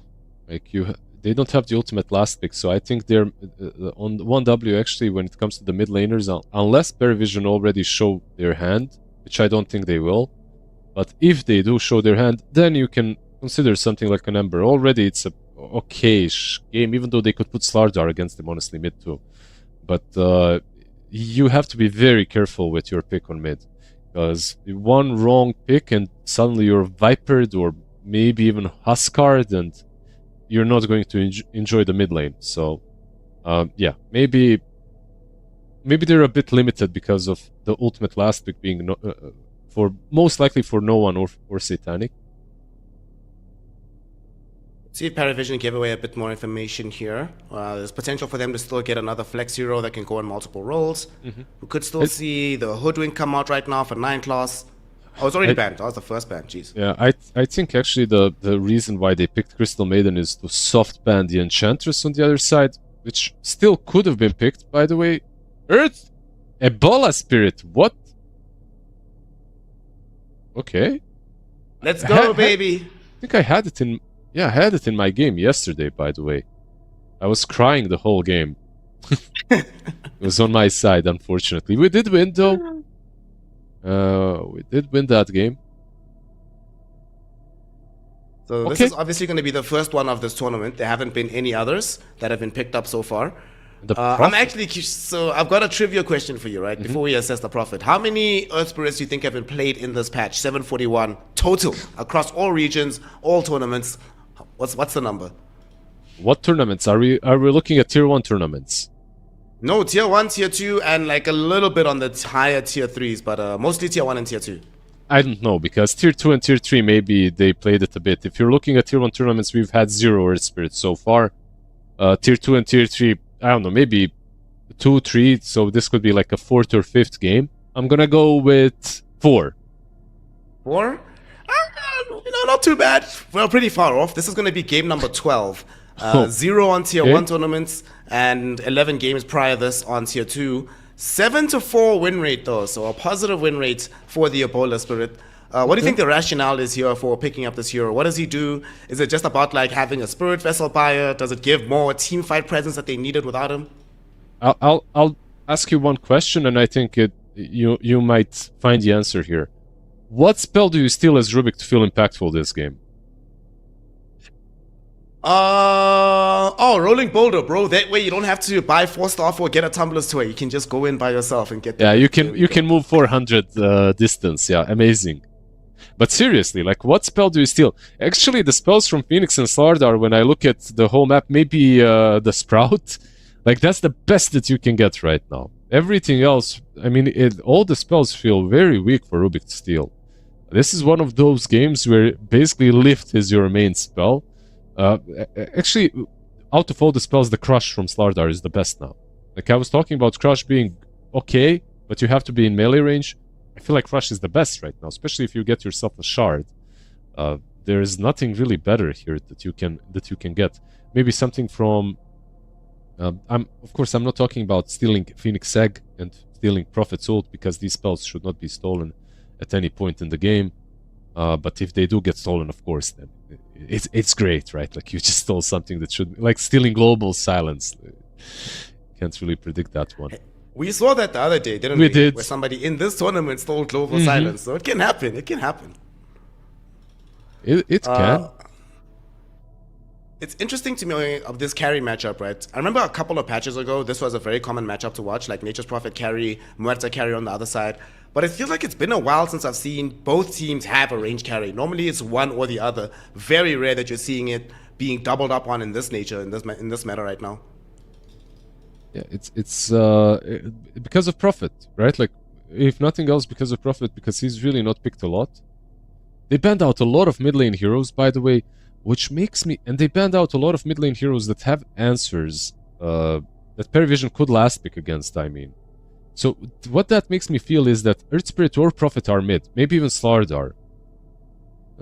They let the Beastmaster through. A very good last pick. This is... Maybe a good Kunkka pick for Perivision, by the way. If you put Slardar on offlane, you have Kunkka mid. Like, you can deal with the boards, you can play the game fast. You have both versus Beastmaster. A lot of physical damage, but you have some magic damage as well from him. From Phoenix Earth Spirit, you should be able to deal with the Muerta. I think they need more magic damage, though. Like, more oomph from the mid lane. Just so you're secure in taking down Muerta and Underlord. But you also have to worry about actually having a lane versus Beast. The one drawback, though, is that no matter what, this is already shaping up to be a phenomenal aura game for the Underlord. Bro, just rush the pipe. Oh, now you definitely rush pipe. This is the pipe game of all pipe games. This will give you that additional burst damage that you wanted from the mid lane, though. No one playing his Leshrac. It is kind of scary, some of this mid-game damage that they have with the magic. But what is a bit of a concern is that some of it will take a little bit of time to tick out. So maybe if you get out of the lanes in good enough state on one win, you have the early BKB on the Beastmaster, the early pipe Crimson Guard on Underlord, you might be able to sustain long enough to allow Muerta to just like burst through these heroes, rip them apart as their spells go off their durations. Yeah, both drafts are good this time around. I actually like adore the Beastmaster on mid lane right now, on offlane as well. I think this hero is incredibly strong. I don't really like Lesh. I don't think the hero is that great at the moment as well. But he can play the tempo. And they have heroes that play tempo very, very well. Like you have this Prophet that will be able to TP around the map. Slardar with Corrosive Haze plus Prophet. 9 class as well can set up across the map. But you also have given something for Rubik to always enjoy stealing. That's Split Earth. It's one of best spells on Rubik because you have no cast point. So you're no cast animation. So you're just literally insta-stunning everyone in an AoE, which is always nice to get. If these two teams were even, I would say if 1W gets out of the laning stage, like not necessarily only the laning stage, if they survive the first 15 minutes without being in a 5k deficit, like they're in a really good spot. But because these two teams are not even, I feel like Paravision might have a little bit more room to play around, to make a couple of mistakes if they want to, if they do make them. But overall, still, 1W super late game, they're kind of strong. Like, they have answers to all of the heroes on the other side. I also like that because they have Underlord instead of Tidehunter, the difference is that, yes, you have a maybe less initial team fight from the Ravage, but you do have that global presence. So it's less likely to be caught in those positions where it's like one guy's going in, the team's not around him, doesn't have enough numbers. They should reasonably be able to ensure that they always have as many heroes as possible for these fights. And I imagine that Squadex is just going to go, I don't want him to build anything strange. Bro, just buy Axe Blink. Just buy Axe Blink, BKB, play the map, and try to make sure that they always have as many numbers as possible while the Muerta is farming.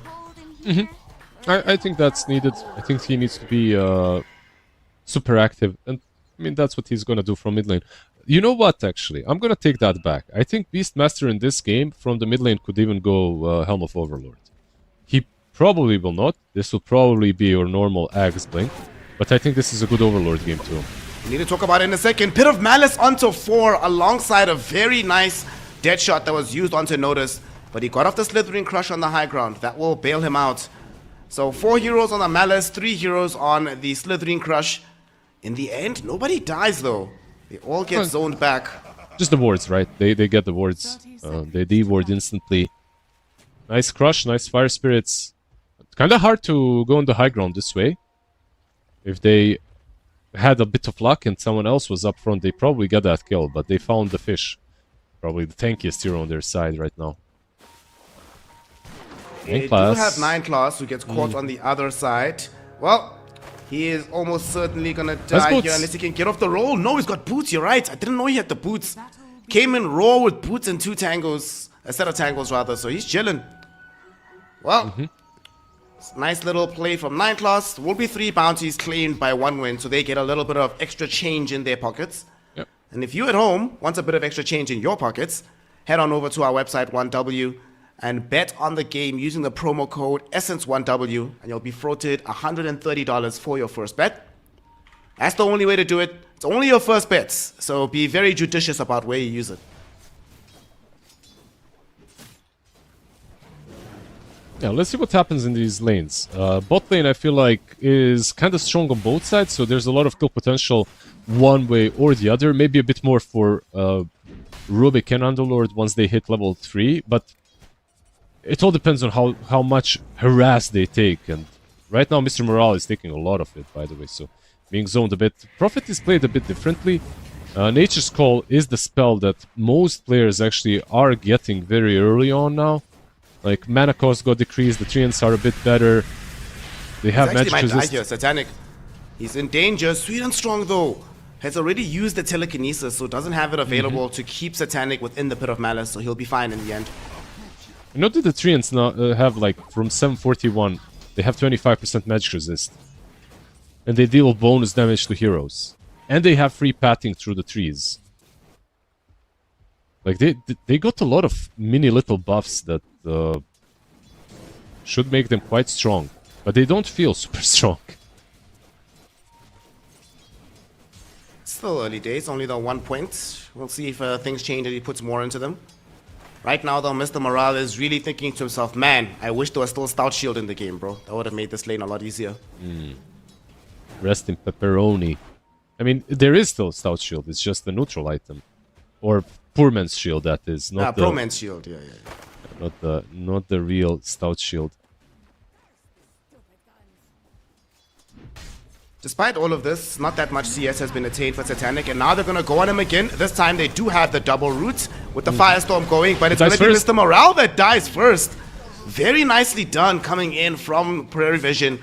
Ducalis might be reaching for a double kill here. Has the Icarus dive, Fire Spirits again in a second. He'll dive away, but he didn't spirit forward. Ducalis? He had a kill. He actually had a kill. He was worried maybe of Fade Bolt coming off cooldown, but he actually had a kill there on Rubik. If he used the Fire Spirit first, maybe Rubik gets the kill anyway, but I think he had. In any case, nice trade for Radiant, I would say. Because Prophet is, you know, just very happy to get the kills and then TP back, even though he has no teleportation right now, so maybe not as great currently. Level 3 on Rubik as well, so he got a lot of XP. A try onto Ducalis. Double roots will be there. Didn't die. And he's much less tanky of a hero than Satanic, so he will go down. They did have to throw out the Young Blood Grenade in the end, but it was worth it to find the kill. Yeah. The Young Blood Grenade is gone again. He didn't dive, by the way. You have time to dive after the first initial lift. Like, you can dive through Pit of Malice. A couple of uncharacteristical plays from Ducalis. He's super strong on the Phoenix, so... Now, nobody wins. Now, nobody wins. It's your fault, bro. Whenever we have Phoenixes in our games, they always die around minute 3, so... That's true. Yeah. If you weren't watching, he would be fine, but because you're the one that's watching... The curse. See, now he might... There you go. You see, he could have done the same thing the other time. Like, you can dive cross lift. 9 class? Run a rotation from 9 class. He'll drop his own Blood Grenade onto Mr. Morale, but he just TPs out. Goes all the way back to Fountain, but definitely a sight better than dying. You made the mistake, by the way. 9 class away. You made a mistake. It's a Young Blood Grenade. It's still pre-minute 5. Ah, yeah. Hasn't aged just yet. Not the correct vintage. Is that, by the way, is that some South African slang? Top lane? They get the freeze out onto 9 class. Violence has Deadshot in a second. Will he be able to find the angle for it onto 9 class? Doesn't have roll for 7 seconds. There's going to be the Deadshot. They got him. Frostbite, right click, easy kill. Very nicely done. Or is it just like some normal slang that I am not aware of? It's sort of like, you know what all the rappers who call themselves young whatever, yeah, whatever. like young this, young that, young Lil so Freezy. it started like that, Young and then Lil it just Pimp. became added to everything else. So it's like, this is just I see. Like a sarcastic young this, way a young of... that. Yeah, I see. Okay, cool. The etymology of memes with Snare and Lizard will be back again later for more education. Bro, don't, please. I'm chronically online. I'm suffering enough as is with all the 6-7s and whatnot. Do not worry, my child. Ah, there we go.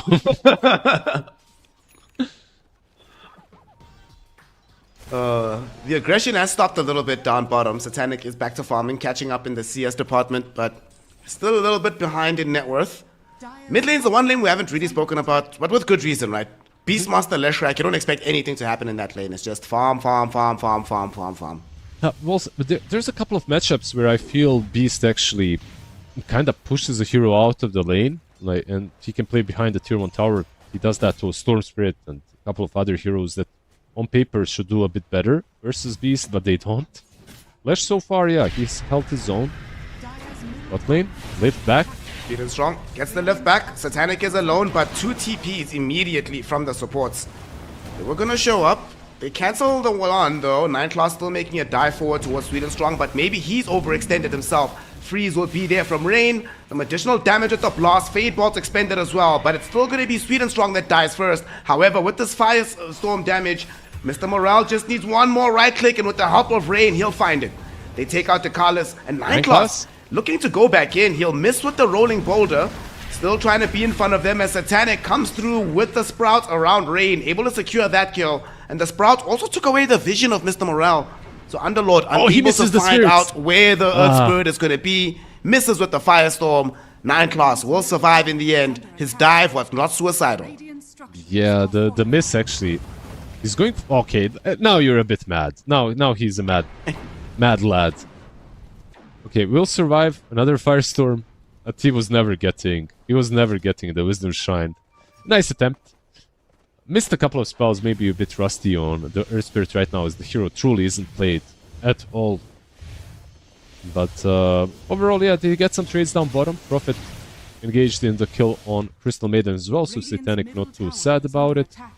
But one player that probably isn't sad once again with the laning stage is Violent. Like, he had the free lane in the last game, and more or less he has an absolute free game again. To start things off, at least.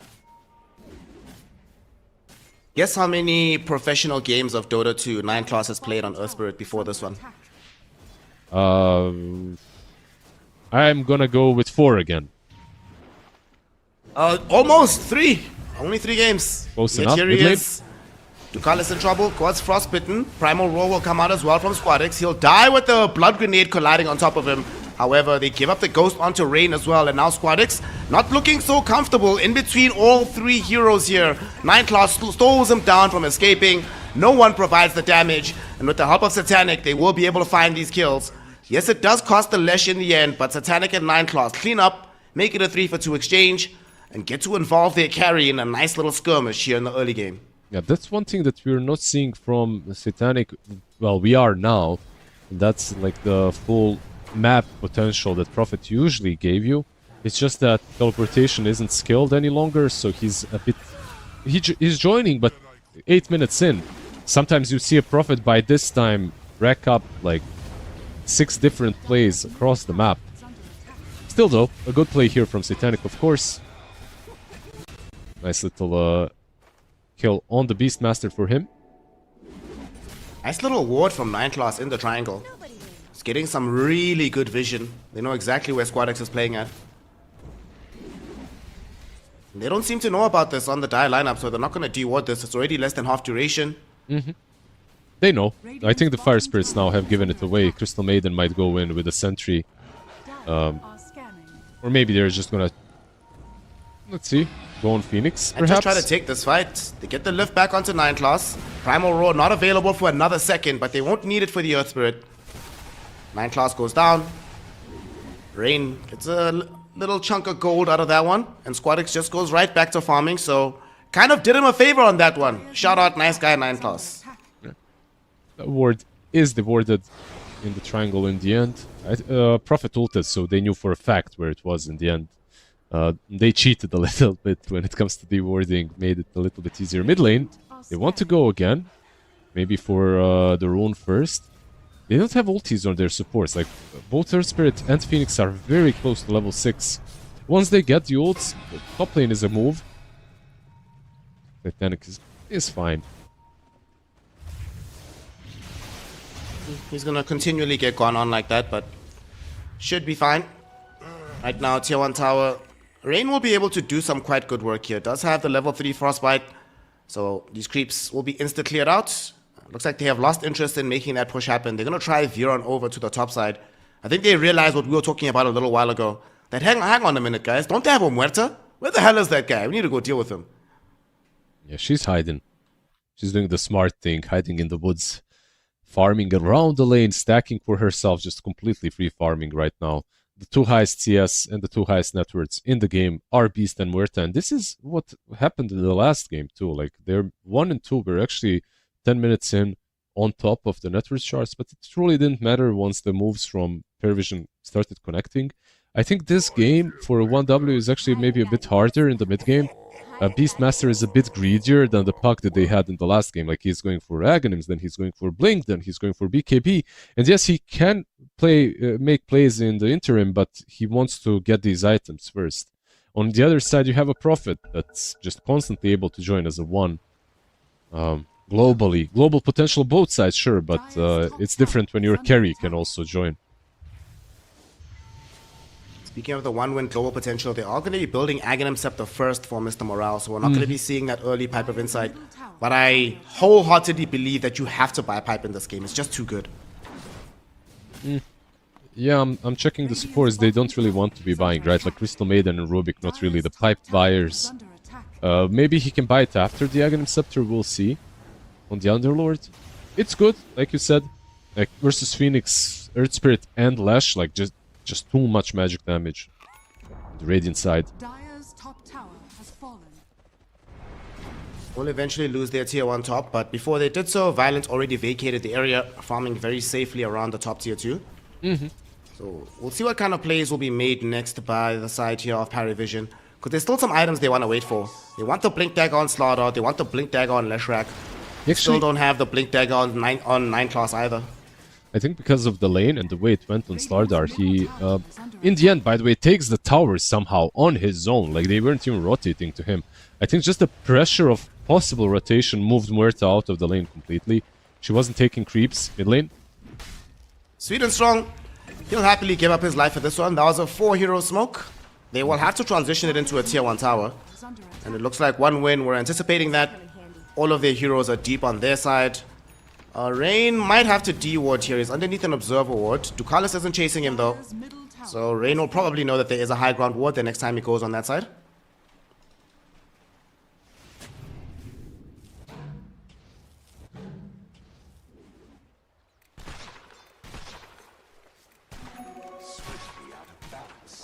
Here's the Blink Dagger for Notice now. They didn't really commit anything for that prior move. They got the tower, they got the Rubik, and they still have all their ultimates available. So they could still try and make something else happen. As bottom, Bot lane, maybe. looks like it's going to be onto this Underlord. They're going on him right now. Can't kill him off just yet, but finally they do manage to burn him down. Rain couldn't do anything, knew that his freezing field would get cancelled very quickly. And Squadix, bro, Squadix didn't even pretend to move over. He's still just chilling on the Ancient Camp. I gotta say, by the way, I am with you on the Aghanims build from the Underlord. I feel that it doesn't hold as much value as some other items that he could have rushed.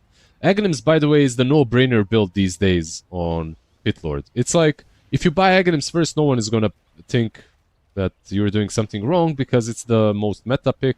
But the thing is, like, when you look at this game, is Aghanims super necessary? Like, you have so much catch and control on your side. Like, literally every single hero is bringing a stun to the table or a root. Yeah, I'm just trying to think of like what fight will Aghanims win you that you wouldn't win without it. That Pipe wouldn't have helped in that situation either. Even a Crimson Guard into the Nature's Prophet and the Slaughter. It's just nice because of the extra range on Pit of Malice, of course, and the double Pit of Malice with Fiend's Gate. These are all nice, super bonus things that you're getting on your side, but I absolutely agree with you. I feel like one of those small utility items could have enabled them in the mid-game. A mid-game that's coming to them, by the way, and it's coming fast. You have Lash with Blink, Slardar with Blink, Prophet with the TP across the map. Like, this is basically the 15-minute mark that I talked about.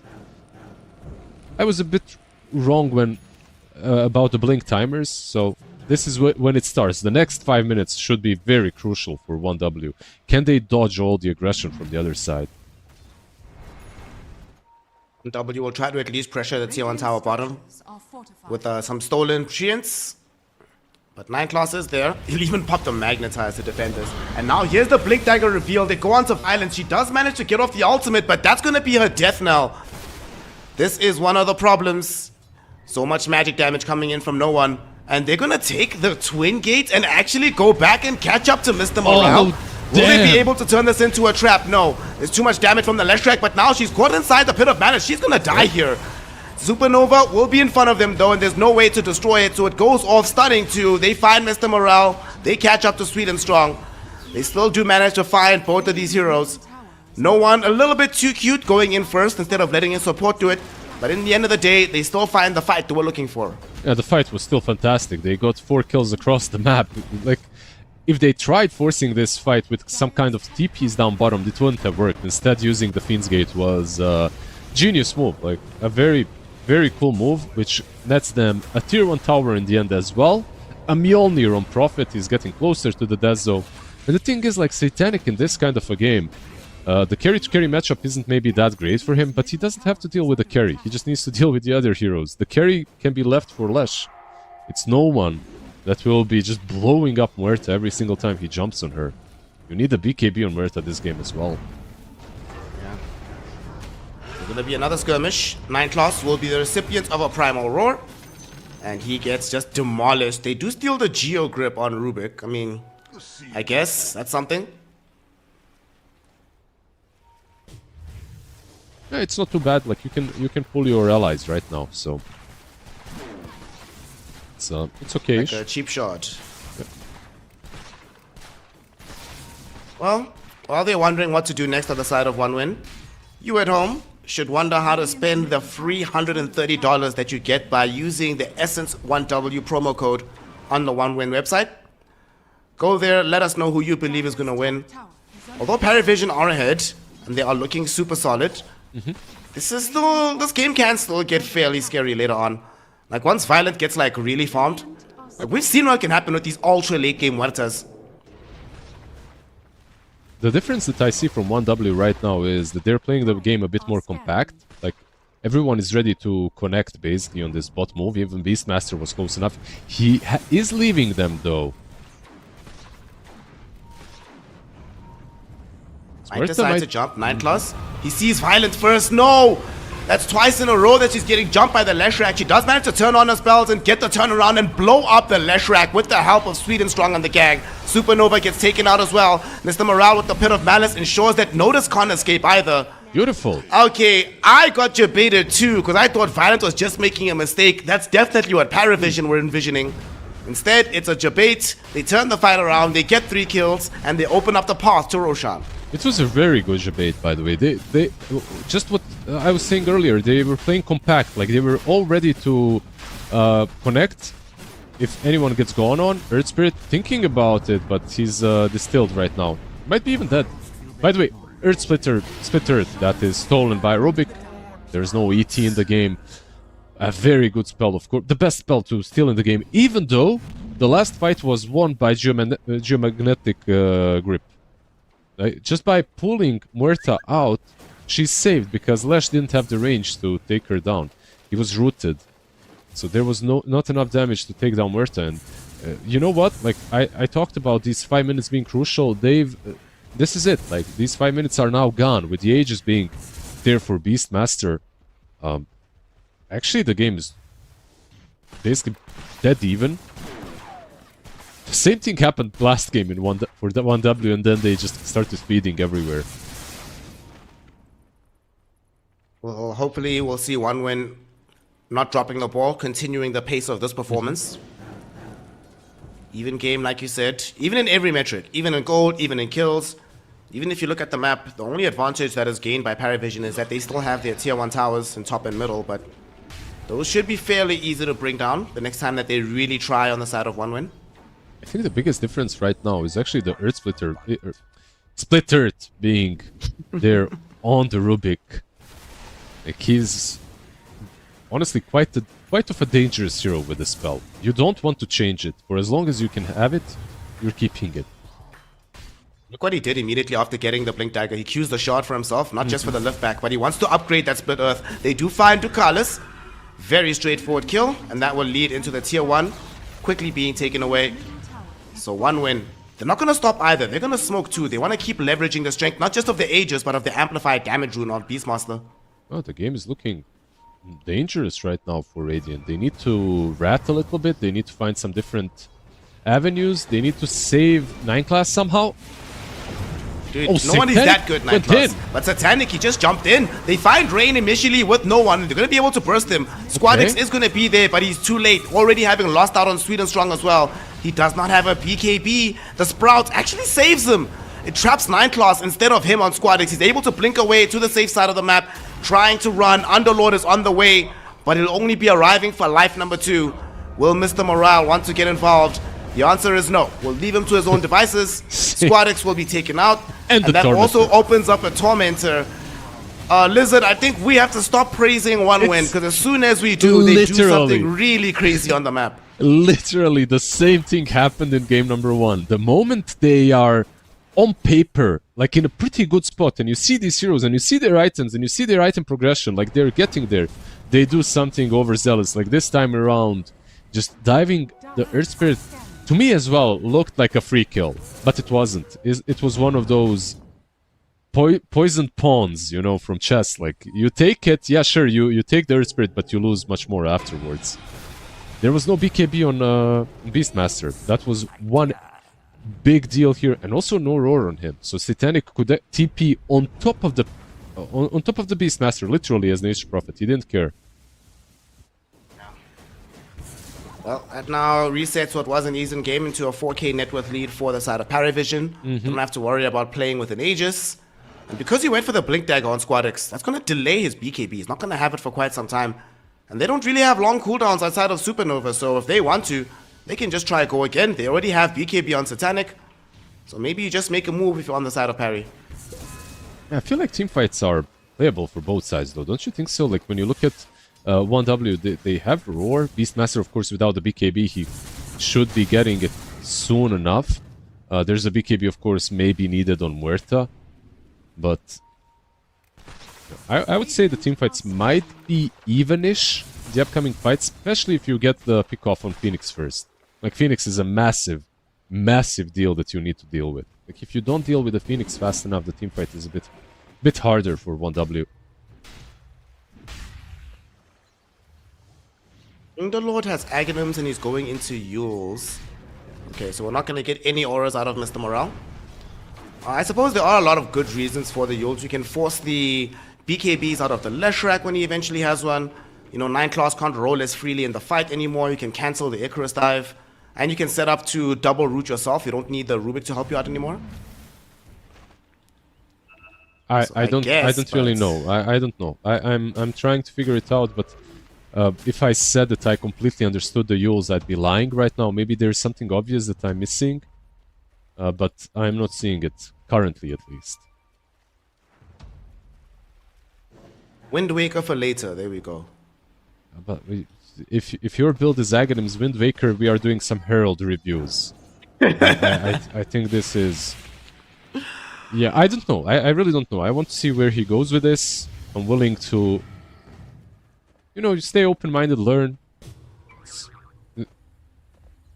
Like you said, versus Earth Spirit, it's good. Maybe some extra catch versus Lardar as well, pre-BKB. Once they have these BKBs, the item feels a bit wasted.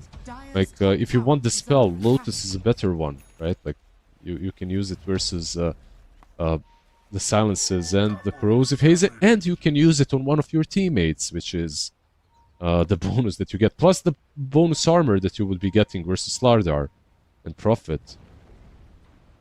But, maybe the double setup, really, from Pit of Malice is what it's all about, like you mentioned. See what it is. He's not that far away from the item being available. But right now, Paravision, they do not want to wait. Smoke up. They're heading for an engagement. Violent and Sweet and Strong are the ones occupying the triangle right now. Sweet and Strong, Rubik? yet again, going to be the one to tech the gank. But it's good timing. Violence just escaping that area, so not going to get caught on the Muerta.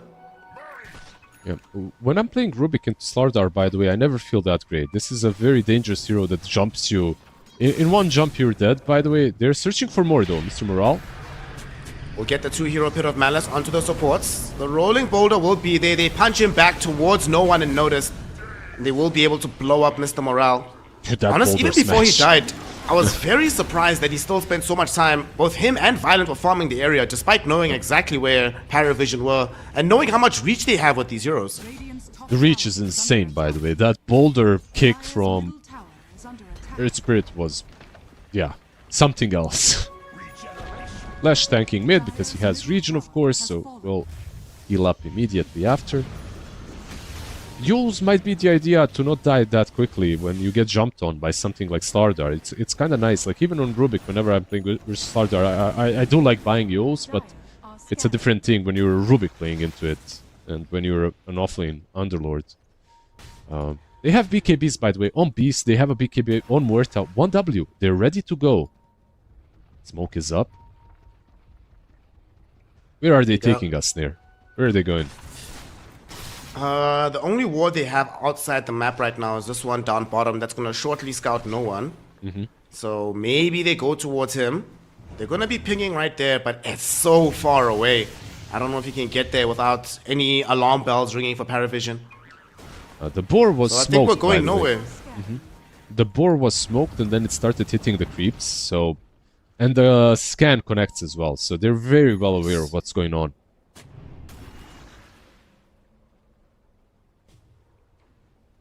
Lesh and I was Muerta- curious. I went to actually check on some of these Yule's items. Looks like the other underlords have been buying it as well. The build seems to be Yule's, Ags, Shiva's, Okay. Octarine.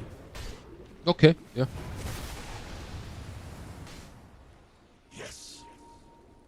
No one has a blink. Good rush forward. 9 class will go first. They push him back though. Rain gets caught out by Satanic. Might die though. He's inside the sprout. But they Roar. got the primal roar onto Satanic. Look at the damage from the Muerta. Can they kill Satanic in time? He tries to get away with the Hurricane Pike, but it's not can't. enough. In the meantime, Notice was caught inside of a sprout, so he can't escape the Pit of Malice. Trying to run away. Violent looking towards him with his BKB active. No kills just yet. No one.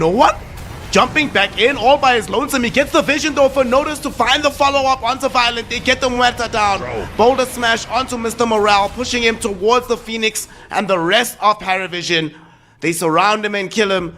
Look like suicide from no one, but the team follow-up is there. Paravision walk away with a very secure team fight victory. The moment the BKBs are done on 1W, they can't really deal with Lesh. Like, that's the problem, right? Like, Muerta and Bees, they both use the BKBs to take down Satanic, and it was a good takedown, by the way. The lift into Root, the roar into Dead Shot, like, everything was perfect to prevent him from using an early BKB, so Muerta was dealing a ton of damage, but in the end, all for naught, because Leshrac kind of made things even.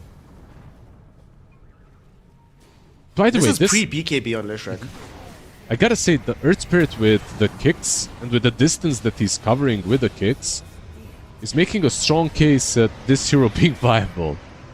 Like, sure, his laning stage is trash, but post-laning stage, the Boulder Smash has been doing some serious work. Scanning.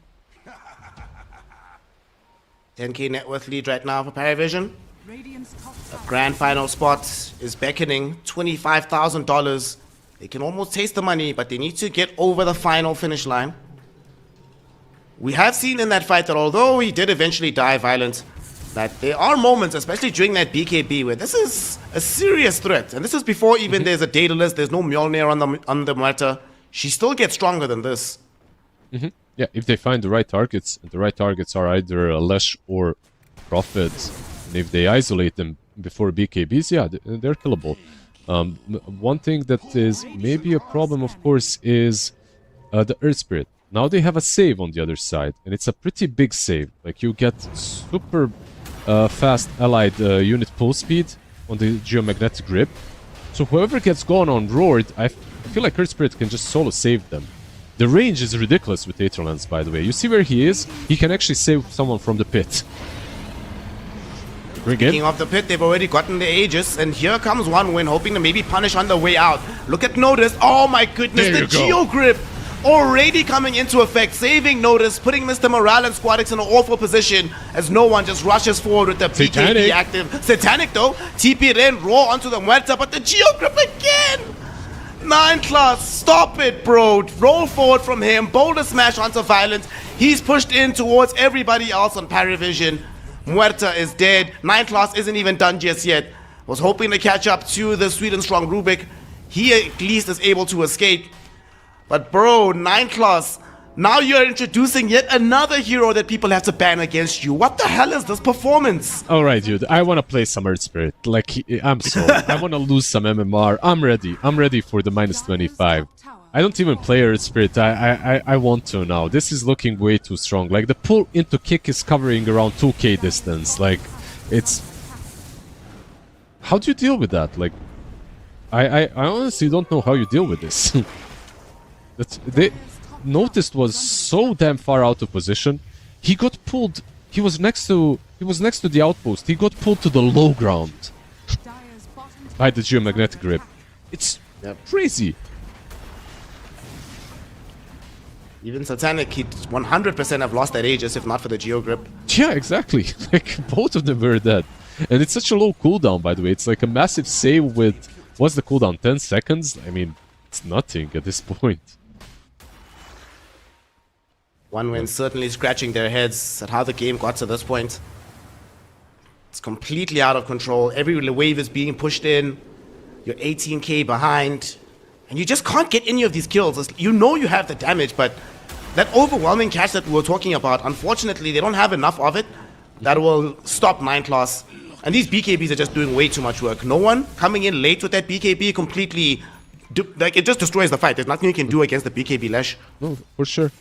Also, it's just the fact that you're playing more or less a glass cannon carry.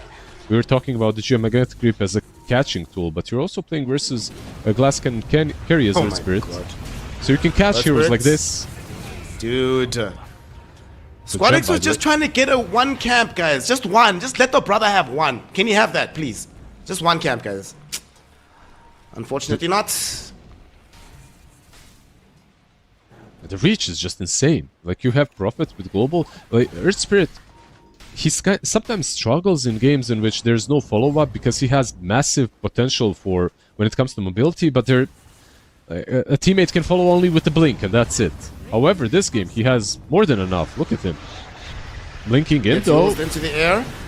Okay. They might have to kill him, but they've got 4 stars to try and get him out of Flashes trouble in. as no one solo zoning the rest of the team. But he does give away the split earth here. This is the Aghanim Shard version as well, so this is very good for Sweet and Strong. No one forced into popping BKB. They will use the Geo Grip. The Geo Grip has longer than the range of the Pit of Malice. You'll love to see it. But Ducalis does die. Violence at the very least able to get something out of the Phoenix. Yeah, Beastmaster is up in 10. I think maybe an instant smoke without even waiting for him would be the right call here. There's no Phoenix. You are playing into an Aegis, of course, so it is dangerous, but I really think they need to get out of their base. You have to somehow regain any of the map control, because this net worth lead is already very imbalanced. It's like 22k lead for Paravision. This game is looking really grim. They're setting up on Beast. See how much reach they have again. Speaking of that Beastmaster, that's part of the concern of this hero, right? When the game starts to really fall behind like this, you sort of feel like you're just a primal robot. You just don't have enough tank ability to sustain yourself in the fight and just stand there. You die too quickly, and you might not even get the kill during the roar with so many saving tools available. They also have the Aghanim Shot on the Supernova, which we haven't even seen. It hasn't been necessary from Ducalis. I mean, it doesn't matter what kind of a save you have on 1W when you're playing versus a Prophet that's 6-slotted. Like this Beast is way too strong. He's getting more damage from the trees nearby, of course, as well. It's just... it's rough.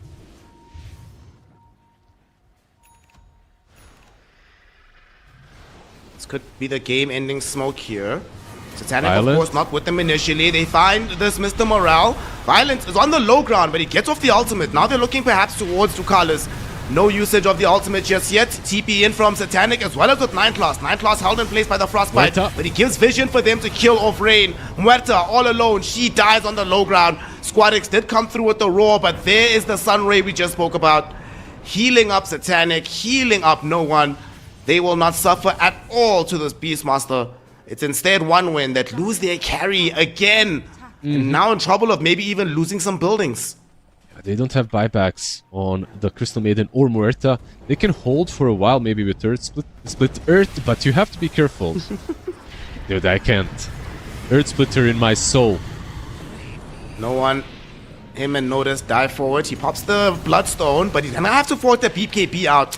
There's the Geo Grip though from no one, leaving him perfectly safe. Squadix now, as his BKB is about to expire, could be in danger. Gets hit with the Split Earth. They're very Coverage low, will though. emerge from the Pit of Malice. Notice able to jump forward. They get the kill in the end. Does have buyback. Will come back immediately into the game. Can they escape with the rest of their heroes? Satanic? Squadix blinks outside of the base with the help of Raid. Satanic though, caught inside the base, far away from everybody. They try with the freezing field, but it's not good enough. Gets immediately cancelled. Squadix got Buyback. the primal roar out, but it won't matter. He dies back. They geo-gripped onto this Nature's Prophet to protect him. Sweet and Strong is in fact the one that dies on the high ground. Satanic TP's backs in with his Satanic. Pops it off, gets the heal, gets the damage. That's another team fight won by Paravision. And with no buyback on the Beastmaster, no buy on the Maiden, I do not see how they hold this lane of barracks, let alone the game. Probably we're coming to the part of the game where some GGs will be dropped. there's no tier 2 down bottom, so nothing to really wait for. They're just pressuring mid lane. I mean, pushing mid lane, not really pressuring it. The tier 2s are gone. Maybe they're slow enough for Beast to at least respawn. Maybe they have one extra fight in them. But if you didn't win the last couple of fights, like now it's a 35k difference. I don't really see the way, but if they find the right initiation, but they need to deal with the Earth Spirit somehow. He needs to die first. Aghanims, by the way, is being delivered to him, so if you don't kill him, like, you're not killing anyone else. Like, now he has the enchanted stone on, enchanted remnant on one of the teammates. It gets gone on, of course. No one. He might need that stone, but he has a bloodstone of his own, still has BKB. It's going to be Mr. Morale lifted back, but it won't matter. He still dies to the damage output. Satanic just hits way too damn hard. Muerta going forward, violent though. We'll just have to watch as Rain dies right next to him. Getting forced back, still has a BKB to play with though. Doesn't want to pop it until they get the Primal Roar out. In the meantime though, they have been mega. 9 Class jumps in all between them. He is still gonna survive. No, dies in the end. Violent, not gonna be able to deal with the Supernova though. He gets back from the egg. They almost lost no one, so he's gonna be forced to TP out. Noticed. Lotus Orb on top of him, sweet and strong. Gets out the steal of the Guardian Spirit. Not exactly what he wanted here. And they're still looking for a target or two. Satanic is waiting around. They know that no one is TP'd out. So for once, this might be something resembling an even fight. But these heroes are still just so strong, Lizard. They're too far behind. It's a 40k gold lead. They do get the lift back onto Carlos. But notice! Literally one-shotting Sweet and Strong in that moment with the help of Satanic. One Corrosive Haze, one right click, and we no longer have a Rubik. Just way too much damage on them. Way too farmed, way too many spells, way too many actives. The Lotus Orbs as well, like the double Lotus plus Lincoln's, just preventing Rubik from actually using his spells. He lifted himself there in the end with the extra Lotus that got cast, so hard, just a hard game for 1W. Now versus Mega Creeps, it's... Mega Creeps in a normal scenario are difficult. Mega Creeps versus Prophet, almost impossible. Like, he can just pressure all the map, farm all the map very quickly. It's just a matter of time, basically. They're waiting for the Earth Spirit. In that last fight, by the way, Muerta did not reposition herself. It was actually 9 Class that did it. He went in with the Aghanims and pushed her all the way behind. Like, he was next to the throne, suddenly he's on the low ground. He was literally next to the throne on Muerta. This positioning is insane. And they're back. The whole team is here. Who the hell needs an Aegis, guys? Satanic. As long as 9 Class is alive, Satanic cannot die. So here comes the damage. Tier 4 towers. Look how quickly it's going away. Good God. Yeah. One already gone.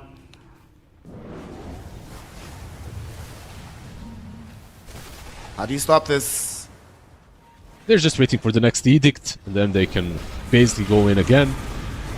Go violence. Okay, they left him back for the save. No one, though, is in onto Squadix, looking to try and bring down the Beastmaster. But the damage of Leshrac, even through the BKBs, they just rush into the fountain. They get a full team wipe. Good God.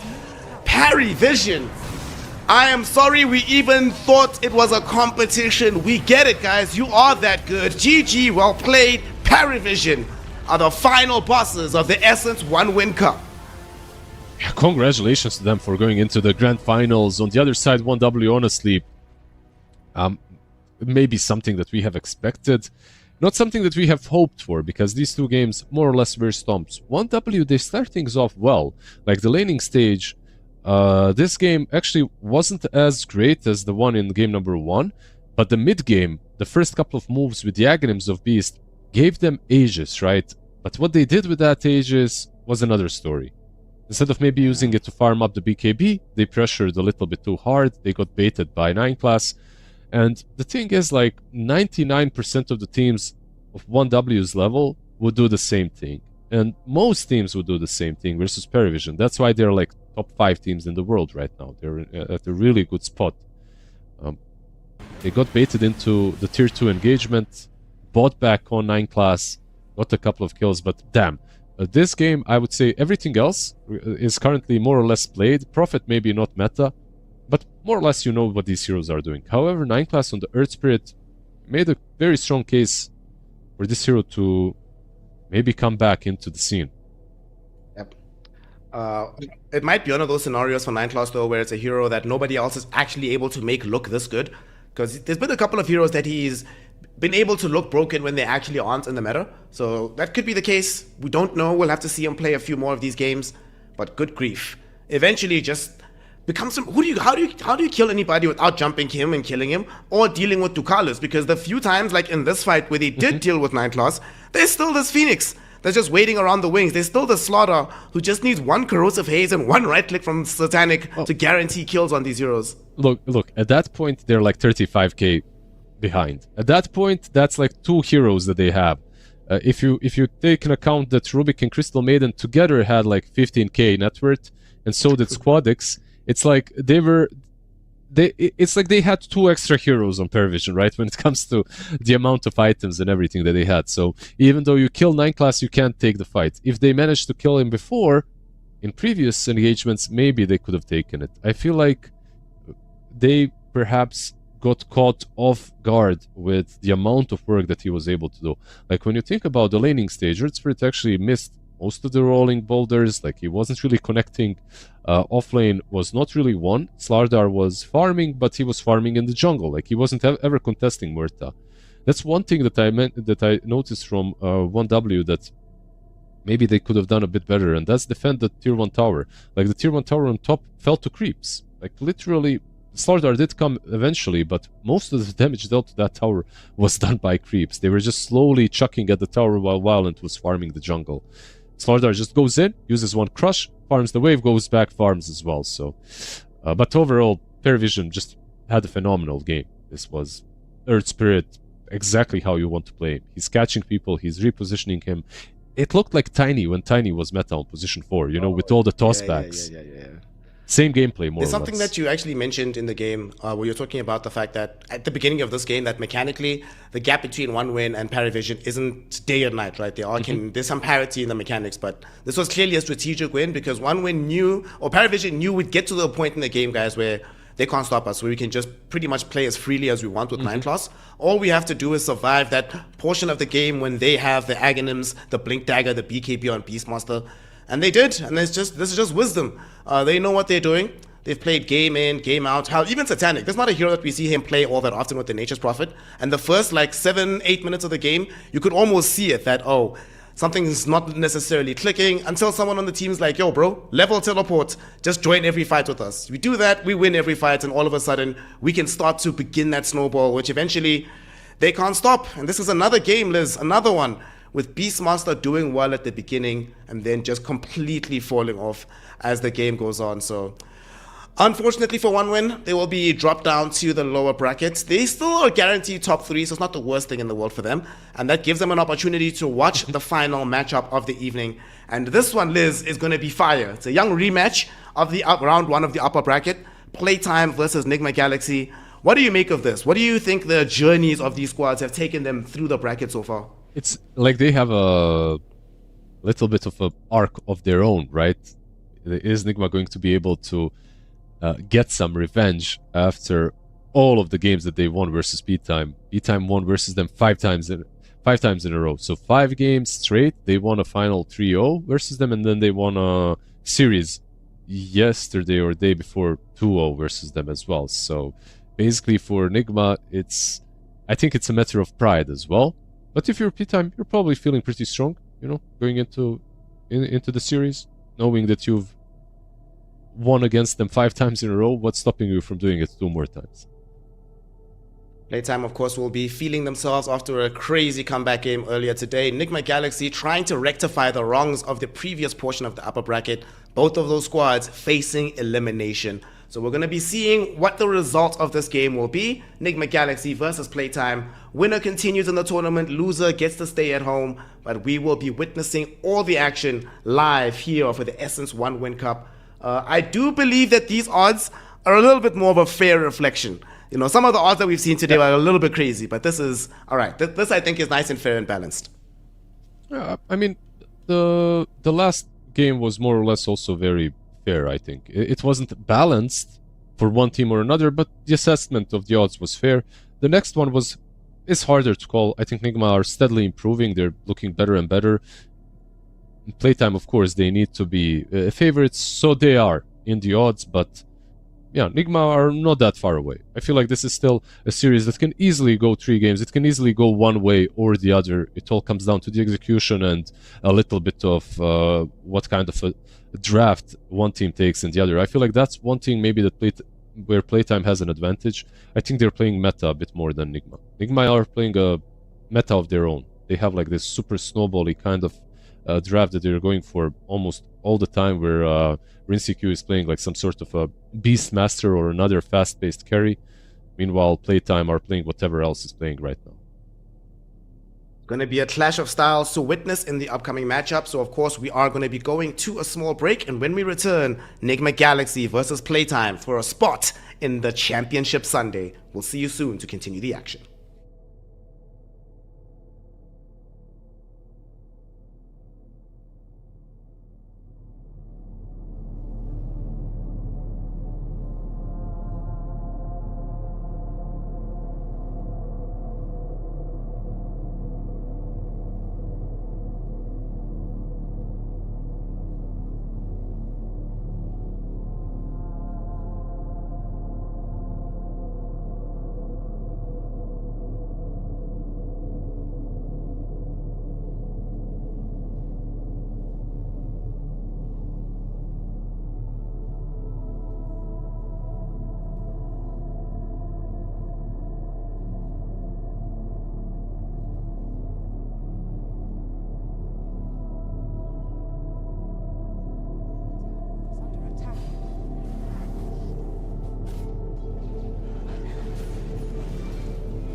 Welcome back, one and all, to the One-Win Essence Cup, as we are now in the lower bracket semi-final elimination match between PlayTime and NIGMA Galaxy, which is a rematch of a matchup that we saw in the upper bracket.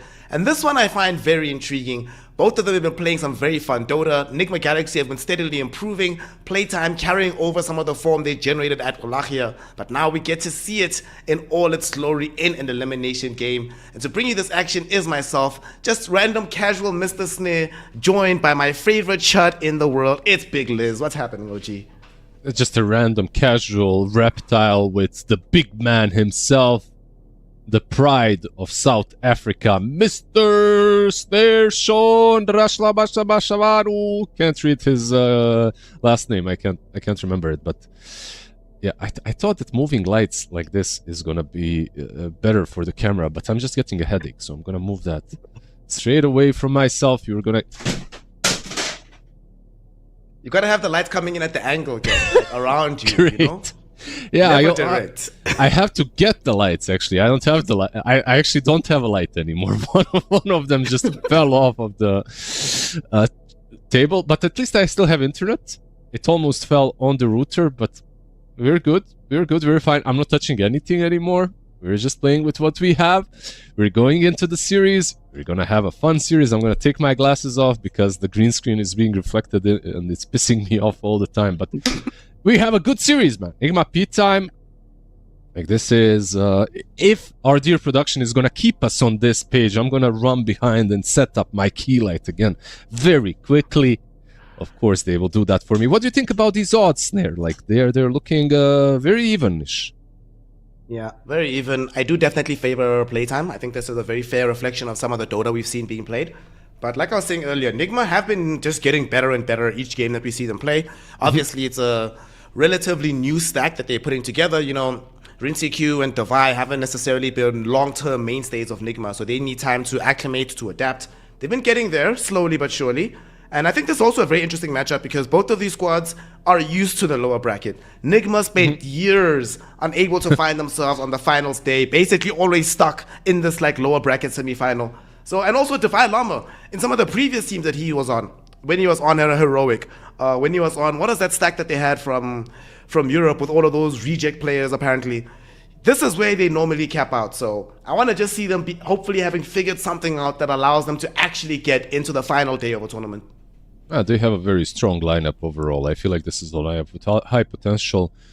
Mr. Tony Asaf Noob is looking pretty strong on the mid lane, by the way. Like, he's back to mid, and he's back to the zone, I would say. Davai as well is looking pretty good from the offlane. He's innovating a little bit, you know. He's picking some interesting offlaners, playing Legion Commander and whatnot on the offlane, going full utility. GH and Omar, I feel like, are very stable for NIGMA. The one player that for me is like can be absolutely game carrying or sometimes isn't really there is Rinseq. And if you remember, we had a very similar discussion about Kiritich a couple of years ago, right? Like, being this player that can either carry or maybe not carry the game. But yeah, right now I kind of feel the same way about Rinseq. How I do feel about him is that the potential is insane. So I think maybe he still needs a little bit of time, but overall, that's what they have. They do have time. NIGMA, I feel like this kind of a roster can go far. Hopefully, we'll see them at TI if they manage to qualify, because this is an org that, as long as GH is in there, is bringing a lot of fans in front of those PCs, in front of those screens to watch the game. Very similar setup is going to be there for their opponents of PlayTime, you know, because you have 4 somewhat seasoned veterans joined by a young carry player. Same thing for Primetime. Dark Mago, Frank, Schofield, El Misho, long-term mainstays of the South American scene. Then you get this Vitz guy, superstar carry player, just emerging out of nowhere, just demolishing games on his kids, pretty much just playing on pure outskill. You know, there's certain carry players that you watch and you're like, okay, this guy's playing off of an understanding of the game. I bet if you asked Vitz 20 minutes after a game what happened, he'd be like, bro, I could not tell you. I was just doing what I need to do in the game. We won, we lost, whatever. Just move on to the next one. More or less every player at a certain point should be at that level, you know, like when you're playing competitively. I feel like 99% of the moves should just come very naturally to you. They should be like moves that you aren't really thinking about. They're just happening, and you're just doing them because you kind of have them built into your soul. But there's like maybe 1% of the moves that also have to be a bit out there, you know, or maybe they're learned by experienced coaches or position fives, or you know, just by someone like Puppy that has been around in the scene forever, or these old boys, you know, that just see some things that you do not, even though you have like 10,000 games in the last year in Dota alone. So yeah, overall, when it comes to P-Time, you were talking about the rejects of Europe in NIGMA. Some of them, I think for P-Time it's the same thing.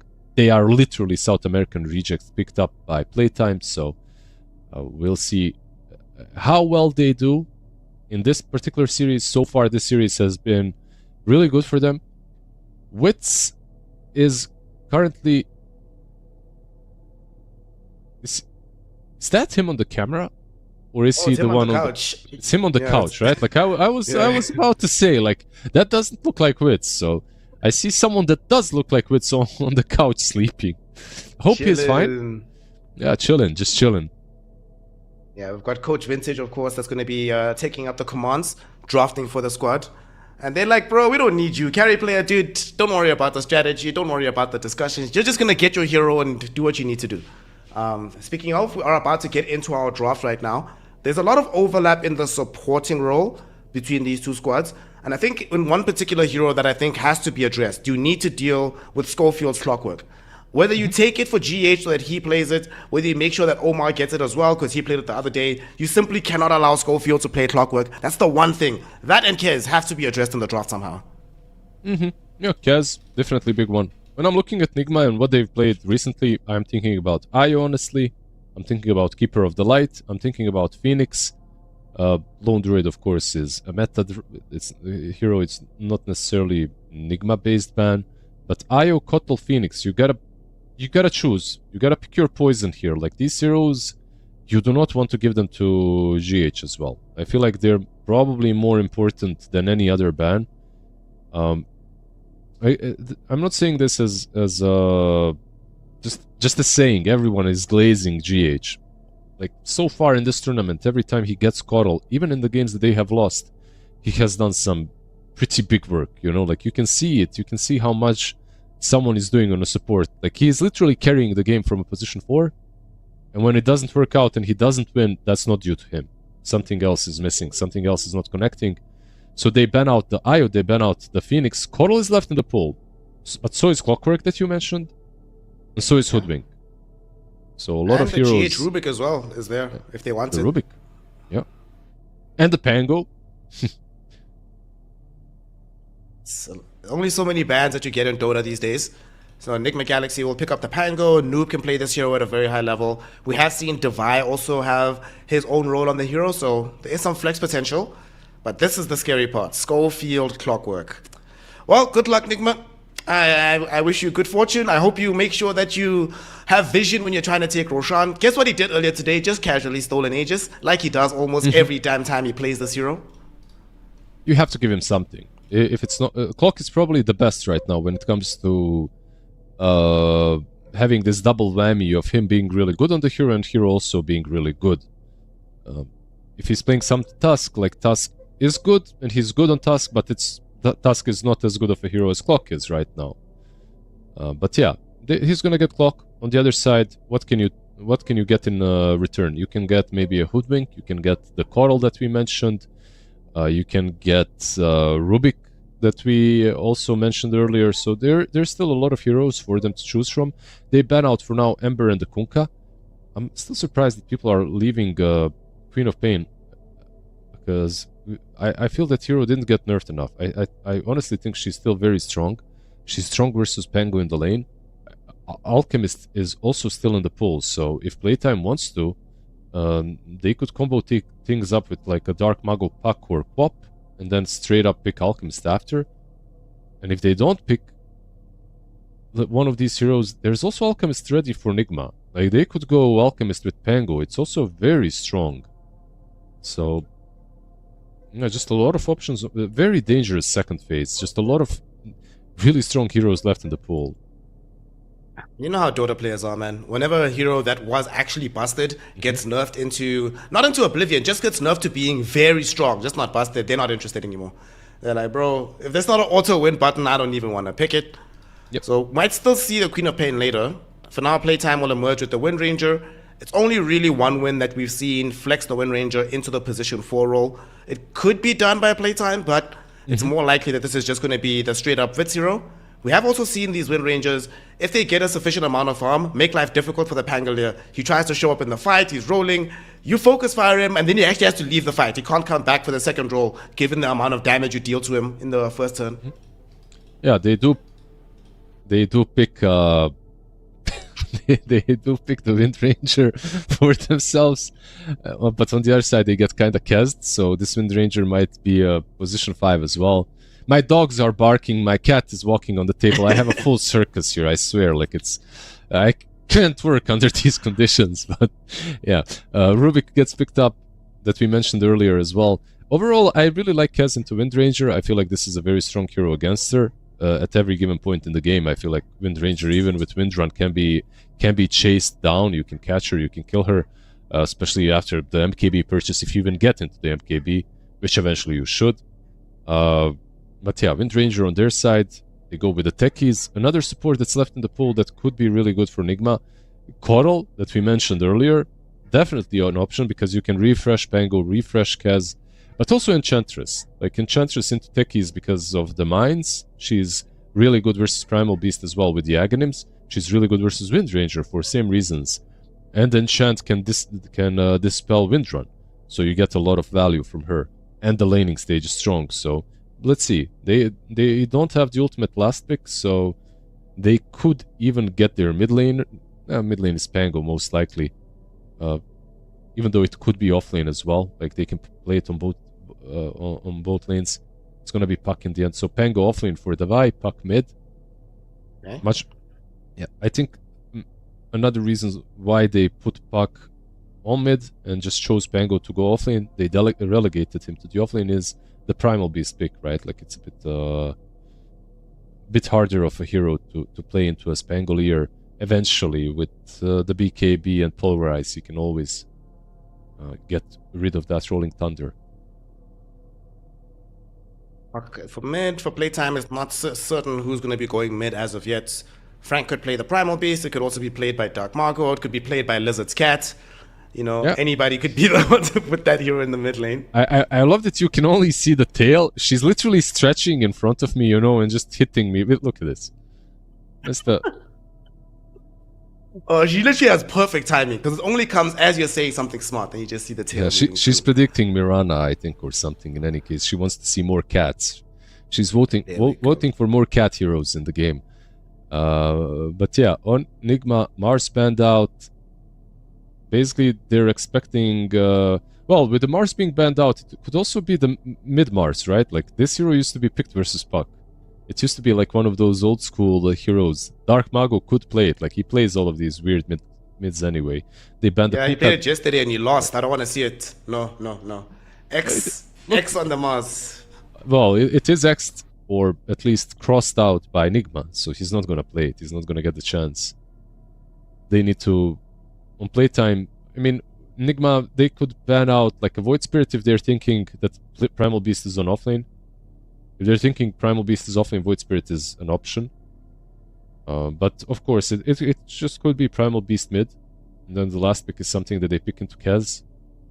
We'll see. It's still very flexible for Playtime, even though I would like the Primal Beast to be offlane and then something different on the mid lane for them. They will have... The thing is, Playtime has the ultimate last pick. So if they find the lane to be impossible for Primal, on offlane they can put a mid, pick something easier on the offlane. They will see the support, basically. They'll see the position 5. They banned the Pop. They banned Pop even though they picked Pop. Instantly, yeah. I mean, Dark Mago, Queen of Pain is also crazy good, you know, kind of one of his legendary combos, so... You don't want to be giving Playtime comfort. I think one of the strategies, make sure they're as uncomfortable as possible. I get it. I get it. I'm all fine with that. But you're banning Quap when you have Puck and Rubik on your side. Scary, Okay. bro. I don't know what to tell you. It's very scary. I mean, yeah, but usually you're banning Puck against Squap. Like, that's the hero that you want to get rid of. The matchup is really good for Puck through the game. Like, you can catch her, you have just a lot of strength against her. But okay, yeah. So what's it going to be now for Enigma Galaxy? We'll have a revelation on the lost hero for potentially GH. He could play the Rubik. He could play Coddle. He could play Lich, I've seen sometimes, as a good response to the Wind Ranger. But Coddle is... it's GH, just pick up the Coddle. I think Coddle made the most sense. Like, you're playing Coddle... I think Enchantress was also good. Coddle maybe a bit better with Pango, with Kez. We discussed in the second stage, like, Coddle plus Alchemist. I feel like that was really good as well, of an option for Enigma. But Kuroki decides for Coddle, if he's drafting for them. I'm not sure that he is. I didn't see him on cameras. Storm into Puck, okay? I mean, the only catch that you truly do have is the Puck, but I mean, dude, if you roll back the time for a couple of years and then you see Queen of Pain banned versus Puck, and then Storm gets picked versus Puck, you'd be like, what the hell are you talking about? What kind of a meta is this? What changed? And it's like a Storm without any great... How to put it? Like, sometimes this matchup can be skewed by a support. Like, you're playing Storm into Puck, but you have a Silencer on your side. And then it doesn't hurt as much because you have this global, you can hunt down the Puck through the game, and you're basically forcing the Puck to play as defensively. The problem with Storm versus Puck is you already know that Puck can go full-on offense, meanwhile Storm has to go full-on defense earlier. Like, you have to get that one defensive item versus the Puck, or you'll struggle. On the other side, Storm feels good versus some of these other heroes. Like, you can catch Kez, you can catch Keeper of the Light, Rubik as well. If you're not lifted, of course, Rubik doesn't feel bad in Storm too. So, yeah, overall, okay. Storm being picked up by Dark Mago. I think I value Enigma's draft a little bit better. But one question mark for me will be Frank. And how well he does on the Primal Beast. He had a Primal Beast game yesterday that went extremely poorly. It was perhaps the worst performance I've seen from Frank. Not just in this tournament, but just in general. Sorry, but look at Rincy's microphone. Like, you see he's streaming right now. Like, he has a standalone microphone while playing. I have to say, don't you do the same when you're playing? Dude, when I was competitively playing, never. Like, having a microphone in front of me, I would lose my mind. Playing competitively and having a standalone microphone is something that I have literally never seen. Usually it's a headset piece, you know, just so you don't have to... I don't know. I'm too ADHD or something. Like, having a microphone in front of me would drive me insane. The future is now, old man. This is the evolution of the game meta. The peripherals don't need to all be all in one. Yeah, RincyQ meanwhile streaming on TikTok. Hello everyone, I am here playing for Enigma against PlayTime. Oh no, I am getting ganked. Oh no, I actually found Frank. He's doing the gank. He's absolutely destroyed. Is he fine? Divide 10 seconds until swash. He's not gonna dive the tower for this. So Frank will get out in the end. He's fine, bro. He's fine. Yeah, right now he's like, sorry gang, I missed the gank. What can you do? Send me some roses, please. Some roses. Oh, Glizzy. Rose. Thank you. Shout out. He's telling everyone, I'm gonna be damage maxing in this game, gang. Don't worry about it. yeah. They're still fighting mid, by the way. Jokes aside, they're going in. Illuminate Blast connected onto 2. Omar does get the lift of El Misho down into the river, but that just isolates Divide. Right next to Noob and the gang, Schofield with the power cogs breaks the fight in 2. So finally the aggression will come to an end, and all of this was for nothing. Nobody died. Double bounty rune for both sides. It's only really Frank that got punished, so he had to TP back into the base and come home, but he's still gonna be here to meet the wave, so he's still chilling. And there's one thing that maybe happened, and that's the lift being skilled on Rubik. It's not that bad. I mean, you can take Rubik lift level 1 now, but it's not optimal as well because you don't have a way of securing the range creep. So the range creep actually has to be controlled by RincyQ. Rubik actually might fall bottom. He has to be very careful. Frank did go point into Onslaught at level 1. He doesn't have trample, so it goes both ways. The spells that you need to either try to start a fight or get yourself out of them. does mean that there's a little bit less lane prowess at level 1 on both sides. Yeah, I would say maybe a better start for Frank and Techies though in the lane. Like they forced more resources to be wasted on the other side. Meanwhile, no tangos used on Primal Beast, no tangos used on Techies. Like they're literally chilling. On the other side, already the first set has been more or less consumed. Let's take a stroll down memory lane, right? Because we were talking about the Puck and the Storm. But before we do, just to remind everybody, use the promo code ESSENVE1W to get a free $130 on your first bet through the website. But this lane, going back in memory lane, it used to be for a portion of time when there was Quap, Storm, Puck, and the race would be which one of them would win the Orchid timing. Yep. Is there any That's possibility of Dark Margot going back to that to try and sort of equalize things so that he gets an Orchid, forces Noob to have to play more defensively early? I think it's more likely that he gets Greaves than Orchid. Because that was the meta for Storm versus Puck a couple of months ago. Maybe he goes for it. Like, I'm not going to say it's impossible if he feels that Orchid is the way to go. Like, he can play aggressively with it, but it's kind of expensive. Is under attack. And if it fails, like if you fail a couple of ganks, it does feel like a bait item that early on. But I did see a lot of Storms recently buying Greaves into any sort of a silence, so you have some save for yourself against it. It was when Greaves was a little bit cheaper, by the way, and everyone was buying it anyway. You see a blast off down bottom onto Omar. Nice lift before the Onslaught Tramble can arrive. So that will keep this Rubik alive for now. Insecure in front of him chilling. Actually, a really good lift lane. You can lift Techies mid blast off as well. So basically he jumps with the blast off, but you just lift him and nothing happens mid air. And same for Primal, of course, with the onslaught. So a good Rubik lane. Defensively, at least. Offensively, maybe not as much. The other side of things, Vitz just trying to farm away on this Wind Ranger. Himself and Devi have spent some time harassing each other, so not as much CS as they could potentially find, but they're still chilling. We do have a glyph somewhere, because somebody's being dove. It was the mid lane. Noob was trying to jump in after Dark Margot. Doesn't manage to kill him off. He had a Fairy Fire, so he's chilling. Yep. Overall, I think Vitz is maybe the biggest difference maker on the side of playtime. Frank sometimes too, but Vitz I feel like is very casual difference maker from the safe lane. I think he's playing the new age safe lane the way it should be played. Like he's everywhere on the map very early on.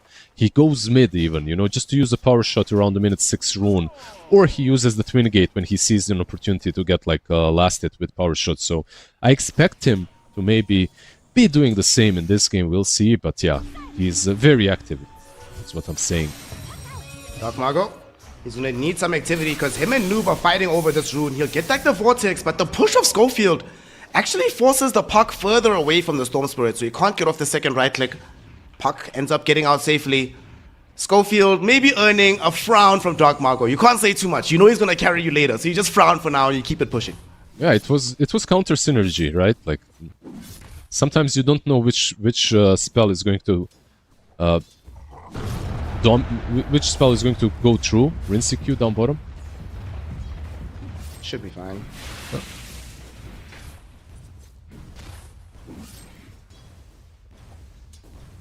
Lots of brawling in the early game, in the lanes at the very least, but no kills just yet. 5 Probably minutes will in. change once we get the minute 6 rune. Yeah, Storm kind of zoned out of the lane for now. Forced to stack up a little bit for himself, but will go back to the lane once the creeps are pushing in. Top lane Pango as well, not really pressuring, not doing a lot of damage, but he's eventually going to be given a couple of stacks. Portal has been focused on stacking. The medium camp actually focused on stacking, it's just a single stack. Actually, the secondary stack failed from Portal, so never mind, I take that back. Not a lot of farm to be taken. This is by far the most peaceful game I've ever seen that involves playtime in my entire life. It's peacetime. That's what the P stands for. Pacifist time. Yeah, baby. So we're going to be doing some, some UN Council meetings, maybe some TED Talks. just spreading love and acceptance amongst each other, you know? Why do we always have to fight as Dota players? Can't we all just kill the creeps together? That sounds very peaceful. Just kill the creeps together, guys. Come on. Techies? Okay, looks like peacetime might be over. Misho is going to end up being the first blood. Noob will draw the kill out of him. And that is a Dream Coil used up, but he's happy to get a first blood out of the level 6. Very rare that the mid laners get that luxury. They didn't scout out the Ancients, so they probably know about the stacks. They just don't know for a fact how many there are. But nice little kill for Noob, even though he didn't get the rune. I don't know what they're queuing up yet on Puck or Storm, but honestly, on Puck, I just expect like a Witchblade Blink, like nothing crazy. I don't think that he needs to overthink the build. On Storm, I'm not sure if he's going to go for something defensive or a bit more straightforward. The armistice in this game will continue, because they're not even going to be contesting for these Wisdom Shrines. Schofield will try to interrupt a stack, and will manage to do so, dropping a sentry while at it, but on both sides, the Shrine of Wisdoms will be picked up without any contest. Can you poke Carries them? are staying in their lane. I'll give you a stick, you're closer to them. Go to someone, poke them, make them do something. Bro, this is just peace. Let them chill, you know? They're like, you know what, guys? We just really enjoyed playing up against you the first time around, so we don't want anybody to tilt too early. Let's just play normal lanes, guys, and just see who's better in the mid game. Yeah, the Schofield top lane is being super annoying. At least they have Coddle to give some mana back. GH is Storm. There's Coil. Yeah. Noob wants to break the piece again. Omar doesn't find the telekinesis on Dark Margo, so he's able to zip away to the high ground, and he's chilling. Where's the lift? Why didn't he lift? Did he think that they have no damage, or because he had the range, like he could have moved to him. Like they had vision, I believe, as well on the high ground. But okay, they just wasted the coil. Puck luckily does have a region rune to work with. They're actually going to try and take out this hard camp now too, and they're going to manage to do so before Frank arrives with the pulverize, so El Misho can do nothing but watch, as a lot of his earlier hard work is negated by that move from Noob. He did take away the region, by the way, with Taser. Like he stole the region from Puck, so at least something that went his way, even though he lost the stacks. Top lane. Will suffer the first focus fire of the game and the first rotation from the Storm Spirit. Dark Margo gets involved, picks up a galvanized stack. Doesn't need even a power rune to make these kind of rotations, and he might not be done just yet. Schofield giving vision on top of GH. Can't catch up to him. No points in the battery assault. It's that build you don't like, but it's becoming standard now. Honestly, the one hero that I'm really worried about, or I would be worried about if I was a PlayTime, is the Puck. Everyone else, more or less, you can kinda deal with, but Puck deals with so many of your own heroes. Like Dreamclaw versus Windranger versus Storm and versus Primal. Speaking of Primal, down bottom, might be his first death as well. On. Rinsey will be able to catch up very shortly. He's dead anyway. And just needs one more right click. The damn tick damage of the Kazarai. That's so stupid. Do have anyway. GH losing his life to Dark Margo, as Divine Llama also getting chased down by Vit. Power shot, focus fire, Pangolier dead. Vit collects his first kill of the game. Yeah, they stole his stacks, so he couldn't recover, he couldn't get his 6 that way, and this is now a 3-level advantage for the Windranger. Like, this top lane is... I think it can be classified as a disaster at this point. Being 3 levels behind the enemy carry, it's rough. Bot lane? Bottom lane, the enemy offlaner will be able to use a pulverize to get a kill on Omar. Well, this is constantly one of your refrains is that you don't like offlane Pangolier for this exact reason, that the game can go south enough that your recovery time becomes so protracted that you can't meaningfully do anything in the game anymore. Yeah, the jungling with Pango isn't really the strongest as well. He does have Coddle, of course, but the thing is, this Clockwork is just constantly invading. Okay, Puck is here now, though. They're connecting a lot of heroes. Bro, space created. There's 4 heroes on my ass right now. Schofield will definitely die for this, but will lead them on a bit of a merry chase. Pops the magic wand. Divide. I feel like the team had to give it to Divide. They're like, bro, you need a way back into the game. Here's at least a free kill on the clockwork. I think it's a very good kill for him. He gets level 6 as well. Now you have Rolling Thunder, and even though the lane did go kinda badly, suddenly the Pangolier can maybe make a couple of plays, you know, Rolling Thunder across the map. He can actually die here though. He's gonna get focus fight. They saw that he swashbuckled. Oh no, this could be a problem. Divide trying to get away. Shackle shot, not gonna latch. It hits onto the creeps, but it won't matter. Is under attack. Dude, that He wasn't swashbuckled for the Warpine Raiders, and then he instantly gets killed by Vitz. Yeah, mid lane as well. Storm. They do get Storm as return at least because Puck didn't TP through. Oh, okay, they get the tier 1 tower. What's happening is basically Puck is having a fantastic time. At the same time, your Pango is being demolished. I think in this game, it's more important that Puck has a good time than it is for the Pango. So, overall, NIGMA fans, you don't have to cry just yet. I think this one is still very playable. Frank has shown up towards middle. Oh, they have the Rincy Q Kez here too, but he might get pulverized. Trample is gonna come out. There's no pulverize available Power from shot. the Primal, but Rincy Q almost died to the power shot. Not dead just yet. Reactive Taser doesn't connect flush. They're still chasing him. He's trying to buy space and time. In the meantime, the rest of his team is being demolished behind him. Frank finally catches up with the onslaught. His 2 supports were taken out by Dark Margo. Enigma Galaxy. Lizard, I must ask you, stop praising these teams, brother. It always goes wrong after you do it. Well, I was also praising Wits for all his early game rotations, and there you go. Both carries rotate mid, but one is a level 10 Wind Ranger, and another is a level 8 Kez. I think Wind Ranger at this point with Maelstrom has a little bit more impact Radiant's bottom with the tower rotation, under so... attack. Overall, the hero that I praised in this particular instance did not get cursed. Like, Puck didn't die. Like, he's still keeping up. Divide top. Hook shot, even beautifully with the done rolling- by Schofield. Rolling Thunder not going to be enough to protect him. Damn. I mean, Vitz is doing so much damage now. Level 10, like you mentioned, Maelstrom, Null Tally, has 4 power treads. And there's nothing Divide can do. No defensive items on that Pangolier. He's just snowballing. They're rotating Puck down bottom, trying to do the same to Frank. Frank already has a blink, right? Like, the network disparity between the two offlaners is not incredible, but it's basically a blink dagger's worth. And at this point, what more can you want? You know, it's big enough. See if they decide to bring anybody down to assist Frank here. For now, they're content to just allow him to clear out these waves. But now here they come. Smoke. They're not going to go through the twin gates with Schofield and Vitz. They're actually going to move through middle. So maybe they'll connect just as the smoke comes through from NIGMA as well. Could be a 3-for-3 brawl in the mid lane. Dark Margo, he's the main target. He has El Misho next to him. And even Frank has now shown up. Vision being granted by these techies wards.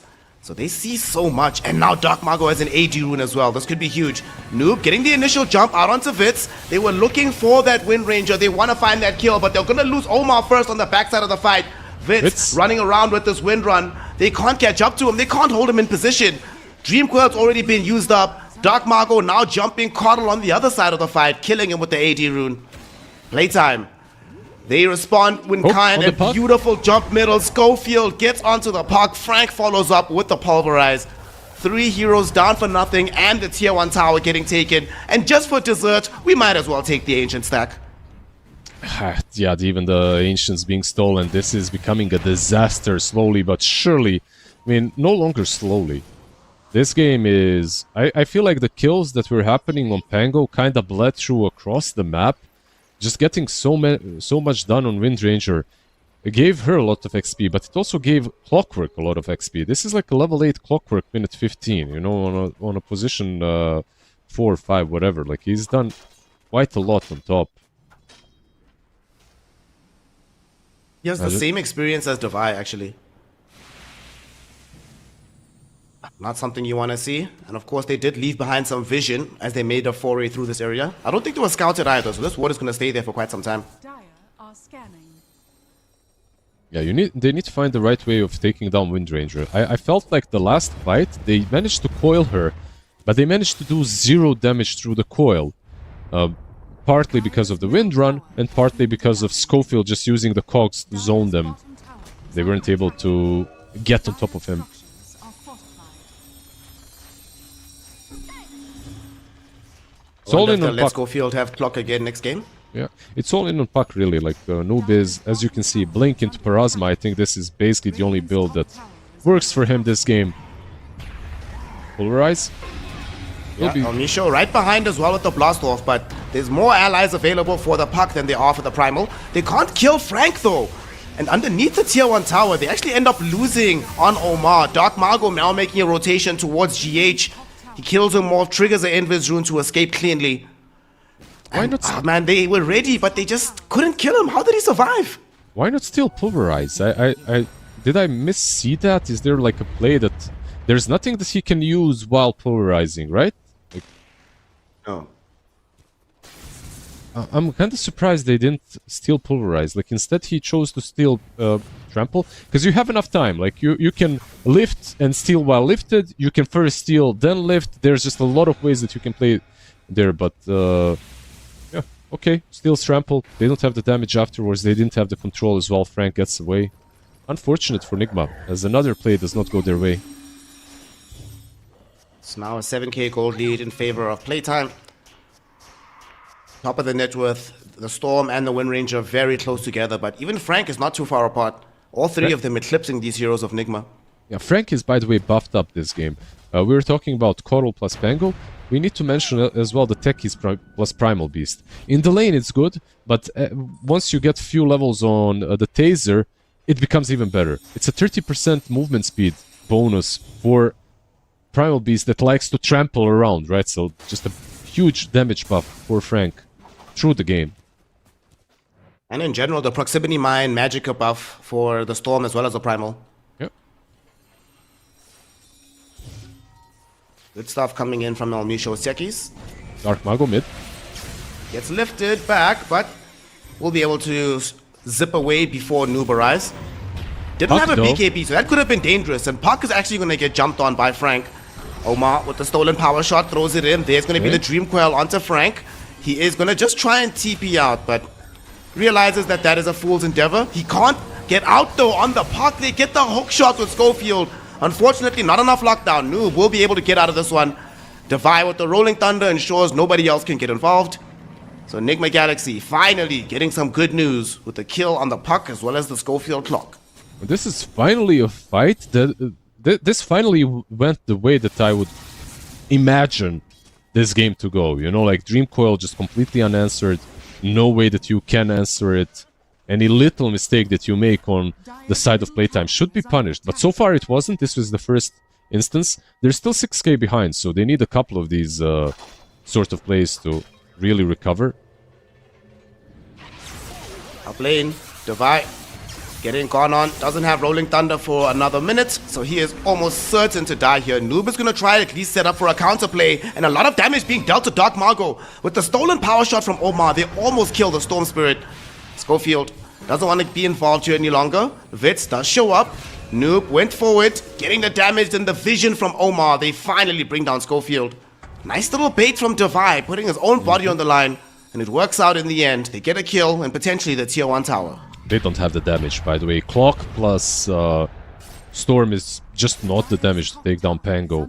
You need someone like a Wind Ranger to connect, or it's just not happening. But Power Shot, by the way, on Rubik in the fight in the river, doing work now, doing work top. It will expire soon, so he will have to find something new for his skill set. But any spell that you steal in this game almost feels good, you know. Whatever you steal from Wind Ranger, Shackles, Wind Run, or Power Shot is pretty good. What must also feel pretty good is getting free money. So if you use the promo code ESSENVE1W, you can get a free $130 towards your first bet.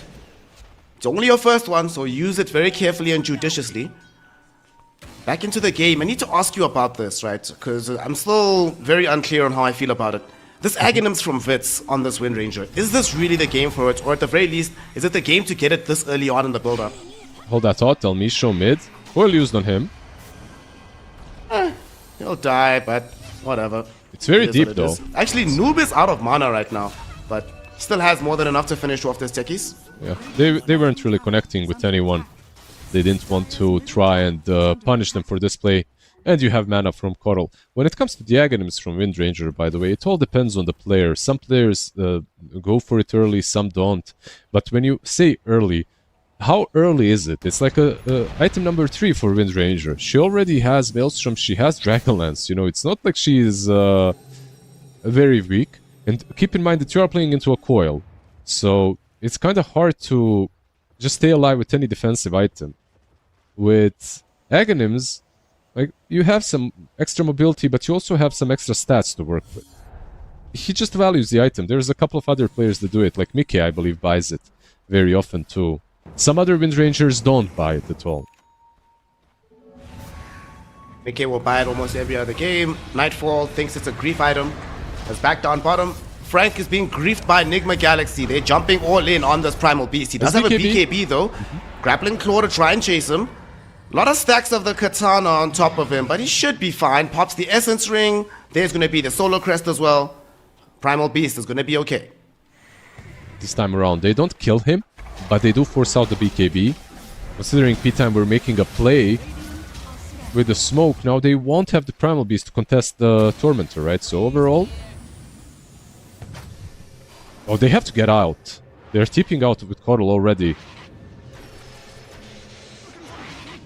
Oh, Dark Margot. They're all out. Barely misses. They had a very nice scan onto this high ground right now, where their rotation was coming through from the Dire lineup, so they saw everything.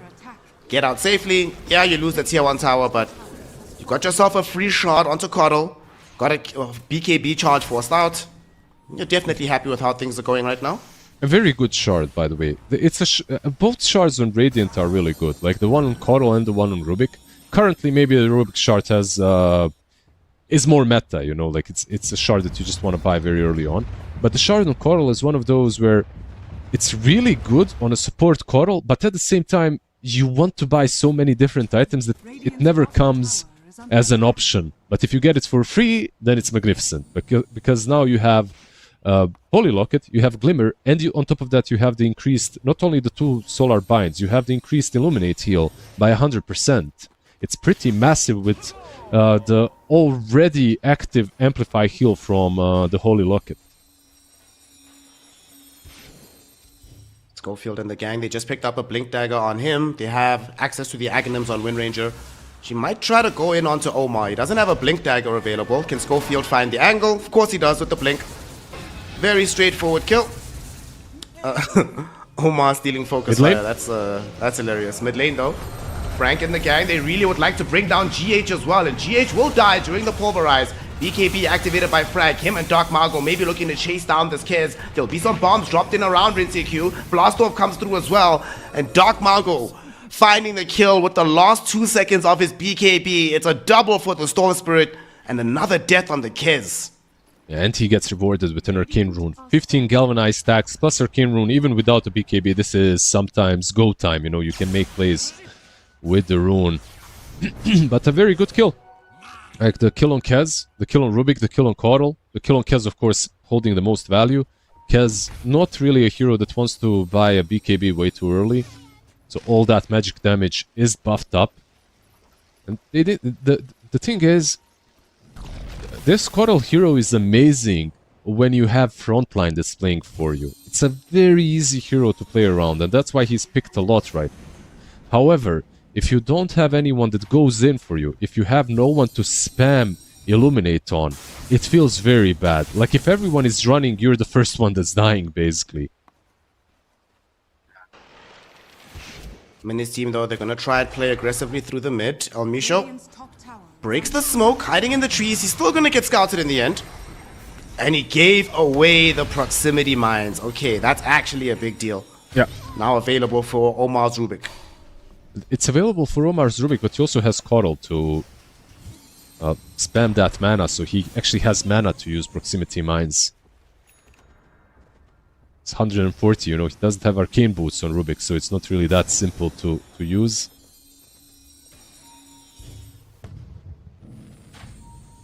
Dire are scanning. Mine on mine action in the triangle. I was thinking the same, yeah. 6k still in favor of PlayTime. The Storm Spirit still going ham. It's not that far away from having the Parasma.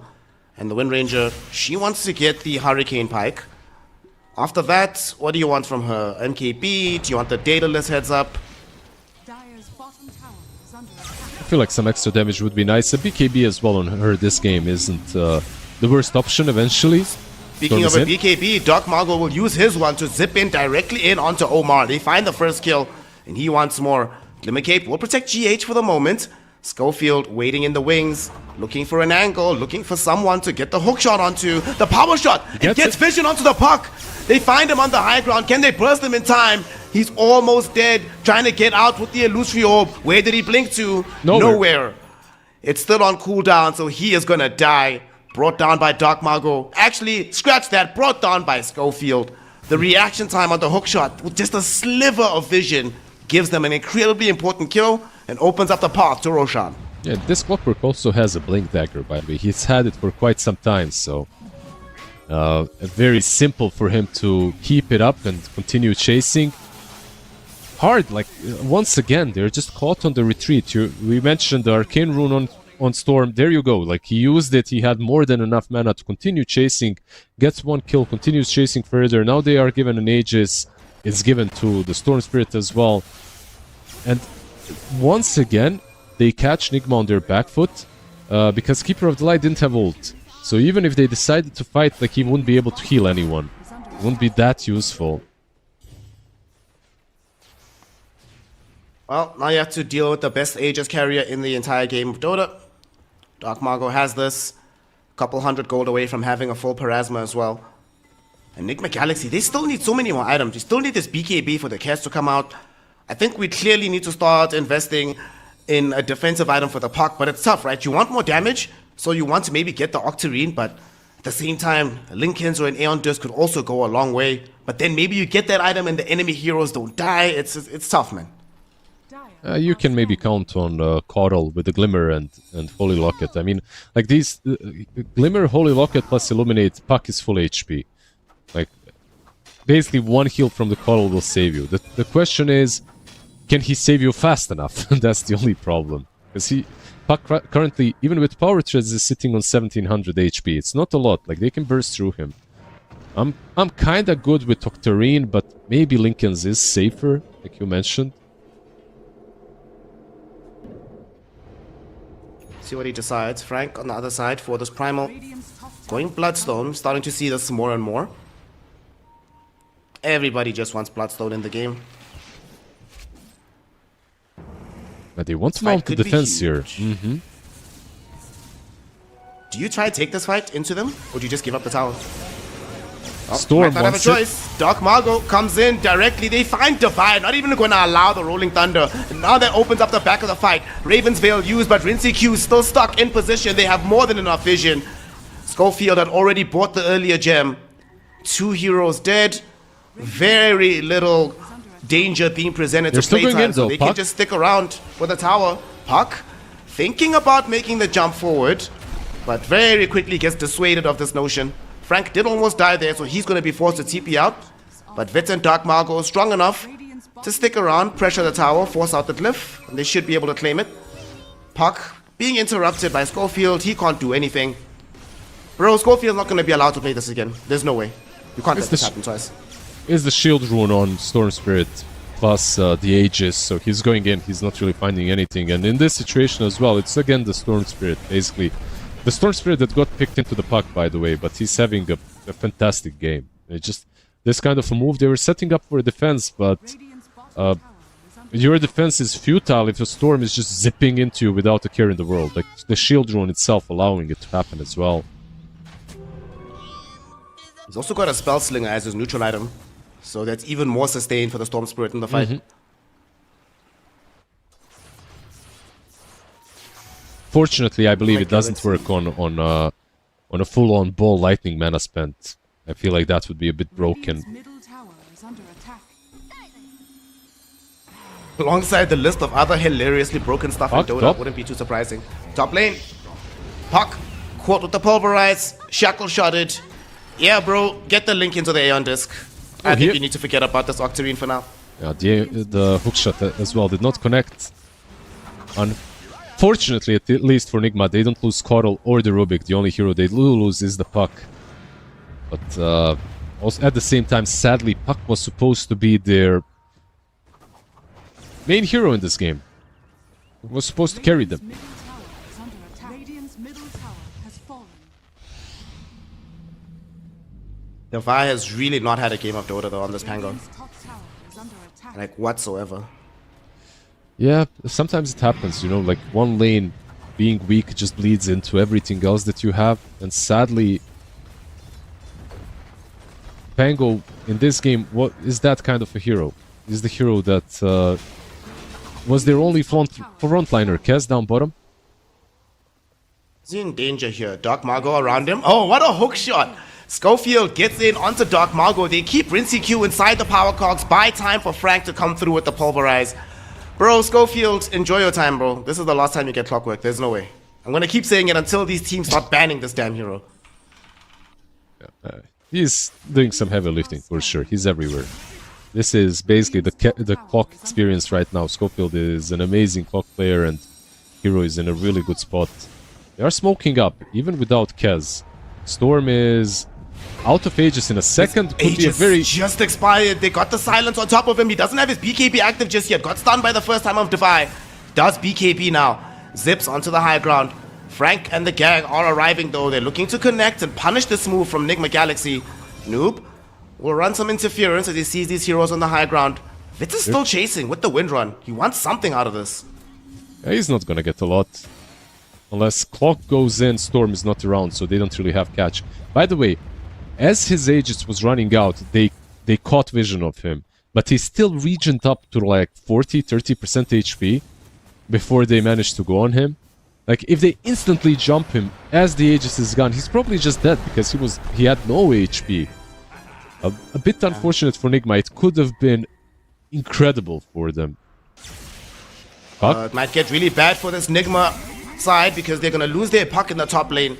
An observer ward in the lane. Guess who placed it? It was Schofield.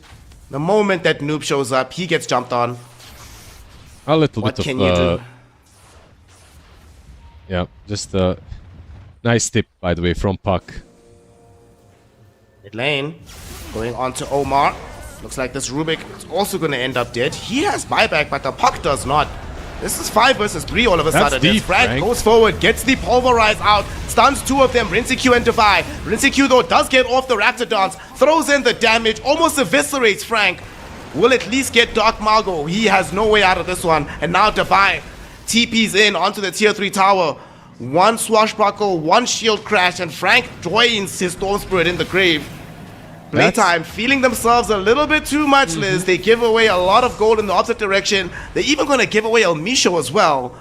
3 heroes, a gem, and a massive streak from the Storm Spirit. Rincy Q got 1,000 gold. 2,000 gold in total for this fight. That's not who you want to be feeding. Mr. Frank, that was a bit deep. And honestly, a little unnecessary too. 2 heroes were dead. They could have forced those buybacks under tier 3s as well. They didn't have to perhaps dive the full fountain. Rincy Q has a perfect Raptor dance as well there. Raptor slash whatever. When they take down the Storm, who was kind of trying to just follow up on what this Primal was doing.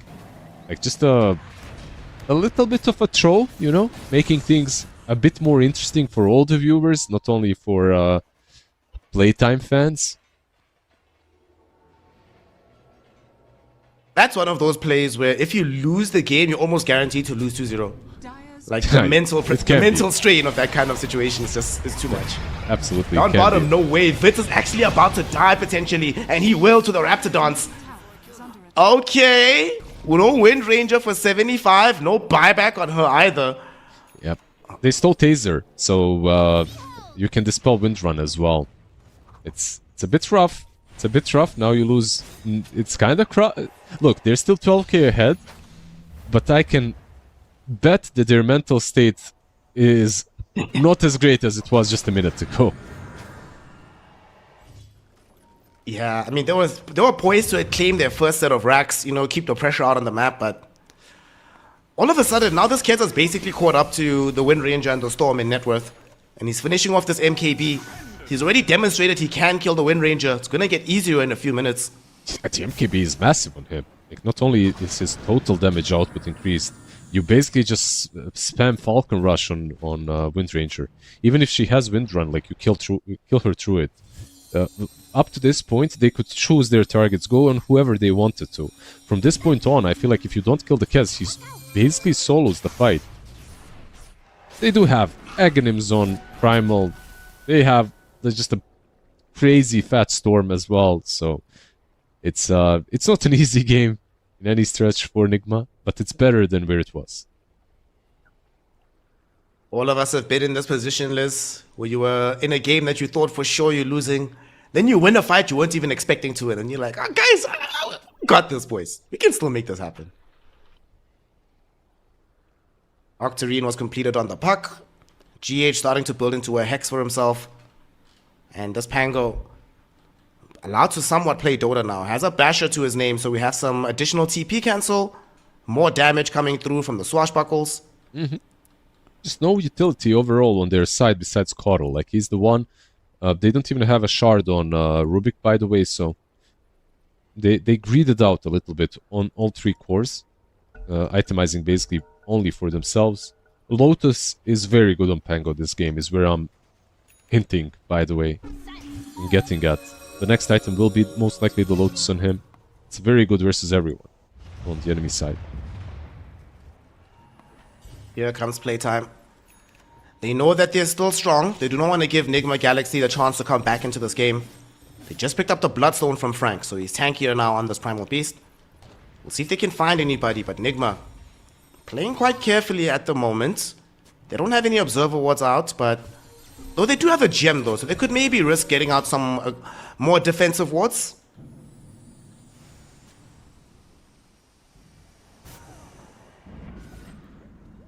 Nobody wants to show. Noob will show for a moment. Goes to the very far side of the river, but just jaunts back very quickly. Frank is waiting. He knows that jumping on the puck is probably not the play. They have a good ward. Like, a couple of good wards around here, so the vision should be theirs. Plus, of course, not any longer. Just got devoured, of course, by the gem that they did give away a little bit earlier. Of course, the whole Shout out play... Schofield. The whole idea is to just chill around the Rosh Pit. It will be up in a couple of seconds. On the other side, I think this is a fight that you should be most likely taking. I expect the smoke to come. MKB is flying out to Kez. Not really a lot more to wait for. KB available. Roshan now up. They saw They Puck don't mid. have...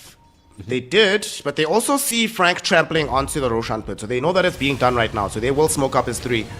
Let's see where they'll jump. Noob. It's going to draw quite a lot of attention. Schofield and Dark Margo playing around with him. That will interrupt the Roshan attempt to the rest of playtime. Don't want to be bereft of numbers for this fight. Now they're in the Roshan pit. Focus Fire was used on Rosh. It's not going to be available for the fight proper. Frank? Divine Llama goes in. Rolling Thunder out onto Frank. Frank is about to die. He pops the BKB, but he still gets taken out. We do not have a Pangolier. Now we don't have a clock either. The Rolling Thunder of Devi having major impact, taking out 2 heroes, and there's no buyback on Frank. They still want to fight. They have buyback on clock. Oh, Go by.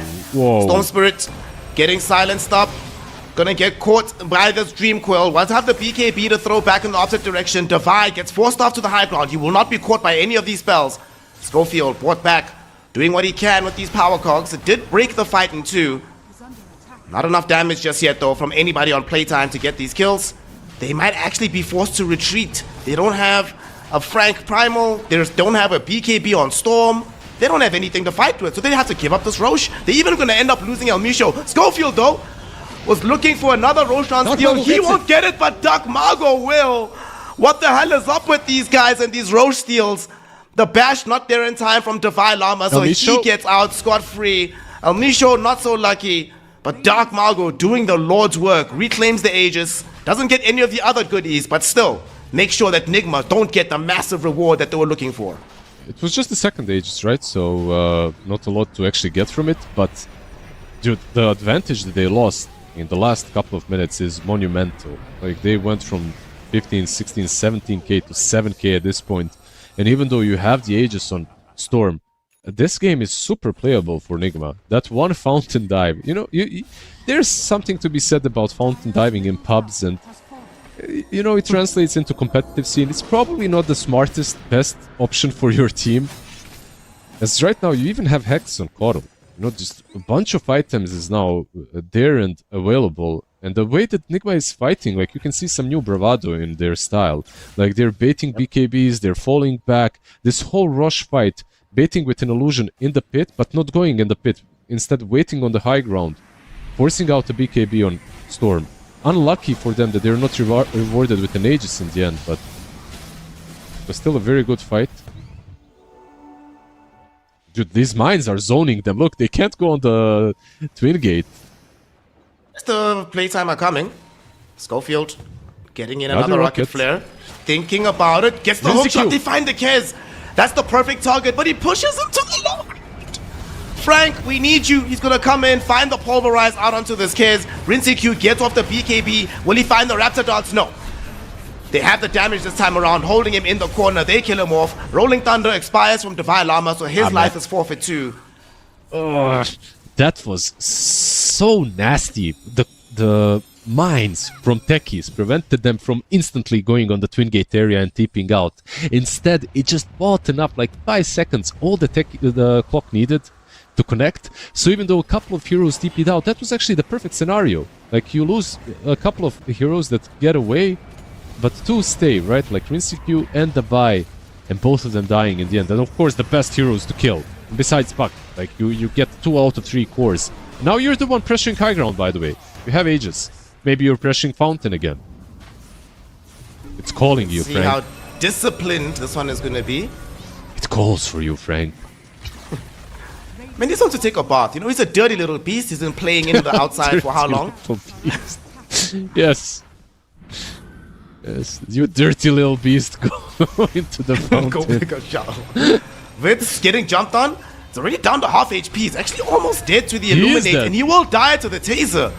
90 seconds, no Wind Ranger. Frank now getting lifted back by Omar. Noob on top of him. They have the Solar Bind out onto him. Dark Margot will interrupt though. Nice Aghanims on the high ground, but the heals from GH sustains both of the supports, ensures that they can survive the onslaught of the Primal Beast. El Misho doesn't have any such luxury, so he just gets brought down.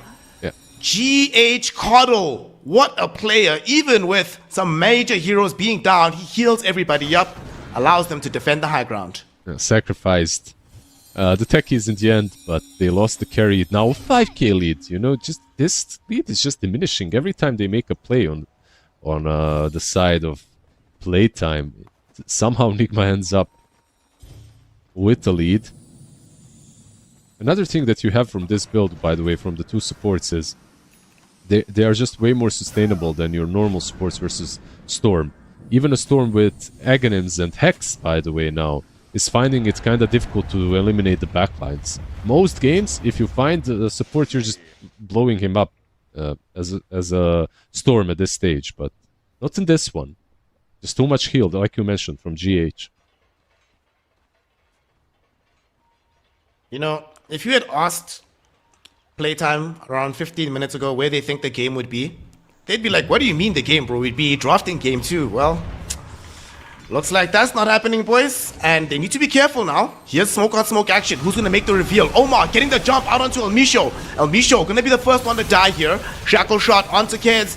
Not going to be enough lockdown. He gets off the Raven's Veil. He's turning onto Dark Margot. Frank is going to bail him out with the Pulverize. Immediately gets himself interrupted. Vitz chasing with the Focus Fire. He gets Rinse Q before the Raptor Dance comes out. The Kez is dead. Dark Margot goes in. Very low HP, but he has enough damage to kill off the Rubik. GH was being zoned by Schofield. Dark Margot will lose life 1, but he got off the Hex on Noob before he died, forcing Noob to have to get himself away from Frank. Noob looks like he'll live on this puck. No, will he? Dark Margot finds the vision, finds the catch, finds the kill. Portal in the back. 3 heroes will go down. GH being held in position by Schofield. Rock throw from Frank. Onslaught from the Primal. Another kill for Playtime. 10k lead now, and a very unfortunate fight. I would say maybe a little bit forced from NIGMA, because that Aegis was actually about to be reclaimed anyway on Storm. He had it for like 30 more seconds, but they go and force that fight. Do you know when they killed Storm, by the way? Can you... I don't know if you noticed. Do you know how many seconds were left on the Aegis? 7? 3. Oh my 3 God. seconds. Like, if they waited for 3 more seconds, they could have just at least killed the Storm. They still lost the fight because Rinsekyu died too quickly. But in any case, like, they forced the fight where they're at a disadvantage, like a numerical disadvantage. You're playing 6 versus 5, and you're playing versus a Storm who, like you said, it is the best carrier of Aegis in the game.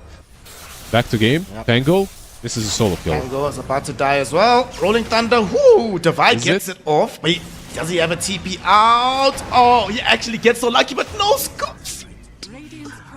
Schofield again, bro. You gotta ban the clockwork. Don't let him play it. Don't let this happen to you. He will never play this hero again. That's No all I way, hear. bro. He can't. Oh my God. Now he has a Hex as well. Real talk, in that previous fight, he also did the Lord's work because he was on GH like a bad rash, just zoning him, preventing him from throwing out the heals, keeping him far away from the fight. So Frank didn't have to worry about solar binds, no additional heals for Rinsekyu or for the puck. Schofield clockwork, man. Never gonna play this again. This is your last time in your whole career, bro. This is it. Absolutely. I'm sure. Never again. Hashtag never again. In the face of Schofield in Clockwork's mask. I mean, GH hasn't played IO in how many years? Keeps getting banned against them. Schofield needs to get that same treatment. Let's see. There's a buyback on Pango. 40 seconds though until he's alive. They're already a side up. Can they get another one for free, or will he buy back is my question. They can hold it a bit with the portal spam from distance and puck. If you want to fight, you have to buy back. It's just nothing else. Too hard to get to the Roshan's banner, so they'll just let this go. Mid lane taken. 46 minutes in, 17k gold lead almost. And PlayTime, you know, made some mistakes themselves, but the earlier lead has been reclaimed. We're back in a... I'm not going to say unlosable state, because we've seen enough that these games can all be thrown. Most of the games that they had versus NIGMA lasted like really long. The last series, I think they had a 60-minute game as well. So overall, I expected it to be at least as long as this one. Although, the way it started, it could have ended a long time ago. They were a bit more careful with the dives. 47 minutes in.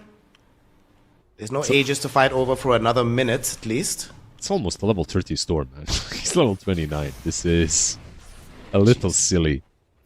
He's 33k net worth, like, just ginormous on the Storm Spirit. He's also setting up for the late game in case things do go as expected and we go super late. Has that Enchanter's Bauble with the mystical upgrade. So I imagine if he gets that second upgrade, he's going to be feeling good. Just in case Frank decides to dive the fountain again, I'm going to get myself Enchanter's Bauble. You never know, you know, it can happen. It's a primal beast, you know, they get carried away a little bit. On the side of NIGMA, they did just pick up an Aeon Disc for the puck, so Noob finally has a defensive item. This is his first defensive item. He's just been playing heads up the entire time. As he had to. I feel like he did die 5 times this game, but if he committed into defensive items, this game probably would have been already over. They were... Because their offlane got destroyed, the safe lane didn't go too well either. They needed someone to do the heavy lifting. He's going for Linken's next as well. Might have to go into the pit. This is a massive, by the way, rush. Cheese, Refresher, Aegis, but they're not going to contest it even. Yeah, they're nowhere near the pit. They're just going to allow it to be taken and set up for the defense on bottom. It's going to be a We'll difficult see, defense. Should they... Okay, if they do go and fight that, right? Is maybe the fear that they were trying to just get a little bit more gold so they'd have buybacks. But at the same time, it's still 3 minutes before you have the puck buyback, so who cares at this point?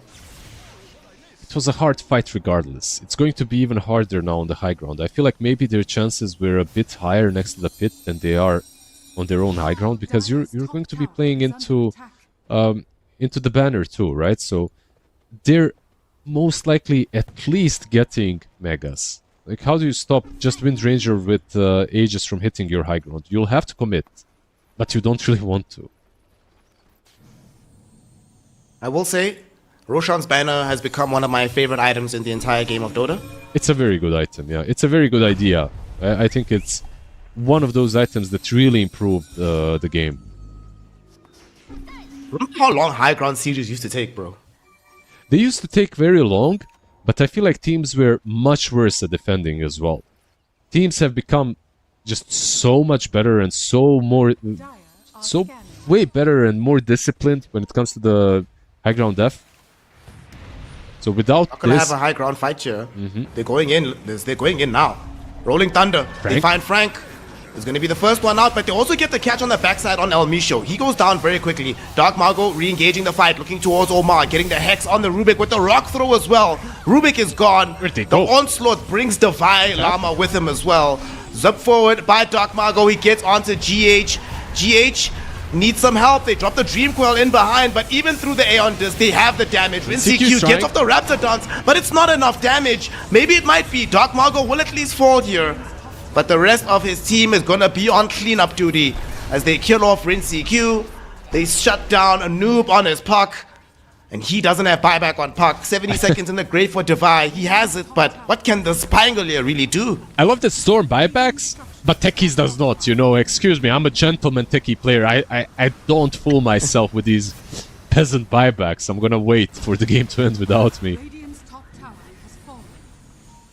Yeah, they can close this one out. Basically, there's no buybacks, like you said, only on the Pango. Okay, Coddle does Easy have kill one on as Coddle. well. Okay.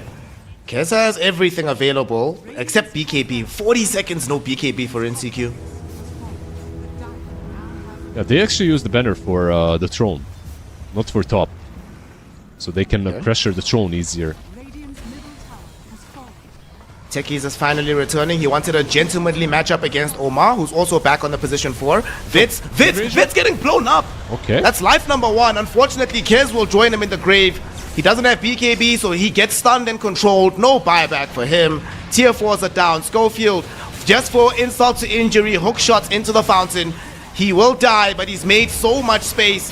The rest of his team will come in. Dark Margo getting the cleanup inside the fountain alongside Frank. They are still diving the fountain lizard, but this time it's in a winning position. GG, well played is called. Playtime will secure game 1 here in the lower bracket semifinal.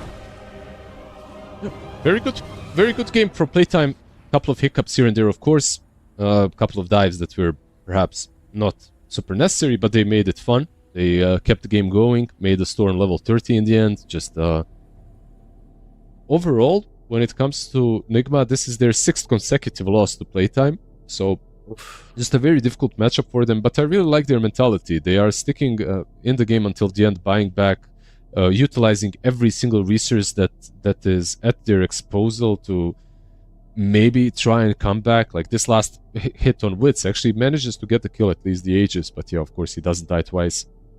And overall, good sportsmanship through the game, by the way. It's something I'm gonna praise Playtime in a second. I just want to praise Noob as well for tipping Dark Mago while Dark Mago is just rolling out of control and solo killing him. It's like that wasn't an offensive tip. That was a tip where, okay, bro, you're cooking. Good job. Like, you're playing really well. There is no reason to offensively tip someone that's 18-3. You know, he's just absolutely dominating in a matchup that isn't super favorable for Storm. But I could be wrong. Maybe there is a bit of a difference here because Dark Mago, the one hero that I maybe I thought that he might struggle against puck. That's the problem, maybe. The only thing that they did have is the puck. Like, Pango got completely shut down. Playtime played that top lane to perfection. I mean, Wits was level 8 when Pango was still not level 6. Yeah, very straightforward game for on the carry position for Wits, and he wasn't the one that needed to do the most, just be there to finish off heroes.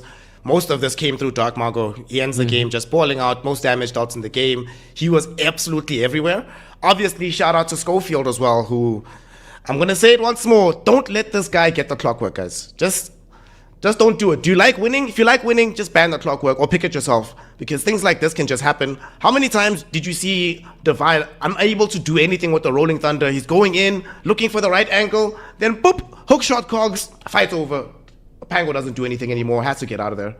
Yeah, even the cogs themselves, right? Like overall are very annoying for the Pangolier. Like every time you're playing versus Clock, even if the hookshot doesn't connect on you, just the cogs themselves can be super annoying. Because you keep on bouncing against them and you keep on bouncing in the wrong direction. So yeah, he did make a quite of a strong impression on me as well. Not the first time, of course. His clockwork is, you kind of know what you're going to play against. All these melee position 4s, I feel like he really thrives on them.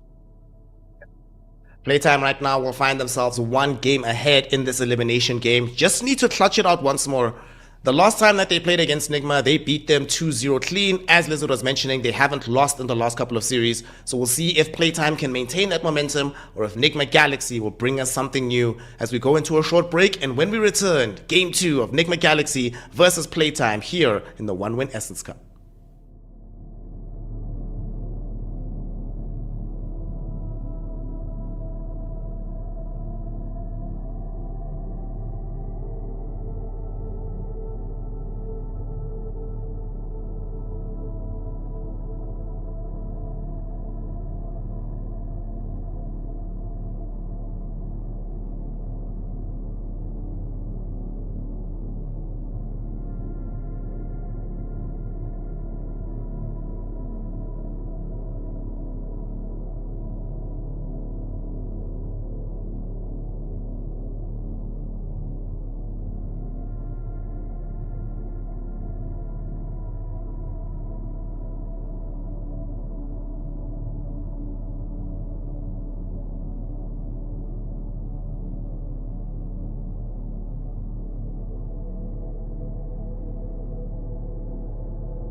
Welcome back, one and all. It is time to focus on our next game. Game 2 of Playtime versus NIGMA Galaxy in the lower bracket semifinal. And when we spoke to Noob the other day, he was telling us, you were speaking to him that NIGMA, yes, they've lost 5 times against Playtime. Now it's 6 times, but nobody beats them 7 times, Lizard. Give them the hype. If you're the coach right now, what are you telling NIGMA Galaxy to adjust going into game 2? I think lose another game, man. Like, go 0-7. I feel like 7 is the lucky number. Do what Liquid did. They lost to, who was it? They lost to, I think, Secret 7 times in a row, long time ago. And then they never lost versus them again. They went for like a TI winning streak after. So maybe that's the, get crushed so hard, get your soul demolished that you go 0-7, that you rise like a phoenix out of the ashes. It's a maybe a plan. I think when it comes to NIGMA, one thing that I don't know, I just love to see that the team is positive, that is chilling, that is just enjoying playing with one another, that even though they made some recent changes, I feel like this is still a team that will recover from any loss very easily, even from 7 losses in a row.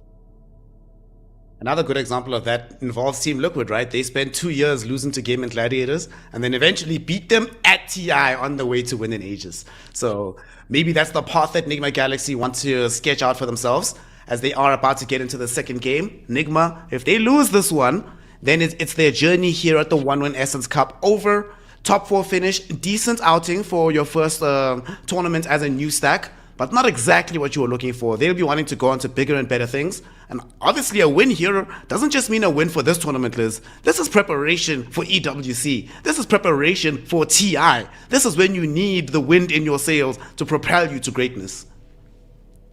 Absolutely. Like, this is the stepping stone, the first real test, right? Like, especially because they probably want to win versus P-Time, because Paravision that's waiting for one of these two in the finals is, I mean, it's not a weak. Well, they still have one more team to go through. Of course, that's 1W, but you want to test yourself versus better teams over and over again. See what that test is going to look like. The mood from the Playtime boys, they seem very serious, locked in. Even Vitz is off the couch right now. He's walking around. He's like, no, don't do it. No, Vitz, stay standing. Stay standing. Okay. For the NIGMA boys, focus is also going to be in very heavy supply here because they need to lock in for this one. With the draft as well, this is where a lot of the changes need to happen. They did indeed do the right thing. Lizard, they've done it.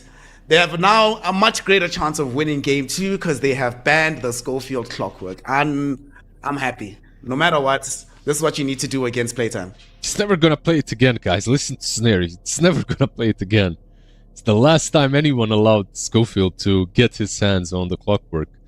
Okay, so what went through? Portal, Woodwink. When it comes to these GH heroes, Coral, of course, in the pool. Rubik as well in the pool. When it comes to Playtime, of course, they get their hands on the Batrider, a Batrider that still feels kind of broken, to be honest. This hero is still just massively underutilized in most series. And when I say that, I mean he's just not picked enough. But every time that he is available, he is picked more or less. The contest rate is quite high. They ban out the puck, something that Noob played in a really good way, even in a very bad game. Like, he was...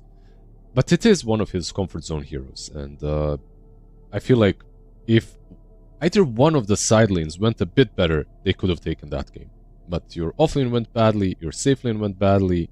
The only thing they had was really the puck from the mid lane.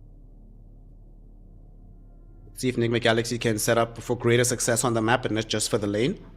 The Spat Rider, of course, it's hard to pick into because they know that El Misho plays it, Schofield plays it, Frank plays it, and back in the day, Dark Margo used to play it. So lots of flexibility available on the Spat Rider. For now, they'll focus in on that mid lane, banning out the Ember. So there's no Ember, no puck. That opens up the Kunkka. Are they going to be playing Dark Margo's signature hero against him? Okay, this seems very interesting. Yeah, they can put it on offlane too. Like, you can maybe have some offlane Kunkka, you can have it mid too. I'm actually surprised they didn't maybe cook a little bit further and go for the Legion that they played yesterday. Because I'm thinking, like, Legion with an Aghanim into bat, doesn't sound that bad, right? Like, overall, you get a very good Dispel versus Lasso. Like, it used to be one of those counter picks to the Bat Rider back in the day, and they did play Legion yesterday, so... But maybe they didn't feel like it. In any case, it's gonna be the Kunkka on one side, Treant on the other. We'll see where they roll with the Kunkka, by the way. The matchup itself versus Bat can be a bit hairy if he plays into Bat on mid lane. And this Bat is a core now, you know that for a fact, right? Like, it's either going to be a Bat off lane, Bat mid. We'll see. I kinda like, in general, a Bat on off lane right now. I like more than a bit mid Bat. I feel like a mid Bat is a little bit...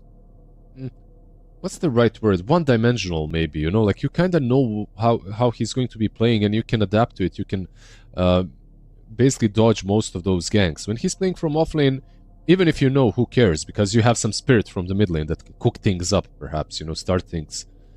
Instead, then you have Schofield Tusk, so you already have a decent lane. If that's the lane, it's a good lane.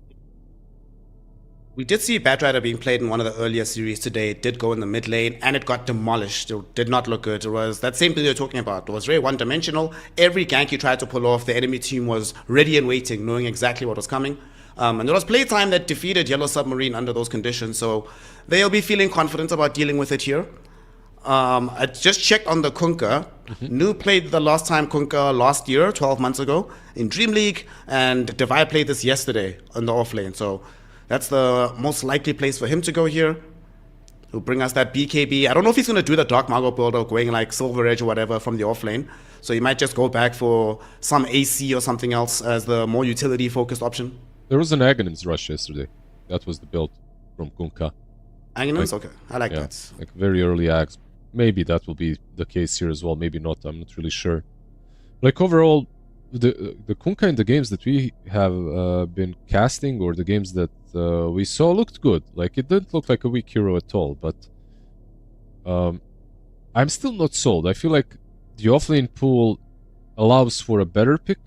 Like, the Bristle that was still left in the pool to me sounds like an oversight, not pick. The hero is still very good, but of course he's bringing a different skill set to the table. You have no catch. But what you do have is Storm again.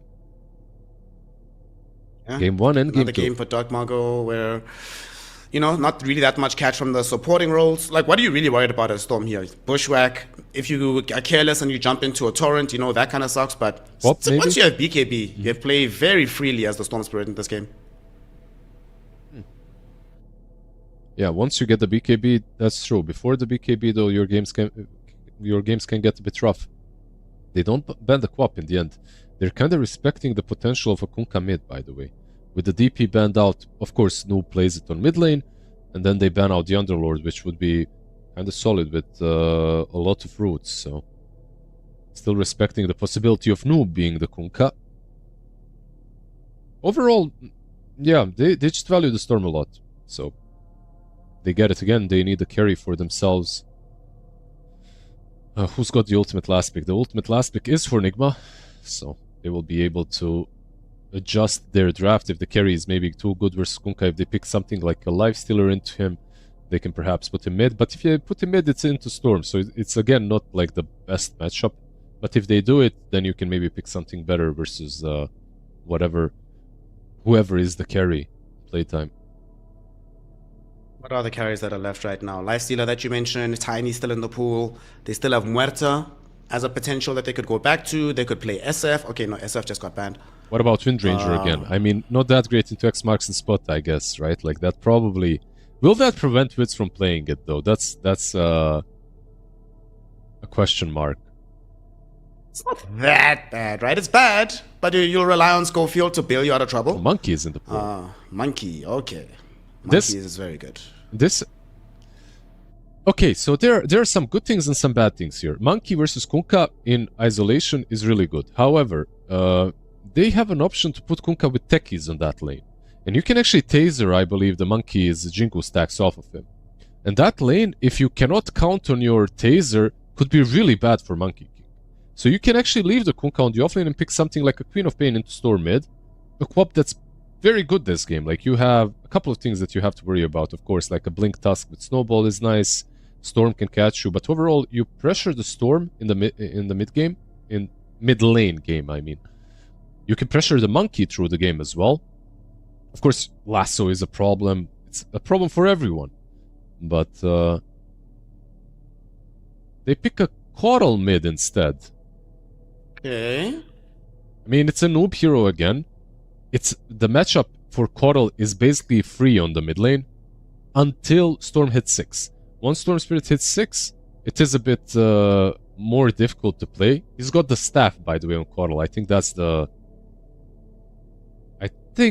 one staff that you cannot get anywhere anymore on the Keeper of the Light. Anyways, you'll see it in when the game starts. But in any case, he's very good on the hero. I think this is a very good Coral game. Like, if they win this one, it should be on the back of Noob.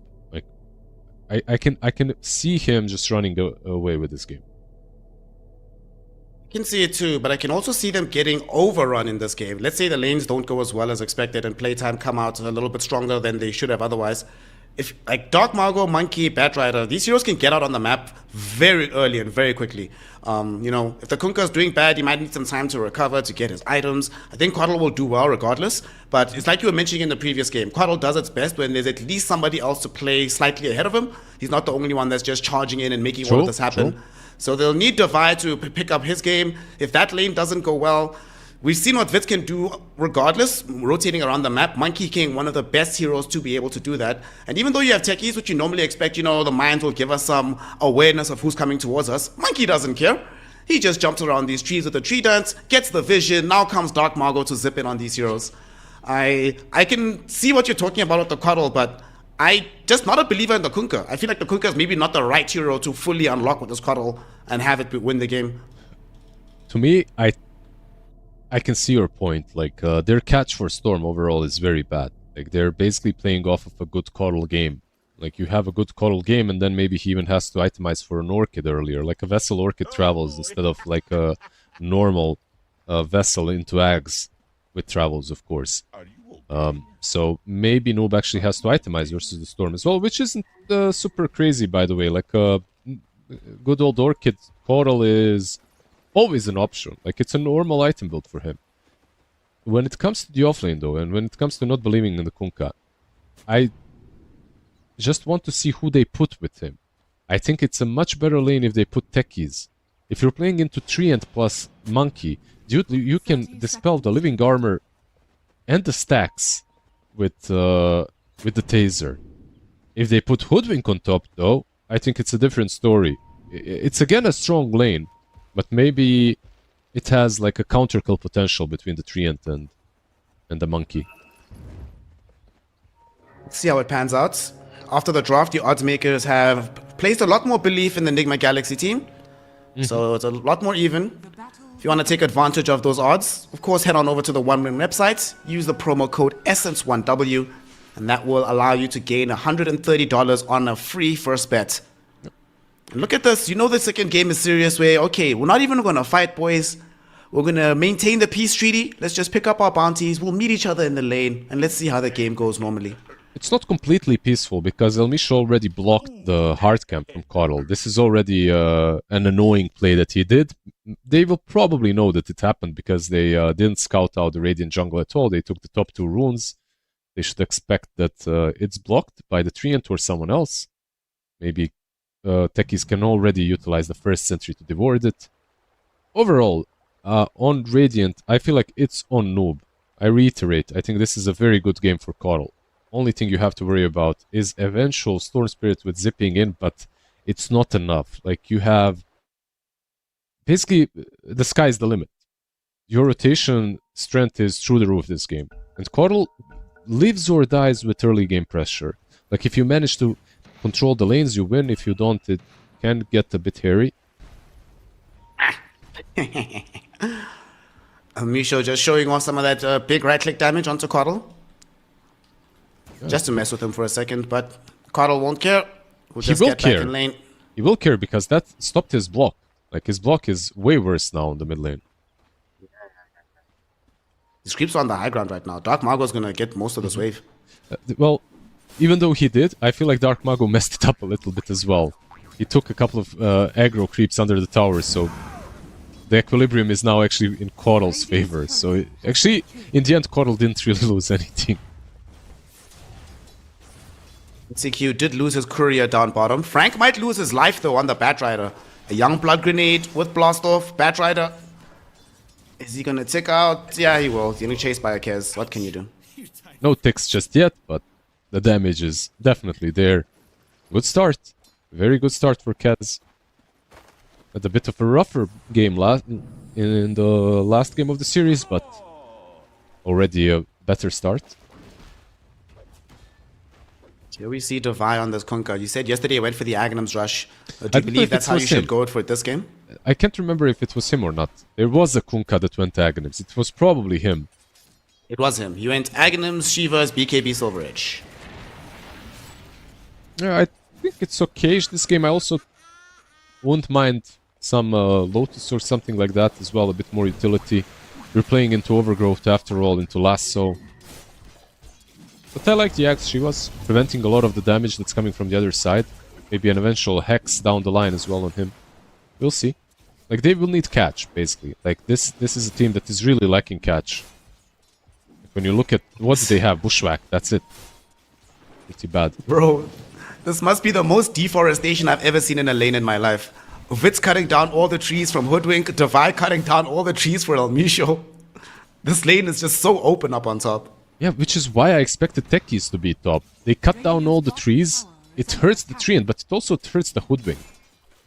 Techies would... it's fine. Like, they're still doing well. They're getting kills down. Bottom, Techies is preventing Schofield from freely pulling, at least. Did take a lot of damage. Eventually he's gonna get there. Yo, Frank has how- been struggling in the wait. CS department though. What happened to the aggro? What happened to the aggro? Like, they had vision on Wait, him. what? Yeah, the flag bearer is back in the wave right now. Huh?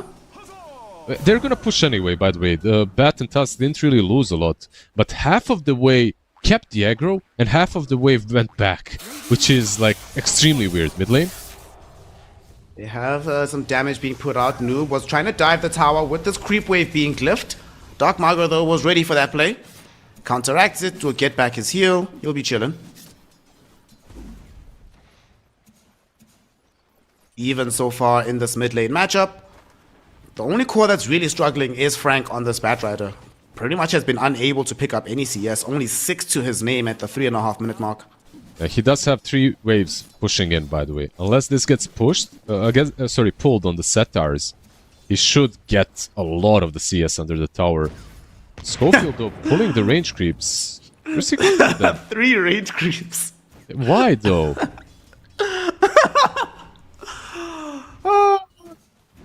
Now he has to tank the hits from the small camp, or these range creeps will get denied. Like, he basically pulled the most important creeps away from the Bat. A Bat will get another wave, though, so it's kind of... Okay. If he loses these 3 creeps, I swear, I'd be so mad as an offlane. I'd be... I'd be molding. He's lost at least one. He lost, one range creep is dead. He'll gonna lose two, more. bro. Yeah, he's gonna maybe lose all 3. And yeah, I honestly, this is Mold City right now. Oh no. Yeah, all 3 range creeps will die down bottom. Frank at least did pick up the rest of the wave because RenCQ and GH were spending a lot of time in the jungle to deny him those 3 creeps. So that's what Schofield is telling him, bro. It's only 3 range creeps. I got you 2 waves in exchange, bro. It's a level worth of experience almost, dude. Like, so much. I mean, okay, he did get a lot of last hits anyway under the tower, but he was going to get them anyway. Just unlucky a little bit with the aggro. Joking aside, it just happens. It's not really good that it happened, but it happens. I feel like whenever Schofield is playing this Tusk, like, his resting time is basically 0. This hero is always moving somewhere. He's always doing something. Top lane. Speaking of doing something, they're doing something onto this Monkey King in the top lane, but they do have El Misho right there, so no problem. He'll be fine. Down bottom, Schofield with the snowball. He saves Frank, takes him back towards RenCQ. Almost putting the Kez under threat. Not enough damage though, or HP from Frank. He'll be forced to retreat. But this Portal is Tusk, here. like you mentioned, 0 downtime. Having some impact down bottom. They did bring in the Coddle, but Noob arrives a second too late to be able to do anything substantial. He can twin gate top.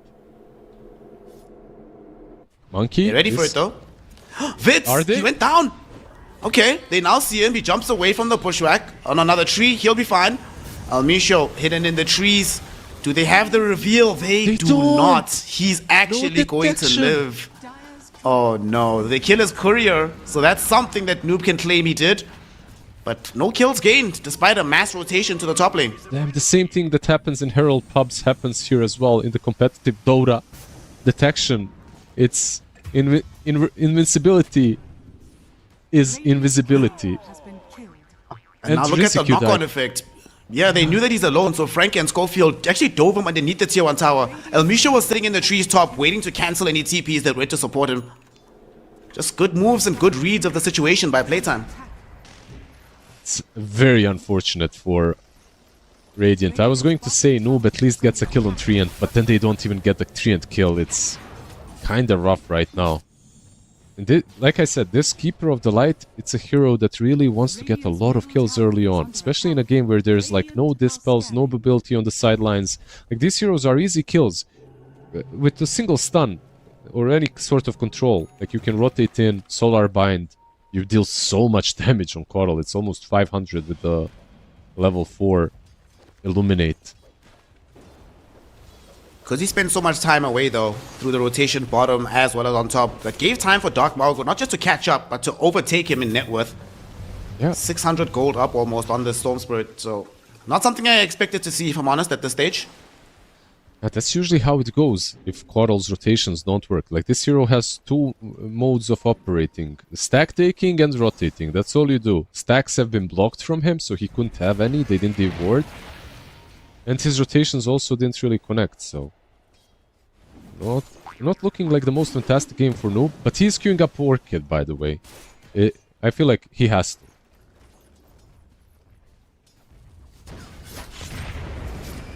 Bottom, Frank getting caught on. Raptidons will come out. Will he tick out? Let's see. 80 HP, 50 HP, 30 HP, 22 HP. He actually lives in the end. Elmisho didn't even bother giving him a living armor. Still puts it on the tier 1 tower top.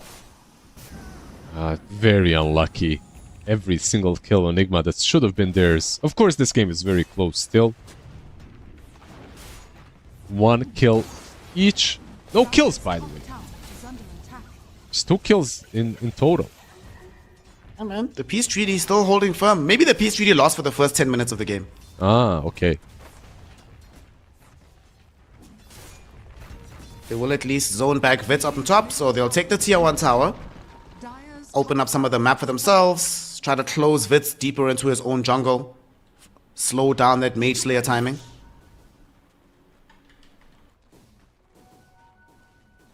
Also love that we have the 2 carries that have literally the identical item build for the first 3 items. Mage Slayer does though, yeah. Maybe on Monkey sometimes you see an Echo Saber or something as well, but yeah, very close, identical almost. Probably in this game will be identical.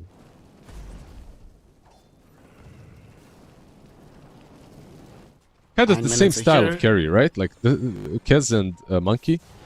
Like these very mobile position ones that can actually get a lot of things done in the mid game. Like you can be very active on them, but you don't have to. Like both heroes also can go for Battle Fury, but you don't really want to go for that. You'd much rather stack up those Dezo stacks. And also both of them present this major threat with an ultimate, right? We show up middle with an unsuspecting spell, grappling or echo slash grappling on the one side, primal spring on the other, you press R, all of a sudden the team fight is very different, the enemy team has to respond. Mid lane, the Vi is moving in, but already in Exalted. vision. Yeah. Dark Mago also able to zip away, not gonna get caught out by Noob and the boys. And they're gonna start pressuring this tier 1. Rincy Q is here as well.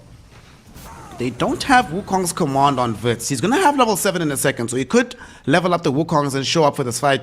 I think they're still But not strong Almisho- enough. Like, you could fight with the Monkey King, but there's a huge mid diff when it comes to how much one mid laner is doing versus how much the other is at this point. Like the impact from the Coddle is massive. If you can take him down somehow, then sure, yeah, you can connect with everyone, but I think it's very dangerous for Playtime to fight right now. Their timer is a bit more down the line, not necessarily right Dire's now. bottom tower is under attack.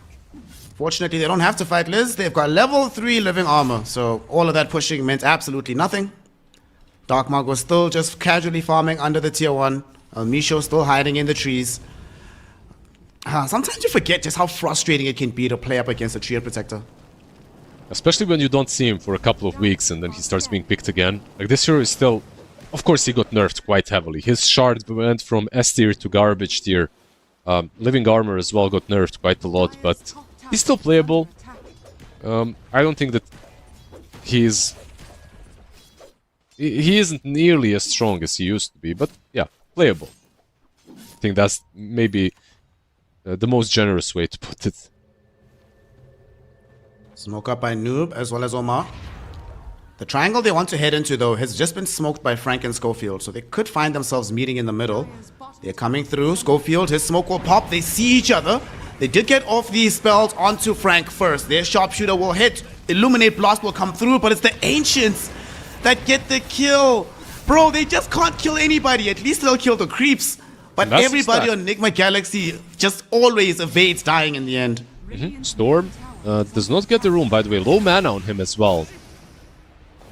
He is also solar bound. El Misho does hit him with the living armor, however. Schofield onto Omar. Walrus Punch was there. Dark Mago will take an illusion rune, try to replenish some mana as El Misho gets off the overgrowth. The boat, though, crashes through from Dubai. He'll miss the X marks as there will be a snowball from Schofield.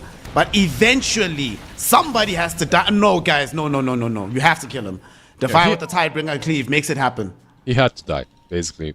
Dark Mago kinda forced it with the illusion rune. Dark Mago might die here anyway, by the way. Radiant's top tower He's is under X marks. Torrent will be there. He does manage to dodge the Torrent, even though he does not evade the X. Also dodges the Bushwhack as well. Also dodges the Sharpshooter. Dark Mago just dancing through NIGMA Galaxy. basically everything that has happened in the last couple of in the last minute was down to him trying to get to the illusion rune.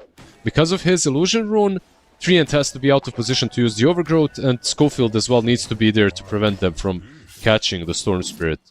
In the end, still not too bad for NIGMA, I have to say. They did manage to steal all the Ancients, and with those steals, Keeper is going to be very close to the Orchid. Like, Orchid is the most important item on Radiant right now. It activates them. With the Orchid, you can actually kill the Storm. Before, you're probably not killing much of anything, honestly. Them getting that Ancient stack also meant that Frank stays slowed down and depressed. Because they were trying to actually take it with him. They smoked up so he could do the trick with it, but Massive Death slows down his BKB. Only has drums and some tranquil boots to play around with for now. Blast off. Will cancel out anything from Schofield he wants to do, but he's tanky enough, has Snowball, he can get himself away. He's chilling.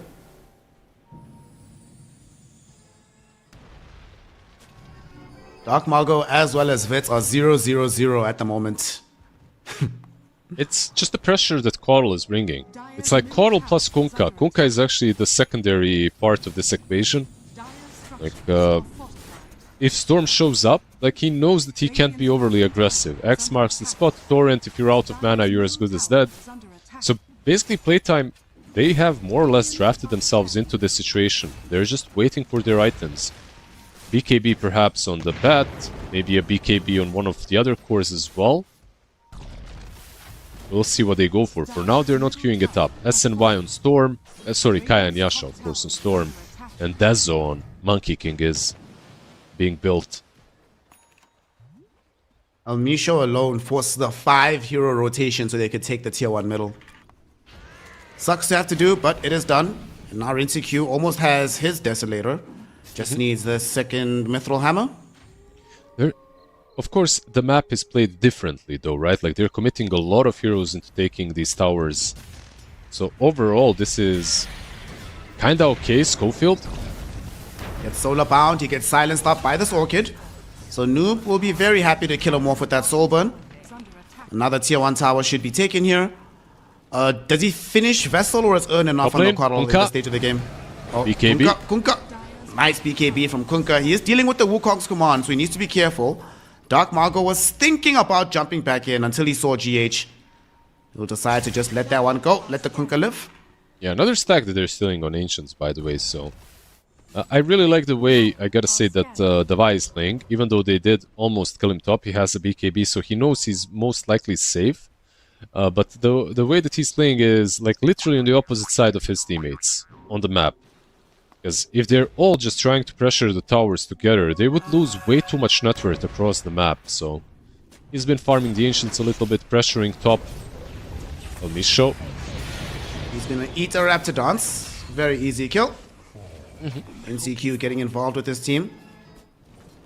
Vitz did leave the area. It took a twin gate to go down bottom. So he's gonna come across NCQ now on this Kez. Do they have the allies nearby? Frank is here with Schofield. But they don't feel like they have the numbers. So they will just let this Kez come back to the lane and keep farming. Yeah, they don't have the numbers or the items. Frank does not have a BKB yet. Schofield, no Blink Dagger yet. He's getting there though. Like, they're still finding... They're getting a creep here, a creep there. It's not great, but when you look at the net worth, actually, they're not falling all too heavily behind. It's just a 1k difference. There is no difference, basically, in the net worth. Surely this is a record for the least amount of kills at this stage of the game, right? It's up there. We probably had one of those 0-kill games, but it's up there, I'm sure. At least in the recent times, it's been a very slow game. Farm we go. As we do now have the Blink Dagger for Schofield. Vitz playing on the Radiant part of the map. He has yet again vision on this Kez with this Observer Ward. Doesn't have his allies near him. But he can give the information that, guys, there's no Kez to worry about at the moment if you can find somebody who's randomly out of position. So hard for playtime. Once Bet has a BKB, I think maybe they can initiate. And once that Blink is up on Schofield... And he has a Blink, by the way. Next up, out onto this Clockwork. He gets saved by Schofield, though. Of course, the Snowball will be there. Carry them away from the X marks the spot. He drops some ice shards, too, right behind them to enable the escape. Schofield will still get caught in by the X marks. He's underneath the tier 2 tower, though, so Davai hesitant to jump in alone after him. But with the Illuminate Blast coming in from Noob, that will enable them to bring down Schofield. But the big prize is denied to them. Dark Margot continues to live. There's another thing that you can notice from Dire. Most teams, if you get gone on and the pressure continues under the tier 2, would punish you, right? Like, you would get some sort of a rebuttal here. But they just don't have the damage. Like, these two supports are literally in combination doing no damage. You have Treant and Tusk. One is basically a saving support and the other is a Treant. So it's kind of hard to fight right now.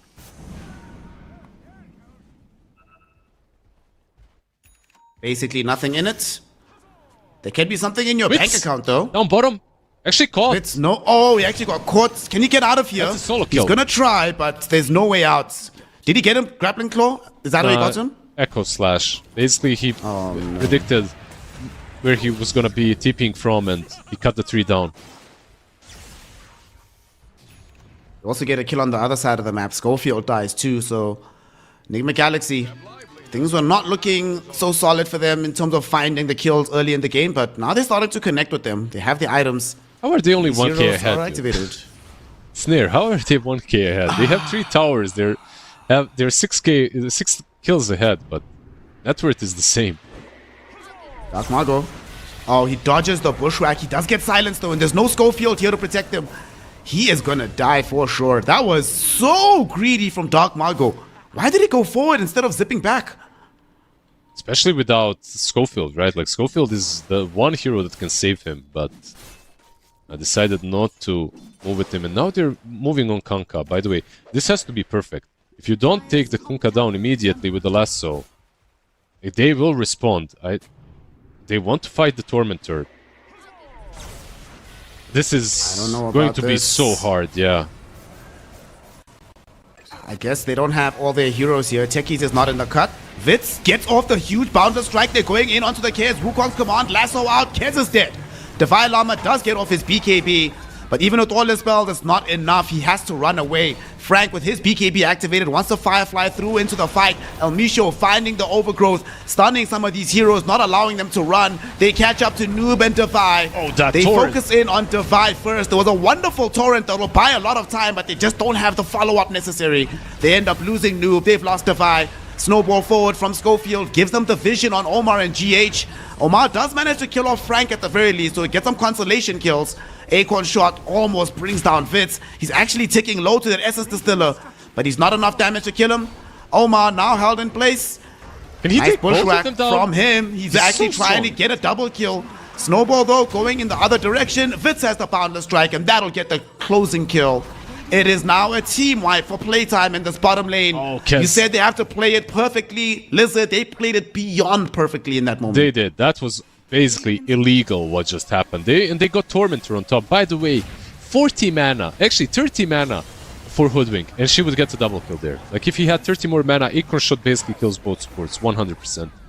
But this was illegal. They get an easy cast pick off, and they get the Tormentor for Schofield, and then they clean up because what does a Cuddle need? He needs frontline. He needs heroes that are constantly brawling so that he can do things from the outskirts. But he hates playing into heroes that get on top of him easily. And now they're getting there. Like this game that was always within 1k difference is now a 4k lead for...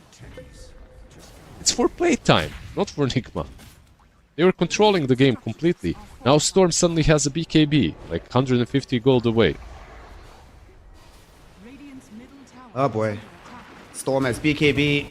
Monkey King all of a sudden has 8 charges on the Desolator. Schofield got the shot from that, you know. That gave a lot of gold towards Frank to get his Blink Dagger too, because he was playing without it this entire time. Whoever made that call is just a legend for Playtime. I don't know who it was, but they are the GOATs. It must have been Schofield. The thing is, like, just going there, even when your mid laner is dead, right? Like, trying to contest it. What they realized is that a lot of resources will be lost hitting the Tormi. Like, Tormi isn't the same thing that he was in the last patch. In the last patch, you go Torment or whatever. If you have 5 heroes, no one is losing any HP. You just take it down. Right now, like, you go and you get tormented, actually. Like, it brings you low. You have to lose a lot of HP to take it down. Unfortunate for NIGMA that they at least didn't get the last hit on the Tormentor. You know, even that went to Schofield in the end. He didn't get the last hit, but he got the shard. This is just one of those games for NIGMA Galaxy. If they end up losing, the only thing Karuki can say is just unluck, boys. Everything is just going slightly wrong. And I think that's worse than a game going completely to hell. It's these kind of games where you're making all the right moves, all on paper the right decisions are being made, but for whatever reason, in practice, you're just getting nothing out of it. The one thing that happened is maybe Kez died way too quickly. I feel like that changes everything. If you're that was basically the breaking point. If your Kez survives a little bit longer so that he can at least use 1 or 2 spells, that fight is probably just straight up over on the spot, and they win it on NIGMA. But Kez dies, and then they just have to scatter afterwards. Radiant's bottom tower And is under they used attack. lasso on him, sure, but it's no follow-up to heal him or to use the bolt on top to prevent that kill from happening. Of course, it happened way too quickly. Yep. Schofield building into the Yule Scepter now. So a little bit more control emerging from this Tusk. And now we also have a blink on El Misho.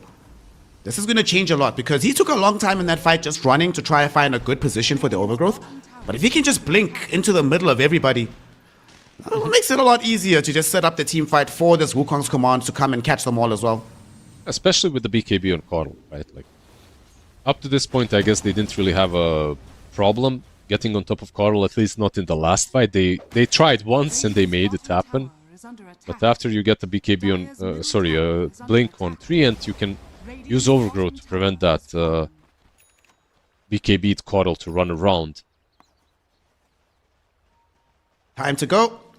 They might make a rotation towards Vitz, or they'll just play elsewhere on the map, because they just picked up a Smoke of Deceit on El Misho. Blink Dagger available for Frank. Radiant's bottom tower So this is a power spike for Playtime, but there's also a power spike for NIGMA Galaxy. We do have a Shadow Blade available for Devi, so they might want to reveal it. But we're still just shy, just lacking the Aghanims for Kez. And he's so close, bro. 700 gold away. They gave away their position right now, but so many mines. Oh God, Frank. Dude, He's like, Schofield is well, I almost guess we dead. don't have a choice. We have to just go on to GH. Schofield, like you said, almost dies, but he blinks back in. Goes in towards GH. Noob will show himself, but it's a bait. He draws in Dark Margo, who does have a BKB though. He's Has going to to be able bail. to get away before he gets blown up by the Kez. But these mines did too much work. Like they got baited by the Illuminate into the minefield. Also, Storm Spirit zipping in forced the BKB basically. So he doesn't have a BKB for the next fight. It's looking good for NIGMA. Once again, if they find the right initiation, Radiant are scanning. but nothing to initiate on. They already dodged everything. We'll have the Aghanim Scepter the next time a skirmish breaks out. And Vitz still in search of his BKB. That's what he's going to need to really be.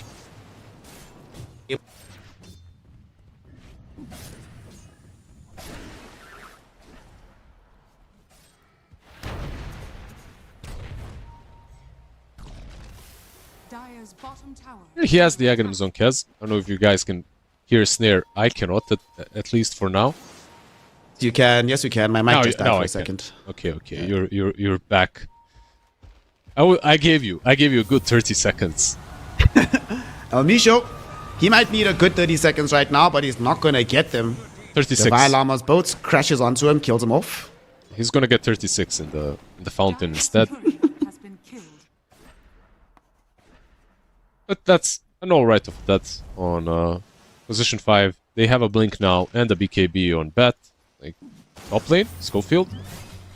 Does get scouted. Vitz is right next to him, but he's not going to decide to give up his life, and he made the right choice because Noob also showed up for this top fight, getting a doesn't very have- quick pick onto Schofield. Didn't have the Yules that you mentioned earlier. Yules versus Kunkka versus Orchid. Fantastic this game, but of course does not have it just yet. Frank, he has BKB trying to use it to get out of trouble down bottom, but no doing. The damage output is just too damn fast.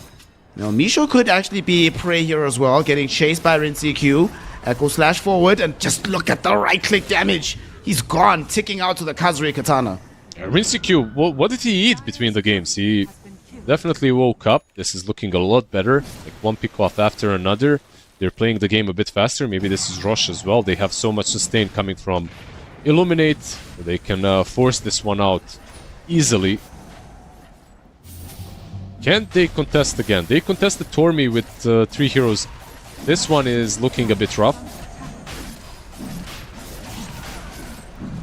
If they had Clockwork, maybe. But without Clockwork now, they'll let it go. Roshan taken. Rincy Q will get the Aegis. So the double life available for the Kez, and more map pressure still being applied by Noob.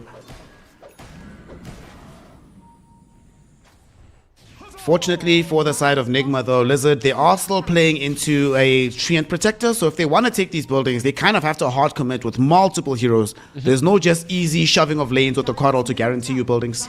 Yeah, but maybe you don't have to take down buildings if you can take down heroes. Top lane. They're baiting on the Jump in, Kez. though. Oh my goodness, the Kez is dying extremely quickly, but it is bait. Unfortunately, it's a bait that won't come off just yet. Whose use was that? Husk. Schofield! Coming through clutch to prevent the Raptor dance. He will die for this, but he's ensured that they take away the Aegis of the Immortal. What a player that guy is, and he just got the Yules too. Yeah, it's like Yules is also very good versus Kez to prevent his heal from happening, right? Like the moment he starts using Raptor Dance, you just Yules him up. Dark Mago is also very good to use the Static Remnant there to get the kill in the end. It was a bait, by the way. They were baiting with the Kez. They knew what was going to happen. It's just that they didn't react fast enough. And Kez died a little bit too quickly. So yeah, sure, in the end you get Schofield, but it's probably not super worth it. Frank is in. He's gonna get himself lassoed by Frank. There's gonna be a Wukong's dropped in on top of him as well, so he's gonna quickly be killed off. Rincy Q and Defier actually gonna jump into this fight. Rincy Q, need to get out of here, my friend. El Nisho did not find an opportunity for the overgrowth, so they can't keep the chase going onto Kez. If El Misho had seen where the Kez was and overgrowth him, he'd be dead at the moment. Yeah, absolutely. Not sure what happened there, so he doesn't overgrowth. He had vision on the high ground and the sentry. So he blinked in, but yeah, maybe a little bit slow with the cast, of course. Overgrowth does take a little bit of time. You have to reach into the ground to pull all those roots out. You know, it takes a second. Tree's not exactly known for their speed and agility, so we can forgive him. Enigma, though, this does not feel good. Like, yes, you are very strong when you are able to find these heroes, but this is now multiple times in a row that they've jumped you, gotten kills, and more or less gotten out unscathed.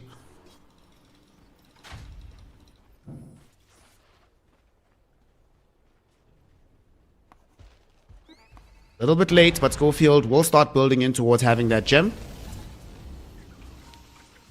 You know where into a Elisha Silver is, Edge by on the way. Kunkka. They might hunt him down. Let's see. He's trying to get away. But the mines are just giving his position away. Every time he moves over one. I don't think they noticed the last explosion. And Tekis is actually being baited too. He's actually getting lassoed back. Brought in towards Vitz, and the boys' flame break will be there, but Vitz doesn't want to commit. Feels like this is a trap, but this is a free kill, buddy. Is it Come a free through. kill? I mean, it's taking some time at least.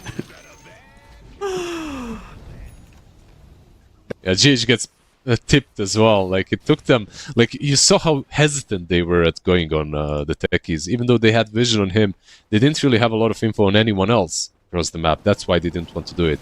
No one was showing. Coral was in the jungle, Kunkka, Kez, and Hoodwink the same. Radiant are scanning. Hello, hello, hello. Can you hear me? Yeah, I can. Okay, wonderful. Game still ongoing. Enigma Galaxy. Yeah, they lost out on the being able to get a vengeance for their techies, but they still feel good. Frank? It happens. It happens, it happens. It's already 7 seconds, so it's not so bad.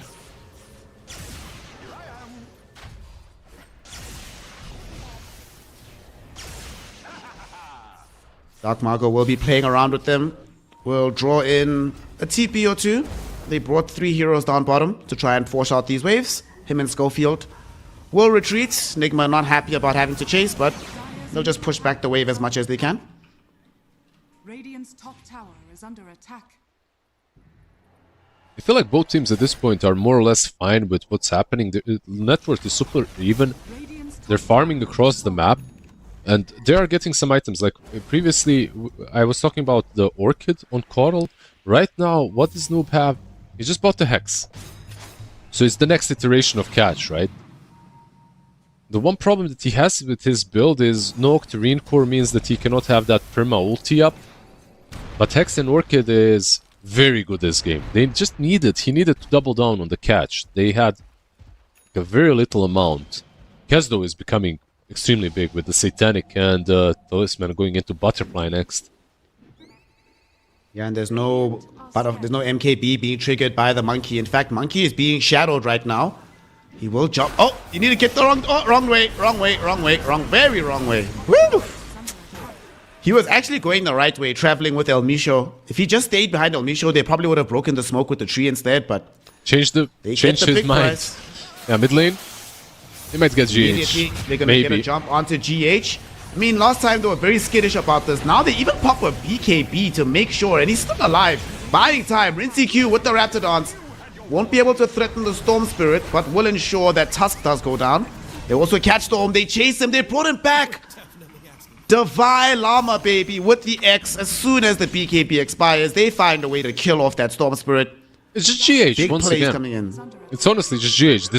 Disarming them. He's got Guardian Greaves, Solar Crest. He's got Glimmer Cape. They just didn't have the damage to take him down. This lineup, unfortunately for playtime, is just lacking damage overall. Now Treant as well on top lane. It's absolutely gone. He's got the shard, but this isn't the shard that was OP in the last patch. Dire's middle tower is under attack. Proper skacks. 2k gold lead now for Nigma. 4 heroes dead on the map. They did just pick up a Aghanim Scepter on Frank, but you know, lockdown at this moment hasn't been the biggest problem. They need ways to kill these heroes that they catch. And that's going to be the job of Vitz and Dark Margo. So Vitz will need this Daedalus that he has decided to go for. Tower is under attack.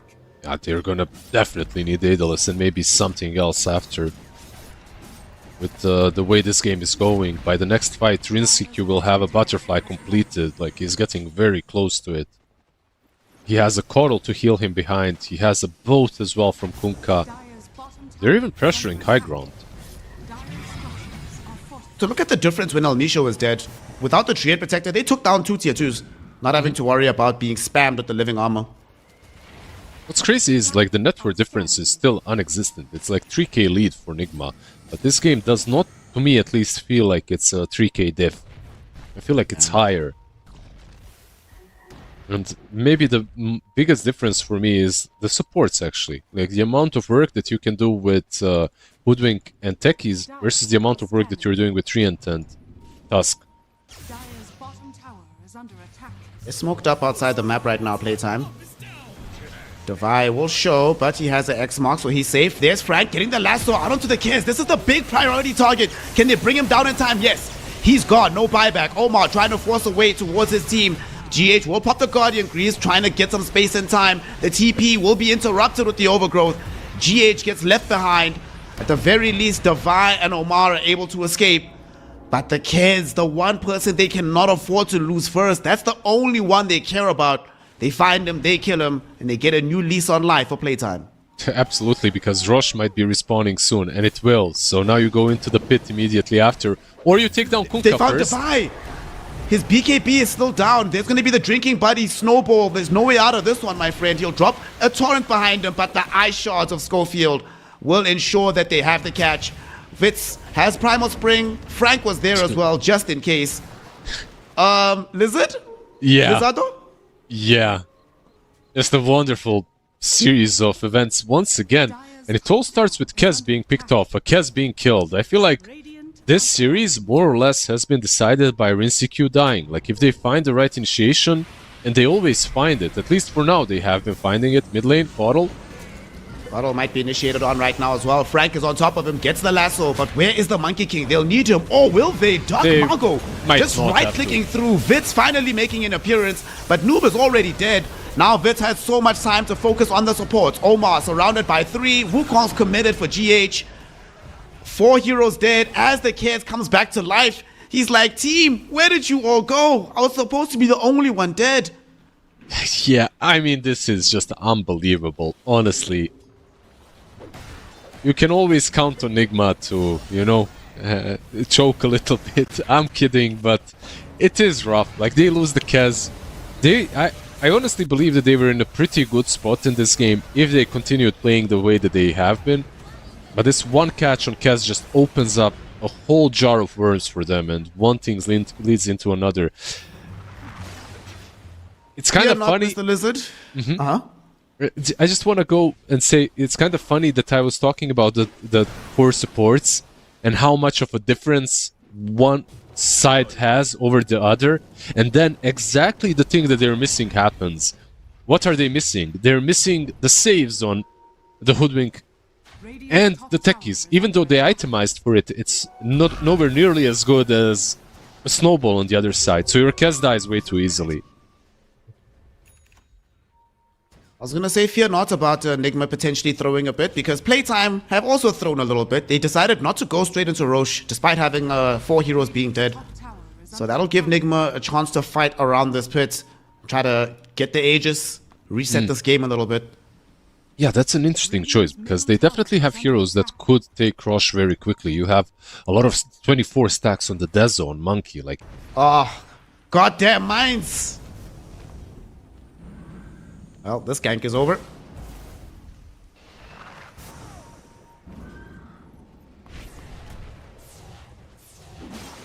Roshan could be the game determiner. NIGMA and Galaxy need to take it to ensure that they can force a game 3. But for Playtime, they want to start preparing for tomorrow. So if they could make this an easy 2-0, that would save them a lot of time and effort. They're showing top, though. The effort might be a bit higher now that they're showing top on Bat. He does have a TP back, but...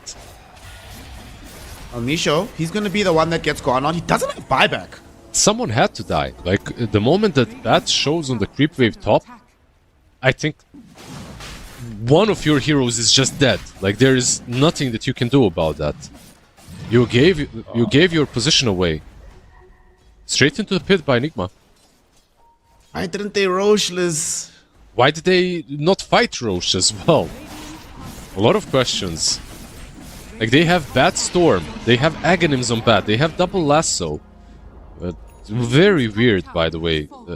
To me, at least. Maybe they had a better idea about all of this, but to me, I think they needed to take a fight there. Or just Roche after getting all those kills. Yeah. Well, maybe they're just really nice guys. They want to make life easy for Vintage. So they're like, listen, if we lose, you can just look at the replay and point to this 1 30-second clip and say, this is why you lost, boys. Fix that. You know, he doesn't have to pour over the entire replay for an hour. True, true. And also, they did do a similar thing in game number 1 when they dove the fountain, so... Yeah, yeah. They like to keep us on our toes. Still a 6k gold lead for them despite not having the Aegis anymore. It's a very... By the way, do you remember Mr. Weeha's thoughts on Butterfly versus Skadi on Monkey King? What, he doesn't like the butterfly, I suppose? Yeah, he hates it. Yeah. Thinks it's a grief relative to Skadi.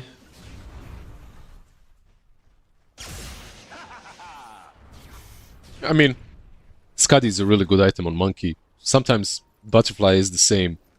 Like, especially when you're playing versus hard-hitting heroes, right-clickers like Kez. Even though Kez doesn't truly care too much about Butterfly and some other carries, because he has too many AoE spells anyway that he can cast. But this Aegis is fantastic for Nigma. I hope I'm not cursing them again, but Kez has been the first target that gets gone on, the first target that dies, and if he dies, they lose the fight. Now he has Aegis, so it's a bit easier to play around him. Schofield and Elmisho gonna get jumped by said Kez. And Schofield does hit him with the Yules. Blink in 6 seconds, and it's 6 seconds too long. Well, buy time with the Snowball. Dude, nobody is this good. Nobody is this good. It turns out Schofield might be that good. He's out, but they're still able to catch up to him. They'll kill him off. He finished his Aghanim Scepter as he was dying, though, with a little bit of extra gold that he picked up. Let's give the gem away, but they already had gem on the other side anyway. Losing his own, obviously, does hurt. And look at them already. Everyone TPing down bottom. Setting up for the next play. They have to play this game fast.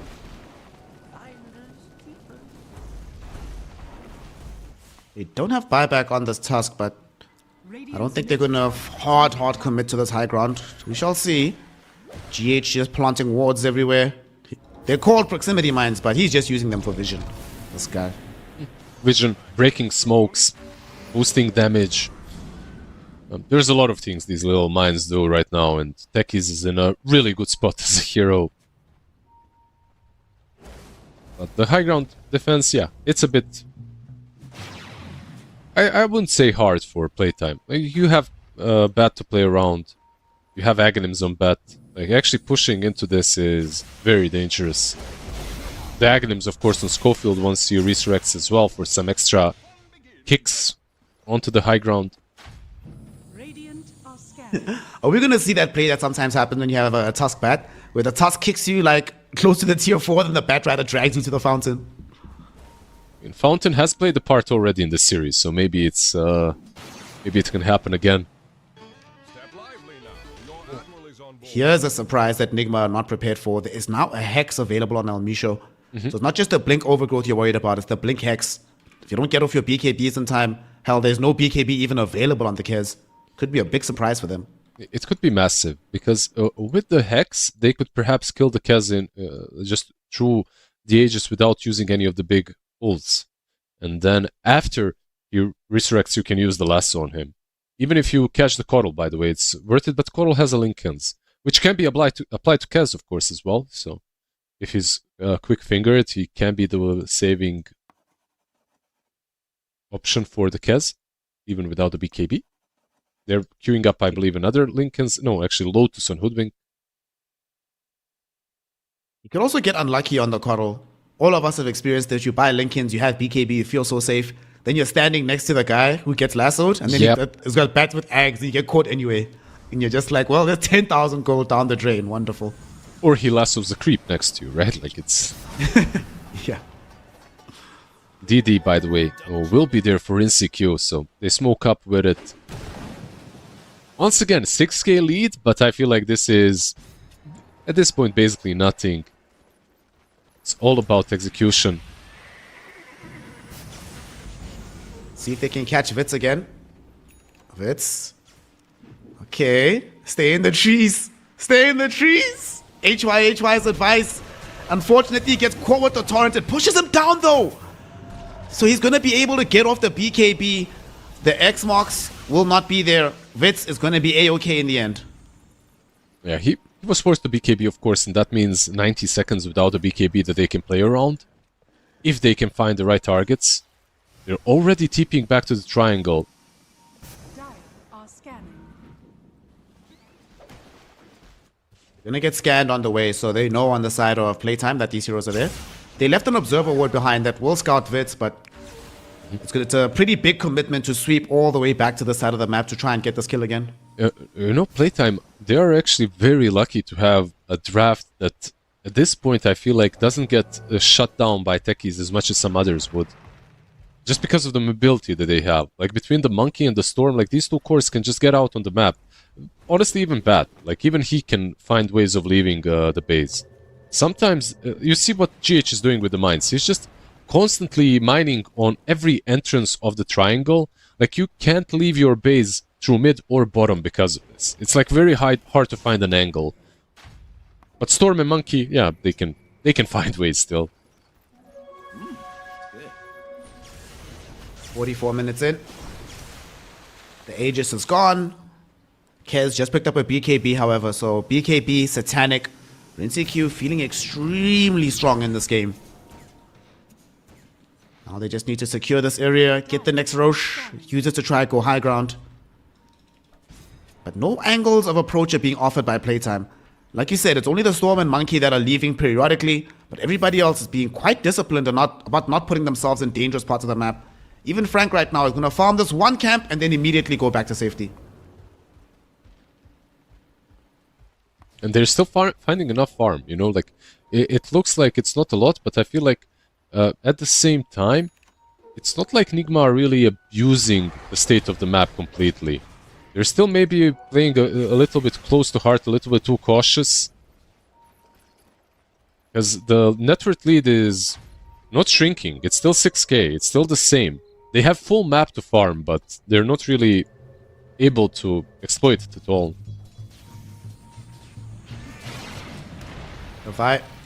We'll just go clear out these waves. Looks like PlayTime are thinking about making something happen here, but they decide to back off. Right now, it looks like they're actually farming for buybacks. It's only the Treant Protector as well as the Spat Rider that lack it at the moment, so why not? You know Roche is not going to be available for a while anyway. And you have Elmisha with the living armor to keep just constantly healing these tier 3s, so the Ghost Shove is not as scary as it would be otherwise. Midlane Kunkka Yuled. Yule's into the air. The X will still come, and Schofield.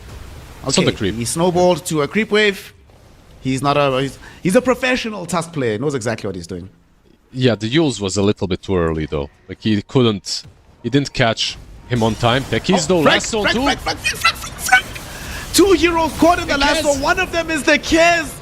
Yet again, Kez is the first one to fall for NIGMA Galaxy. GH will try to bother them, you know, make them rue this decision, but they'll ultimately kill him off regardless. Now they're chasing Noob. His BKB is about to expire. The boat being thrown by Devi is not going to be good enough. The BKB is over. Noob is dead. And now even Devi getting chased down. Witz on top of him, forced to pop a BKB, getting the Jingu charges out. Devi will survive a little while longer thanks to that Aeon disc. But as soon as the BKB ends, so will his life. 4 heroes taken. Kez is dead. And what were we just talking about, Liz? You're next to somebody, you think you're safe, but Frank with the Aghanim proves that you're not.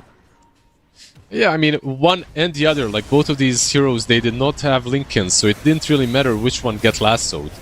One or the other, both are gonna get dragged back. He doesn't have buyback on Kez, by the way, once again. And once again, they find Kez. Like every single lasso, the crucial lasso was on him.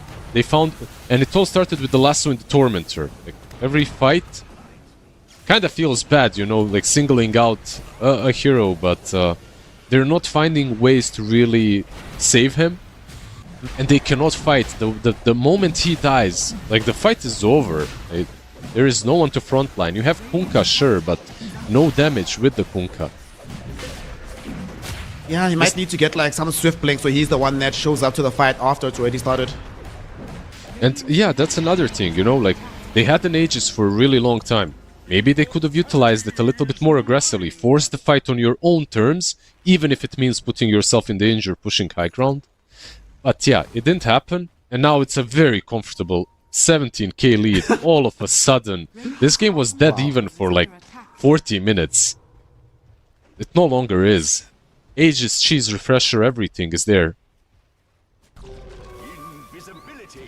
NIGMA Galaxy will have to dig deep to try to come out of this hole right now.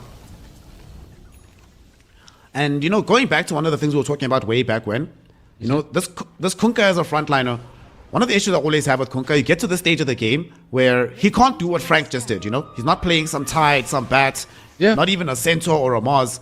He has to frontline, so if his team is not in position, he can't force the enemy team out of position just by utilizing the hero. True. At best, he can force out the BKB, right? Like with X marks the spot. But yeah, he cannot. He's not the ultimate initiator. This hero never really was. Blink Torrent combo is only good until the BKBs are up, of course.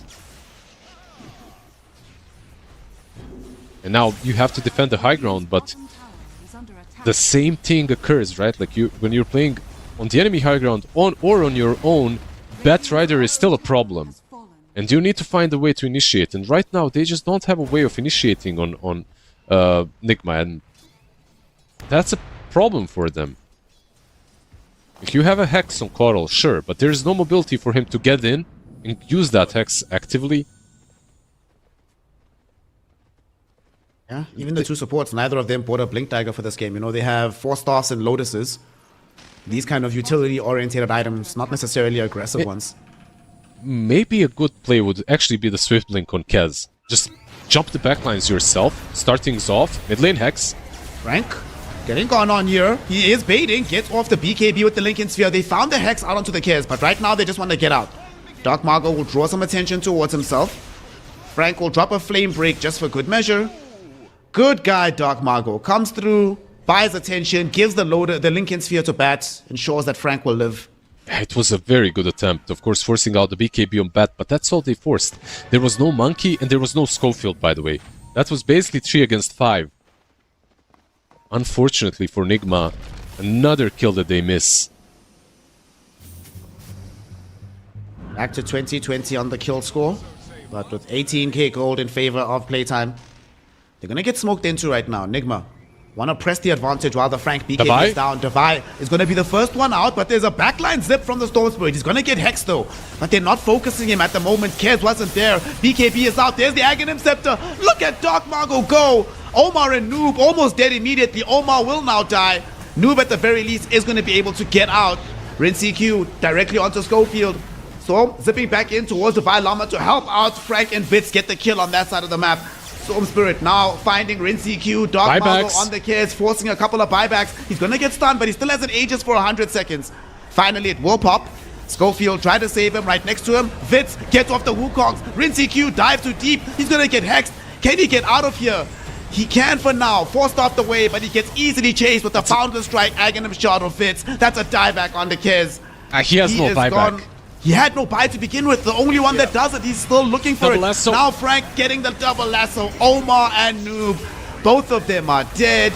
Both of them have to just watch on the sidelines as PlayTime are going to walk into their base, look to get themselves some mega creeps, and maybe look to secure Game 2 and eliminate NIGMA Galaxy from the 1-win Essence Cup. Yeah, it looks like game. They do have buyback on Coddle, so maybe something that they can do. Some magic with X marks the spot, some magic with all the Tidebringer spam, but to me this does feel like the game is over. Even the Batrider himself with the shard is, at this point, a very strong pusher. Hard to defend. This team fight, when you're this far behind, of course it's going to look pretty damn simple for Dire. They were given the Aegis, they were given the cheese, the refresher.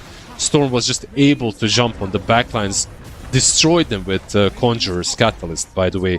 The Aghanims plus Conjurer Catalyst actually did so much damage. Bro. You've also got the shard as well for that extra overload. They jump Davai. He is certainly going to be a dead man. El Misho comes through with the overgrowth. There's a Wukong's as well. Noob dragged into it. Elndis will save him for a second. But he is down. Boundless Strike puts him to bed. GG, well played. NIGMA Galaxy eliminated from the 1-win Essence Cup. And PlayTime, the momentum continues. The journey continues. They make it into Championship Day. What a series from them. 7-0 right now against NIGMA. Amazing performance. Like, they had a very hard game to play, by the way. This game was so many lesser teams would have just faulted under pressure. Like, you're playing Storm, Monkey, Bat with 2 supports that literally have no damage, and you're playing into a team that has Coral on mid lane. One team is all tempo and the other team is literally no tempo. You're just like waiting and praying that you'll survive until the late game. They did survive until the late game, and in the late game, they are the stronger team. I feel like in the late game, the difference isn't really on the carries, it's on the mid lane, and a little bit, of course, on the off lane. Like you mentioned, there's a huge disparity between what can a Bat do and what a Kunkka does, like just the nature of the heroes. Davai had a good Kunkka game, but there's nothing more that he could have done. Meanwhile, Frank was just getting all the right catches with the lasso. So overall, playtime, fantastic game for them, honestly. Like, this is a bit unfortunate for NIGMA, of course, losing 7 games. It has to be demoralizing, but you forge yourself as a team in these kind of circumstances. It either breaks you or it makes you. Maybe it will make them. We mentioned Liquid. I think they lost like 10, 11 times or something versus Secret at some point in a row.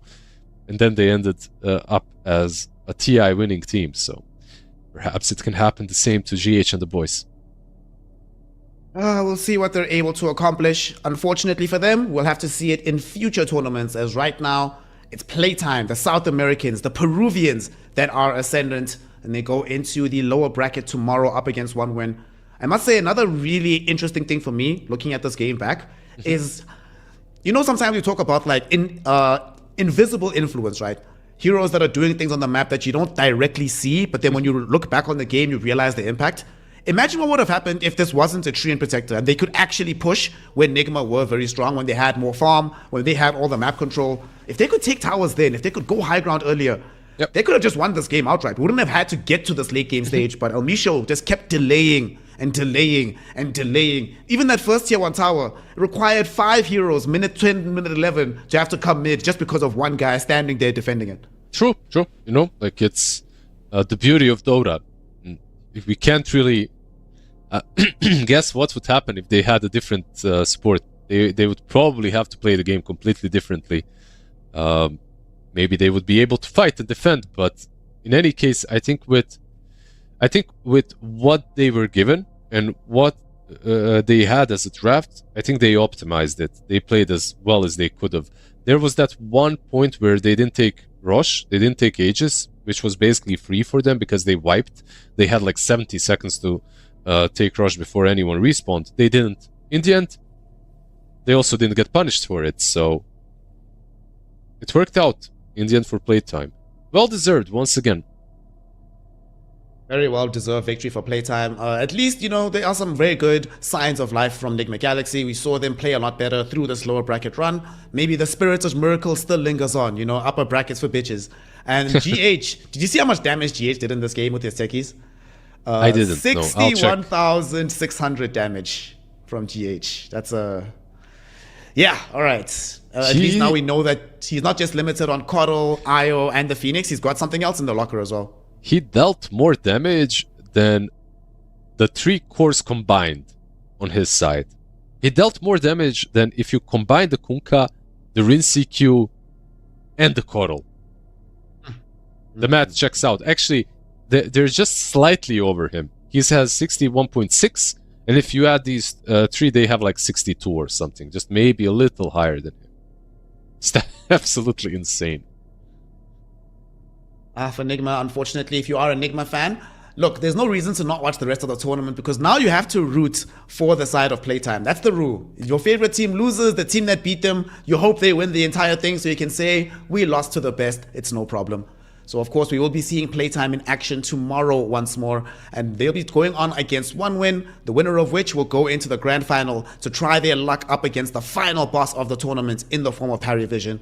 So to that end, it's now time to close out the penultimate day of the OneWin Essence Cup. We are going to be back tomorrow to completely wrap things up, to crown our first champion, and of course to deliver some hopefully extremely exciting games. So thank you very much for giving us your time and attention today. Make sure that you are following OneWin_Essence on Twitter. Make sure you're following Lizard Dota 2. And of course, make sure you're drinking water, you're staying hydrated. And follow Snare you're as well. calling your mother. No, don't follow me. It's just going to be some nonsense that ends up on that Twitter page. Anyway, until tomorrow, y'all, peace out. OneWin Essence Cup will conclude tomorrow, so you do not want to miss any more of this action. See you in the morning for the lower bracket final. Snare and Lizard out. We'll see you tomorrow.